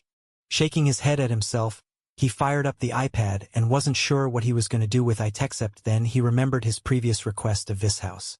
Not the one about Anna Sophia Laval earlier in the night, but the other one from the evening before. Going into his email, he scrolled down the listing of spam and Amazon order confirmations. There was only one personal missive in the bunch. It was from V, and he opened the thing. "Again, I'm really sorry about your brother, son. Let me know if there's anything else I can do." When he checked the timestamp because he was afraid of the attachment, she saw that the brother had sent what he'd requested a mere 8 minutes after he'd asked for it. V was a good guy, no matter what he tried to portray to the contrary. There were 4 attachments, marked sequentially, and Quinn stared at them. It was a while before he could open the first of the videos, and when he did, a sense of not being able to breathe returned. As the screen blacked out and then flared a gray and white, he propped the iPad on his knees and felt his eyes burn. The image was of the training center's corridor, right outside Luches's patient room. When things got blurry on his end, not the security feed, she wiped his face. Then he pressed play with a sinking sensation in the center of his chest. Nothing moved. Because the camera was static. No, wait, that wasn't true. There was a counter in the lower right-hand corner with the date and time. The seconds flipped by quickly, the minutes moved slow, the hours were frozen solid. But he didn't have to wait long. V had been efficient about editing the security camera's recording, and in the back of Quinn's mind, he had a thought that the brother had deliberately given him a little time to collect himself before his brother walked out of his room. The sight of that slight frame in the long black robe was a shock, even though he'd thought he'd been prepared for it. Putting his hand over his mouth, he tucked an arm across his aching chest and just watched. God, that rough gait. The cane. "Oh, Luches," he whispered. Reaching out, he ran his forefinger over the figure, except doing that stopped the footage. It was okay, though. For a while, he just stared at his brother's contours. It had to be among the last moments of the male's life. Quinn thought of pulling back that hood and exposing what had frozen beneath it. To clear that memory, he continued with the file. When Luchas left the camera's field, there was a cut to another feed. And another as his brother went down the corridor of the training center. And then the file ended. The next attachment was from the subterranean tunnel, and Quinn witnessed his brother limp along to the right, heading for the hatch. When Luchas came up to it, he hesitated and glanced back over his shoulder. That was when Quinn finally got to see his brother's face from under the hood. He froze the feed. There was no fear, no anxiety. Luchas's expression was simply grave. Resolved was maybe the better word for it. With a pounding heart, Quinn tried to memorize exactly what it all looked like. The turn of that ruined body, the angle of the cane, the line of the mouth, the cast of the eyes. But that was stupid, right? He could play this file anytime, and if he lost it or deleted it by mistake, not that he could always ask V for another copy. "I miss you," he whispered. "I wish you were here." Yet the file had reminded him of how much pain Luchas had been in. How pervasive the agony and untenable the hours must have been. When he considered his brother's suffering, he supposed that it was a blessing of some kind that he could at least understand why his brother might have reached the end of his journey. But that was a sad tally of fortune, wasn't it? As a groundswell of regret made Quinn's heart skip beats, he didn't know how he was going to make it to the end of the files. He hit play again. It was nearly impossible to watch Luchas turn away, and there might have been some more rubbing of the eyes. And then after Luchas entered the code to the hatch and stepped through, the feed ended. So Quinn teed up the next one. This recording was of the parking area in the cave, and it showed his brother walking past the Tahoe and the snowmobiles. Luchas paused again, but he didn't look back once more. He just pulled the camo drape to the side.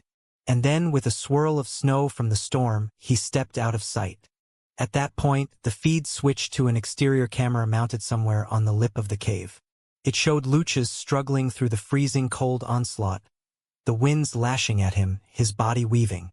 And then there was nothing but white, the black robes eaten up by the blizzard. V left no extra time on that one. He just cut it where it was. One last file. But wasn't this the end of the story? In danger of losing it, Quinn fired up the final attachment, and it took a moment for his eyes to resume proper functioning, at which point he frowned. The footage was from a camera inside the subterranean tunnel again. There was about 30 seconds of lead time, and then someone entered the frame. "What the fuck?" he said. As Blaze stirred next to him, he absently reached out and soothed his mate. Then he held the iPad closer. Like that was going to make a difference? Maybe V had made a mistake. The figure strode along, and when it got to the hatch, it entered the code and stepped out.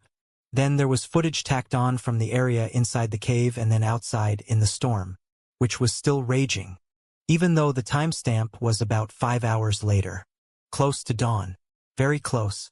When the image stream ended, Quinn rubbed his eyes and prayed he was not going to have to kill someone who lived among them all. He sat straight up. As a chill of realization came over him, he nearly threw the iPad aside. Instead, so he didn't disturb his mate, he moved slower than he wanted to, peeling the covers back, slipping one foot and then the other out from the warmth. Making sure that Blay was tucked in, Quinn padded over to the walk-in closet and willed the light to stay off. Thanks to the illumination from the bathroom, he threw on whatever clothes he came to. And then he left as quickly as he could, making sure that he closed the door softly behind himself. Chapter 37. The mansion had never felt so enormous as when Quinn jogged down the red-carpeted stairs, his bare feet soundless, his heart pounding like he was on a flat-out run for his life. When he hit the foyer's mosaic floor, the cold registered on his soles. But that was not the reason for the goosebumps that rode up his arms and across his chest. He looked right into the library. The Christmas tree had been left on, its red, green, and gold lights blinking, its bulbs and garlands sparkling. Red skirting had been tucked around its base, and presents were already appearing on the velvet. Likewise, stockings had started to be hung at the fireplace. There would be a countless lineup of them come December 24th, the human tradition fully embraced. Glancing left, the dining room was closed down, the chandelier dimmed, the the table glossy and polished and empty of everything but a huge bouquet of red roses and holly in the center. Beyond that, the kitchen was also silent. But not all was quiet. He followed the theme song for Magnum, P.I. into the billiards room. Lassiter was sprawled on one of the couches that faced the new concave TV screen. His blonde and black hair spilling over the throw pillow he'd wedged behind his head. His long legs stretched out and crossed at the ankles. He was wearing wool leggings that seemed like the lower body version of a hair shirt, and a My Little Pony t-shirt that shouldn't have been warm enough and evidently wasn't, given the blanket he'd pulled across his chest. As Quinn stopped in front of the sofa, the angel paused what was on the big screen with the remote and looked up without surprise. Like he'd been expecting this. He also didn't jump to his feet and assume a defensive response. Meanwhile, Quinn just stood there like a dummy. "Hi!" Lassiter shifted into a sit, piling the blanket in his lap. "Hi! Dragging a hand through his hair, he felt himself start to sweat. You don't have to apologize." Those strangely colored eyes were steady as they stared up. "I understood in that moment why you went after me, and I understand now."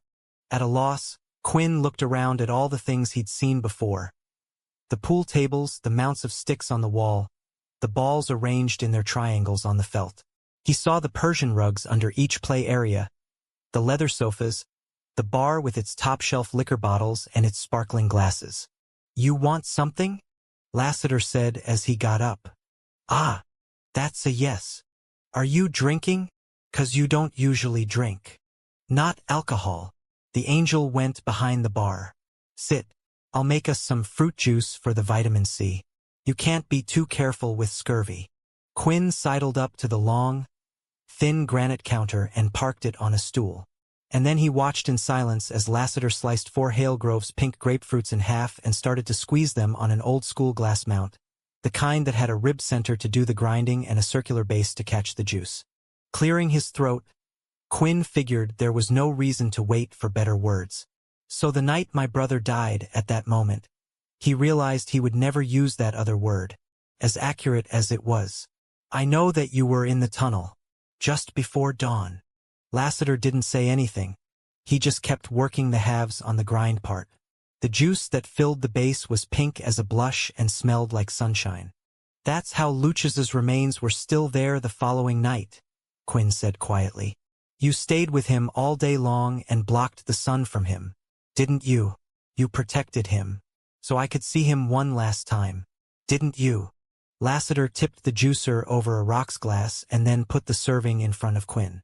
"I repaid you by attacking you." Quinn swallowed. "And insulting you." "Oh shit, Lass, I didn't mean what I said. I didn't mean it. It's okay." "No." Quinn reached across the bar and touched the angel's arm. "It's not. Thank you for what you did for him and for me. And I'm truly sorry." Lassiter paused in the middle of working on his own serving of juice and his eyes stayed ducked. "Just so you know, I can't really talk about some things. It's the rule." Quinn slowly straightened on the stool, a shimmy of awareness going down his spine and landing in his ass cheeks, causing them to pucker. It was easy to forget who Lassiter was, what he was, the enormous power he held. But at this moment, Quinn became fully in touch with the fact that he was sitting across from a deity. "I do what I can," the angel murmured as he tossed the rind and picked up the last of the halves. "I do what I'm allowed to do. To make things easier. My heart broke for you, and yet all I could do was stand on the sidelines and watch the crash. It's fucking torture." As his voice broke, he cleared his throat. "But I do what I can." Lassiter poured the juice into his own glass and then clinked the rim of Quinn's. "Bottoms up." As the angel tossed his back, Quinn did the same and had to click his tongue at the tartness. As the burn rushed down into his gut, his stomach rolled, but not from the grapefruit. "I can't imagine what it's like for you," Quinn said. "Everyone wants to be in charge until they are." Lassiter put his glass down with such care. It made no sound on the bar. "Why do you think I watch the kind of TV I do? I got to shut my mind off somehow. Otherwise, I'd go mad. Shit. All the strands of all the lives, woven in patterns of suffering and joy, the cloth infinite in every direction, the layers upon layers unending. and I see every fiber in every thread, at every moment. I feel the reverberations, too. I am but a tuning fork of flesh, struck by the hand of the Creator. I am but a servant of destiny, yet I am accountable. As Lassiter spoke the words, his voice grew deeper and deeper, and then behind him, revealed first as a figment of the eye, and then as a glorious three-dimensional reality, the set of iridescent wings he usually hid appeared at his shoulders. And that was not all. From overhead, cascading down, not from the ceiling of the room, but from the grate above, a shaft of light, brighter than the sun, yet not painful to the eye, bathed the angel in a halo that encompassed his entire body. In his holy form, as a glimpse into eternity and the mystery of fate, Lassiter looked across the bar. And now his lips remained closed, even as his voice permeated the space around them. Ask what you want to know. Quinn began to tremble, a precipice he had not intended to confront appearing at his feet. And I shall tell you. Covering his face with both his hands, Quinn felt like a child, for the answer could well crush him in a way that couldn't be contemplated when you were an adult, when you were big and strong and capable of protecting yourself. The knowledge he sought and feared was of the ruination kind, the sort against which he had no defenses. Is my brother in the Fade? He choked out. Is he safely in the Fade even though he ended himself, and therefore cannot be granted a peaceful afterlife? Motherfucker, why had he said any of that out loud? He already knew the answer. Your brother was killed by the blizzard, murdered by snow. As Lassiter's voice entered his mind, Quinn dropped his hands. Through tears, he whispered, So is he in the Fade? Lassiter, in all his mystical splendor, nodded. He is safely in the Fade forevermore. He was murdered by the snow. All at once, the magic was gone as if it had never been. The wings disappearing, the pool of golden illumination dissipated, the halo around the body no longer visible. Quinn blinked. You are the one who makes that call, aren't you? You're the one who decides where they go. I don't know what you're talking about. Lassiter's tone was brisk as he held up his empty glass. More grapefruit? I think I'm going to have another. Thank you, Quinn croaked out. When Quinn's glass was taken back, he could only watch in silence as more grapefruit was cut and squeezed, the sweet and tangy scent rising up, another round of summer in the midst of December. In his mind, Quinn heard the angel's voice. I do what I can, what I'm allowed to do, to make things easier. You are the best savior we could ever have, he whispered reverently. Lassiter didn't respond. He just filled up the glasses again and returned Quinn's. When Quinn went to take it, the angel didn't let go. You should definitely ask him. He's going to say yes. Quinn drew back with surprise. What?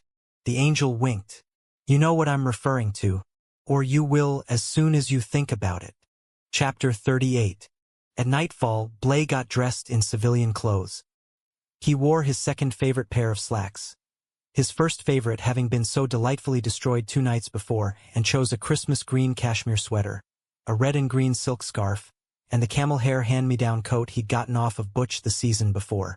At the last moment, he took one of his 9s and clipped it to his waistband. When he pulled the sweater down, you couldn't see it, and that was the goal. Stepping out of the walk-in closet, he put his arms wide and did a spin. This good? Do I look okay?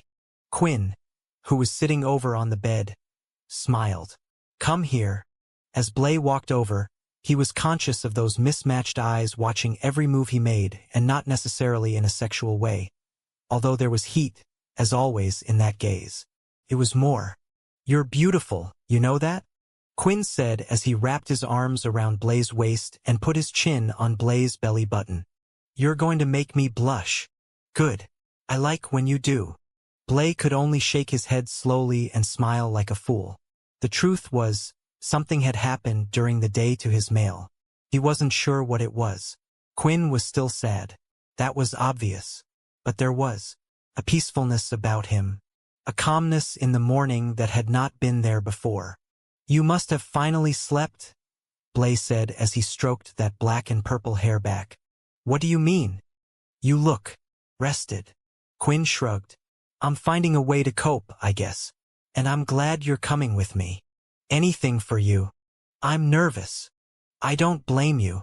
Blay bent down and brushed his mate's lips with his own. But just know that whatever happens, we'll get through it together. They departed the mansion about 15 minutes later. As they left, they waved at everyone who was enjoying first meal in the dining room. There was no question of them stopping to eat, though. Blay was too nervous to eat as well. Leaving the mansion, they dematerialized to the address that was on the driver's license V had found. It turned out to be a block-sized apartment building, the two-story split sides orientated around open stairwells. Over here on the left, Quinn said. They walked across the skirt of parking lot that had been well plowed, scanning the area the entire time. Cars were parked under open-air ports, and there were others in exposed slots. No trucks, sedans and SUVs, mostly Hondas, Fords, and Kias. No minivans. All the apartments had lights on in them, and there were residents getting out of their cars and going into their flats, the human workday done, the nighttime hunker down arriving for the other species. Quinn led the way up the staircase in question, and they were halfway up when the tenant on the front right of the building opened her door and stepped out. She had her coat buttoned to her neck, her purse at her shoulder, one glove on, the other in her hand. She was mid-20s, with her hair all loosely curled and a full face of makeup. Given the time, probably going on a date. She took one look at Quinn, blanched and ducked back into her apartment. The sound of the deadbolt getting thrown was loud. "Shit," Quinn muttered. "Gimme a second." He didn't knock on the door. He just leaned into it, his brows tight, his eyes closed. Then he backed off. A second later, the young woman came out again, gave them a cheery smile and danced down the stairs. They both watched her cross the parking area and get into a Sorrento. "He better not stand her up. She likes him," Quinn murmured. On that note, he pivoted to the apartment directly across from her place. The number on the door was 114B. "I think you better do the knock and greet," he said. "Assuming she's human, I don't want to scare her, and I'd rather not go into her brain. I don't want to lose any memories she has." "Okay." Blay squeezed his mate's shoulder and then put himself solidly in front of the peephole. Curling up a fist, he knocked his knuckles against the cold metal panel. No answer. He glanced over his shoulder. Quinn had wrapped his arms around his chest and was staring at the concrete landing under his shit-kickers. In the tense silence, a breeze whiffled in, carrying the scent of sautéed onions and ground beef from somewhere.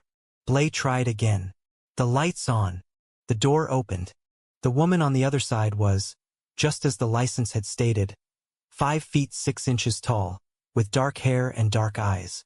Her skin was very pale, and she looked thinner than her government-issued photographer. Maybe it was more drawn, as if she were getting over an illness or struggling in life. She was dressed in a pair of blue jeans and a cream Irish sweater, and she smelled like shampoo and toothpaste. Beyond her, a barren apartment was clean, except for the bedroom in the distance. A light illuminated a messy bed with crumpled snack bags on the floor. "May I help you?" The voice was quiet and a little hoarse. The accent was French, and the scent was decidedly human. "Hi." Blay smiled warmly, but kept his lips together so his fangs didn't show. "Are you Anna Sophia Laval?" "I am." At that moment, she glanced to her right and saw Quinn. Her eyes popped wide, and she put her hand to her mouth. Just as Blay began to worry they were going to have to go into her mind and calm her, she spoke. "You're Luke's brother, aren't you?" As soon as that door opened, Quinn took in every detail of the woman and the apartment behind her. And then she said words he couldn't immediately translate into meaning. When they clicked, he was overcome with emotion. "Yes," he replied roughly. "I am his brother." She stepped back and indicated the way inside with a hand that trembled. "Please." Quinn let Blay go first, and then he hesitated on the threshold. Before he followed his mate, he ducked a hand into his jacket and made sure he had the letters and the Scotch tape ball. "Won't you sit down?" she said formally as the door clapped shut behind them all. The sofa was the only place to park it, so he and Blay went over even though the last thing Quinn wanted was to get physically trapped. He felt a buzzy need to run, although not to get away. He had nervous energy that was hard to contain. "May I offer you something to drink?" Quinn narrowed his eyes. There was a regal posture to her in spite of her casual clothes and modest surroundings, and he could see Lucha's approving of that. But she was a human. She was very definitely of the other species. "No, we're good," he said. "Thank you." She went across to a shallow kitchen area and brought over one of the 3 chairs that were around a little table. Sitting down, she put her hands in her lap. "You've come to tell me he's dead, haven't you?" Quinn leaned forward on the couch and plugged his elbows into his knees. Wiping his face with his palm, he nodded. "Yes, I'm sorry." As she closed her eyes and sagged, Quinn felt a communion with her, a deep, abiding connection in which he found a curious relief. He had to clear his throat. "Listen, it feels inappropriate to have to ask this, but how did you know him? Is it okay for me to ask that?" She took a deep breath. "I haven't seen him for over 3 years. Is that when he died?" Quinn's mind chewed over responses. And in the end, he went with, yes. Because his brother had been killed in the raids. That was not a lie. And was he really prepared to tell her the whole true story? "What happened to him?" she asked. "How did he pass?" "It was natural causes. Or a snow murder, depending on who you asked." "You look like him." She smiled wanly and then swept him from head to toe with her eyes. "Well, you're different, too." "I am. But I loved him and he loved me." Anna Sophia cleared her own throat. "He was easy to love. He was such a good man." "I am." "Here," Blaise said, leaning forward with his handkerchief. The woman took what was offered and patted at her face. Then she was quiet for a long while. Just as Quinn was about to jump out of his skin, she spoke again. "We met when I was taking a night class in English literature here at the college." She unfolded and refolded the kerchief. "He was in the same class. It ran from 6 to 9 in the evening for 12 weeks. That sounded like Lucha's, Quinn thought. Luke sat in the back. So did I. I didn't think I belonged, and oddly, neither did he. Which never made any sense to me. He was so brilliant. He was just special." She stared off into the distance. It started with a hello, and then a smile. "He was." When she didn't go on, Quinn prompted, "He was a wonderful male. I need to be honest with you." Her eyes flashed across the space. "I was married at the time." There was a moment of silence, as if she were waiting to be judged. When Quinn just nodded, she sighed and traced Blaise's monogram with her fingertip. "I was not looking for anyone." She shook her head. "My husband and I married young. I was very career-focused back then, keeping my own name, determined to go far in the law. Basile was very handsome and looking for a wife. As they say, the days were long, the years short, with 2 kids, 2 careers. Eventually, I knew he was having affairs, and I found out about his then current one because one night, I followed him to a work event." She did the air quotes around the words. "I can remember sitting in my car and watching him escort this woman into the restaurant. Oddly, I knew the marriage was over because I didn't feel anything. There was nothing. Here." She paused as she rubbed over her heart. "We have 2 beautiful children. Elle and Terry are the best thing to come out of those 19 years together. But I knew Basile didn't love me anymore, if he ever had. I knew I didn't love him anymore, if I ever had. And truly, he's not a bad man. He's just who he is, and I know this all sounds detached, but I spent too many years angry. I'm not doing it anymore." "That sounds healthy," Quinn said softly. "Luke was the one who helped me see it that way. We would have coffee after class. He was a total gentleman. He never took things further than that, and neither did I. But that time with him, it changed me. After the class was finished, we continued to meet at restaurants or libraries. We would talk for hours, and I lied to my husband about where I was. I told him I was taking another class. I'm not proud of that, but I knew what he was doing on his own time. I guess that made it easier." Anna Sophia smoothed the handkerchief on her knee.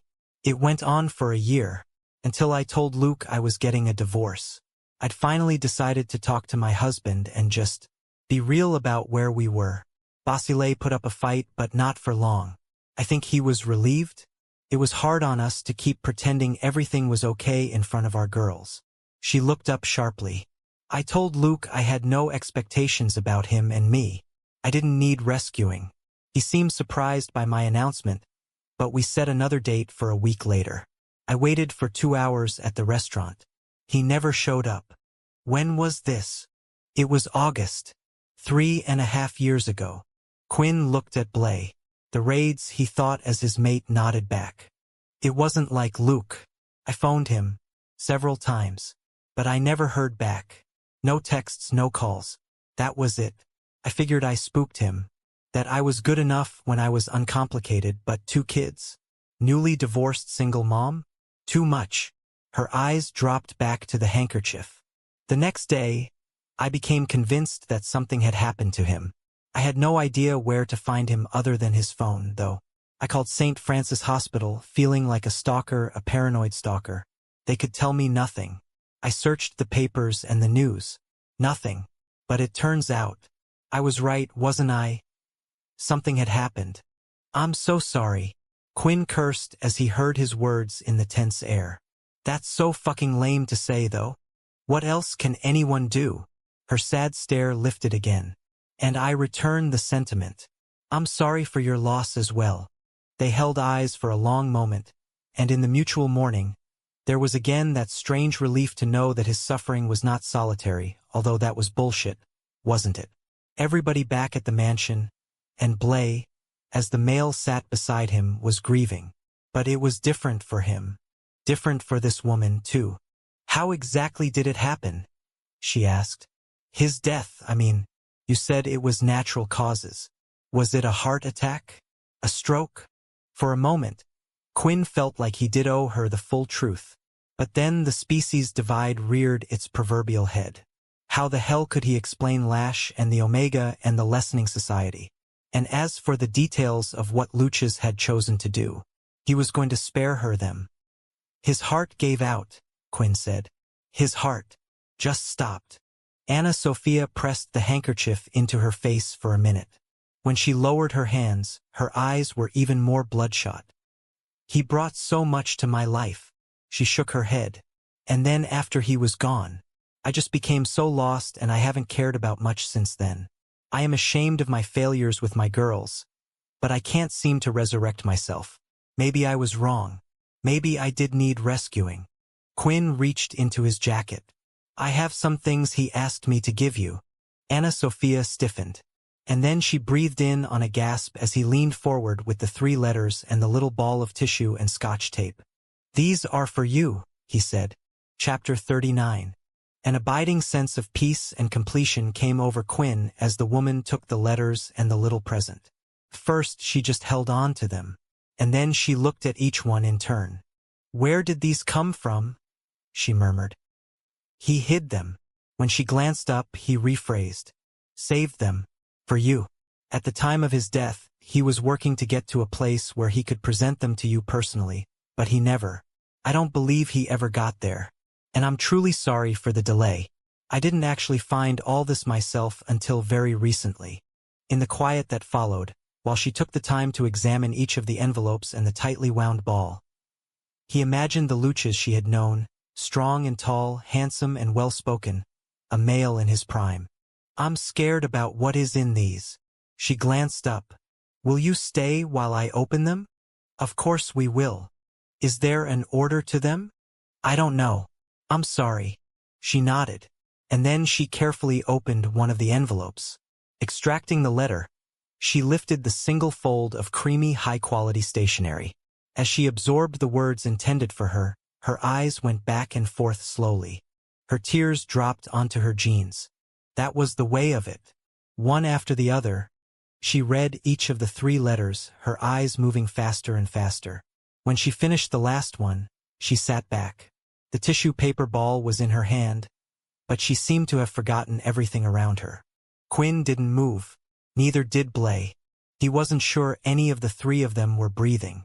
And then the words, so soft, so sad, and yet wondrous, too. He loved me, she whispered. He said he loved me and only me. Her eyes rose, and they were luminous with complex emotion. Quinn nodded at her. Yes, he did. And I'm glad. He said he would have married me if he could have. She frowned. But the writing is different on this one. Was this right as he was having the heart attack? May I? When she gave him the letter, once again it was a shock to see that handwriting of his brother's, but she was right. The script was messy, and the letter was short. Quinn imagined it had been written as the Lessers had stormed the house.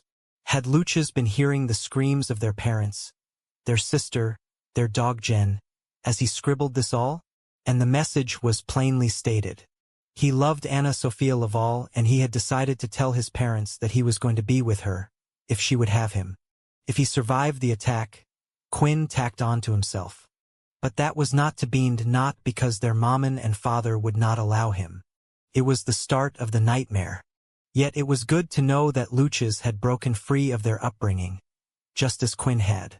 Maybe duress and the threat of death had done it, but in the end, he had chosen love over heritage, and Quinn was choosing to believe that the conviction would have stuck if the family had survived.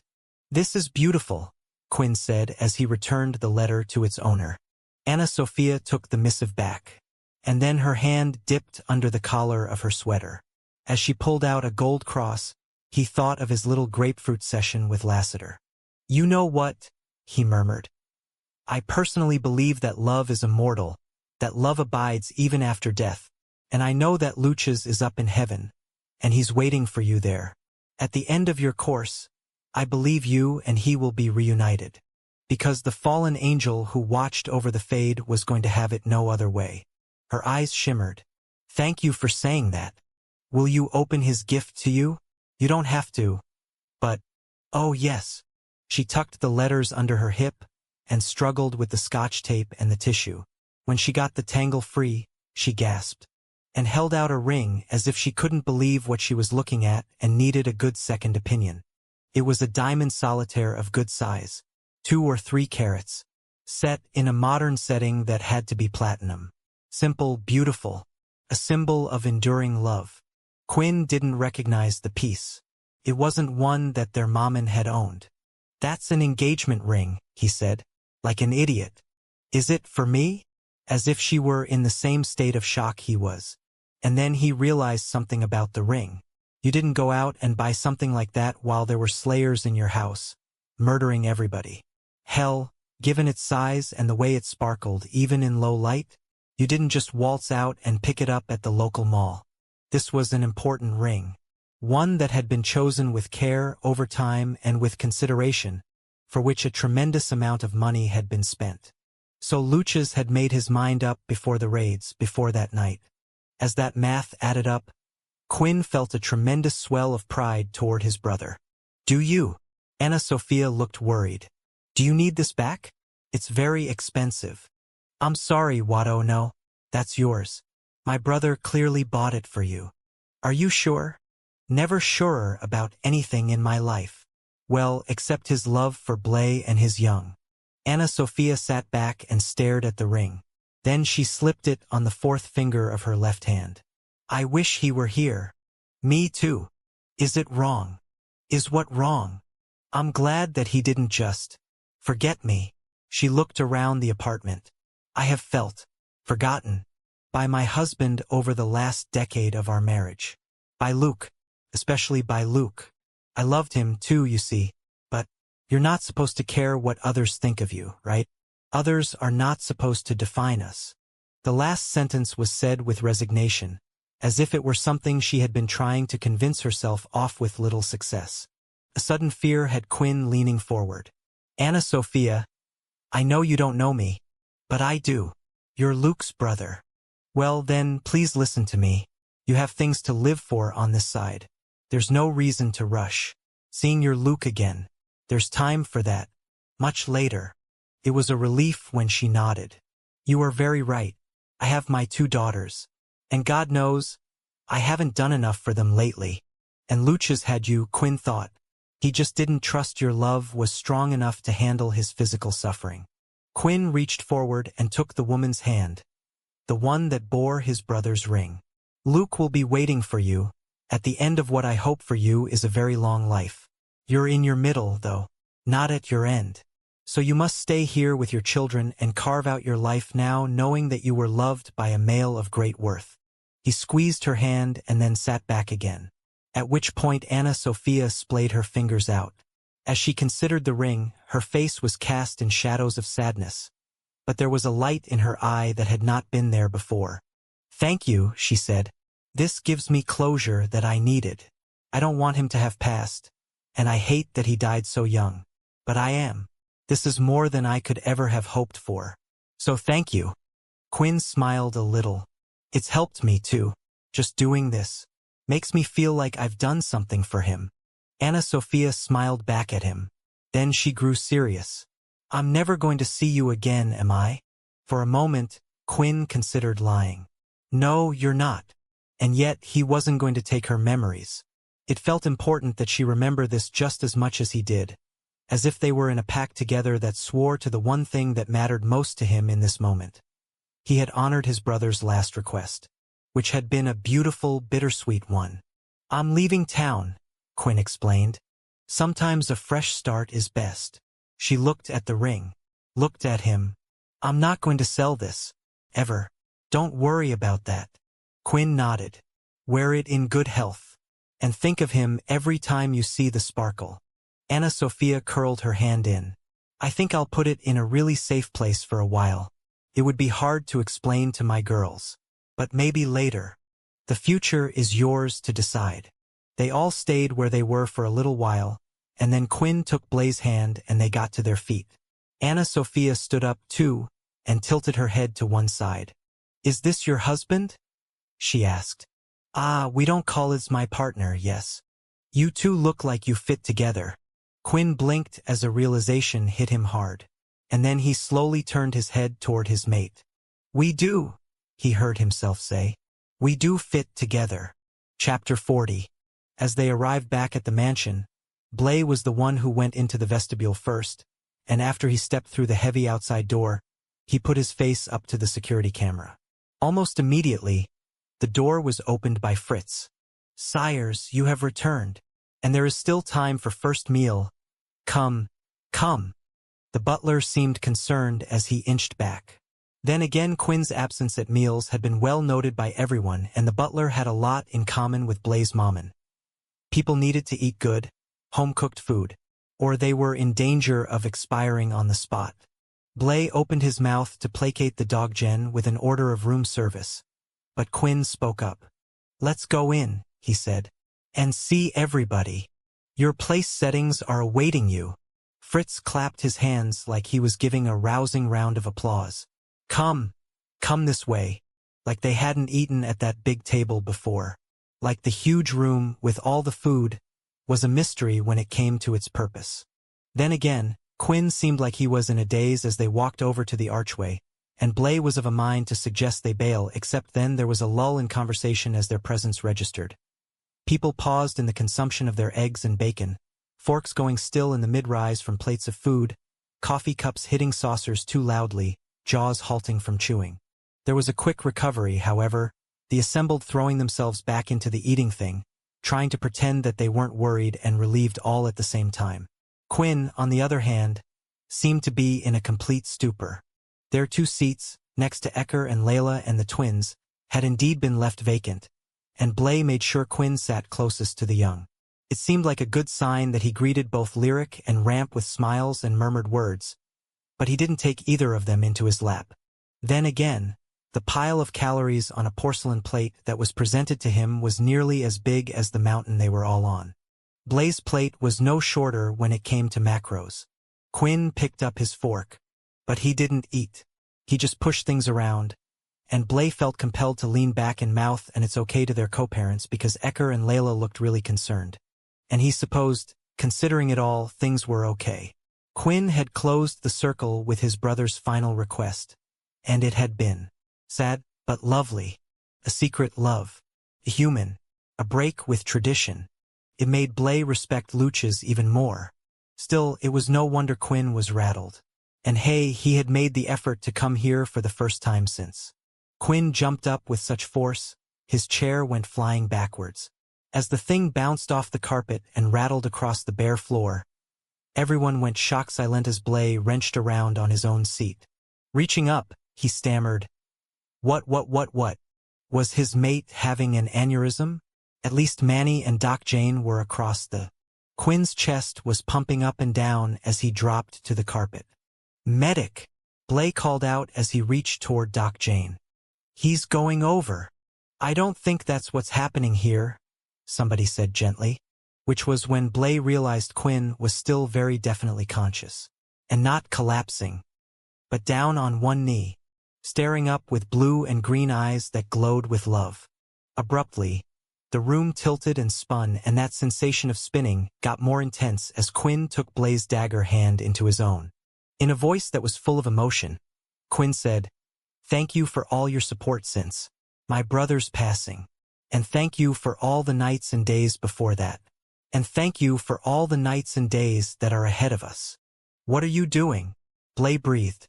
I love our middle, Blay. It isn't without challenges. But with you, I believe I can get through them. I believe with you, anything is possible. Quinn pressed his lips to Blay's palm and placed it against the side of his face. I don't want to wait any longer. I want us to be properly mated. Luchas didn't just give me one last way to honor him, provided me with the example of one sure way to honor you. Let's follow in his footsteps. His end came too soon, but our middle is here now. Mate me, my love? Mate me now, here. Let's not waste even a moment. Please make me yours. Please, be mine. Officially, before all of our family. Blay started to blink back tears. And then he was on his knees too.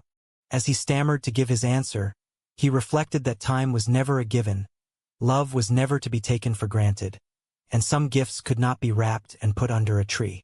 Yes, yes, yes, yes, he said over and over again as they kissed. There was some kind of commotion around them, and when he finally returned to his body, he saw that everyone around the table had gotten to their feet and were cheering and clapping, and every single dog gen in the house had flooded into the dining room and were jumping up and down. With a laugh, Blay wondered whether their excitement was also because they were going to have to get ready for a big party. And there was one other thing he noticed.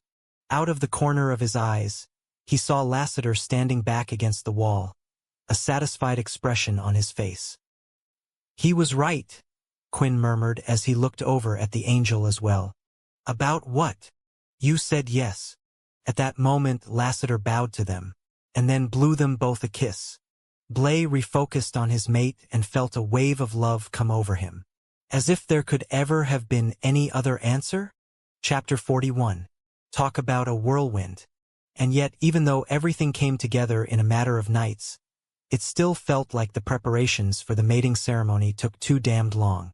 Not that Quinn would ever have said so to Fritz, especially considering that the butler and his staff had worked around the clock.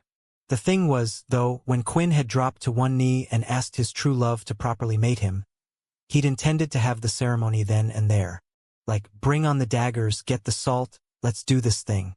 Cooler heads had prevailed, however, and like he could deny Biddy's party planning committee a chance to put on its first event. At least it was all finally going down. Tonight. Right now. As Quinn came to the top of the grand staircase and looked down at the foyer below, everything had been transformed.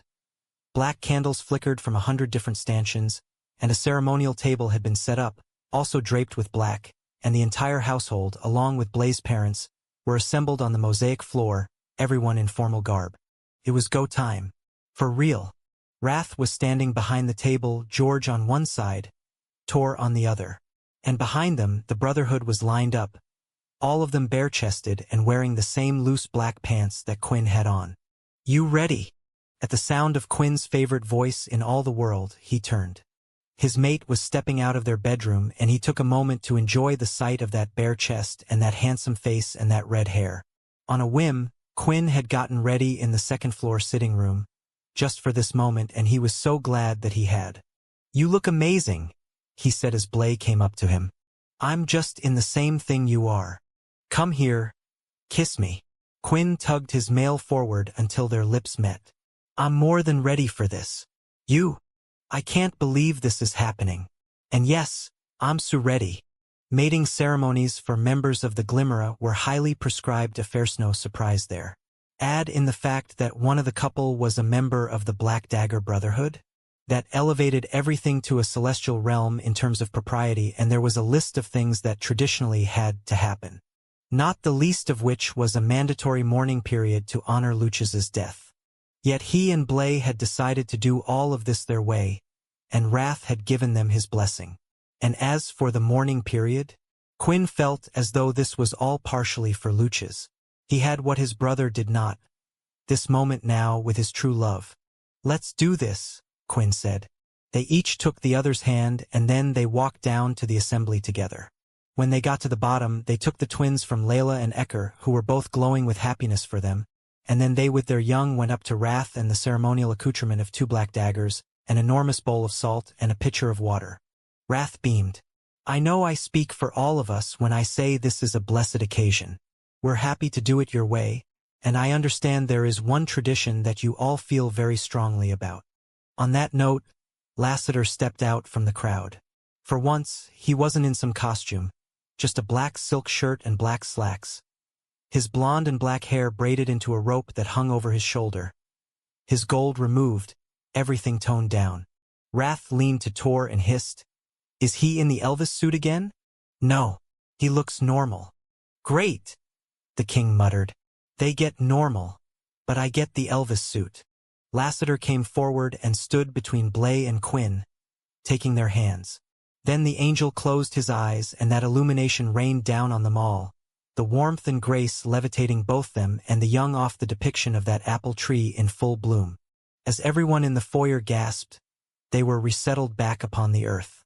"This is a very good mating indeed," Lassiter pronounced. "Very good." The Brotherhood let out a mighty yell of agreement. And then the ancient ceremony commenced, sacred words spoken in the old language by the great blind king, none of which registered for Quinn at all. He was just standing in front of Blay, looking into those blue eyes as they held their young in front of everyone they cared about, which he supposed, at the end of the night, was all that really mattered. The tradition was great and everything, but what really mattered was the communal acknowledgement of his commitment to his beloved, and his beloved's commitment to him. The rest was just vocabulary and a little fun and games with some daggers and salt. Well, and also, thanks to Biddy and the fallen angel, what looked like some really good frickin' cake. It was a blur, a total blur. "Quinn," Blay whispered. "You there?" "What? Oh, sorry." With a much louder voice, he said, "I do." Laughter rippled through the crowd, and Blay leaned in again. "We already did that." "We did." Quinn flushed. "Then let's get to it with the blades." They passed the young back to Ecker and Layla, and then they went to the 2 black mats that had been laid out in front of the table. "You have chosen 2 to assist you," Wrath said in the old language. "I would ask them to step forward at this time." John Matthew and Zadis broke ranks and walked around the table. Both were smiling as they each picked up one of the black daggers. Quinn and Blay sank down onto their knees. As they planted their palms on the mats, they were facing each other. And yup, Quinn was very aware of the shit-eating grin on his face. God, he wanted this so badly. "Blaylock, son of Rock, I ask you, what is the name of your Hellrin?" Wrath said. Blay's eyes were so beautiful as he spoke. "He is Quinn. My beloved is Quinn." "And Quinn, blooded sire of Rampage and Lyric, what is the name of your Hellrin?" Quinn had to clear a sudden lump in his throat. "He is Blaylock. My one and only love is Blaylock." John Matthew stepped up to Blay. Z did the same for Quinn. Quinn and Blay held each other's stare without wincing as the carving happened, the letters of their names inscribed in the flesh across the tops of their shoulders. And then Torment poured the salt, first on Blay and then on Quinn. Not once, for even a moment, did either of them look away, as their names became permanent in their skin, and their hearts, already paired forever, swelled with love. "Oh, thank you, Father," Blay said as he embraced his dad. "And Mommin, I'm so glad you're here." As Lyric threw her arms around him, she squeezed the air out of his lungs. "As if we would ever have missed this. Finally. Now, where are my grandbabies?" "Over there, by the Christmas tree in the library." Lyric hooked her Hellrin's elbow. "Let's go." I have to hold my young. And I think I want one of those. Rock blanched. A young? No, silly. Christmas tree. They're awfully pretty. And when the kids come, I want them to feel at home. As Rock rolled his eyes and kissed his mate, he winked at Blay. Whatever you want, darling. That's the right answer, my love, Lyric said as they walked off through the crowd. You are such a smart male. All around the foyer, people were talking with animation, drinking spirits, eating. Biddy, Blay called out. Hey, Biddy. The girl came skipping over in her bright yellow party dress. All flounces and smiles. You're mated, she exclaimed as she threw herself at him. I'm so happy. Blay hugged the young and set her back down on her patent leather Mary Janes. I just wanted you to know. I think you did a great job with the planning of all this. And Uncle Blay, we have a wedding cake. She pointed to where the 5-layer, chocolate, and vanilla-frosted creation had been set on a platform. This is your wedding, and that's the cake. So that's a wedding cake. Blay smiled. You are awesome. Do you know that? My dad tells me that all the time. She frowned. And I better go make sure Lassiter's okay. He was worried about the cake that you wouldn't like it because of the two-colored frosting. So I'll let him know it's just fine. It's perfect. Tell him it's perfect. Roger that. The girl danced off, skipping around Fury and Cormia, dashing by Manny and Payne, dodging past Wrath and Beth, who were sharing a kiss over LW's head. Hey, Helren. Blaze started to smile even before he turned his head. Quinn had come up right next to him, and it was weird. Even though nothing had changed, the formality, the carvings in the back, the whole process of confirming their love in front of their community, made it all feel so different. In a good way. Hi, Helren. And then they both smiled like idiots. Absolute idiots. Hey, listen. Can you come over here? Quinn said. You know, to the bathroom, and no, not for Nookie. Yeah, right? No, I mean it. It's not for. You know. As Blay laughed, Quinn tilted forward and jogged his brows. But the Nookie's coming later today. All day. I can't wait. As they went around the base of the stairs and ducked into the guest powder room together, Blay wondered what was going on. And then they were sitting together on the bench.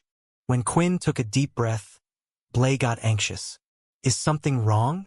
No, not at all. This is the best night of my life. But there's something I wanted to do privately. Just for you and me. I mean, not that other people shouldn't and won't see eventually, but I just... Blay stroked Quinn's arm. What is it? Quinn shifted his weight to one hip and winced, as the carvings across his shoulders undoubtedly stretched. And then he held up something that glowed with gold. Remember when you gave this to me? At that bar? He said. Blay instantly recognized what he was being shown. My signet ring, of course. Here, you take it now. Are you giving it back to me, or? Blay stopped talking as Quinn flatted his other hand to reveal, in the center of his palm, something that took the breath away. Oh God! It was another gold signet ring, and Blay knew whose it was even before he picked the heavy weight up and noted the crest. Lucius's ring. The one that had been given to him the night after his transition. The one that had been on his finger when he'd been found in that oil drum, which was the only reason they'd been able to identify him. The one he'd turned over to Quinn, because Quinn had never been given one by their parents. This ring is my most precious possession, Quinn said roughly, for reasons that you are well aware of. And so tonight, on the night of our mating ceremony, in honor of my brother, and as a way to include him, I would like to place it on your finger. Blay's eyes watered. And then, in the old language, he said, It is my greatest honor to wear it in his name and yours.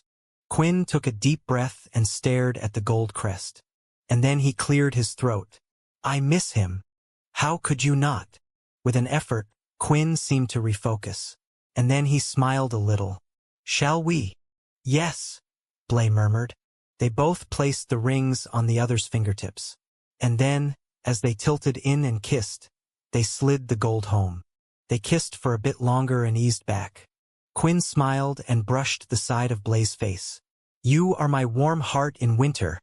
You know that? And you are mine, Blay said as they both looked down at the same time. The sight of their entwined fingers, with the rings, seemed like a fitting metaphor for their lives, a melding of histories and experiences, a foundation on which to further build their future together, a vow to raise their young, and love and live and learn, for all the night's destiny provided them. Together, forever. Amen. Epilogue. It was a week before Christmas when Elle returned again to her mother's apartment. She didn't really want to go, but like she had a choice, she got worried if she didn't personally check in every couple of weeks. "Don't run into a snowbank again," Terry said slyly. As Elle pulled their father's BMW into an empty parking spot, she deliberately pounded the brake so that Terry jerked forward against her seatbelt. "Ow! Sorry. You are not." Elle cut the engine and opened her door.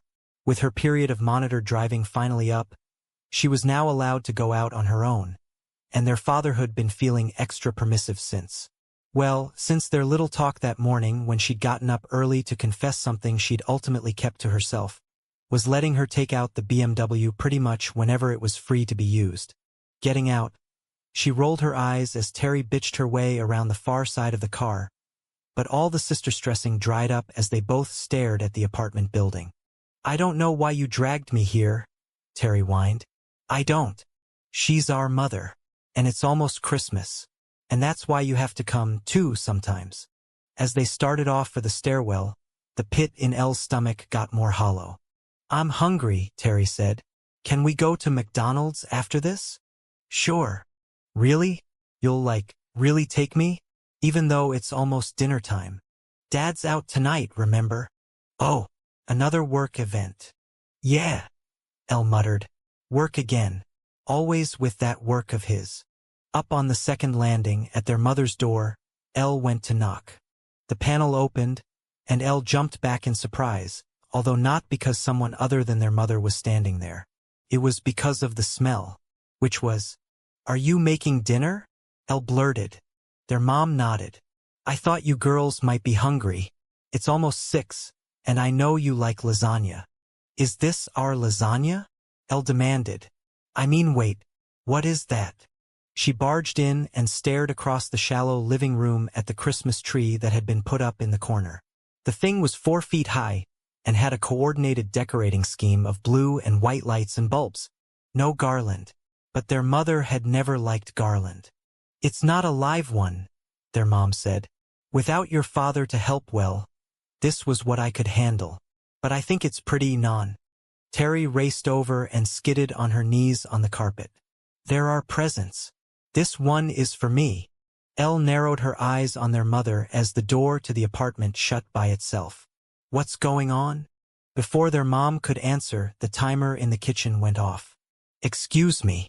Elle looked around again and wondered if the Upside Down hadn't showed up in Caldwell, especially as, through the open door to the bedroom, she saw a freshly vacuumed carpet, and a bed that was made, and a sprig of holly in a little vase on the bedside table. "Girls, wash your hands, please." Elle snapped to it without any argumentary. Too, because that tone of voice was one she'd spent her childhood respecting. And as she traded off the bar of soap at the kitchen sink with her sister, she tried to remember the last time she'd heard that kind of command. And look, the table was set for 3.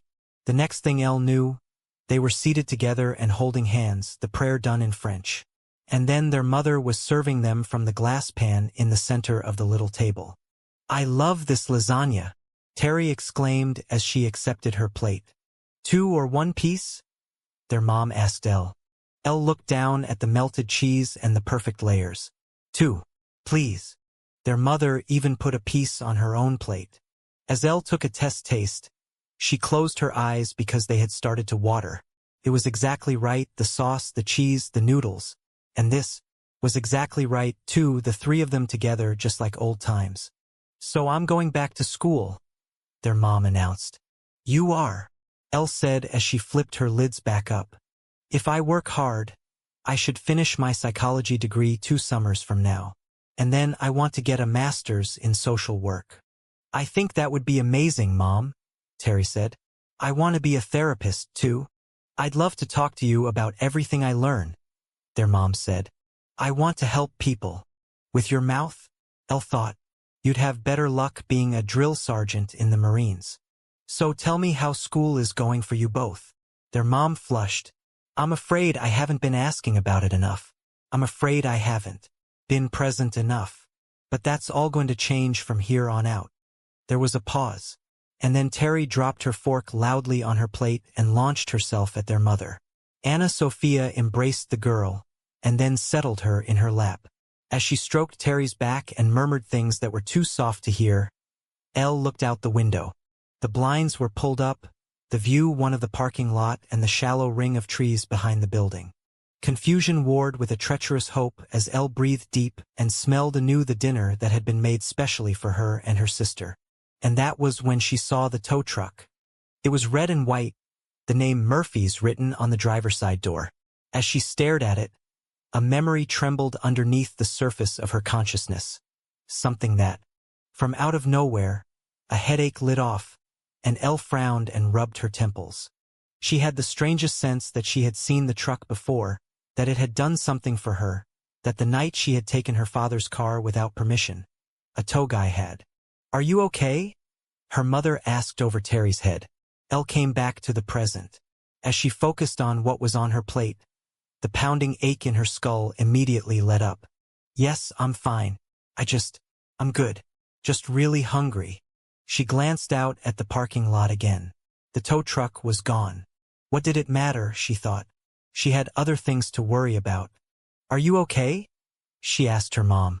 Are you really okay here? The smile that hit her mom's face was sad and slow, but the answer that came back was strong and steady.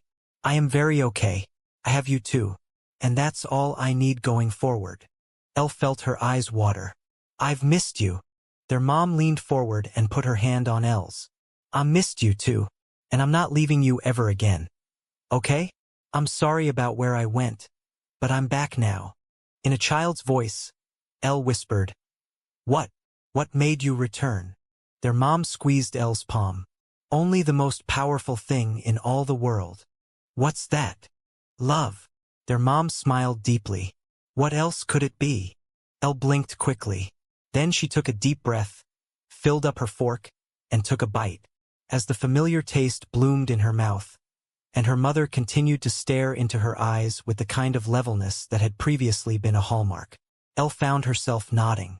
Love and lasagna, she agreed, are everything.